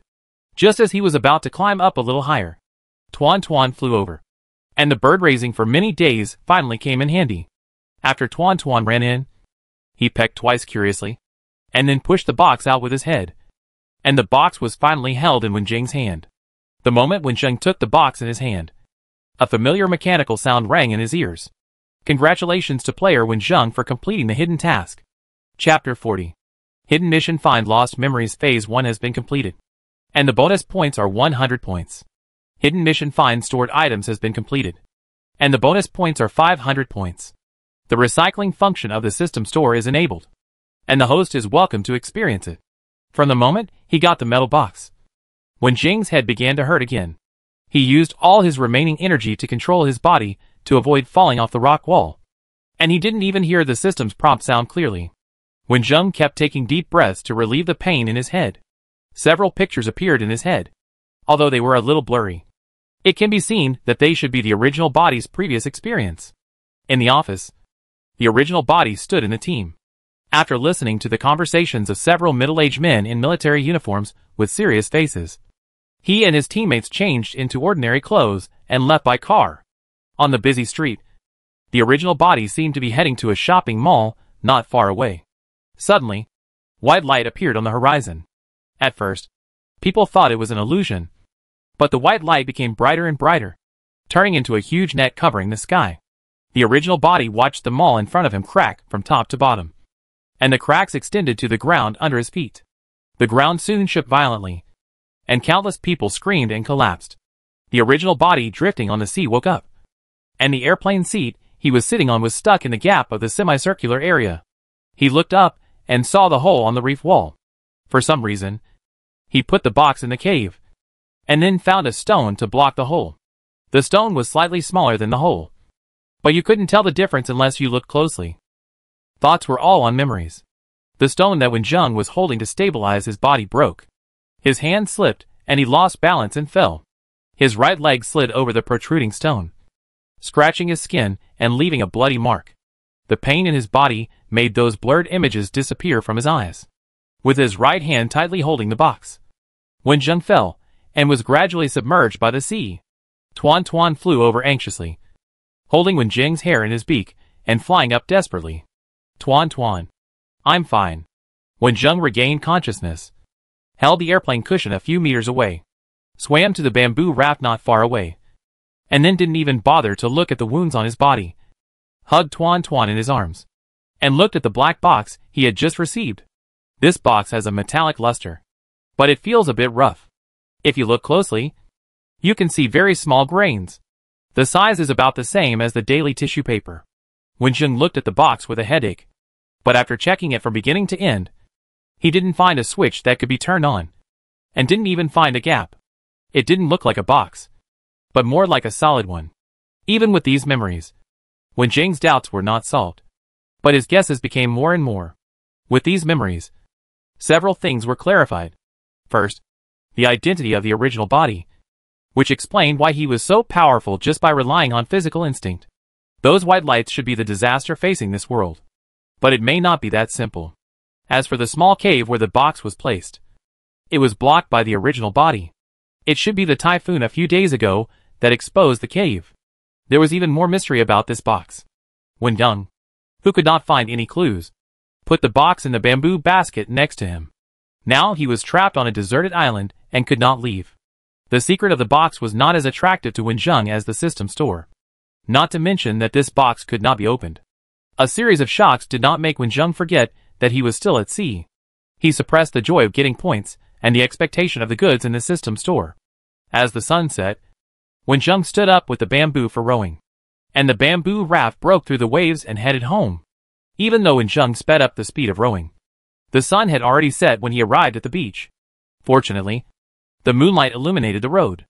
Almost home, Wenjung pulled the bamboo raft and walked slowly behind him, and Tuan flew excitedly in front.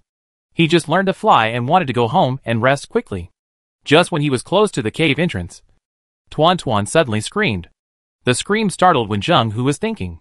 He looked over quickly, and saw Tuan Tuan flying back in panic, and hitting his arms, and flapping his wings. Tuan Tuan should have been attacked by some animal. Thinking of this, Wenjung was furious. There was something that ran to my doorstep, and hurt my Tuan Tuan. It was really impatient to live. However, his reason was not overwhelmed by anger.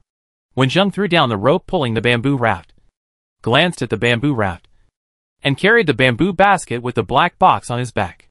In addition to the fire axe, he also brought the long bamboo used for rowing, and walked towards the cave angrily. Although he had lived in the cave for a while, and had not encountered any problems, it seemed not so surprising that an animal ran over. But daring to attack Tuan Tuan was really looking for death. In the process of guessing what kind of animal it was, Wenjung successfully approached the cave. But the cave was still the same as before he left, without any changes. The moonlight was not as bright as the sun, and Wenjung did not see anything wrong for a while. Tuan Tuan, who was hiding in the bamboo basket, showed his head.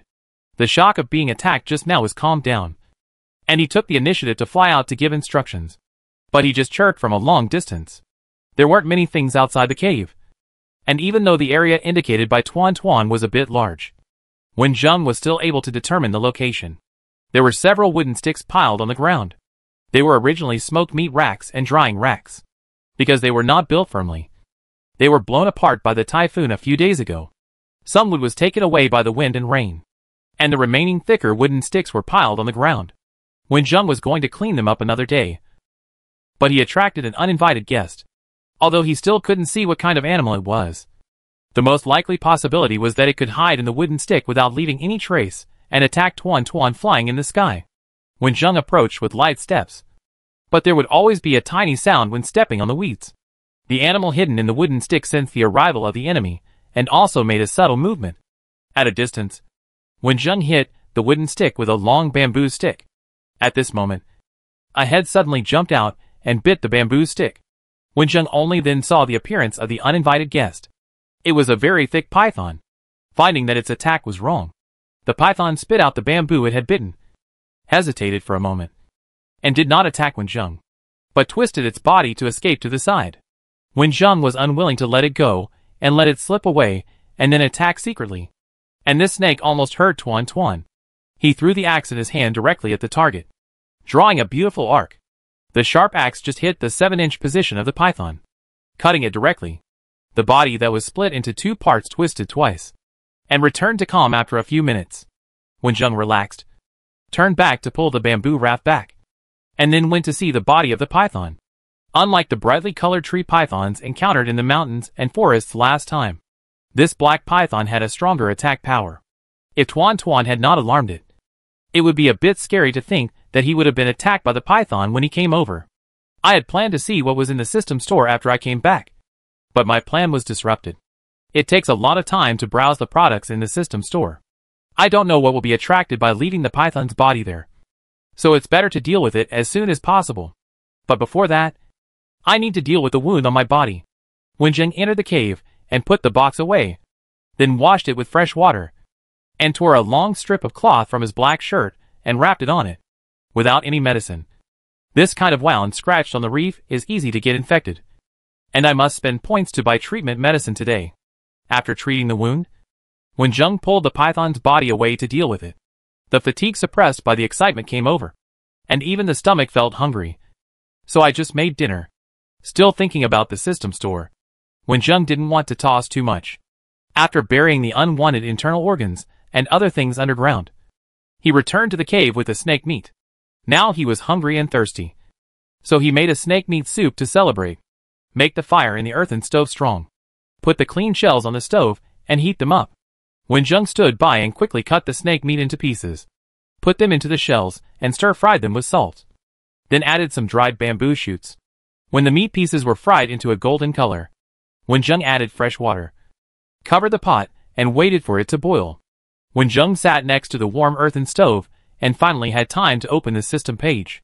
He stared at the glittering word store. It would be a lie to say that he was not excited. He wanted to hug Tuan Tuan to share the exciting moment. But when he turned around, he saw that Tuan Tuan had fallen asleep. Wenjung smiled. walked over and hugged the coconut shell bird's nest in his arms. What he needed most at the moment was common medicine. He had a cut on his leg today.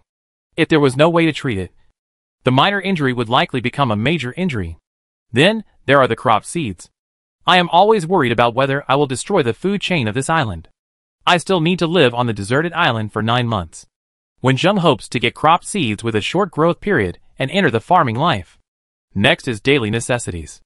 Life without daily necessities is too painful. Wenjung hopes to have a few more sets of clothes and shoes. Straw shoes and grass skirts are just helpless emergency. They are uncomfortable to wear and inconvenient to go out. Wenjung took a deep breath and opened the system interface. Player, Wenjung. Points, 600. Instance, Deserted Island Survival. Points are finally not bald 0. Wenjung was so excited that his sleepiness was swept away. And then he clicked on the glittering word store. Players are welcome to come and buy. As long as you have enough points, you can buy all kinds of wonderful products in the system store. Seeing this line about the system store, Wenjung suddenly felt that something was wrong. I only bought healing potions from the store. Later, I stopped looking at the system store because I had no points. Now I know that I am too naive. After a quick glance, I was sure that the system store didn't sell ordinary items. I didn't expect this to happen. And Wenjung had the urge to scold the system. Wait, what is the first item? Special item for sale in this instance. 1 ton of marine garbage. Chapter 41. The moment he saw the name of this product, Wenjung could not help but gnashed his teeth. No wonder he had never seen marine garbage on the beach. It turned out that it was all embezzled by the system and resold to defraud players' points. And it also said that it was a copy-specific product. This kind of product can only be sold in the Deserted Island Survival copy. Who would buy it in other copies? This game system is really shameful. Wenjung angrily skipped this limited product and carefully studied this system mall. The homepage was full of recommended products. All products were mainly divided into 2 categories, items and skills. Each category was also divided into various subcategories. Many products were eye-opening. The recommended products on the homepage were all excellent things. The first one in the item category was a portable house. The equipment inside was complete, including electrical appliances that could be used at will. It could be controlled by the owner to enlarge and shrink, which made Wenjung, who lived in a cave every day, very eager. The skills are even more amazing. The first thing Wenjung noticed was the plant mastery skill. After learning it, he could understand the detailed information of various plants, from morphological characteristics to growth environment, from use value to cultivation technology, which is guaranteed to be more detailed than the encyclopedia. However, seeing the prices marked below these products, Wenjung felt that even if he went through a few more planes, he might not be able to afford them with the accumulated points. Giving up the products on the homepage that he could see but could not afford, Wenjung found the precise search function of the system store. After limiting the price of the products, he searched with the keywords he needed, and there were not many products that appeared. Among them, there is a kind of wound medicine that meets Wenjung's needs. This kind of medicine, called primary trauma treatment medicine, has excellent self-healing effect on various injuries, but 1 bottle costs 500 points.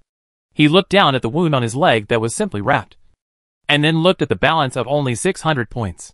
To be honest, Wenjung was very reluctant to spend so many points, even though this bottle of medicine looked like it could be used many times.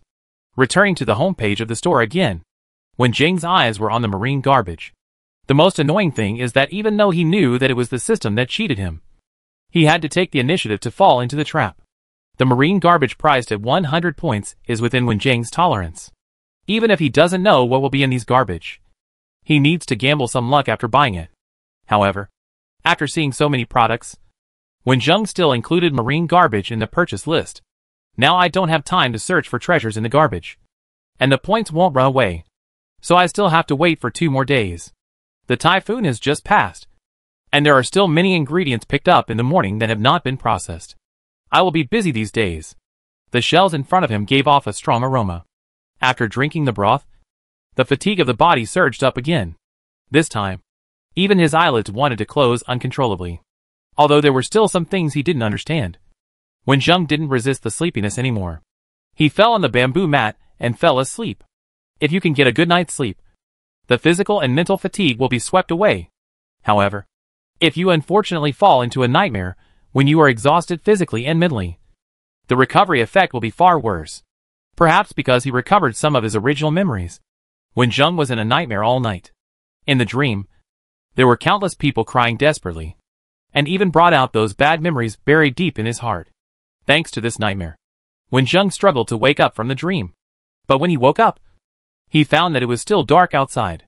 His temples were a little swollen and painful.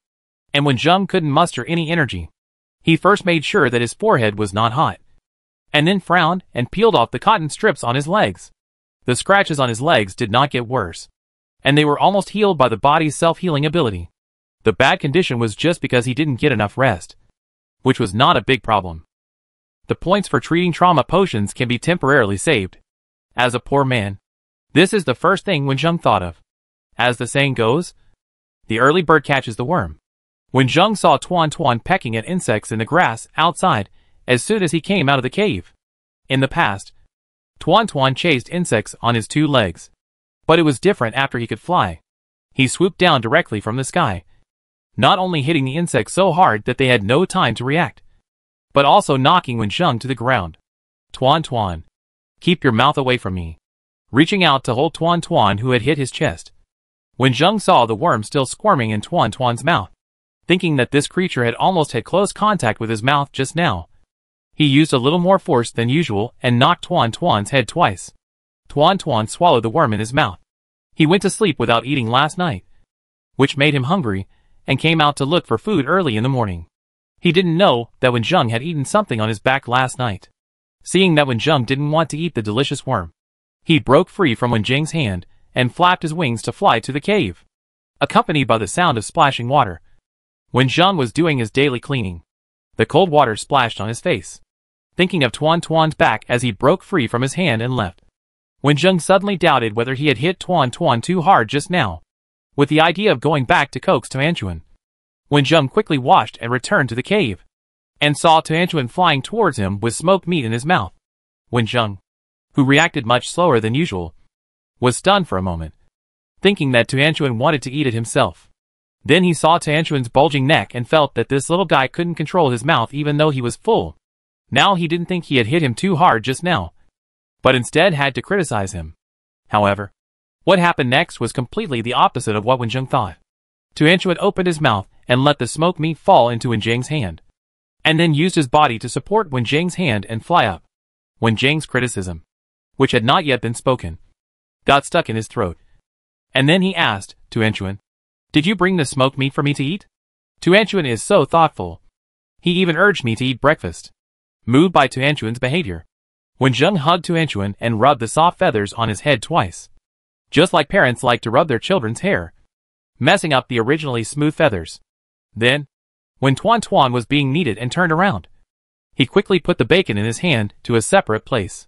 Although he was touched, Wen Zheng did not plan to eat the bacon that had just been picked up by the insect. He would make it into Tuan Tuan's food in the future. Moreover, after Tuan Tuan could fly, he could easily peck at the food placed high up. Wen Zheng felt that he had to conduct targeted training on Tuan Tuan. The not-so-good condition also affected his appetite. Wen Zheng did not make breakfast, but boiled some bamboo water and poured it into a bamboo tube filled with mint leaves. White clouds rose from the bamboo tube. Wen Zheng held the bamboo and took a sip. It had the fragrance of bamboo and the coolness of mint, and it was very refreshing to drink. The sound of dong dong dong kept appearing in his ears, making Wen Zheng doubt whether Tuan Tuan was related to the woodpecker.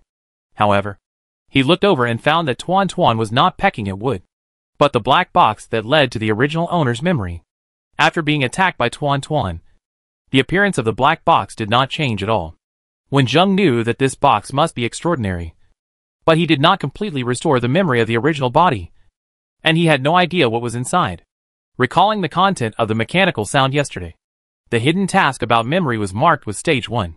Every time the memory was restored, points could be credited to the account, which was still a long-term business. Then, there was the recycling function of the system store. I didn't try it last night and went to rest.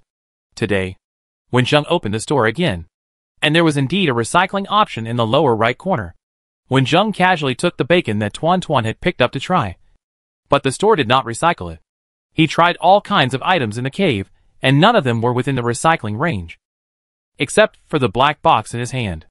The recycling price of this black box reached 500 points. This is a lot of points. You know, the basic reward for completing the novice world is only 300 points. Wenjung stared at the black box and felt that the pressure of survival was much less. This represents 5 tons of marine garbage. When there are no points available, the black box will be handed over to the system for recycling. But before that, the black box will stay in the cave. As soon as it was placed on the bamboo frame, Tuan Tuan flew over and lay on it, staying there steadily, occasionally using the bird's beak to hit the box hard.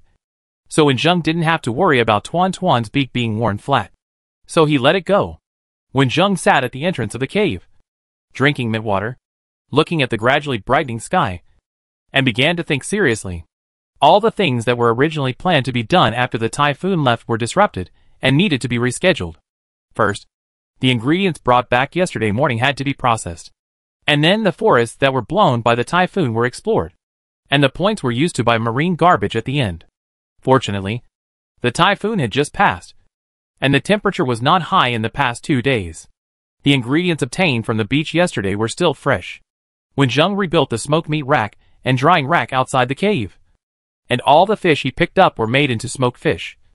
And the swimming crabs and several sea urchins that had lost their spines were temporarily placed in bamboo tubes.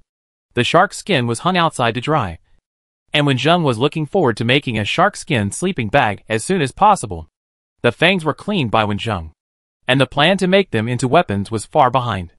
In the next 2 days, Wenjung went to the forest again with his equipment. After being preyed on by animals and washed by sea water, the seafood that was swept up by the typhoon almost disappeared, and the beach returned to its usual cleanliness. When the typhoon passed, many rocks were moved, branches were broken, and even some trees with shallow roots were blown down. There were also various animals injured by flying sand and rocks, broken branches and fallen trees. Wenjung worked hard for 2 days to carry the wild taro and bamboo shoots with their roots exposed from the soil, the coconuts that fell under the trees, and several mint seedlings were brought back to the cave. The dry firewood filled the storage cave, and the fence outside the cave was reinforced again. As for animals, Wenjung brought back some bird eggs and bamboo rats. Although he encountered a group of wild boars in the mud pit, and one of the wild boars had its right hind leg injured, no wild boars left the team, and Wenjung had no chance to catch them. He also found the bodies of several pythons, but they had rotted a lot in 2 days, and were crawling with various insects. Wenjung avoided them directly when he saw them. This morning, Wenjung finally opened the system store and bought a ton of marine garbage, waiting for the system to deliver the garbage to him. Chapter 42. During the 38 days of surviving on the deserted island, Wenjung obtained a ton of marine garbage created by humans. Considering that the system did not explain the way to transport these garbage, Wenjung was afraid that these garbage would suddenly appear in front of him, or fall from the sky. So he did not stay in the cave, but came to the beach and selected the purchase button. The next moment, the calm sea surface suddenly rippled, and a large vortex formed under Wenjung's gaze. Various garbage emerged from the vortex, and then was pushed to the coast by the waves, spread flat on the beach, and also swept up many marine creatures. When Wenjung saw the vortex begin to form, he stepped back a few steps. This scene looked a bit uncomfortable, but he didn't expect it to come from the bottom of the sea. It turned out that these garbage were intercepted by the system on the bottom of the sea. The beach that was finally restored to clean was covered with garbage again. The most common ones were various plastic products, as well as wood, foam boards, glass bottles, cigarette butts, dilapidated fishing nets, etc. Not only were they colorful, but they also exuded an unpleasant smell, turning the beautiful beach into a garbage dump. Every year, the environment of countless islands is destroyed by garbage created by humans. This island was originally spared, but now Wenjung has brought these garbage himself. It feels a bit ironic. Humans want to live better in nature, but they will also harm nature. Tuanchuan, who followed with great interest, didn't like the smell. Wenjung asked him to go back to the cave to play. He wore a leaf mask on his face, carried a bamboo basket, and walked to the garbage. He kept searching with a bamboo pole in his hand, looking for usable items. The most common plastic products are plastic bags of various colors, some of which have black mud inside, which are the main disseminators of those unpleasant odors. There are also plastic bottles of various sizes, and when Zheng piled up the intact ones, these bottles with lids can be used to store fresh water. And there are also several plastic boxes that can be used to store things. When he turned out a piece of plastic cloth, Wen Zheng was very surprised and opened it without feeling dirty. This folded plastic cloth has a large area. After shaking off the mud and sand trapped inside, you can see the wavy pattern on it. It is a square with a side length of about 5 or 6 meters. This kind of plastic cloth, with a relatively large area and waterproof, has too many uses. It is quite good for making sails or clothes. Next is a variety of wood, most of which are artificially polished square boards with some fish scales on them. They are probably dismantled from some old fishing boats. There are also some iron nails on these boards. In the future, these boards can be used to make several sturdy wooden boxes. Another thing that might have come from the fishing boat was the tattered fishing net. There was a palm-sized hole in the center of the net, but the rest of the net was not too worn out, and there were still many iron hooks on it for catching fish. The hole in the middle only needed to be mended with a rope, and it would be a complete fishing net. Wen Zheng happily kept it, so it would be much more convenient to eat fish in the future. The rest of the things were difficult to sort out, so Wen Zheng searched through all the garbage from beginning to end. There were several rusty and crooked iron wires that were almost as long as an arm, and 2 pairs of slippers with a lot of mud on them were found, although one of them was a women's pair. Flip-flops had the lowest requirements for foot shape, and Wen Zheng gestured that his feet could fit in. There are also many cans, which are made of aluminum or tin plate, and are all resources that can be used for nothing. Then, Wen Zheng found the most precious treasure among these garbage.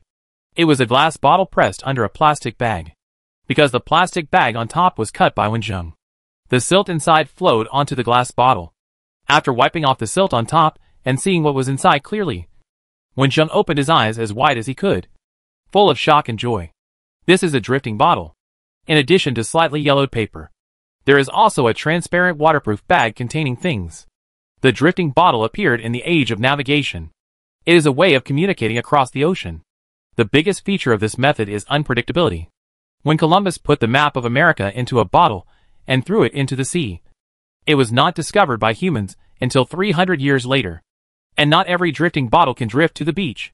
Some are swallowed by large marine fish. Some are entangled by water plants and sink to the bottom of the sea. And more are drifting non-stop on the sea. Only lucky enough drift bottles can be picked up by humans. And today's drift bottle is a symbol of luck for Wen Zheng. Before buying marine garbage, Wen Zheng hoped to find the most needed things in it.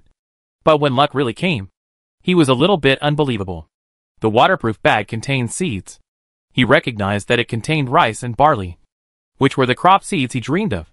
Pulling out the rubber stopper of the drift bottle, Wen Zheng carefully took out the note inside, which had a line of childish Chinese characters, saying, "To those Mr. Robinson on the deserted island." Seeing familiar fonts on a deserted island is really very cordial. The mouth hidden in a leaf mask has long raised the brightest smile. Wen Zheng's eyebrows are full of unconcealed joy, and more of it is gratitude to the owner of this drift bottle. I don't know who made this unique drift bottle after reading Robinson Crusoe. In the book, the plants grown by Robinson are rice and barley. Perhaps the owner of the drift bottle did not expect that this drift bottle could really reach the hands of Robinson on the deserted island. Wen Zheng wishes him or her the same good luck. Holding this precious drift bottle in his hand, Wen Zheng couldn't suppress the excitement in his heart. He raised the bamboo pole in his hand and waved it twice, and even took off the mask and shouted to the sea twice, sweeping away all the depression accumulated on the deserted island for so many days. The precious rice found was put into a bamboo basket by Wen Zheng for good protection. The next search was more careful to ensure that nothing that could be used would be missed. Although no more precious things were found, Wen Zheng was very satisfied. The waves that rolled these marine garbage onto the shore also brought out some marine life. Staying in the smelly garbage, the fish and shrimps quickly lost their vitality. Wen Zheng saw a piece of red coral. The color was particularly beautiful, even if it was not large. It would be great to take it back and make a decoration for the cave. Today's harvest was beyond Wen Zheng's expectations. He even dispelled his dissatisfaction with the system profiteers and moved some of the clean things back to the cave. It was already noon. Wen Zheng was going to take a break and wait until lunch before conducting a carpet search to not miss any possibility. After walking to the clean coast and cleaning it with seawater, Wenjung smiled foolishly, while holding the drift bottle after returning to the cave. It was indeed a gift prepared for Robinson. The rice and barley inside were full, and filled up half of the drift bottle. These seeds would be planted and harvested. When he finished eating, the mission time would be over. It takes about 3 months for rice to mature from sowing, while barley takes longer to grow. About 6 months to mature. And the temperature here is suitable for all seasons, so it can be sown at any time. However, before sowing these seeds, there is still a serious problem. Where to plant these seeds? Only the grass outside the cave entrance can be used to grow things around the cave. But the grass is connected to the beach, so it is clear that this land is saline alkali land. However, barley is a typical salt alkali and drought-resistant crop. And rice also has a certain salt alkali tolerance. And these rice may be sea rice. So there is no problem. An idea came into Wenjing's mind. Maybe he should find a new place to live. Living in the cave for the past few dozen days has been nice. But it is undeniable that it is too far from the forest. And it takes a lot of time to travel every time. But finding a new place to live is not easy. Even if you find a suitable place, it is a big problem to move the things in the cave. After thinking again and again, Wenjung ruled out the idea of moving. He only lives here for a year, and has no time to move again. These seeds will be planted on the grass outside. When sowing for the first time, sow 1/3 first. Wait until it sprouts, and is sure that it can grow and mature before sowing the rest of the seeds. If it really can't grow, consider moving. Tuan walked around for several times, but did not attract the attention of Wenjung, who was thinking. His curious eyes kept looking at the glass bottle in Wenjing's hand. This was a new food for him. So he leaned forward to see what was going on. Wenjung felt the fluffy touch and picked up Tuanchuan. You can't break this lucky drift bottle. It contains very precious crop seeds. Come! Let me tell you. After the rice is ripe, you can get rice by shelling and grinding the rice bran layer. Rice is one of the most commonly eaten staple foods. I haven't tasted the taste of rice for a long time. It would be great if I could have a bowl of white rice or white porridge at this time. By the way, rice can also be used to make wine and sugar. In addition to rice, the staple food we usually eat is flour. Flour is obtained from wheat. But what we have is barley seeds. Barley has many uses, such as making beer, bread, and barley tea. I can't think about it anymore. I'm hungry. Wenjung couldn't continue talking. The things in the bottle were to be used as seeds, and couldn't be eaten now. Tuanchuan next to him made a gentle chirping sound. Wenjung didn't think too much and stood up to prepare lunch. There are many ingredients in the cave, so Wenjung wanted to make something simple. He put wild taro in a bamboo tube, added some fresh water, and put a few pieces of smoked meat on it, and roasted it on the fire. This method was inspired by bamboo tube rice. Wenjung thought of bamboo tube rice from rice, but he couldn't bear to eat the rice that was prepared as seeds, so he just made some for psychological comfort. Unexpectedly, it tasted good. Wild taro and smoked meat both absorbed enough water, and the two were also blended together. The wild taro was soft and glutinous, and the smoked meat was salty and fragrant. The taste complemented each other, with fresh water with sour juice as a drink after the meal. The meal was very satisfying. Wenjung spent the whole afternoon cleaning the things he found in the garbage, and searched many times. When it got dark, a prompt message suddenly popped up on the system interface. There is still 1 hour left to recycle the remaining marine garbage. Please hurry up. Is there a time limit? Wenjung opened the system store, and found that there was an additional description on the product of 1 ton of marine garbage. In order to prevent marine garbage from polluting the environment, the remaining marine garbage will be recycled 12 hours after landing. In fact, the system's approach is quite good. Most of these garbage are difficult to degrade, and it is difficult for Wenjung to deal with them if they stay on the beach. Now he can rest assured to hand them over to the system. He has searched many times, and in the last hour, Wenjung searched again. When the time came, the waves suddenly became fierce, sweeping all the garbage on the shore into the seawater, and were sucked into the vortex that appeared on the sea surface. Soon the sea surface returned to calm again, and the whole beach was so clean that it seemed like an illusion. Chapter 43. Accompanied by the morning sunshine and the chirping of seabirds, Wenjung woke up from the bamboo mat with thick grass underneath, lifted the wild boar skin covering his body, put on a grass skirt and stood up. Under Wenjing's repeated obstructions, Tuan, who was particularly fond of the black box, failed to fight for the right to sleep on the box. The coconut shell had long been unable to accommodate Tuan Tuan's body. And now he slept in a new bird's nest made by Wenjung with wood and weeds. Every day after waking up, Tuan Tuan would run to the black box and stay for a few minutes. I don't know what attracted him to the black box. And then after Wenjung lifted the bamboo curtain, he rushed out suddenly, spread his wings, and flew freely in the sky. After the bamboo curtain was rolled up, the dark cave was illuminated by sunlight. At the entrance of the cave was an earthen stove made of stones and fine mud. Opposite the earthen stove was a shelf made of bamboo and a wooden cabinet made of wood. And in between them was a bamboo table and bamboo stool made of bamboo. Delicious smoked meat and fish are hung on the wall. Bright red corals are placed on the shelf. There are small animals woven from banana leaves. Small boxes made of bamboo. And bamboo tubes filled with wild flowers on the table. Every day when you wake up and look at these beautiful decorations, your mood will definitely not be too bad. Wenjung has been going to bed and getting up early these 2 days. And he is full of energy. After getting up, he first looked at the dozen rice and barley soaked in water.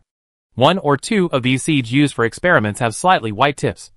And I don't know what the germination rate is.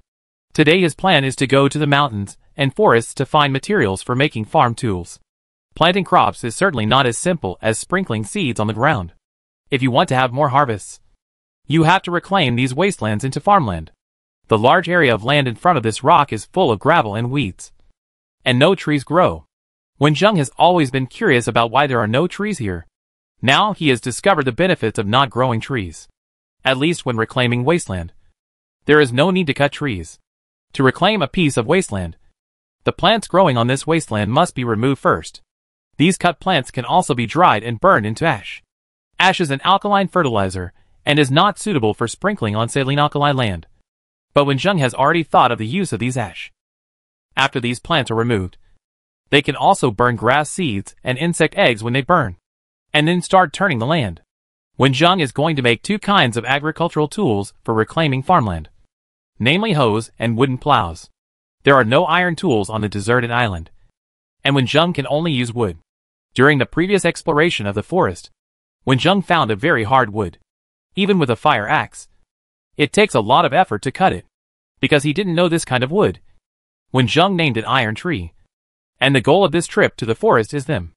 After a rich breakfast of bamboo rat meat and dried wild taro, Wenjung set out in high spirits. The place where he found the iron tree last time was not far from the mud pit where wild boars often moved around. So he brought various weapons with him, this time, so that he could protect himself if he accidentally encountered a group of wild boars. Tuan Tuan also went out with him, and he could be a companion on the road. Occasionally, he made a gentle cry, which combined with the rustling sound of the leaves in the wind to form a pleasant sonata. The impact of the typhoon has not completely disappeared. Many trees have lost their thick hair, and almost all have become patients with advanced hair loss, allowing a lot of sunlight to shine through the gaps between the leaves and illuminate the open space in the forest. Wenjung looked up at the many bare trees. He could see clearly what was on them. He didn't have to worry about a python suddenly appearing on the tree. Perhaps after finding the iron tree, he could climb up the tree, observe the surrounding terrain carefully, and find the nearest road to move the iron tree back to the cave. Because of the abundant rain brought by the typhoon, mushrooms of various colors grew under many trees. But unfortunately even birds didn't dare to peck at them. This section of the road was very peaceful.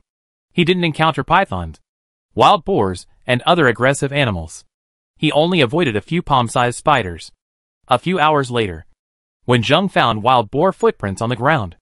The soil on the ground was moist and soft.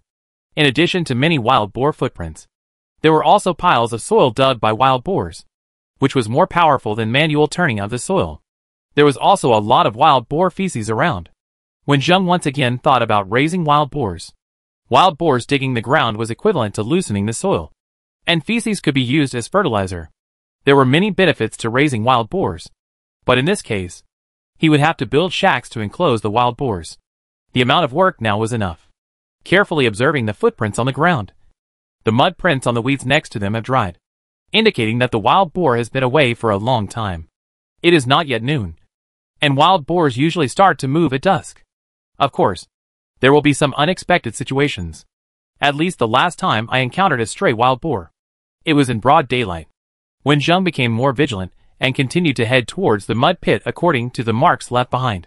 The wild boar feces had an unpleasant smell, but in the eyes of Wenjung, who wanted to grow crops, these were all precious fertilizers, and the task of picking up feces was added to the plan list. Using a bamboo pole to push aside the lush bushes, Wenjung saw a yellow mud pit with a lot of water in it. Judging from the degree of turbidity, the wild boars had not come here in the past few hours, and he was relieved. Once, Wenjung entered the forest and was late. He saw a group of wild boars active in the forest. There were more than a dozen wild boars in this group. Maybe because of the breed, these wild boars were not as big as those in the mountain where Wenjung was born.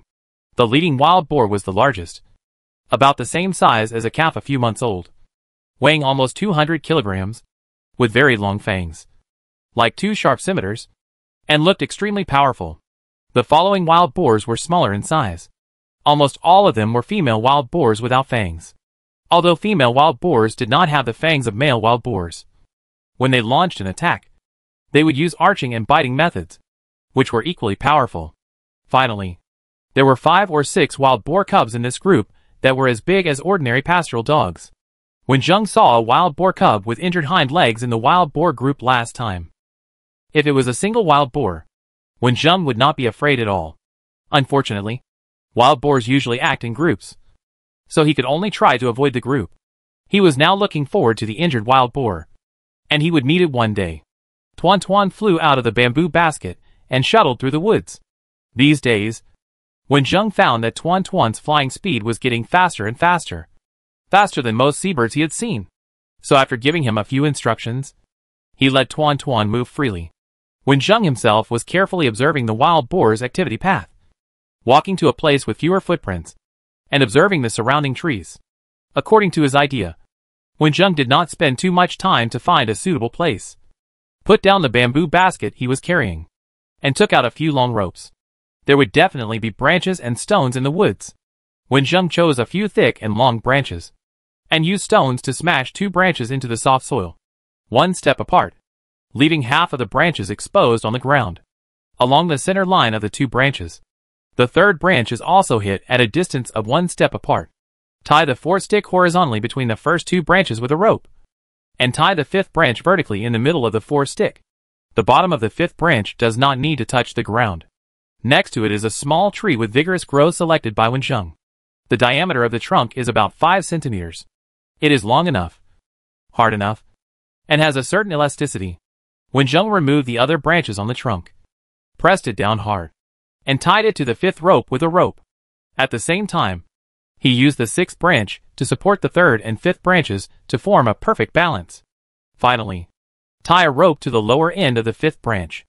The rope is made into a lasso, part of which is pressed under the 5th branch, and the rest is laid flat on the ground, with small stones and small branches gently pressing and fixing it.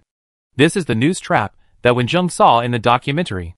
If a wild boar comes here and accidentally touches a branch to destroy the balance, the bent trunk will bounce up, and the noose on the ground will tie up the beast, making it hang in the air, and it is difficult to break free. The size of the lasso Wenjung set was suitable for those small wild boar cubs.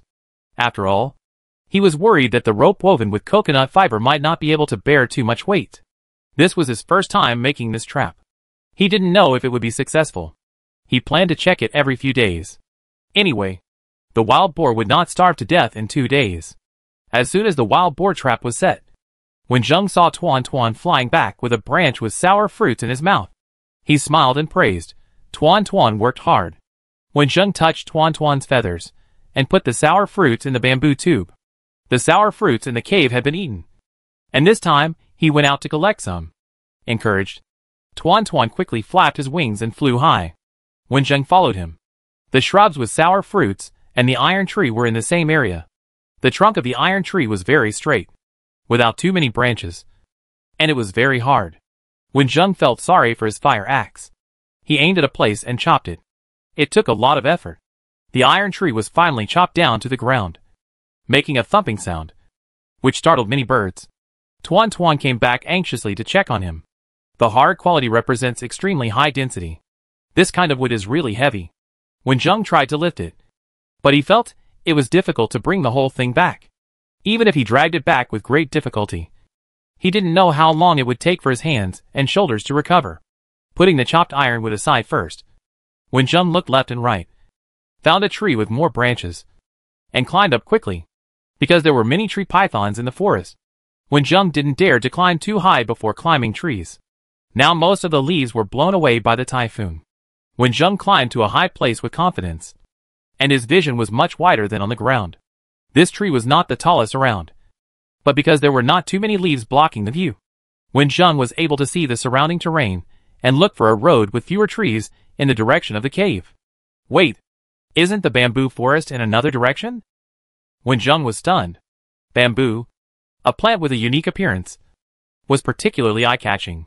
The bamboo forest, where he used to catch bamboo rats, was in the north opposite to the cave. He looked up at the position of the sun.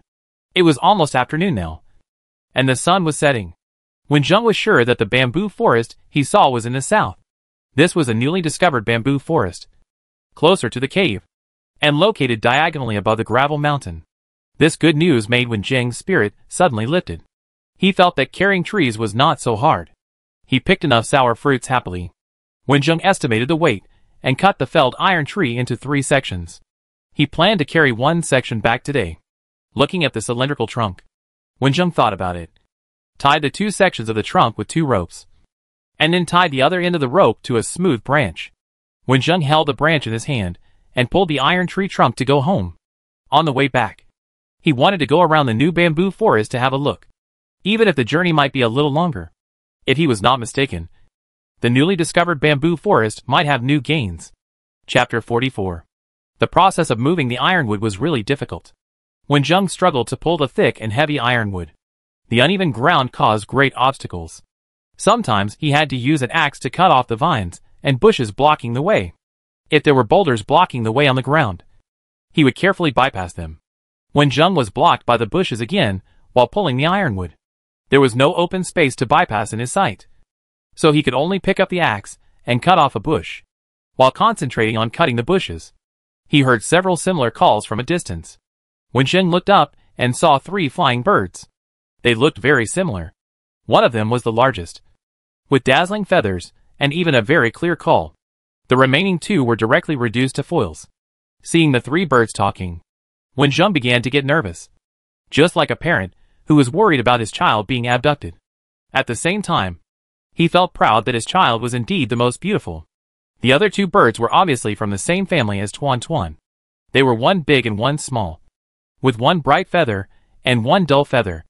According to the rule that male birds are more beautiful than female birds in nature, these 2 should be a young couple. I don't know what the 3 birds were talking about. The calls didn't last long. Soon Tuan Tuan spread his wings and flew back, and the other 2 birds disappeared in the forest.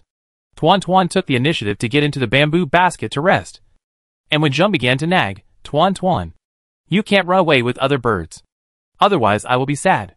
If you want to find a companion one day, you can bring the other birds back." Wenjung kept nagging all the way, and Tuan Tuan occasionally chirped, as if responding. It took nearly 2 hours for Wenjung to pull the ironwood to the edge of the new bamboo forest. The newly discovered bamboo forest was also quite large. Wenjung didn't want to waste time, so he took Tuanchuan out of the bamboo basket and asked for his help. "Tuanchuan, go see which area of the bamboo forest has flowers." When he climbed up the tree in the forest, Wenjung saw the special features of the newly discovered bamboo forest. Most of the bamboos were lush and green, with overlapping bamboo leaves. Only one area was bare, and the few bamboo leaves were a little yellow. And there was white that could not be covered by the bamboo leaves, which looked particularly obvious. The moment he saw that area, Wenjung thought of the stories he heard from the old man when he was a child. The old man always had all kinds of stories, and there would be children who loved to listen to stories around him, imprinting these stories in their minds. In the past, people said that if bamboo flowers bloom, you should move immediately. Bamboo does not bloom easily. After they bloom, they will die. So they say that if bamboo flowers bloom one day, it is a sign of disaster, and you need to move quickly. The old man sat in a rocking chair under the shade of a tree, pointing in the direction of the bamboo forest, and narrated slowly in an old voice. The children who listened to the story had never seen bamboo bloom, and many did not know what disaster meant. They sat on small chairs and chattered about what color flowers bamboo would bloom. The old man looked at them with a smile. And when the children could not find an answer and asked him, he continued, "What I said just now was wrong." "Wrong?" The children widened their eyes and shouted in surprise. "The saying that bamboo blooms symbolized disaster was told to me by my grandfather, and I believed it for most of my life. Later, a teacher came to the village and told me that this statement was wrong. So you should listen to the teacher's lectures," the old man said happily. "Just like the rice planted in the village, bamboo will bear fruit after blooming. Although the old bamboo will die, the fruits will fall to the ground and sprout, and new bamboo will grow." The children nodded half understandingly, and a little girl looked up and asked, "Third grandpa, what color are the flowers of bamboo?" The old man took out white milk candies from his pocket and gave them to the children. "The flowers that have just bloomed are white, just like this milk candy." When Jung came back to his senses from his memories and looked up at Tuanchuan, who had brought him to this area, there were dense white flowers among the withered bamboo leaves. The breeze blew, and many flowers fell from the branches, falling on the ground and mixing with the withered bamboo leaves. The bamboo is really blooming. What is exciting is not the blooming, but the fruit after blooming, which is usually called bamboo rice.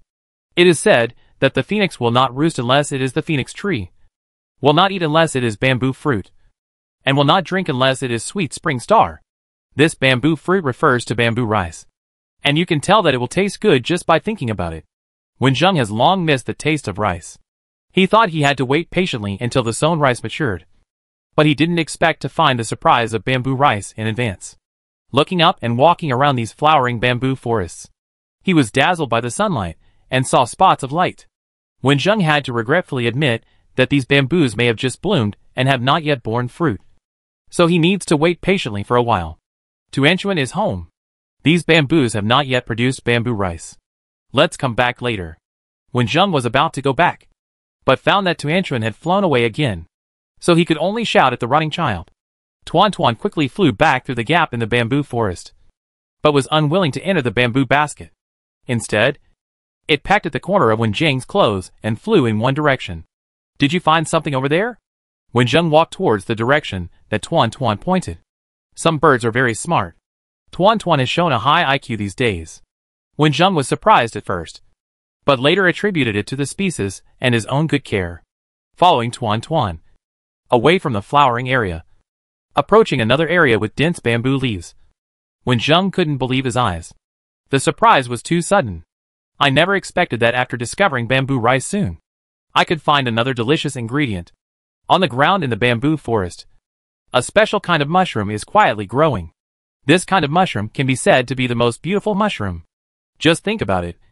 In the green bamboo forest, the fairies wearing black hats, red boots and white mesh skirts gather together, making people reluctant to pick them. This kind of mushroom is bamboo fungus, an edible fungus that grows in bamboo forests. In ancient times, it was listed as one of the 8 delicacies of grass. Wen Jing is so happy that he wants to hug Tuanchuan and give him a few kisses. If Tuanchuan hadn't found it, he probably wouldn't have come here. But if you want to eat bamboo fungus, you still need to wait. Now the bamboo fungus in the bamboo forest cannot be picked. The growth time of bamboo fungus is not short. It takes more than 10 days from the emergence of the mushroom bud to maturity. But the maturity time is very short. It takes several hours from the maturity of the mushroom bud to the opening of the mushroom skirt. Usually in the early morning of every day, the bamboo fungus that has been exposed to the ground for more than 10 days begins to open its skirt. After noon, the mushroom skirt and the mushroom stalk begin to shrink, and at dusk it falls to the ground and begins to rot. When Jung arrived too late, several bamboo fungi had already fallen to the ground, and the rest had not yet opened their skirts. However, there were still many immature bamboo shoots in this area, and they were also a kind of mushroom eggs that looked like eggs. The maturity time of the same batch of bamboo fungi was not too different, and the rest should have matured in the next few days. Pulling the ironwood and leaving marks while walking, Wen Jing planned to come here to pick bamboo fungi in the early morning these days, and he must not miss this delicacy. After coming out of the bamboo forest, the plants on the ground became increasingly scarce, and transporting ironwood became much easier. After pulling this piece of ironwood back home, Wen Jing untied the leaves that had been worn out and wrapped around his hands, and found that the calluses on his hands were all worn red. At this time, He just wanted to have a good sleep. And he didn't have the mind to make any delicious food. He just cooked some smoked meat soup and laid down on the bed to rest. From this day on, when Jung started farming, the plan was perfect. But it was not that easy to do, especially with 2 hands and 2 arms, which extended to the shoulders and neck, and were sore and painful. When Jung marked out a square area near the cave according to his childhood impression of farming, all the stones on the ground needed to be moved away, and the weeds growing on them had to be cleaned up. The stones were easy, but the weeds were a bit difficult. The axe was too heavy to use, so when Jung used a bamboo knife to cut the grass, and then used an axe when he couldn't cut it, this cleaning alone took Jung a whole day, and he had a sore back. The cut weeds were placed on the original land to dry in the sun. While waiting for the weeds to dry, Jung was busy dealing with the ironwood that was transported back. The first thing to do is to make a hoe. Usually, a household hoe consists of 2 parts. One part is used for hoeing the ground, which is a long and flat hoe blade, usually made of iron, and the other part is the hoe handle for the hand to hold, which is a long round wooden stick. Usually, the hoe handle is longer, because the lever principle is more labor-saving and the user does not need to bend too hard. When Jung has a full understanding of the hardness of ironwood, he is not going to challenge the highest difficulty. Instead, he makes the hoe blade and the hoe handle separately. The hoe blade is made of ironwood, and the hoe handle is made of ordinary round wooden sticks of appropriate size, without any additional processing. First, the ironwood is cut into the approximate shape of the hoe blade. The hoe blade that is cut out with a lot of effort is thicker and wider than the normal hoe, more like a thickened version of a shovel. After the hoe blade is made, Jung also selected a wooden stick suitable for the hoe handle, and he wants to combine the 2 together. After choosing a suitable position on the hoe blade, he carefully turned the axe with the sharp blade. It took several hours to turn it empty. Then, the wild boar tusks left after killing the wild boar came in handy. The tusks were used to enlarge the small hole drilled out until the wooden stick could fit in it. As for the wooden plow, it was even more troublesome to make. A family in the village had a wooden plow that they had never thrown away, so they put it in the yard. His children also took it out to play. Jung also tried it. Jung had never learned carpentry, so he could only make the simplest one according to his impression. The hard ironwood that needed to be in close contact with the land was used, and the rest was made of ordinary wood. The wooden plow made may not be as easy to use as the one made by professional carpenters, but it is always more convenient and labor-saving than turning the soil manually. It took a day to clear the wasteland, 2 days to make an axe, and a full week to make a wooden plow. Of course, while busy with these things, Jung would go up the mountain every morning to pick fresh bamboo fungus and observe the progress of bamboo flowering. However, there were no bamboo rats living in this bamboo forest. Perhaps the distance between the 2 sides was a bit far, and the mountain forest in the middle, as well as the wild boars and pythons in the mountain forest blocked their migration. Jung planned to catch a few bamboo rats alive one day. It was too difficult to raise them by himself, but it was still possible to change them to a closer living environment. In the future, you don't have to run so far to catch bamboo rats. Satisfiedly placing the finished hoe and wooden plow outside the cave, Jung pressed his sore arms, and then recalled the Tai Chi and military boxing he learned in college physical education class, and randomly made 2 versions of his own supplements to exercise his stiff body. On the 50th day of survival on the deserted island, Jung finished making farm tools, he walked into the well-stocked cave and dug out the fresh ingredients he had obtained in the past few days to make today's lunch. Chapter 45. After bamboo fungus can be cultivated artificially, dried bamboo fungus can be easily bought in the market. Unfortunately, Jung has not studied the cultivation technology. He only knows that the black cap on the head of bamboo fungus and the small white ring at the bottom are not edible. After removing these 2 parts, they are placed in the sun for strong exposure. Fresh bamboo fungus will rot quickly if not processed after being picked. Modern people usually use drying, and the color of dried bamboo fungus varies with the degree of drying. Mild drying can keep the white color. The stronger the drying intensity, the darker the color of the dried bamboo fungus will be, from white to yellow. Jung grabbed a handful of dried bamboo fungus and put it in water to soak. The intensity of sunlight on the island was just right. The bamboo fungus was dried and kept white, and the appearance was also very beautiful. During the process of soaking bamboo fungus, Jung took down the bird meat hanging on the stone wall. During the period of making farm tools, Wenjung went to check the trap next to the mud pit every 3 days. The trap didn't trigger when he went there for the first time, so he set 2 more around. As a result, when he went there yesterday, he didn't see any wild boars trapped, but picked up a wounded seabird on the road. Wenjung had eaten bamboo fungus stewed chicken before, but now there is no chicken, so he uses bird meat instead. This seabird is very small, and after removing the feathers and internal organs, there is not much meat, which Wenjung chopped into small pieces. The lard had been eaten up long ago. There was no oil for stir-frying, and bird meat was harder to cook than chicken, so Wenjung could only think of a special cooking method. He took out the last big coconut in the cave, split the small lid with an axe against the upper layer of the coconut shell, scraped out the coconut meat inside with a bamboo knife, cut it into strips, and put it in a bamboo tube with coconut juice. The fresh water in the shells boiled. Wenjung put some sea salt in it, then added the chopped bird meat and blanched it, then added the blanched chicken directly into the coconut shell, and then poured in the bamboo fungus that had been soaked and squeezed dry, coconut juice and coconut meat strips, as well as an appropriate amount of sea salt and sour juice. Wenjung used the method of making beggar chicken, covering the small piece of coconut cover that was cut off, with almost no gaps, and tightly wrapped the processed coconut with banana leaves and ropes, and buried it under the smoked meat rack outside the cave. It was often used to stew things there, and the stones inside had not been moved. After fixing the position of the coconut shell, the soil was covered and the fire was lit, and the coconut juice bamboo fungus stewed bird soup below was slowly stewed. After being busy for nearly 10 days, Wenjung was finally able to have a good rest. While waiting for the meal to be ready, Wenjung took out a bamboo tube from the cave with the word snacks engraved on it. He shook the bamboo tube, and it made a rustling sound. He poured the contents into his palm, which were yellow banana slices. Wenjung cut the ripe banana into slices and placed them in the sun. The dried banana slices were sour and sweet, and had a crispy taste. Wenjung and Tuan Tuan both liked to eat them.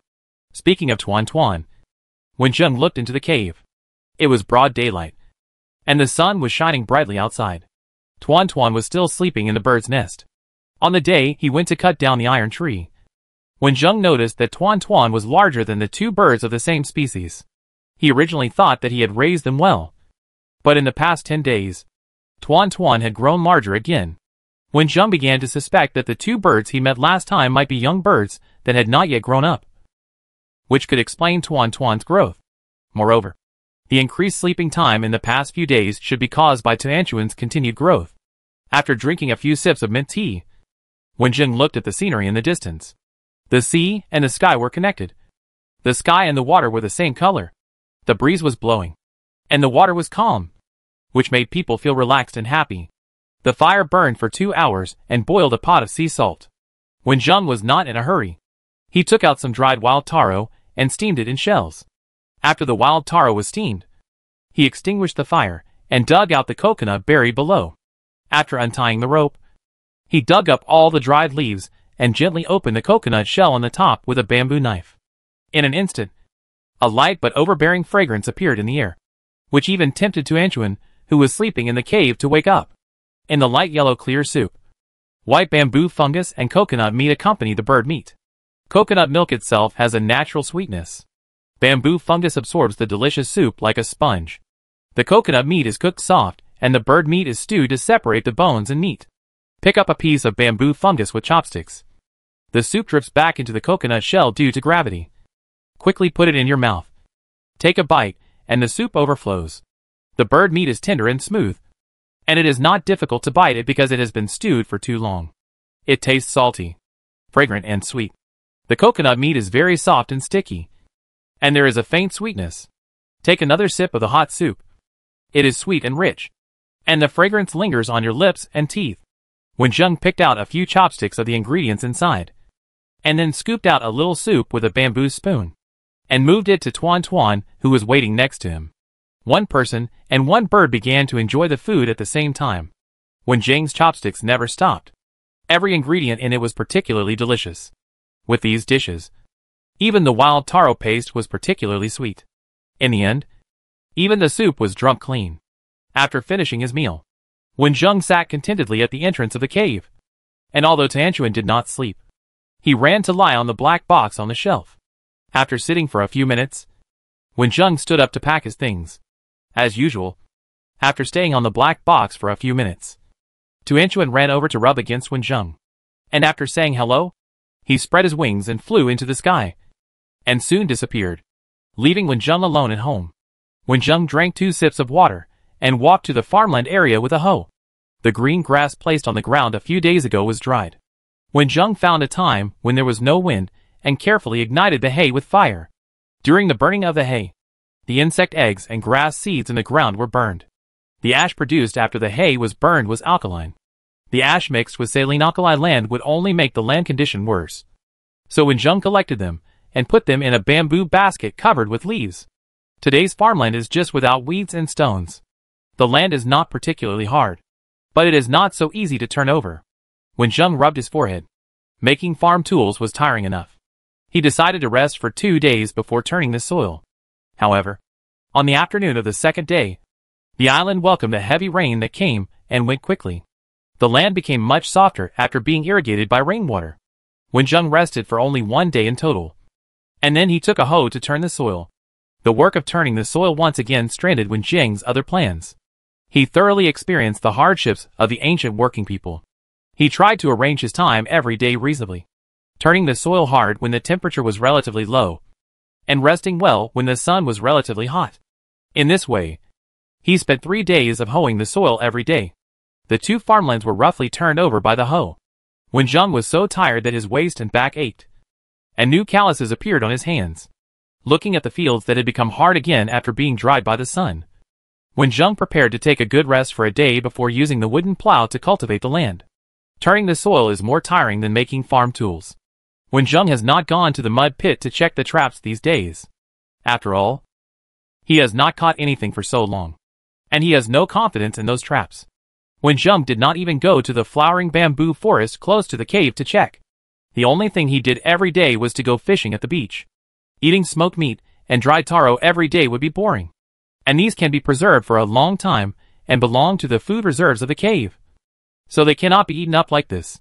So Wenjung repaired the worn-out fishing nets he found in the garbage dump, paddled a little further on the bamboo raft, and tried to catch fish with the fishing nets. Wenjung did not succeed in the first few times he fished, but after trying a few times, he mastered the skills, and the efficiency of fishing with fishing nets is much higher than that with bamboo forks. In addition to fresh sea fish, you can also catch a lot of shrimps and crabs. While eating these seafood, Wenjung thought of the deliciousness of coconut crabs. However, he was so busy every day that he had no time to set traps to trap coconut crabs. He could only think about it occasionally. Wenjung didn't even go to the beach on this day of rest. The biggest activity was to practice Tai Chi and military boxing several times after getting up in the morning, and also cook 3 delicious meals. Thinking that he hadn't been to the bamboo forest for a long time and hadn't checked the traps around the mud pit, Wenjung didn't rush to work and planned to spend half a day to go around. He was wearing a short piece of cotton clothes. The part that was torn off to bandage the wound was washed by Wenjung and placed in the cave for next use, although Wenjung hoped that it would never be used. With the first rays of sunshine in the morning, Wenjung had already set out from the cave and walked northeast after reaching the gravel mountain.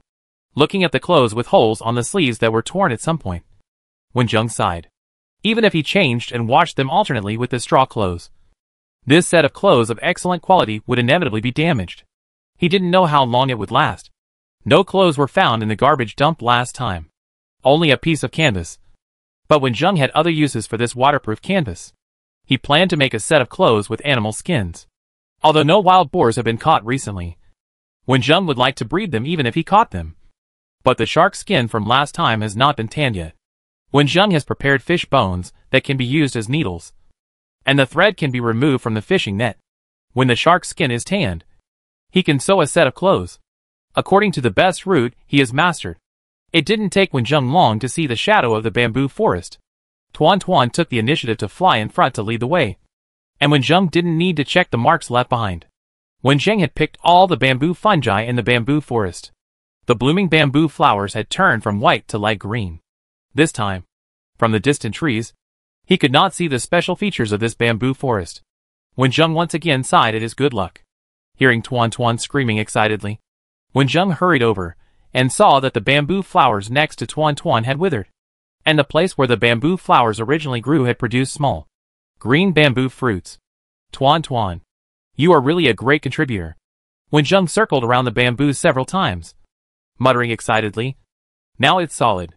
When I sow rice and barley seeds in the farmland, these bamboo fruits should be ripe for picking.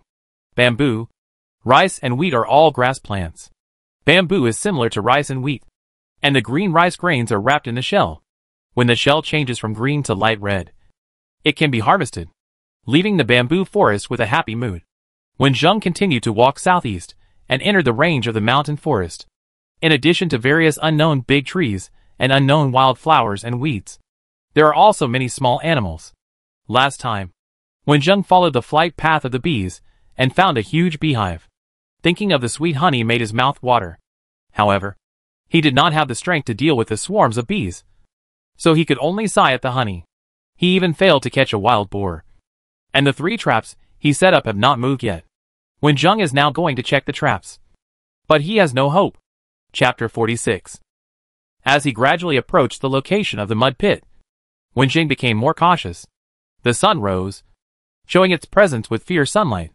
Wild boars would hide in the shade during the day, so Wenjung was worried that a wild boar would suddenly jump out from somewhere in the forest. Wenjung checked the first 2 traps smoothly without any danger on the road. As expected, the first 2 traps did not catch wild boars. Not only that, both traps were destroyed. There were fresh footprints near the 2 traps. Wenjung sighed and squatted to check carefully. The footprints that stood out among the group of footprints were those of the largest male wild boar, which should have destroyed the trap. The male wild boar was very large, and Wenjung had to be cautious every time he came near the mud pit. He himself did not have the confidence that he could escape unscathed when facing the wild boar leader alone. After recovering the ropes of the destroyed traps, Wenjung considered whether to change the trap to catch wild boars while walking towards the direction of the 3rd trap.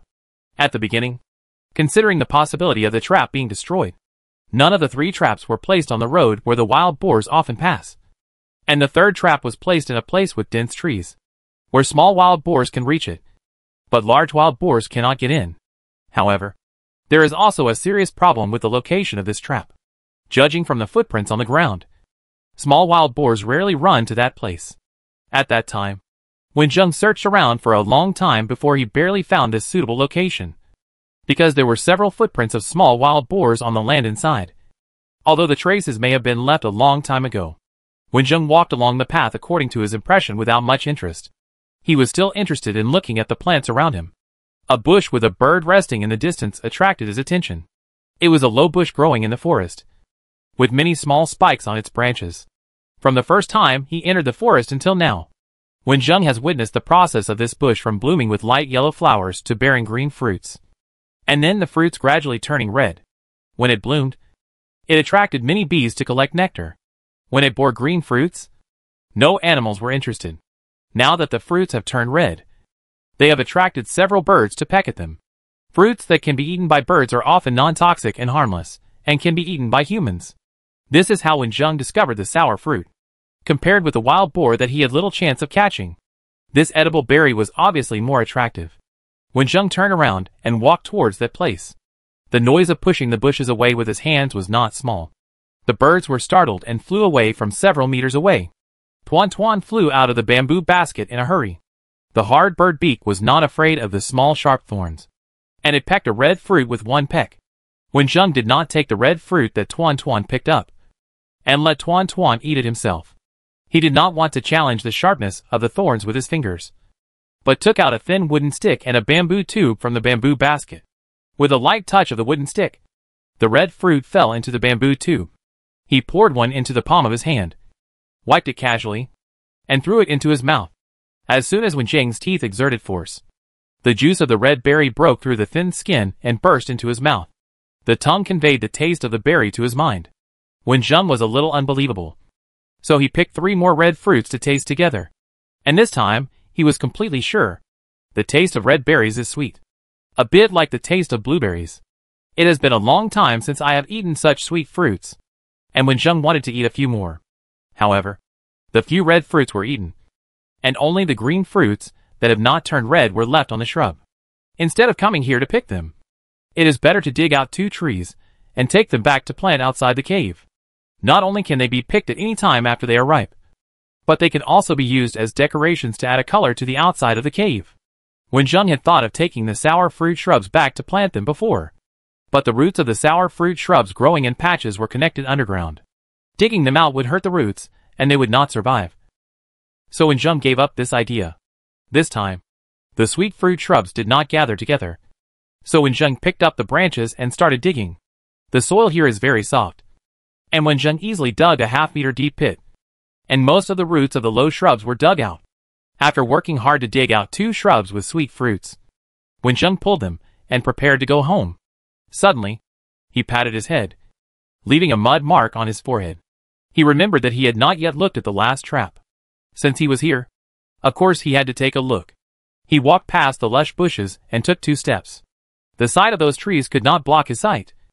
And when Wenjung's footsteps paused, surprise and joy surged in his heart at the same time, overwhelming the disappointment with the traps. The 3rd trap actually yielded a harvest. On the tree tied with a rope, there was a little wild boar hanging on it, with its 4 legs swinging weakly in the air. After smelling Wenjung's scent, it began to make a low humming sound from its mouth. The wild boar was less than half a meter long, and was still a wild boar cub. Wenjung put it down from the tree, and saw that the wild boar did not attack him at all, but just lay on the ground, digging the ground with its mouth. How long has it been hungry? It is obvious that the wild boar was not just trapped, but was too hungry to have strength. I don't know how many days it has been hanging on the tree. The posture of digging the ground gives people a silly and cute feeling. This also made it convenient for Wenjung. He tied the wild boar with ropes and blocked its mouth, so that it could not eat to restore its strength. On the 56th day of surviving on the deserted island, Wenjung captured a living wild boar. After starting the planting business, he started the breeding business. The wild boar was tied firmly to the stone outside the cave with several ropes. As soon as its mouth was freed, the wild boar began to dig the ground, chewing the weeds, grass seeds, and insects on the ground. Wenjung ignored the wild boar. After sitting and resting for a while, he began to plant the 2 shrubs he brought back. During the break yesterday, Wenjung wove a few bamboo baskets, spread white banana leaves at the bottom, filled them with fertile soil from the forest, mixed them with plant ash, and planted shrubs in them. After planting, Wenjung patted the soil on his hands and turned to look at the little wild boar. The hungry little wild boar dug up all the ground it could touch, with efficiency comparable to that of an excavator. Wenjung's eyes lit up, and he suddenly had a whimsical idea. Could he use this wild boar to reduce his work? Since he thought of it, he tried it. Wenjung found the thickest branch from the pile of wood outside the cave, which was thicker than his arm. He dragged the stick to the middle of the farmland, smashed the wood into the ground with a stone, and then moved the wild boar here and tied it up, using a long rope this time. All the plants in the farmland were burned clean. Wenjung cut some fresh weeds and put them on the ground at a relatively close distance, and then watched the performance of the wild boar.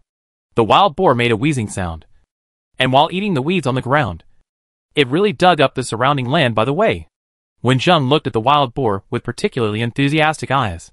It can be used as a coolie to farm, and it can also be slaughtered and eaten for meat.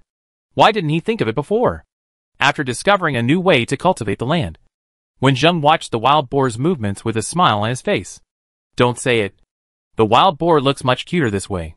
Seeing that the newly placed weeds were about to be eaten up again, Wenjung took a bamboo knife to cut the grass again, and began to think about other wild boars.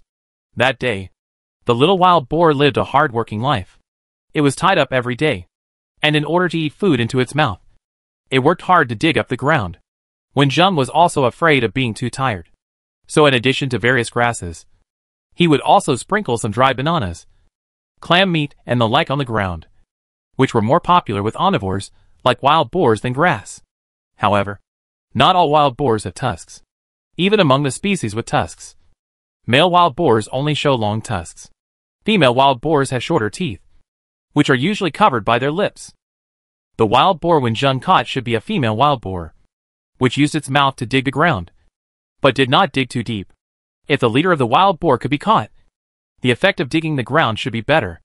After confirming that the wild boar could not break free from the rope, Wenjung went to the mountains and forests to set traps for the next few days. He also put some sweet fruits and banana slices as bait at the location where the wild boar was caught on the first day. 3 days later, Wenjung caught the second one, which was also a female wild boar.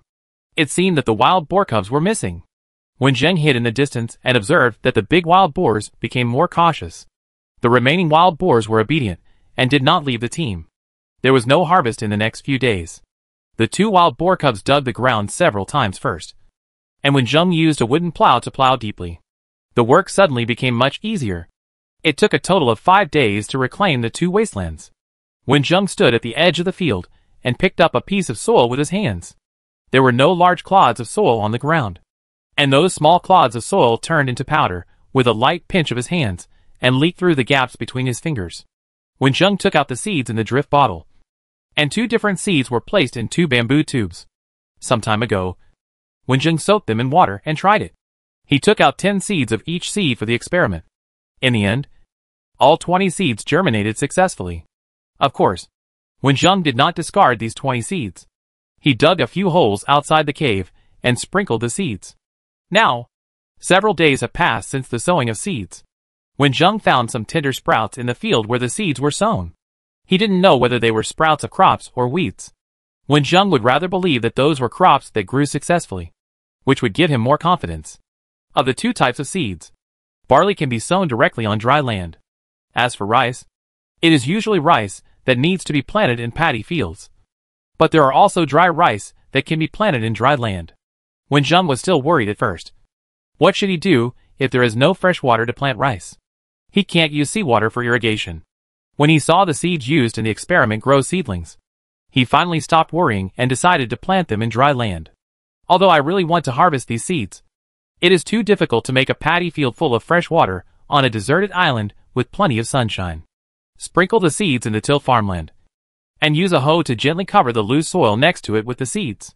After sowing the seeds in both farmlands, Wenjung still has a lot of seeds left. He plans to keep them and see how the crops grow. After sowing the seeds in both farmlands, Wenjung finally breathed a sigh of relief, and the planting business came to an end. He scanned the bare fields with hopeful eyes, and the harvest scene in a few months seemed to have emerged in front of him. On the 63rd day of survival on the deserted island, Wenjung had 2 farmlands, one planted with barley and the other with rice. Chapter 47. Swish. The mended fishing net was pulled up from the sea by Wenjung. The animals caught in the net kept struggling in the net, and the violent shaking made the bamboo raft unstable. Wenjung's legs were spread apart and stuck between the horizontal bamboos to keep his body balanced. The fishing net completely left the sea and was placed on the bamboo raft by Wenjung. The group of fish on it flew up and changed positions. He flipped it with the bamboo pole. Today's harvest was a little more than the previous few days. There were 8 fish in it, including an unknown black fish. It was as long as Wenjung's forearm, looked fat and powerful.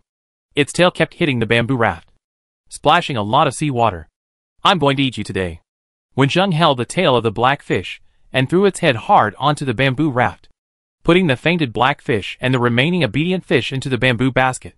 Wenjung paddled the bamboo raft to change position and threw the fishing net into the sea again. 2 hours later, there were more than 20 large and small sea fish in the bamboo basket. Wenjung shook his arms and sat on the bamboo raft to go home. The sea breeze blew, and without spending any effort, the waves blew the bamboo raft to the beach. Wenjung lay on his back on the bamboo raft. Whether it was the smell of sea water or the fishy smell, he was already very familiar with it. Even his body was carrying this smell. The sun was a little dazzling. Wenjung turned his head to look at the side. Tuan Tuan was standing there combing his feathers. Tuan Tuan, who had grown again, not only became bigger, but also his beak became longer and sharper.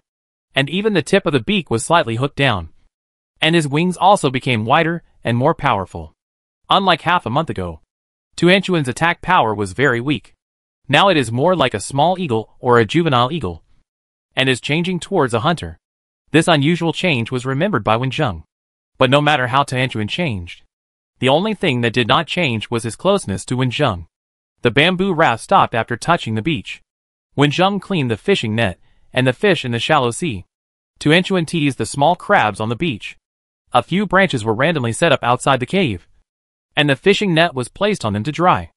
Wenjung first took out the black fish, sliced it into thin fish slices with bamboo strips, and marinated it with sea salt, preparing to make fish soup later. Most of the remaining small fish were smoked and preserved. There were also a few that were not even half the size of a palm. Wenjung simply put them on the fire for simple roasting. But he took a stone and a stick and put them in front of him. After patiently waiting, Wenjung finally saw the mature bamboo rice yesterday morning, and the hard shell outside had turned red. At that time, he happily ran around in the bamboo forest for 2 circles, scaring away many birds. Wenjung cut off a bamboo on the spot, tied it to the bamboo sword, raised the extended bamboo sickle high, and cut down the branches with bamboo rice like cutting rice. The bamboo rice that filled half a bamboo basket could not be eaten directly. After picking the bamboo rice from the bamboo branches, it needed to be shelled like rice and wheat. Wenjung didn't know if there was any special way to shell bamboo rice, so he could only try it in the way he processed rice. Usually, the rice that people eat is shelled by machines and sold. There are also many people who use the ancient method of using stone mills to crush and shell. Wenjung has neither electric machinery nor difficult to make stone mills, so he can only use the more ancient method of using stone mortars and pestles to pound rice. Fortunately, although not many people use this method nowadays, you can always see it on TV. Wenjung went to the gravel mountain yesterday and found a stone with a natural depression in the middle, and then made a mortar with a piece of wood as wide as his arm. After picking it, the amount of bamboo rice is actually very small. Put it in the depression of the stone, and Wenjung just took the mortar and pestle and slowly hammered it down to pound the rice. Under his action, the red hard shell outside the rice grains began to fall off, revealing the yellow rice body. Wenjung took a deep breath, but still couldn't suppress his excitement. He even pounded the rice with a lot more force, until some bamboo rice grains were broken, and he quickly controlled his strength. Bamboo rice is different from ordinary rice. It is round. Under Wenjung's patient pounding, the rice grains and the hard shell are completely separated. That is, mixed together. At this time, a bamboo sieve can completely separate them. Wenjung didn't have the patience to make a bamboo sieve. He flipped through the bamboo products he made and took out a small bamboo basket. The bottom of this bamboo basket was not woven tightly, but the gaps were not big enough for rice grains to fall into. Pour all the pounded rice into it. Put it on another large bamboo basket covered with leaves and shake it gently. The round rice grains stayed in the small bamboo basket, and the light hard shells fell into the large bamboo basket. Occasionally, some bamboo rice slipped into the basket, but Wenjung picked them up without missing a single grain. It was not until the sun rose above his head that Wenjung got a bamboo tube full of bamboo rice. Of course, the hard shells in the large bamboo basket would not be wasted. They were mixed with tender grass seedlings, clam meat, dried insects, etc., and fed to 2 little wild boars not far away. After being caught, the 2 little wild boars did not live the good life of eating and sleeping like domestic pigs. They were hungry every day, freezing at night, and had to dig the ground diligently. This miserable life made other wild boars cry when they heard about it. This miserable life ended only after the farmland was planted. Seeing that the 2 little wild boars did not gain weight during this period, Wenjung reflected on his behavior and also wanted to reward the 2 little wild boars who worked obediently, so he greatly improved their food standards. Wenjung's careful care was not in vain. The 2 little wild boars, like Tuanchuan, became bigger and fatter. The temperature these days was relatively high, and even the wind was relatively small. There was no strong wind. Experience made Wenjung start to consider the rainstorm that would come sooner or later. He and Tuanchuan could hide in the cave. But what about the 2 wild boars? Wenjung would never let the 2 wild boars enter the cave he had carefully arranged. He was also worried that the 2 pigs were still young and would get sick if they got wet in the rain, and that the soft soil washed by water would allow them to escape. So he decided to build a pig pen. So Wenjung arranged his time properly these days. In the morning, he went to the bamboo forest to see how bamboo rice was growing. Occasionally went fishing at sea, and picked up seafood on the beach at night after the tide receded. During the day, he searched for various materials to build a shack for the wild boars to live in. After lunch at noon, he would sleep in the cave to avoid the strong sunlight. Now, the 2 wild boars were lying on the grass with ropes tied to their bodies to bask in the sun. When Wenjung came over with feed, they stood up when they smelled the smell and scrambled to eat the feed. Their dark bodies were crowded together, looking very cute. Behind them is the unfinished pig pen. This is a relatively high grassland. Tree trunks cut into appropriate lengths are inserted into the ground and arranged in 2 rows. Because Wenjung wants to make the top slanted and let the rain flow smoothly, the row of wood at the back is made higher. Next, there are 2 narrower wooden walls to be made, preferably movable ones that can be used as doors.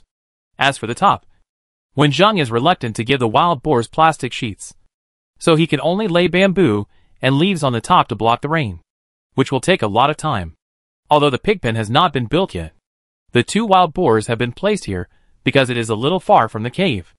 Even though it is so far away, Wenjung still cleans it every day, and every day there is an unpleasant smell that drifts to the entrance of the cave with the wind. Because of this, the fire outside is smoking fish, and the smell of burning leaves covers this smell. And Wenjung runs into the cave to cook. Take out the emerald green wide bamboo tube and slowly tilt it. The yellow bamboo rice is poured into the shell filled with cold water and rubbed and cleaned by hand. Bamboo rice soaked in clear water. The yellow color is even more pleasing, making people want to taste what this rice tastes like. The water used to wash rice is not thrown away. The water used to wash rice can be used to wash hair, so the water used to wash bamboo rice should also be used. During these days on the deserted island, Wenjung's biggest worry was washing his hair. There was no good shampoo and shower gel, and there was no soapberry tree. Simply washing with sea water could not remove the grease on the hair, which made Wenjung want to shave his head, just for fear of hurting his scalp. Later, when he saw the wood ash left after burning firewood, Wenjung suddenly thought that he could use the wood ash to soak in water to wash his hair and clothes. Although wood ash is dirty, the potassium carbonate contained in it can remove dirt and absorb the oil in the hair. Put the wood ash left after burning the grass and wood into the water and stir it, and wait quietly for it to settle. At this time, the water on the upper layer will dissolve a lot of potassium carbonate. This solution containing potassium carbonate becomes Wenjung's shampoo and laundry detergent. Wenjung is constantly searching for ways that can be used in his mind to solve various problems in his life. After the hut for the wild boars is built, he wants to try making paper by himself. His thoughts are running farther and farther. Wenjung pulls his thoughts back, puts the bamboo rice in the clean shells, adds fresh water according to the amount of steamed rice, and then thinks about it, adds a little more to it. If it is boiled too thin, it will be porridge. Cover the shells with bamboo lids. Add some firewood to the earth stove, and slowly steam the bamboo rice into bamboo rice. Don't worry about the shells here. Wenjung changed his position and came to another earth stove next to it. The water in the shells on top is about to boil. Add dried bamboo shoots, sea salt, sour fruit and a little sweet juice to season it. When the water starts to boil, Wenjung adds the pickled thin black fish slices. Last night, Wenjung dreamed that he was having a meal with his grandfather at home. In front of him was steamed rice with distinct grains and crystal clear, and in front of him was a large basin of pickled fish. The pickled cabbage was pickled at home, and the smell alone made people salivate. Unfortunately, Wenjung woke up from the dream before he could eat it. After waking up, he was still thinking about the meal he didn't eat. It happened that a batch of bamboo rice was harvested, but there was only smoked fish in the cave. Of course, fresh fish meat is suitable for the newly harvested bamboo rice. So Wenjung went to the sea to catch fresh sea fish after going to the bamboo forest. The sun was shining outside, and Wenjung stayed in front of the earthen stove, and beads of sweat gradually appeared on his back. He was busy for the food happily, trying his best to restore the meal he didn't eat in his dream. Chapter 48. Since the harvest of bamboo rice, Wenjung felt particularly fulfilled. Even though the amount of bamboo rice was small, and he could only eat it every now and then, he felt good after eating it. And he slept well when he felt good. And he was full of energy every day when he slept well. With this energy, Wenjung quickly built the pig pen for raising pigs, except for the roof that could block the rain. Unexpectedly, the heavy rain did not give him this time. On the beach a few hundred meters away, a brightly colored bird was flying here, followed by a man surrounded by plants. The palm leaves in his hands and the bamboo baskets on his back were used to weave rain curtains. Wenjung, who was wearing a grass skirt, could not see the road ahead and ran towards the cave relying on his memory. Today's air was particularly dry and dull. Thinking that the residents of the 2 little wild boars did not have a roof, Wenjung went out to collect palm leaves. Even though he hurried back after seeing the change in the sky, he still couldn't keep up with the speed of the rainstorm. Before he reached the cave, the big raindrops fell on him. The dark sky seemed to open the door, and the rain poured down. In just a few minutes, the scattered raindrops turned into a particularly fierce rainstorm, washing everything on this deserted island. Putting the palm leaf in his hand on his head, Wenjung wiped the rain on his face, but his footsteps stopped. A few dozen meters away were the two cultivated farmlands. The importance of the crops planted in the farmland to him was self-evident, and he didn't know if this rainstorm had any impact. Wenjung ran over anxiously, scanning the rain on the ground carefully. The rice with a shorter growth period in the two fields has already sprouted, and even the barley has sprouted in the past few days. This is the 80th day of survival on the deserted island. After sowing crops, it has grown for another half a month. The grass plants can be clearly seen to be different from the wild grasses growing naturally next to them. Farming has never been an easy job. It is a lot easier in modern society with various machines that replace manual labor. But before those machines, farmers spent most of their time on the fields, and they were worried about the poor harvest at harvest time. Wenjung is not afraid of hard work, but after planting these seeds, he is really relaxed. It's not that he doesn't want to do it, but he really can't do it. For example, watering. The fresh water collected in those bamboo tubes is enough for him and Tuanchuan to drink daily. And the groundwater collected in the dug water storage pit is to feed wild boars. So there is no fresh water to irrigate the fields. As for watering with seawater, this is because they are afraid that these seedlings will not die fast enough. At that time, the dry grass was burned on the ground, which may have really killed a lot of grass seeds and insect eggs. Until now, not many weeds have grown in the field. The few that have emerged have been dealt with by Wenjung. There is still Tuan Tuan on the insect side. As for the birds on the island, some like to hunt in the sea, and some like to forage in the mountains. Usually, no birds stay here, and there are none now. Maybe when the rice is ripe, there will be birds stealing food, and then we can make a scarecrow.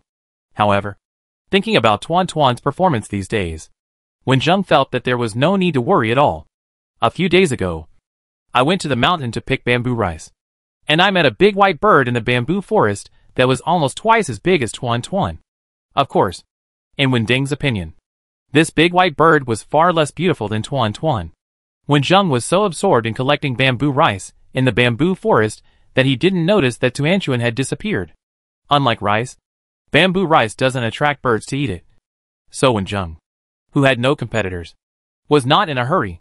He waited until the bamboo basket was almost full before he called Tuanchuan home. Wenjung had always thought that Tuanchuan had gone out to play, but when he saw Tuanchuan flying back with messy feathers, his heart was throbbing. He immediately held Tuanchuan to check, and thought about helping Tuanchuan get revenge.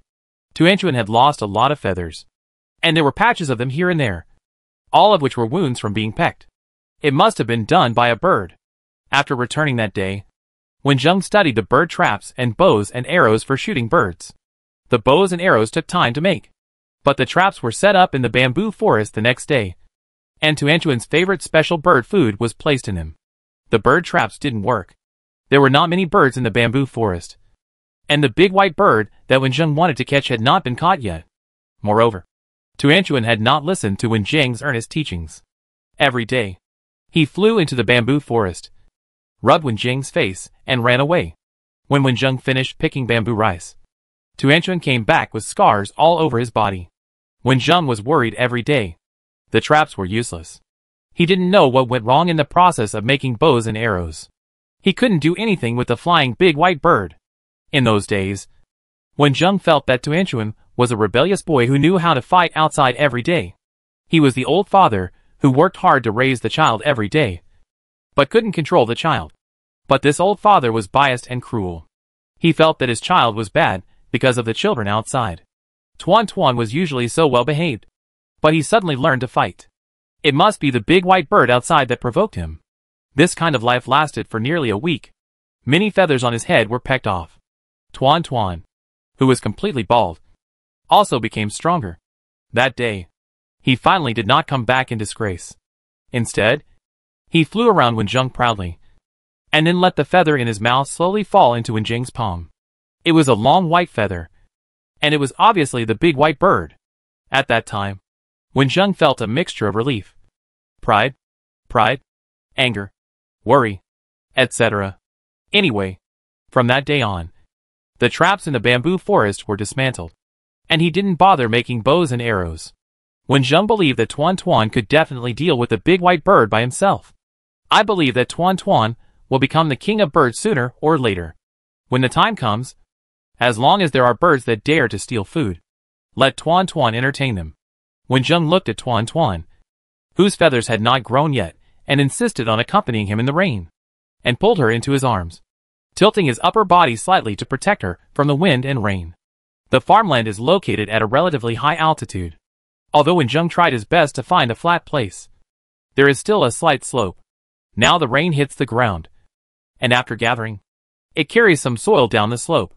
The seedlings that have grown are still very short. They are neither bent by the wind nor washed out of the soil by the rain. Moreover, after a long drought, they seem to be more energetic after being moistened by the rain. Moreover, Wen Zheng dug a shallow ditch around the farmland. The gray muddy water first flows into the ditch. When the rain stops, the fresh water in the ditch can moisten the two fields again. After looking at the farmland and running back to the cave, Wen Zheng was soaked and hurriedly added firewood to the earth stove. Tuan Tuan, who had always accompanied Wen Zheng and did not go back, became a drowned bird.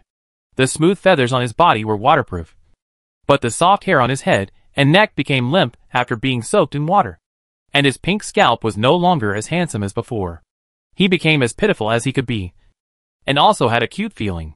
Put all the water containers in the cave, including bamboo tubes, plastic bottles, coconut shells, etc. outside the cave. Wen Zheng was about to go back to the cave to take off his wet clothes. In the sound of heavy rain, he heard the grunts of two wild boars.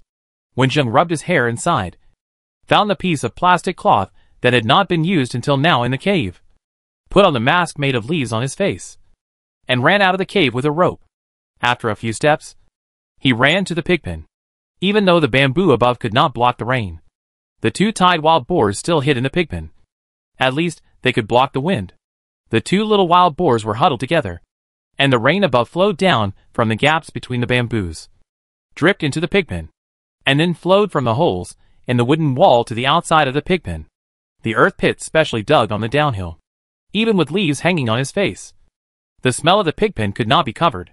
Wen Zheng closed the door on one side of the pigpen, then took the plastic sheet and carefully covered the bamboo top, and tied it with a rope.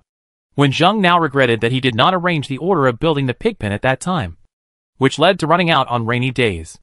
When he first built the pigpen, Wen Zheng did not think too much, and just found a suitable place to enclose it with wooden sticks. At that time, the four walls had been built on both sides. Wen Zheng was cleaning the manure of two wild boars that day, and suddenly thought of building another pit outside the pig pen. The two wild boars were kept in the pig pen, so that the manure could be swept into the pit and fermented naturally for fertilizer. After thinking of it, Wen Zheng started to dig the pit, which led to the suspension of the work of shielding the roof from rain. Now he could only use plastic sheeting to deal with it in a hurry. When Wen Zheng found that the weather was not right in the morning, he poured the fermented fertilizer water into the land, so he didn't have to worry about the pit now. In fact, it shouldn't be a big problem for wild boars to be caught in the rain. But these two wild boars made a lot of contributions. The cultivated land helped Wen Zheng a lot, and it can still provide fertilizer now. More importantly, a poor snake ran over from nowhere 2 days ago. When Wen Zheng and Tuanchuan came back, the nearly 1 meter long python had been toyed to death by the two wild boars. The weather had been hot and humid for several days, and the sudden rainstorm brought a hint of coolness. After Wen Zheng laid the plastic sheet, he ran back to the cave again. The fire in the earth stove was already burning. He suddenly felt the heat, and Wen Zheng sneezed under the alternating hot and cold. Rainy days are actually a good time to take a good bath. The salt in the seawater is too high, and it is not suitable for bathing. If you want to wash your body thoroughly, you have to wait until it rains to scrub and wash.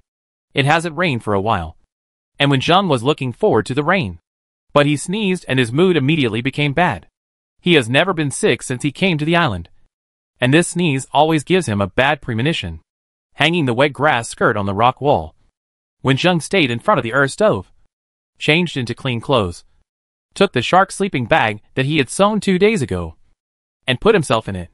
leaving only his head and arms outside, holding the freshly boiled hot water in his hand. Wenjung prayed while drinking it. Don't get sick. Chapter 49. The rain finally stopped, but the sky outside was still dark. Wenjung determined the time of 12 noon based on the shadow, and divided the 24 hours of each day according to the countdown on the system panel. Usually around 7 o'clock in the evening, the sky will gradually darken. Today, there was a heavy rain at around 5 o'clock. Now the rain has passed, but the sky is still dark, and it is too dark to see the situation outside. The burning dry firewood made a crackling sound. Wenjung added a few more dry firewood to the earth stove. The temperature in the cave was getting higher and higher. Wenjung still felt the coldness emanating from his body, so he brought down the fish soup cooked on the stove, and placed the steamed fish without any seasoning next to it in front of Tuan Tuan. There were no candles on the deserted island. Wenjung drank this bowl of hot fish soup with the help of the firelight, hoping to dispel the coldness in his body. It would be great if there was a piece of ginger at this time. Ginger soup is the best way to dispel the cold. A lot of sea salt and sour fruits were added to the fish pond, but due to his physical condition, Wenjung found the drink tasteless. He forced himself to finish it all, which really brought a warm feeling to his body, and even made him sweat a little. After putting some bamboo bowls, Wenjung sighed softly and returned to his bed with a shark skin sleeping bag. The shark was more than 2 meters long at the beginning. After removing the head, the sleeping bag was just right, and even a little loose.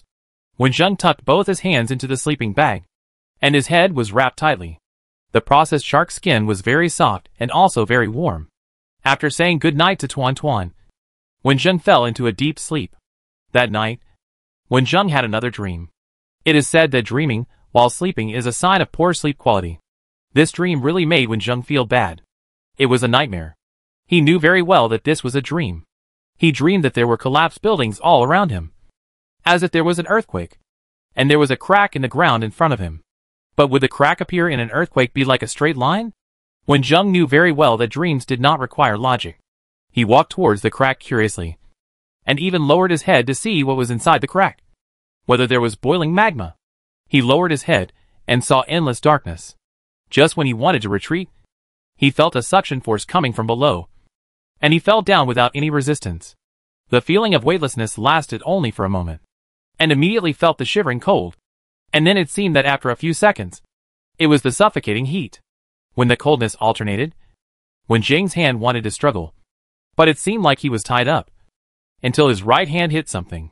He got rid of the pain and lay on the ground. He looked up at the sky, and then felt a little itchy on his forehead. He thought it was a small bug crawling on his head, so he turned his head away without driving it away. But a few seconds later, a huge pain came from his forehead, and Wenjung sat up suddenly. Huff! Huff! Wenjung stood up from the bed, and couldn't help but gasp for air. Then he felt his lips were unusually dry, and his whole head was dizzy. He couldn't tell the difference between dreams and reality. Ouch! Tuan Tuan, why are you pecking me? The familiar pain appeared on his forehead again. This time, the murderer was finally found. Wenjung covered his forehead and asked Tuan Tuan next to him, but he heard that his voice was particularly hoarse and weak. At this time, Wenjung's brain finally started to work, trying to figure out what happened. A crisp cry came over. Tuan Tuan spread his wings and slapped Wenjung's forehead. Wenjung's hand had not yet stretched out from the sleeping bag, and he wanted to lean back to avoid it. But he didn't have a good balance and fell directly on the bed. Wenjung's head was a little dizzy, and he stood up and fell down suddenly, which made his condition worse. He stretched his head to the edge of the bed and opened his mouth to vomit. Tuan Tuan was stunned by Wenjung's series of actions, and then he immediately cried anxiously and flew over with his wings flapping.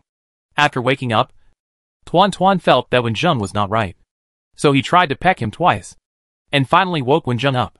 Before he could be happy, he found that Wenjung's behavior was still different after waking up. Wenjung finally freed his hands from the shark's sleeping bag. He hugged Tuan Tuan, who was struggling on him, and felt the coldness of Tuan Tuan. He reached out and touched his forehead, and the luck in his heart completely disappeared. He immediately sighed. Sure enough, he has a fever. He felt dizzy and nauseous, and had a splitting headache. His hands were so weak that he could hardly hold Tuan Tuan. Hearing Tuan Tuan's worried cry, Wenjung leaned against the rock wall and touched Tuan Tuan's feathers. Tuan Tuan. You woke me up from the nightmare. I'm fine. I'm just not in a good mood. I'll be fine after a good rest for a day. Don't worry. When Zhang's speech was a bit incoherent, he struggled to stand up by holding the wall. And he was staggering when he walked. Fever is too easy to solve in modern society. Taking medicine or injection can quickly reduce fever. But here, if Wenjung does not exchange medicine from the system store, he can only rely on the existing resources and resistance to survive. Without medicine, he can only use physical cooling. Wenjung remembered that when he was a child, he heard about the effective folk remedies from his family. In addition to ginger, boiling mint leaves in water also has a good effect on cooling. Tuan Tuan flew behind Wenjung obediently, fearing that something would happen to him. But his little head could see that Wenjung was not right. Even if he was too concerned and suddenly got enlightened, he still didn't know what he could do to help Wenjung at this time. Seeing Wenjung sitting down, Tuan Tuan flapped his wings and flew towards the target. Wenjung staggered to the earthen stove, walked over by holding the wall, and almost burned his hand when he threw dry firewood into the fire. 2 large shells were filled with water, one of which was heated on the fire with mint leaves in a bamboo tube, while he leaned against the wall to cool his face.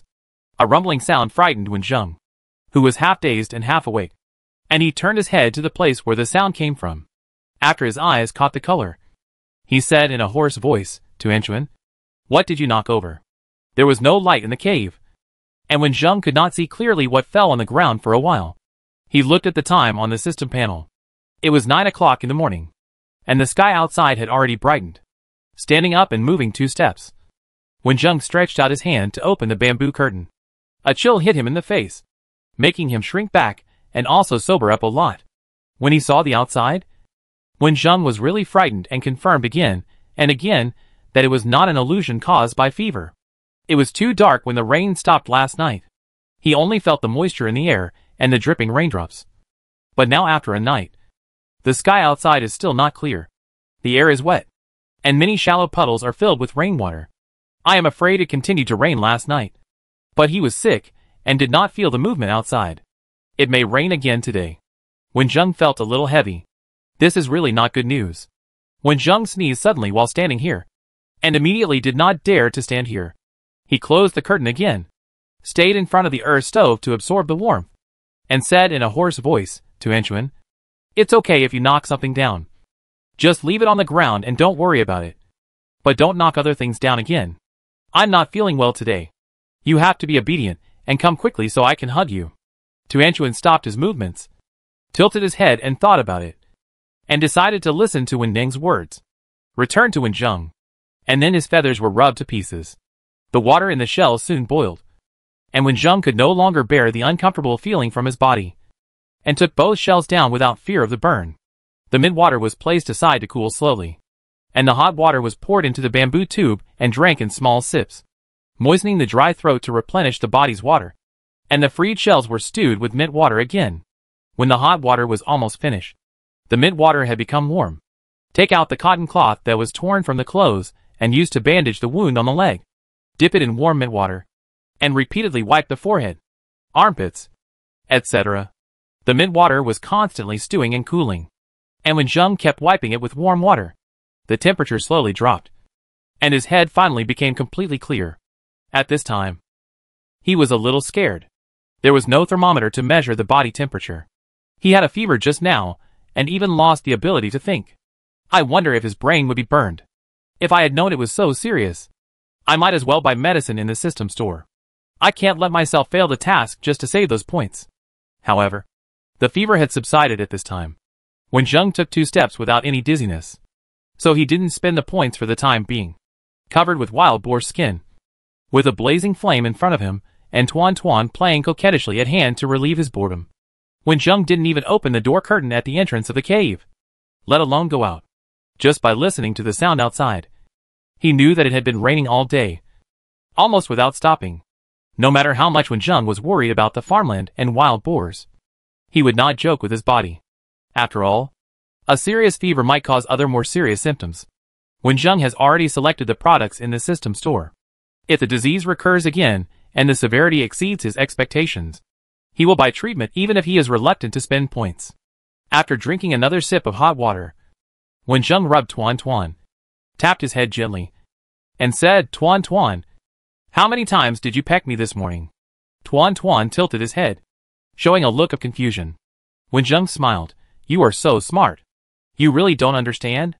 Today I have to thank Tuan Tuan for waking me up from the nightmare.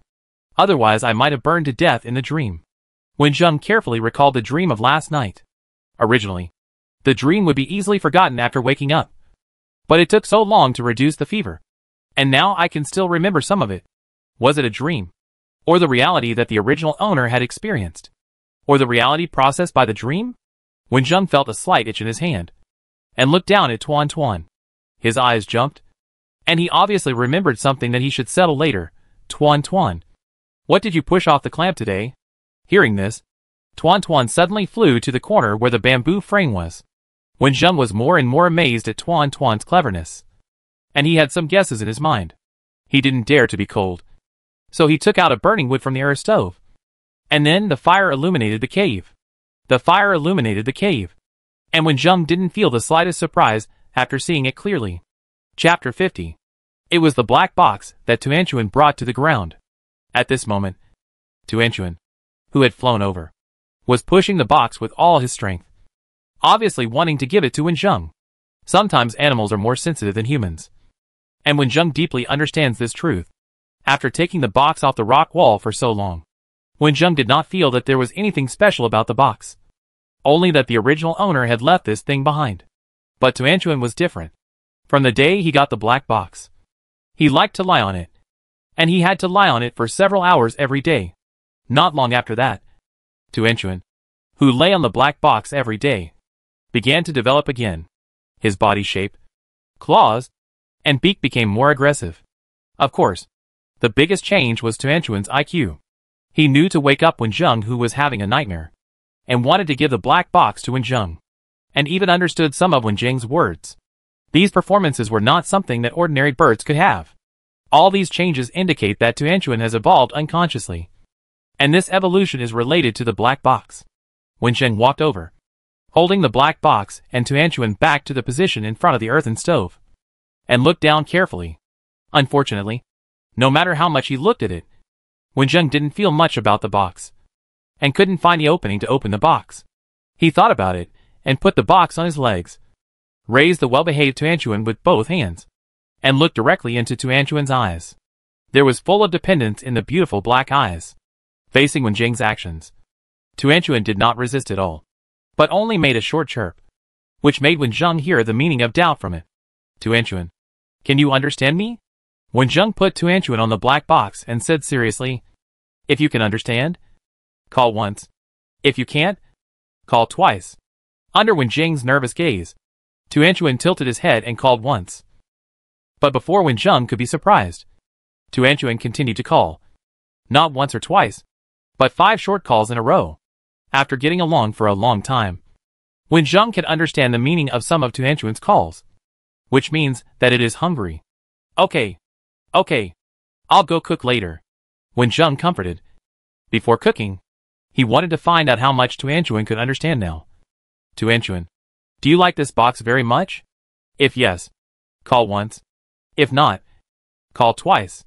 Wenjung put Tuan Tuan on his left leg, and then pointed to the black box on his right leg. Tuan Tuan was at a loss for Wenjung's question. Although he understood a lot of things after becoming smarter, there was still a big difference between human language and bird language. He understood his name and Wenjung's actions, so he flapped his wings and flew up, trying to push the black box that made him feel comfortable into Wenjung's arms. Even if he didn't get an answer, Wenjung had already gotten the answer from Tuan Tuan's actions. When Wenjung wanted to cook and put the black box aside, Tuan Tuan fluttered his wings again to ask him not to let go. In the end, Wenjung had no choice but to find a rope and tie the black box to his waist. It was a bit of an obstacle and not very good looking, but it didn't matter in the cave. Speaking of which, during the days when he got the black box, although he was in the same cave most of the time, Wenjung almost never touched it, not to mention the close contact with it for several hours every day like Tuan Tuan. Perhaps this is why Tuan Tuan has evolved, but he has not changed at all. As for whether this box is harmful to the body, Wenjung believes that Tuan Tuan will not harm him. and he will always pay attention to the changes in his body. If there is anything wrong, he will give up contact. In the next few days, the rain continued to fall. Wenjing's body did not get hot again, but he had some cold symptoms such as nasal congestion and cough. He had only one solution to this, which was to drink more hot water. This kind of leisure time, with nothing to do, often makes people feel too quiet and lonely. Wenjing took out the sharp teeth that had not been used until now on the shelf, rubbed them gently with his fingers to feel their sharpness, and simulated in his mind how to make weapons with these teeth. The only light source in the cave was the dry firewood burning in the earthen stove. As time passed, the flames inside gradually became smaller, and the cave, which was not bright enough, became darker and darker, and the temperature also dropped. A familiar pain came from his arm. Wenjing, who was lost in thought, woke up and lowered his head to ask Tuanchuan what he was going to do. He saw Tuanchuan flying to the dry firewood in the corner. After thinking for 2 seconds, Wenjing realized that Tuanchuan was really reminding him that the fire was about to go out. The man and the bird can now communicate smoothly. Although human language and bird language are not smooth, their actions can express the meaning of both parties very well, especially Wenjing, who is about to reach the 10th level of Tuanchuan's actions. Wenjing stood up, revealing the black box tied to his body, walked to the corner to get some dry firewood and added it. The firelight illuminated his eyes, and also dyed Tuanchuan's feathers with yellow warm light. The whole cave seemed to have added a warm filter, which was particularly warm and peaceful. Outside the cave, the wind blew and the rain beat down. But inside the cave, the years were peaceful. The rain continued for several days. During these days, Wenjing went out to take a look when the rain stopped. The 2 wild boars stayed in the pigsty honestly, so he added some feed to them. There was no big problem with the crops in the farmland either. The terrain there was relatively high, and the rain flowed to the low-lying areas. Then Wenjing dug some soil into the wide bamboo tube, dug a mint outside the cave and planted it in, also next to the black box. 1 person, 1 bird, 1 mint, surrounded the black box every day and kept close contact with the black box, until the continuous rain stopped and the soft sunlight came in through the gaps in the bamboo curtain. Wenjing still did not find any effect of the black box on him. He did not feel any discomfort or any good changes in his body. There was also no change in the mint. The appearance did not change. Picking a leaf, the taste was still the taste of ordinary mint, even because they grow in a bamboo tube that is not big enough. They are not as lively as when they are planted outside. Wenjing has a guess this box is specifically effective for certain animals, and has little effect on plants and humans. The humid air came out when the bamboo curtain was opened. Wenjing looked at the scenery outside, and his mood became more cheerful. Outside the cave are shrubs planted in bamboo baskets. Many red sweet fruits fell on the ground, and there were small ants climbing on them. In the farmland washed by rain, the crops that had just sprouted not long ago looked a little taller than they had grown. Wenjing's scanning gaze suddenly stopped. The farmland was a little far from the cave, and the seedlings of crops were very short. How could he see that they had grown taller, and see it so clearly? He moved his eyes to scan the surroundings. In the grass in front, through the gaps between the weeds, he could see that the soil was arched up by some creature. Soon the creature appeared on the ground. It was a fat earthworm, covering his eyes. Wenjing continued to look around after a while. He was wearing slippers picked up from the garbage, with a ball on his shoulder. He walked slowly from the cave to the seaside, with infinite novelty in his eyes. He had never seen the world so clearly. Wenjing's current feeling is to use an inappropriate metaphor. That is, a person who has been short-sighted for a long time suddenly wears glasses. He was sure that this body was not short-sighted, and the current situation could only be explained by the enhanced vision. Perhaps it had changed in the past few days in the cave. But the cave was dark, and he had less time to use his eyes. So Wenjing did not notice this change in advance. On the 85th day of surviving on the deserted island, Wenjing's eyes evolved, compared with the huge changes in Tuanchuan. This change in vision enhancement can be said to be insignificant, but it is a strong proof that the black box is effective. I really want to know what other changes the black box will cause to my body, but it is a little bit hindered to move when it is tied to my body all the time. After discovering that Tuanchuan only stayed near the black box for a few hours every day, Wenjing and Tuanchuan had a difficult communication, basically relying on guesswork. He guessed that Tuanchuan was frightened by Wenjing's sick appearance. So he let Wenjung carry it with him all the time during those days. But according to Tuan Tuan's own feeling, he only needs to lie on it for a short time every day. So Wenjung would do some other work during the day. That is, when he went to sleep every night, there would be a black box at the head of the bed. And beside the bed, there was not only Tuan Tuan, but also the bamboo tube planted with mint. And the experiment had to continue. Several days of continuous rain caused some railings outside the cave to tilt. And the pigsty that had just been built had the same problem. It took 3 days for Wenjung to solve all the problems caused by rain, and also use palm leaves to weave a rainproof curtain to replace the plastic sheet on the pigsty, and then wash the plastic sheet several times at the beach. At this time, Wenjung was completely accustomed to his enhanced vision, and was able to see things that he could not see clearly at ordinary times, which suddenly added a lot of fun. Without the pressure of survival, Wenjung, who was finally free, set his goal on papermaking.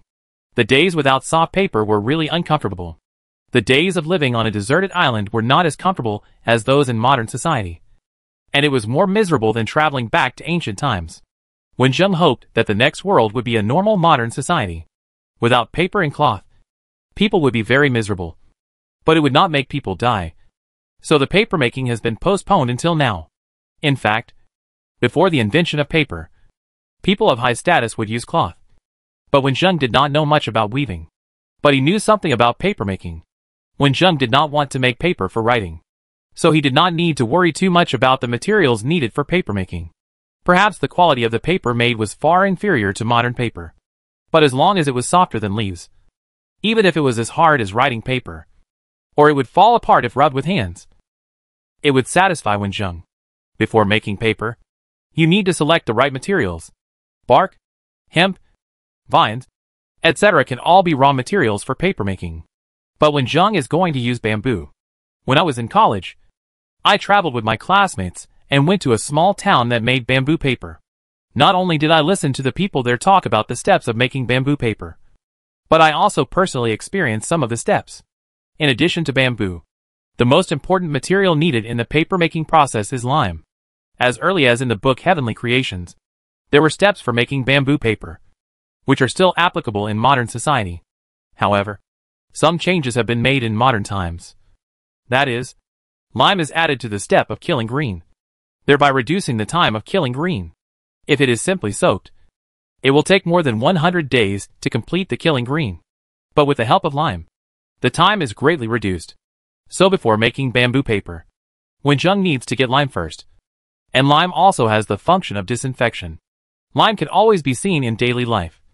And the method of making lime is not difficult. The lime chant that I recited in school describes the method of making lime.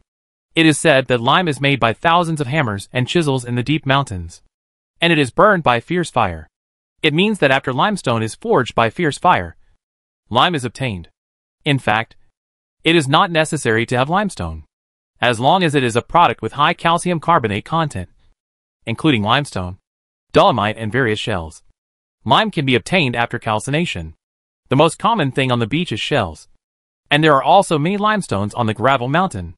There is no shortage of raw materials. The reason why Wenjung has not made paper for a long time is that the whole process is too troublesome. But he has time now. It took 2 days to collect enough limestone and enough wood from the gravel mountain, and cleared a piece of open space. Wenjung put a layer of limestone and a layer of dry wood. Such layered laying can burn more evenly. After igniting and calcining the wood for a week, lime can be obtained. During the week of calcining lime, Wenjung also needed to dig a big pit to soak bamboo, and Tuanchuan's rebellion continued. Seeing that Wenjung rarely went out, Tuanchuan did not stay at home with Wenjung. After obtaining Wenjung's consent, he flew to the direction of the bamboo forest every day, and came back with wounds after a few hours. Tuanchuan is no longer an ordinary bird. Even if Wenjung is worried about Tuanchuan's safety, he will not stop him from doing what he wants to do.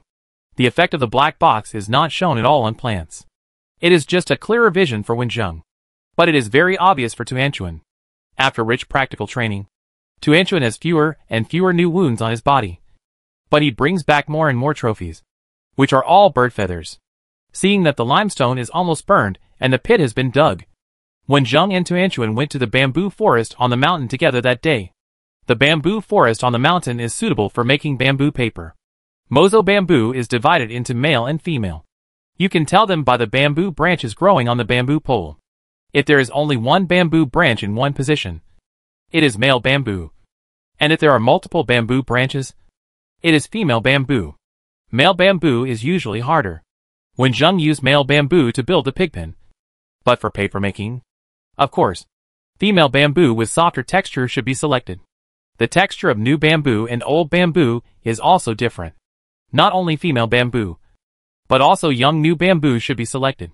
Wenjung carefully distinguished the male and female and old bamboo in the bamboo forest, carefully cut down and collected the bamboo water inside. But Tuan Tuan flew away as soon as he arrived at the bamboo forest. No need to think. He must have gone to fight with other birds. After cutting the bamboo into equal lengths and tying them into neat bundles with ropes, Wenjung called out to the people around him twice, then sat on the ground to drink water and rest. He had a brand new feeling to appreciate the beauty of the bamboo forest with his upgraded vision. Not too long after waiting, Tuan Tuan flew back triumphantly. This time, he didn't have a trophy in his mouth, but behind him were his defeated subordinates, who were crestfallen. Wenjung first checked Tuan Tuan carefully, and found only a new wound on his body. Then he looked at the bird following behind. The big white bird that had started the fight with Tuan Tuan. Hey, it's really miserable. Compared with the colorful Tuan Tuan, this big bird with mostly white on its body is another style. And even for Wenjung, it is beautiful. However, no matter how beautiful it is, when the fluff on its body becomes pieces, it becomes funny and funny. The soft fluff on its head was packed into a patch of baldness. No wonder the big white bird was so crestfallen. With just a glance, Wenjung could see that something was wrong with his current vision. Seeing that Wenjung's eyes were always on the big white bird, Tuan Tuan, who wanted to show off, was immediately unhappy and shouted loudly to drive the big white bird away. The defeated big white bird heard Tuan Tuan shout and looked over blankly. It didn't react at all and stayed motionless in the same place. Seeing that the defeated opponent didn't listen to him, Tuan Tuan was about to attack angrily. He frightened the big white bird with just 2 flaps of wings. Tuan Tuan flew to Wenjung with satisfaction, proudly puffed up his chest, and waited for Wenjung's praise. Wenjung dragged Tuan Tuan by his hand, praised Tuan Tuan from beginning to end in the tone of praising children for good learning, and checked Tuan Tuan's wound again. These days, Tuan Tuan has been fighting with other birds, and he has been injured every day when he returns home. Most of them are just feathers pulled out, not too big wounds, and new fine fluff grows every 2 ends. Wenjung has never noticed this. However, the injuries on the big white bird are not all new today. Many of them should have been pecked a few days ago or earlier, and no fluff has grown until now. Wenjung realized his problem, and didn't pay enough attention to some things that he was accustomed to. In addition to Tuan Tuan's rapid recovery ability, there are also some places that he has forgotten. Wenjung was thinking while pulling the bamboo bundle back, when he returned to the cave and put down the rope in his hand.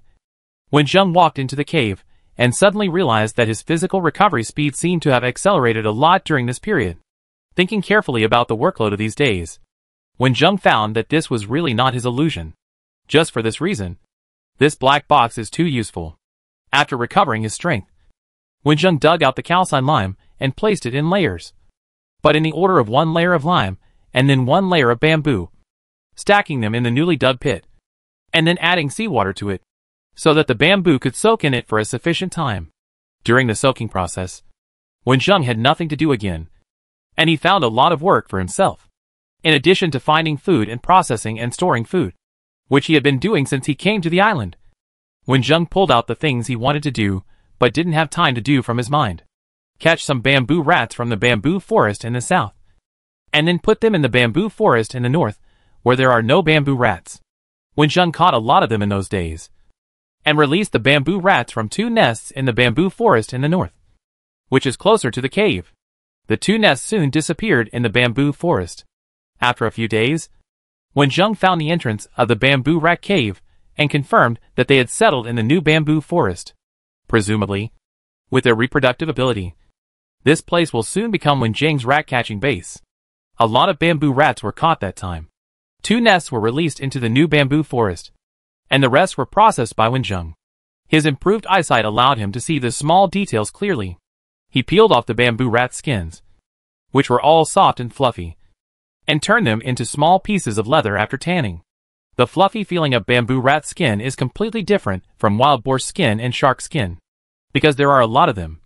Wenjung used fish bones as needles, removed a few fishing net lines, and sewed the fur together to make shorts, with shark skin as a sleeping bag. The pig skin that was originally used as a quilt was left over, and was sewn into a top by Wenjung. There were also coconut crabs that he hadn't eaten for a long time. One day, Wenjung remembered that he couldn't miss this delicacy anymore. So he took Tuan Tuan to wander around the coconut forest. Wenjung didn't have the luck to meet coconut crabs coming out of the cave last time, so he could only find their nests and set traps to catch them. Coconut crabs love to eat coconuts. The aroma of coconuts is a temptation they cannot resist. Wenjung relied on his good skills to put the open coconut in front of the cave he found. When the coconut crab couldn't resist the temptation and ran out, his eyes clearly caught the weakness of the crab shell, and the axe immediately chopped it down. The taste of coconut crabs is not comparable to ordinary crabs. After Wenjung made the stewed coconut crabs with the method of stewing, he and Tuan Tuan were still not satisfied with the food and ran to catch them for 3 consecutive days. In addition to these plans that were delayed due to lack of time, Wenjung also had a new job, which was to weed the farmland every day. The grass seeds in the farmland were burned to death, but the grass seeds of wild grass in other places would be blown over by the wind. Wenjung had to spend an hour every day to clear the weeds in the farmland to prevent them from robbing the crops of water and nutrients. These weeds were killed before they grew up, so Wenjung did not waste them, and fed them all to the wild boars raised at home. Under Wenjung's careful care, the barley and rice grew vigorously. As time passed, Wenjung collected more and more resources, not to mention the cave where he lived. Even the storage cave above was about to be full, so Wenjung built a simple bamboo pavilion with bamboo around the cave. Anyway, there was no pressure to survive, so Wenjung built it very slowly, but he just wanted it to be strong enough. The finished product was very beautiful. The green bamboo, brown ropes, and green palm leaves allowed the bamboo pavilion to block the sun and rain, although it was not known whether it would be destroyed by a typhoon. Ordinary storms could not do anything to this bamboo pavilion. After 2 weeks of hard work, this bamboo pavilion appeared perfectly in front of Wenjung. A week later, Wenjung added bamboo tables and bamboo stools, as well as a simple bamboo bed. Sometimes, when he didn't want to go out, he would lie in the bamboo pavilion and enjoy the breeze. The extra dry firewood is also placed in the bamboo pavilion. The bottom of the bamboo pavilion is built with 2 layers of bamboo. There is no need to worry about the moisture on the ground, even if there is wind and rain. Just cover the dry firewood with plastic cloth and press it with stones, and there is no need to worry. In terms of food, clothing, housing and transportation, the only means of transportation is bamboo rafts on the sea, and on land, you can only walk on 2 legs. There is no need to say about living. Living in the cave is extremely comfortable, and there is also a pavilion outside. The newly sewn pigskin top and bamboo rat skin shorts are much more comfortable to wear than the grass skirt, but they are a bit too small. If there is another piece of pigskin, the clothes will be perfect. Wenjung missed the taste of lard so much that he picked a sunny day and took Tuanchuan to the forest. Tuanchuan has been very busy these days.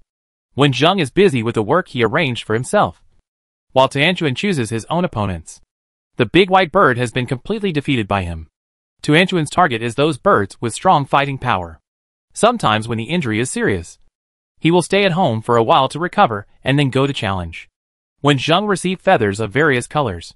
He washed them all and dried them, and helped Tuanchuan collect them.